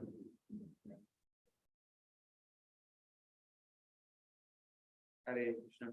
Can you, I got kind of lost when you were explaining the number of children. So Krishna was born 7th or 8th. So he was the 8th child. He was the 8th child. And before him, Balaram comes and arranges everything in the womb and whatnot to be nice and ready for the Lord's appearance. Okay, so the 7th child is who Mother Yashoda actually gave birth to, which is actually God's color. And then she comes back. Vasudeva takes. Ali or Durga was the child of Maharaj and Yashoda. The Vasudeva swapped them out. Yeah. And then the child before Krishna was Balaram, and he was transferred to Ravina. It's pretty interesting. Who was, okay, so the 6th, 7th, and 8th, just list them out, maybe I don't understand. 6th, I'm not sure, but the 7th child of Devaki was Balaram, and the 8th was Krishna. So there's many demons that Kamsa recruited to secure his place in this material world. And if he wanted to be the most powerful, he was extremely powerful. If you hear about him, it almost sounds like he's as strong as Krishna. No one could defeat him. Indra, he's the most powerful of the demigods because he has the invincible weapon, the thunderbolt. His thunderbolt weapon, he's presiding over the heavenly kingdom and enjoying like material. His thunderbolt weapon can shatter the peaks of mountains. So if you drop a bomb on a mountain or some, big type of weapon, it might make it a little black and put a dent in it. But his weapon, this thunderbolt, it erases the cliffs of the peaks of mountains, shatters them. So Indra, at one point, Kamsa and all of his demon friends, there's like a little squad of them, not even an army, just a little group of his demons. They go to take over the heavenly kingdom, and Indra's whole army comes out. And these couple of people, like 7 demons, Kamsa and their friends, destroy the whole army. And then Indra's there to fight Kamsa, and he's charging at him from his elephant named Iravatam, which is an amazing elephant that came from the churning of the ocean of milk. And Indra's on top of it with his thunderbolt, and Kamsa is so powerful, he knocks the elephant out with one fist, knocks Indra out of the thunder. So Kamsa is very formidable. And he sends many other demons to come to Krishna. The next of the demons is a cart demon. So there's a nice festival for Krishna. There's a whole celebration, and everyone's having a festive time. And Mother Yashoda, he sets Krishna down on a cart that's used for carrying things. And this demon, who was cursed to have the body of a ghost, of the body made of air only, he haunted this cart. And once Krishna was in the cart, he's like, okay, now's the time to kill this baby. And he's thinking, I'll make the whole cart crash down on him. But Krishna beats him to it, and just with his foot, his little baby lotus foot, he just gives the cart a little kick, and the whole thing explodes. And the demon comes out, and he's dead. He's dead. He's on the ground. And everyone was freaking out. Oh my God, what is this cart sound? Is Krishna okay? We set him on the cart. They see he's there. Again, they do nice mantras and so many things to protect their child. And the backstory of how that demon became a ghost and went apart is very interesting. More or less, he offended a great sage when he was cursed. But he asked for forgiveness from the sage, and the sage told him, okay, eventually you'll be liberated. So he's kicked by Krishna, and in this way he's purified, he gets completion. There's another demon after that, named Srinavartan. He's a whirlwind demon. When Kamsa subdued this person, they went into outer space in a big fight and they crashed back down. This person goes to steal Krishna, and everyone's having a nice time in the village, but all of a sudden the whole sky is dark. There's things are flying everywhere. If anyone has seen videos of hurricanes or tornadoes, they're kind of common in this part of America. They're very destructive. They can pick up whole trees, whole houses, so many things. They just rip them right out of the ground. So this person, he had a mystic power where he was able to just make tornadoes wherever he wants. And this is going on within the power village, and everyone is in so much fear. It's blocking out the sun even. And he goes and he takes Krishna away while this tornado is going on and is flying away with him. But again, baby Krishna, the Supreme Personality of Godhead, he always is very strong, even as a baby. So he just chokes this tornado demon and sends him crashing back down. And after so many demons are appearing over and over again, the cowherd people decide that it's best that we actually move out of this village. We have these children. They actually call a meeting together. There's personal relationships in the spiritual world. It's not all just a boy or just Krishna, but it's even his associates. So they call a meeting, and Mother Yashoda is actually leading the meeting. And she tells them that so many strange things have been happening. This place might be haunted. There's a witch that came here. There was this ghost in a cart. There was this whirlwind, so many horrible things. And the children are in danger. The demons keep trying to kill Krishna. And I know one thing is for sure. These children are always rambunctious. She explains something like that. Says they're always running here and there. They're restless.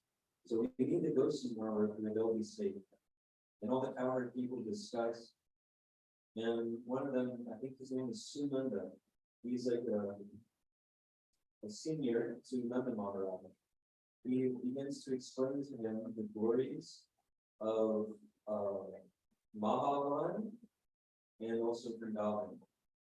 And he explains how Vrindavan is the topmost of all of the holy places.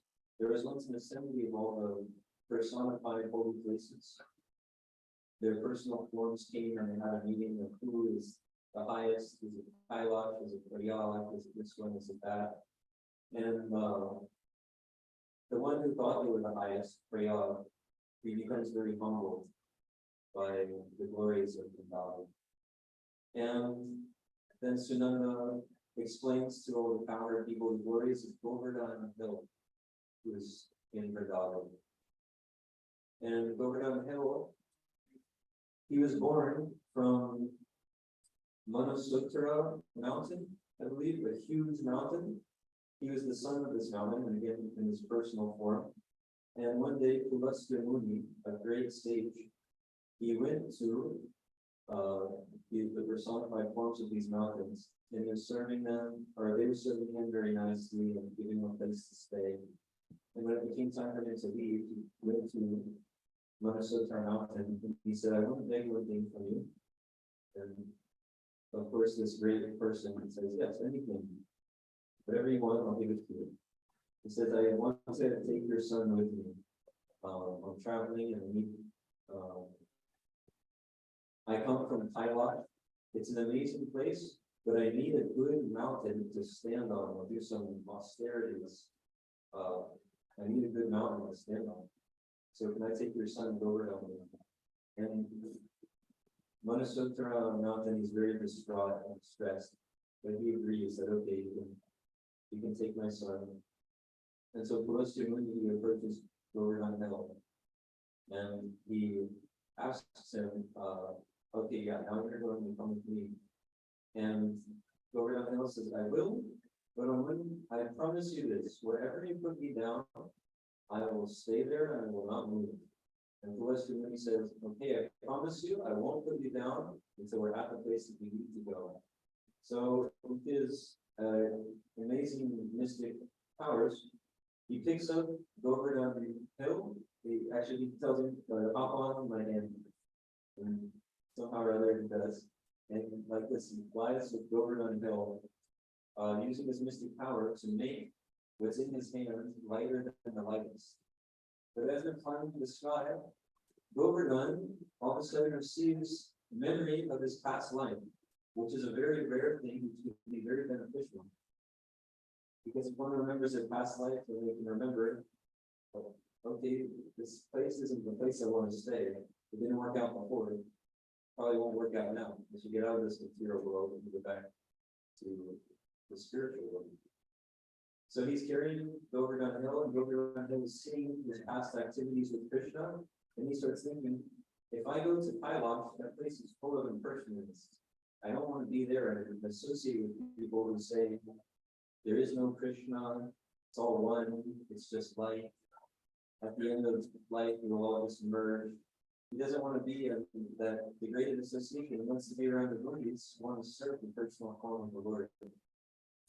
So he sees they're flying, and he sees Varsha Mandalam. He sees Vrindavan down below.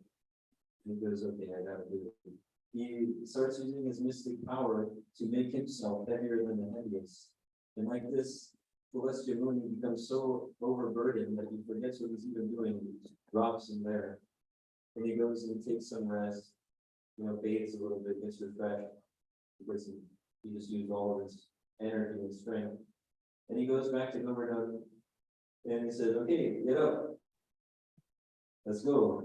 And Govardhan says, no.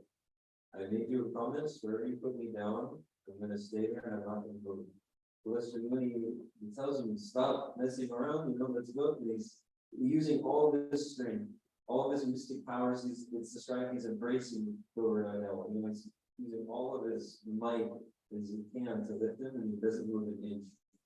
So he becomes angry, and he curses Govardhan Hill. He says, because you've done this and impeded what I'm trying to do, every year you will decrease by the size of one sesame seed.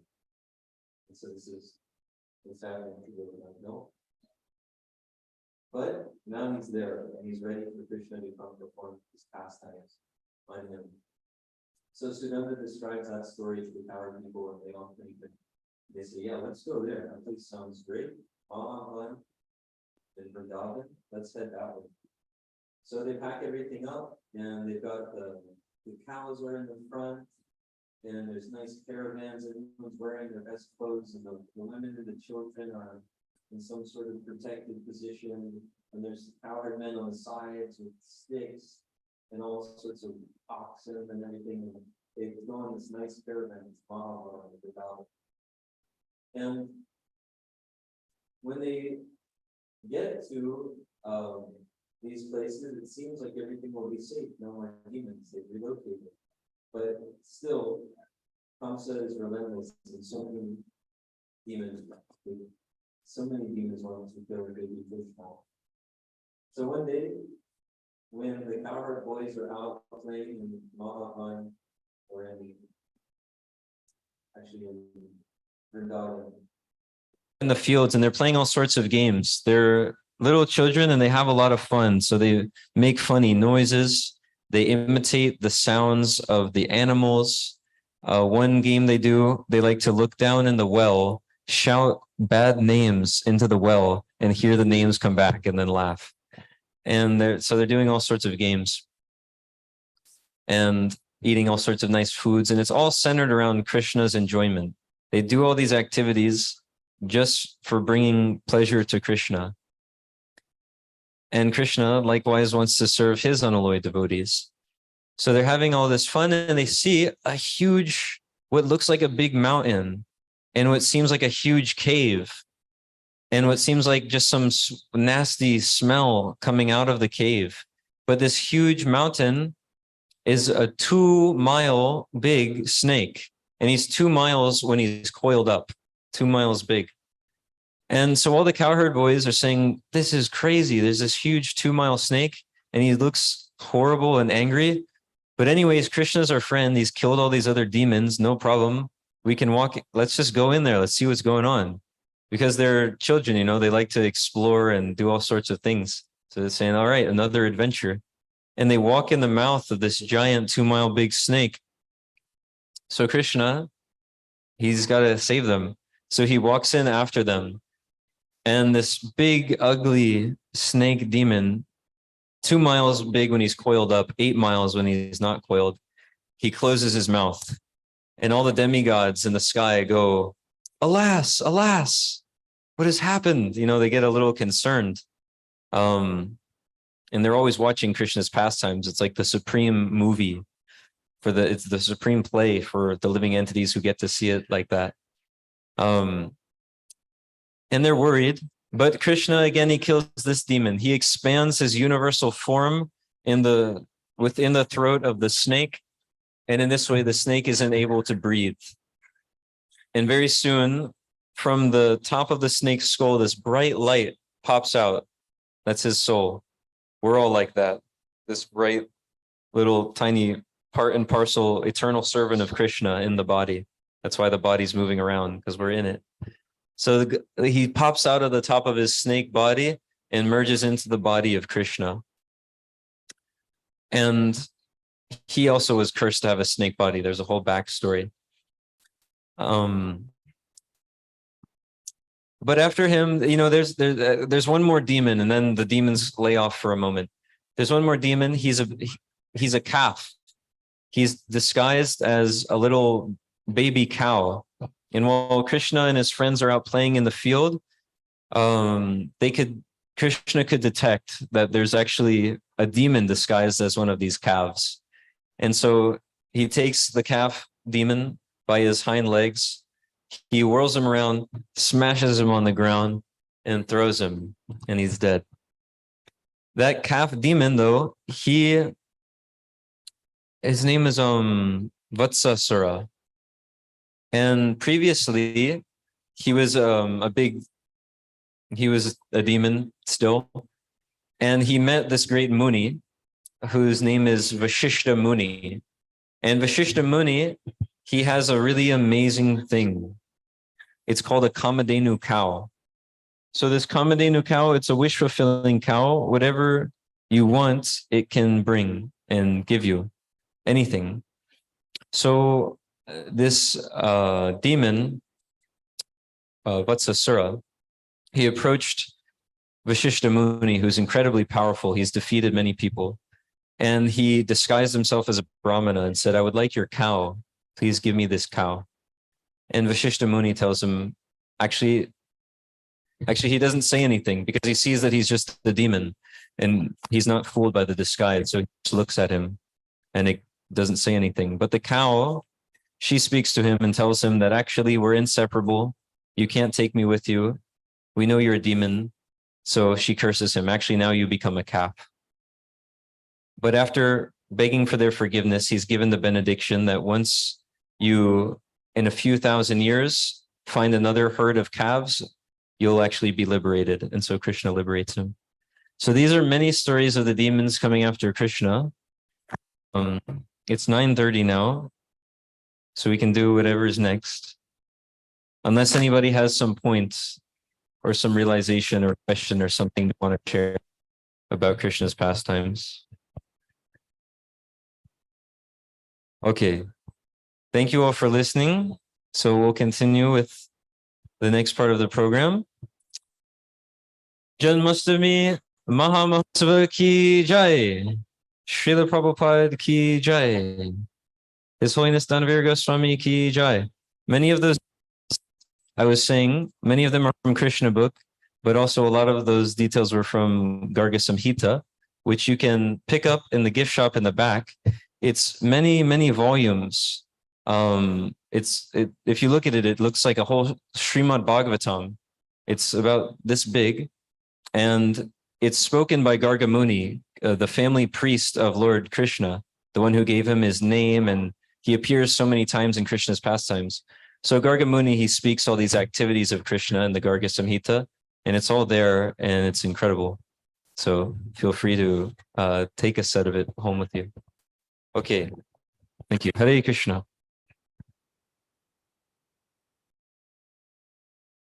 Hare Krishna. All right, so now we will have Kirtan. So if we can arrange ourselves in Kirtan, we also will have our family darshan. So for families that would like to do it, please come to the table over here. You will get a thali, and then we will offer it to the deities here. Hare Krishna.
Shri Advaita Gadadhar Srivasadi Gaura Bhakta Vrinda.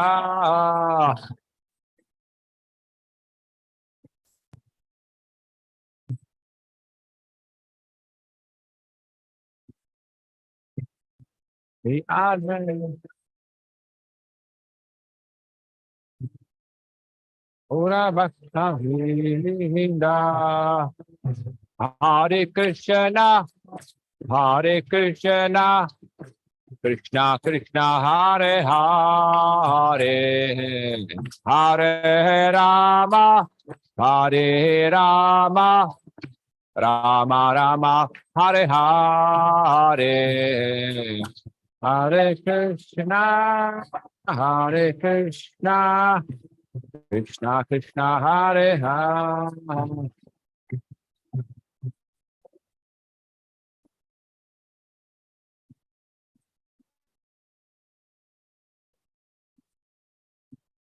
Hare Krishna, Hare Krishna, Krishna Krishna, Hare Hare, Hare Rama, Hare Rama, Rama Rama, Hare Hare.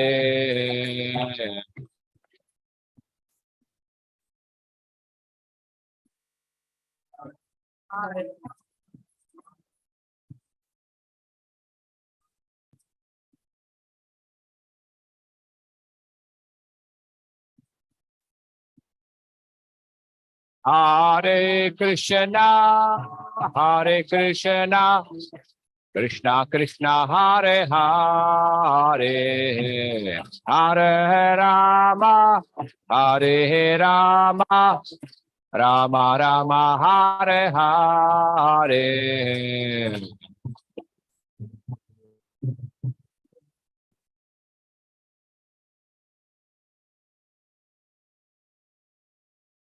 Hare Rama, Hare Rama, Rama Rama, Hare Hare, Hare Krishna, Hare Krishna, Krishna Krishna, Hare Hare, Hare Hare Rama, Rama Rama, Hare Hare, Hare Krishna.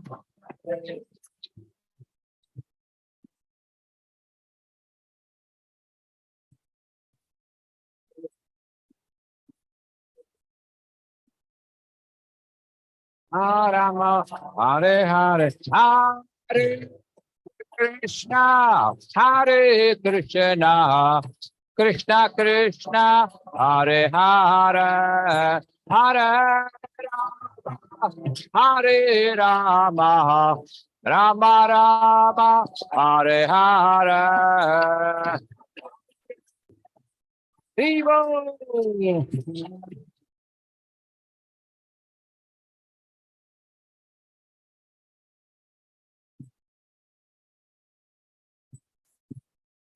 Rama Rama, Hare Hare, Hare Krishna, Hare Krishna, Krishna Krishna, Hare Hare, Hare Rama, Hare Rama, Rama Rama, Hare Hare.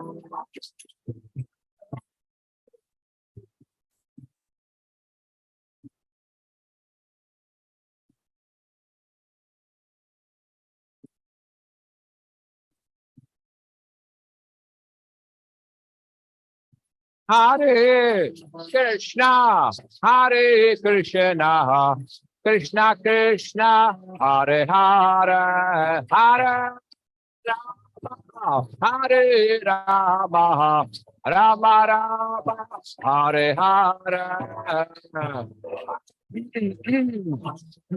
Krishna, Krishna, Krishna, Hare Hare.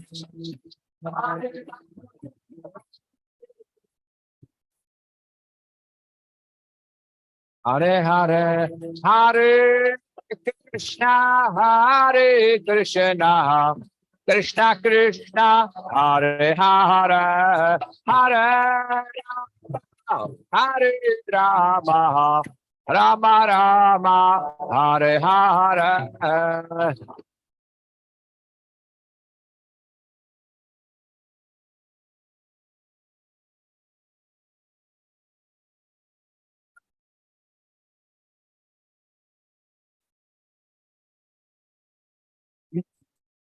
Hare Krishna, Krishna Krishna, Hare Hare, Hare Rama, Rama Rama, Hare Hare.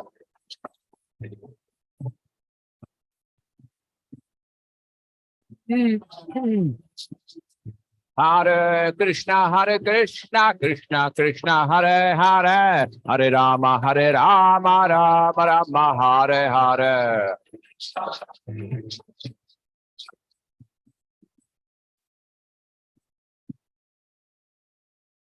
Hare Krishna, Krishna Krishna, Hare Hare, Hare Rama, Rama Rama, Hare Hare.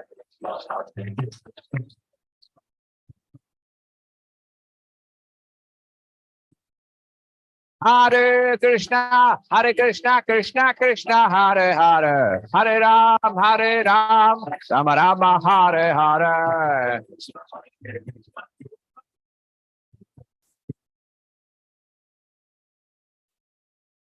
Hare Krishna, Krishna Krishna, Hare Hare, Hare Rama, Rama Rama, Hare Hare.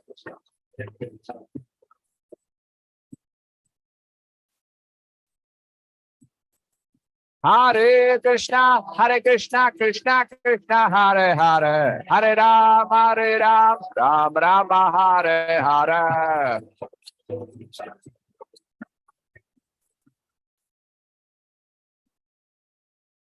Hare Krishna, Krishna Krishna, Hare Hare, Hare Ram, Rama Rama, Hare Hare.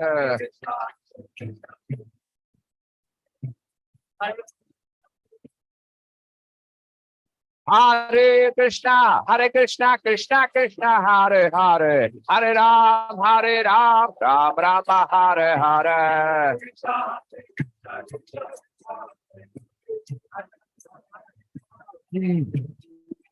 Hare Krishna, Krishna Krishna, Hare Hare, Hare Ram, Rama Rama, Hare Hare.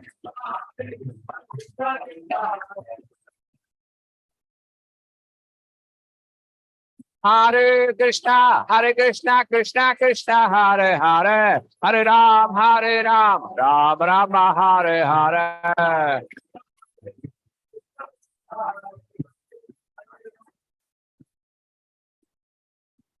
Hare Krishna, Krishna Krishna, Hare Hare, Hare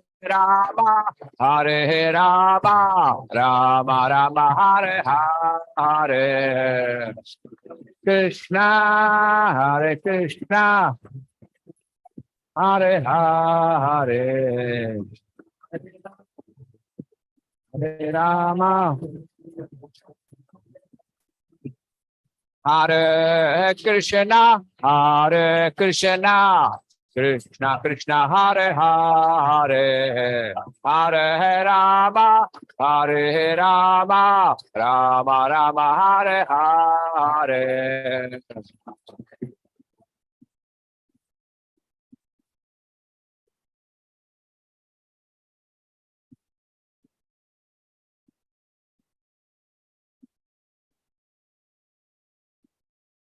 Hare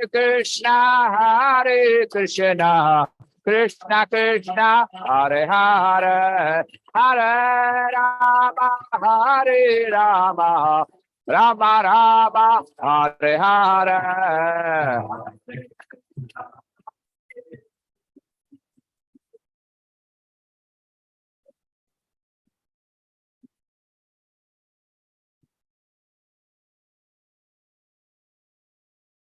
Hare Krishna, Krishna Krishna Krishna, Hare Hare, Hare Rama, Hare Rama, Rama Rama, Hare Hare.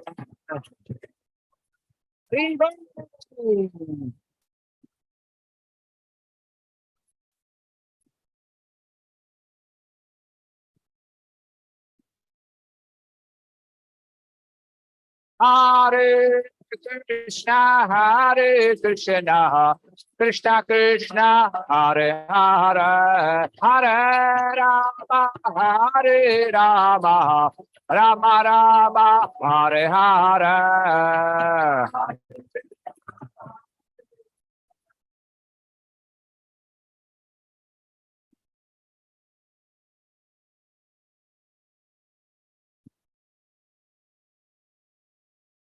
Hare Krishna, Hare Krishna, Krishna Krishna, Hare Hare, Hare Rama, Hare Rama, Rama Rama, Hare Hare.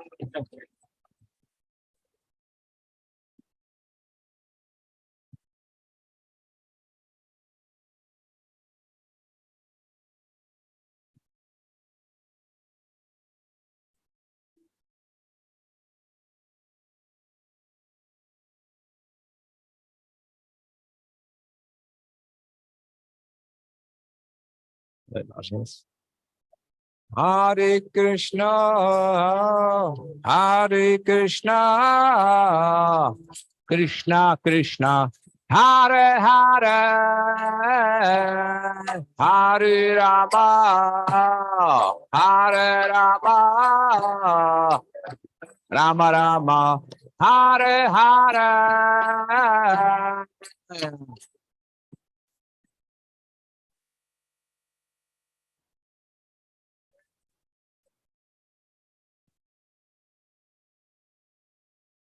Hare Rama.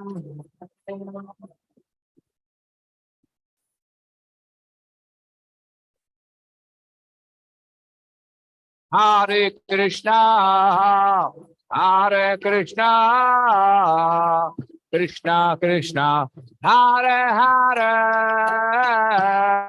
Hare Rama, Hare Rama, Rama Rama, Hare Hare.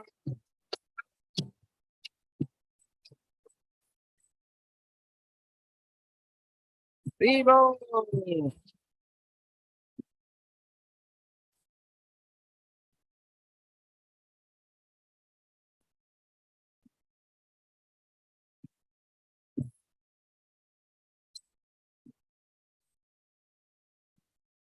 Hare Krishna, Hare Krishna, Krishna Krishna, Hare Hare, Hare Rama, Hare Rama, Rama, Hare Hare.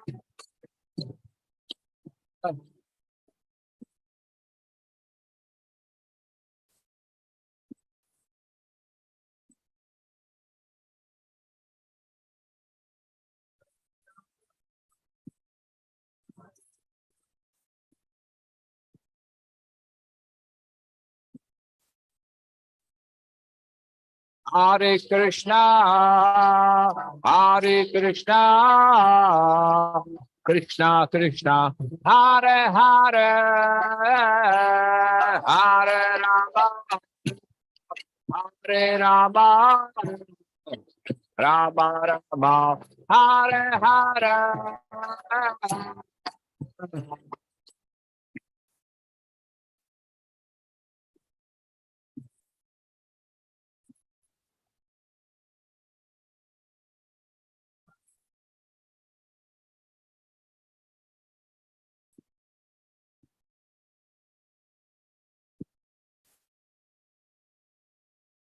Hare Krishna, Hare Krishna, Krishna Krishna, Hare Hare, Hare Rama, Hare Rama, Rama Rama, Hare Hare.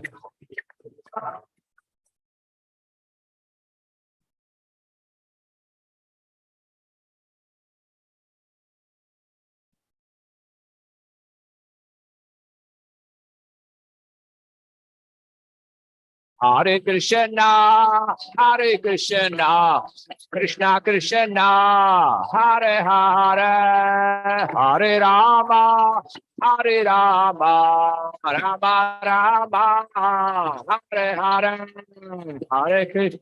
Vivo!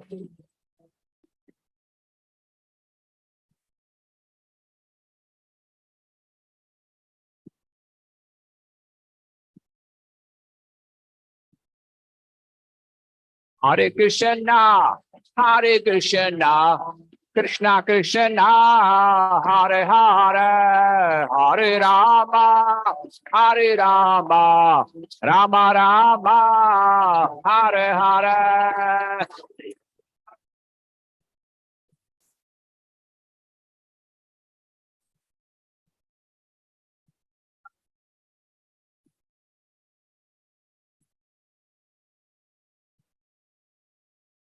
Hare Krishna, Hare Krishna, Krishna Krishna, Hare Hare, Hare Rama, Hare Rama, Rama Rama, Hare Hare.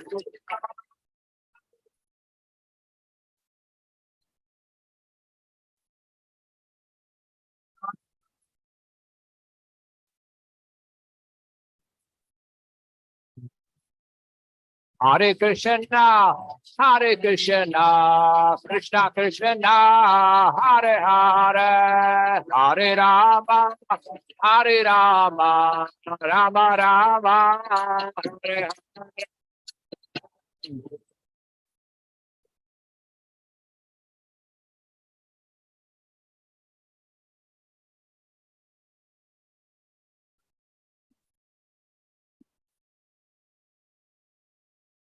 Hare Krishna, Hare Krishna, Krishna Krishna, Hare Hare, Hare Rama, Hare Rama, Rama Rama, Hare Hare.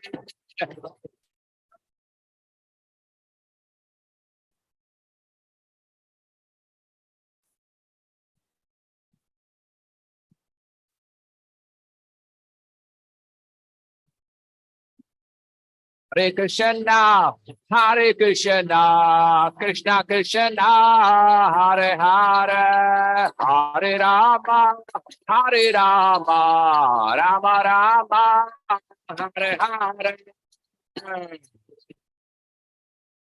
Vivo!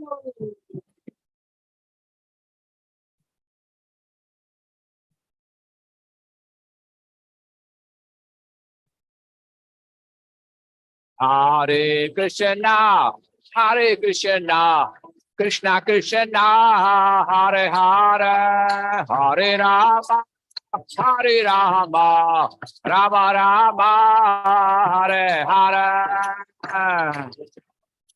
Viva!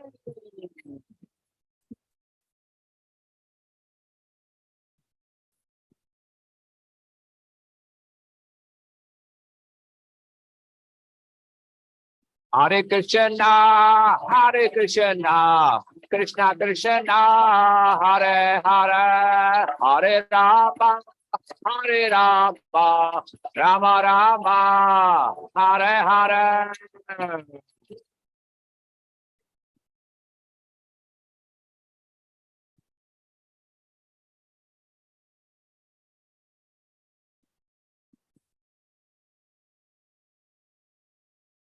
Hare Krishna, Krishna Krishna, Hare Hare, Hare Ram, Ram Rama, Hare Hare.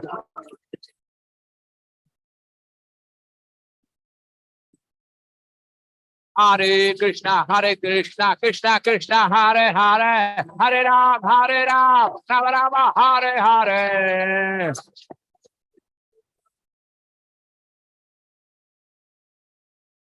Hare Krishna, Krishna Krishna, Hare Hare, Hare Ram, Ram Rama, Hare Hare.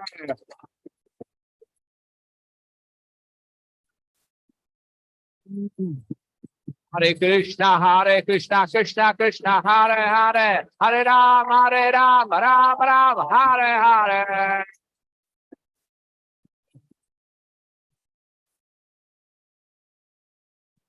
Hare Krishna, Krishna Krishna, Hare Hare, Hare Rama, Rama Rama, Hare Hare.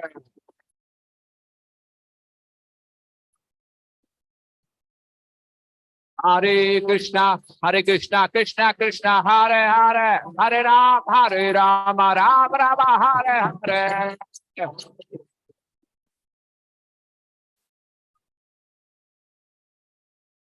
Hare Krishna, Krishna Krishna, Hare Hare, Hare Rama, Rama Rama, Hare Hare.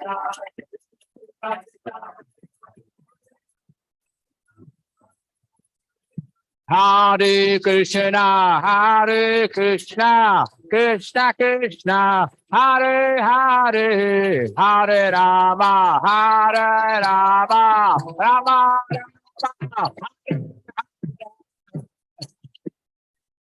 Viva!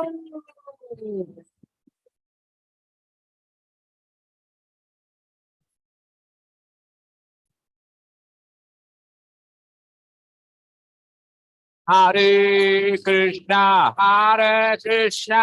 Krishna Krishna, Hare Hare, Hare Rama, Rama Rama, Hare Hare.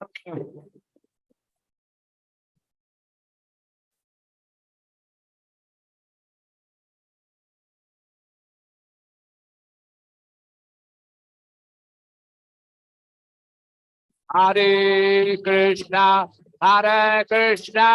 Krishna Krishna, Hare Hare, Hare Rama, Rama Rama, Hare Hare.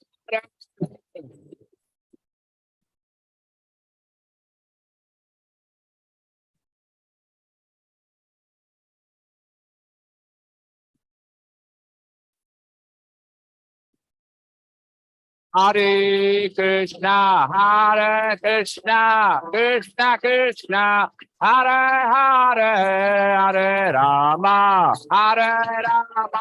Rama Rama, Hare.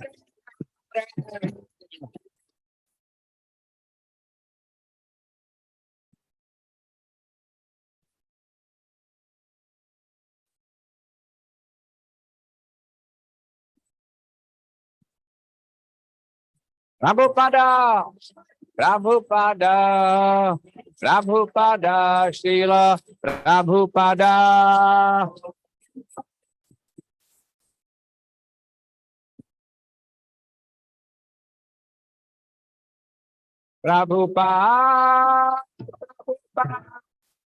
Prabhupada, Jai Srila Prabhupada.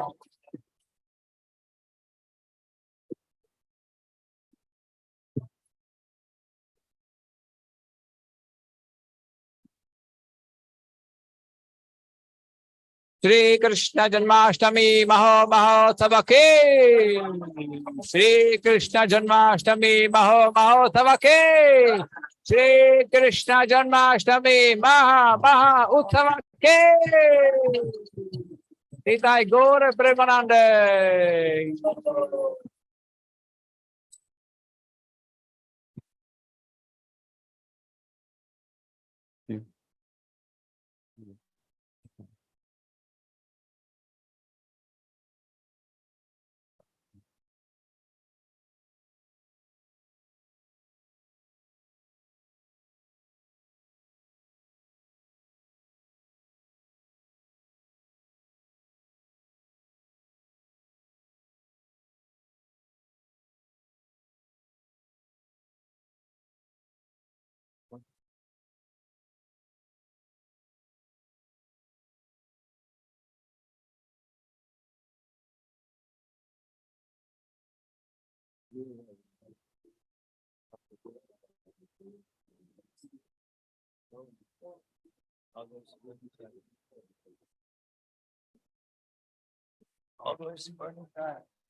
Hare Krishna,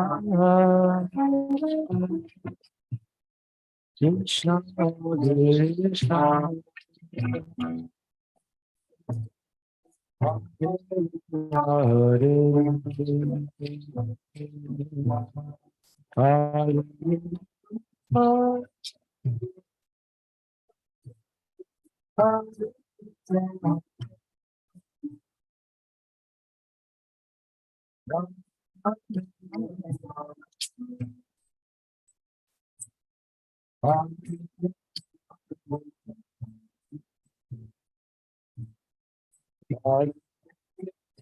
Krishna,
Hare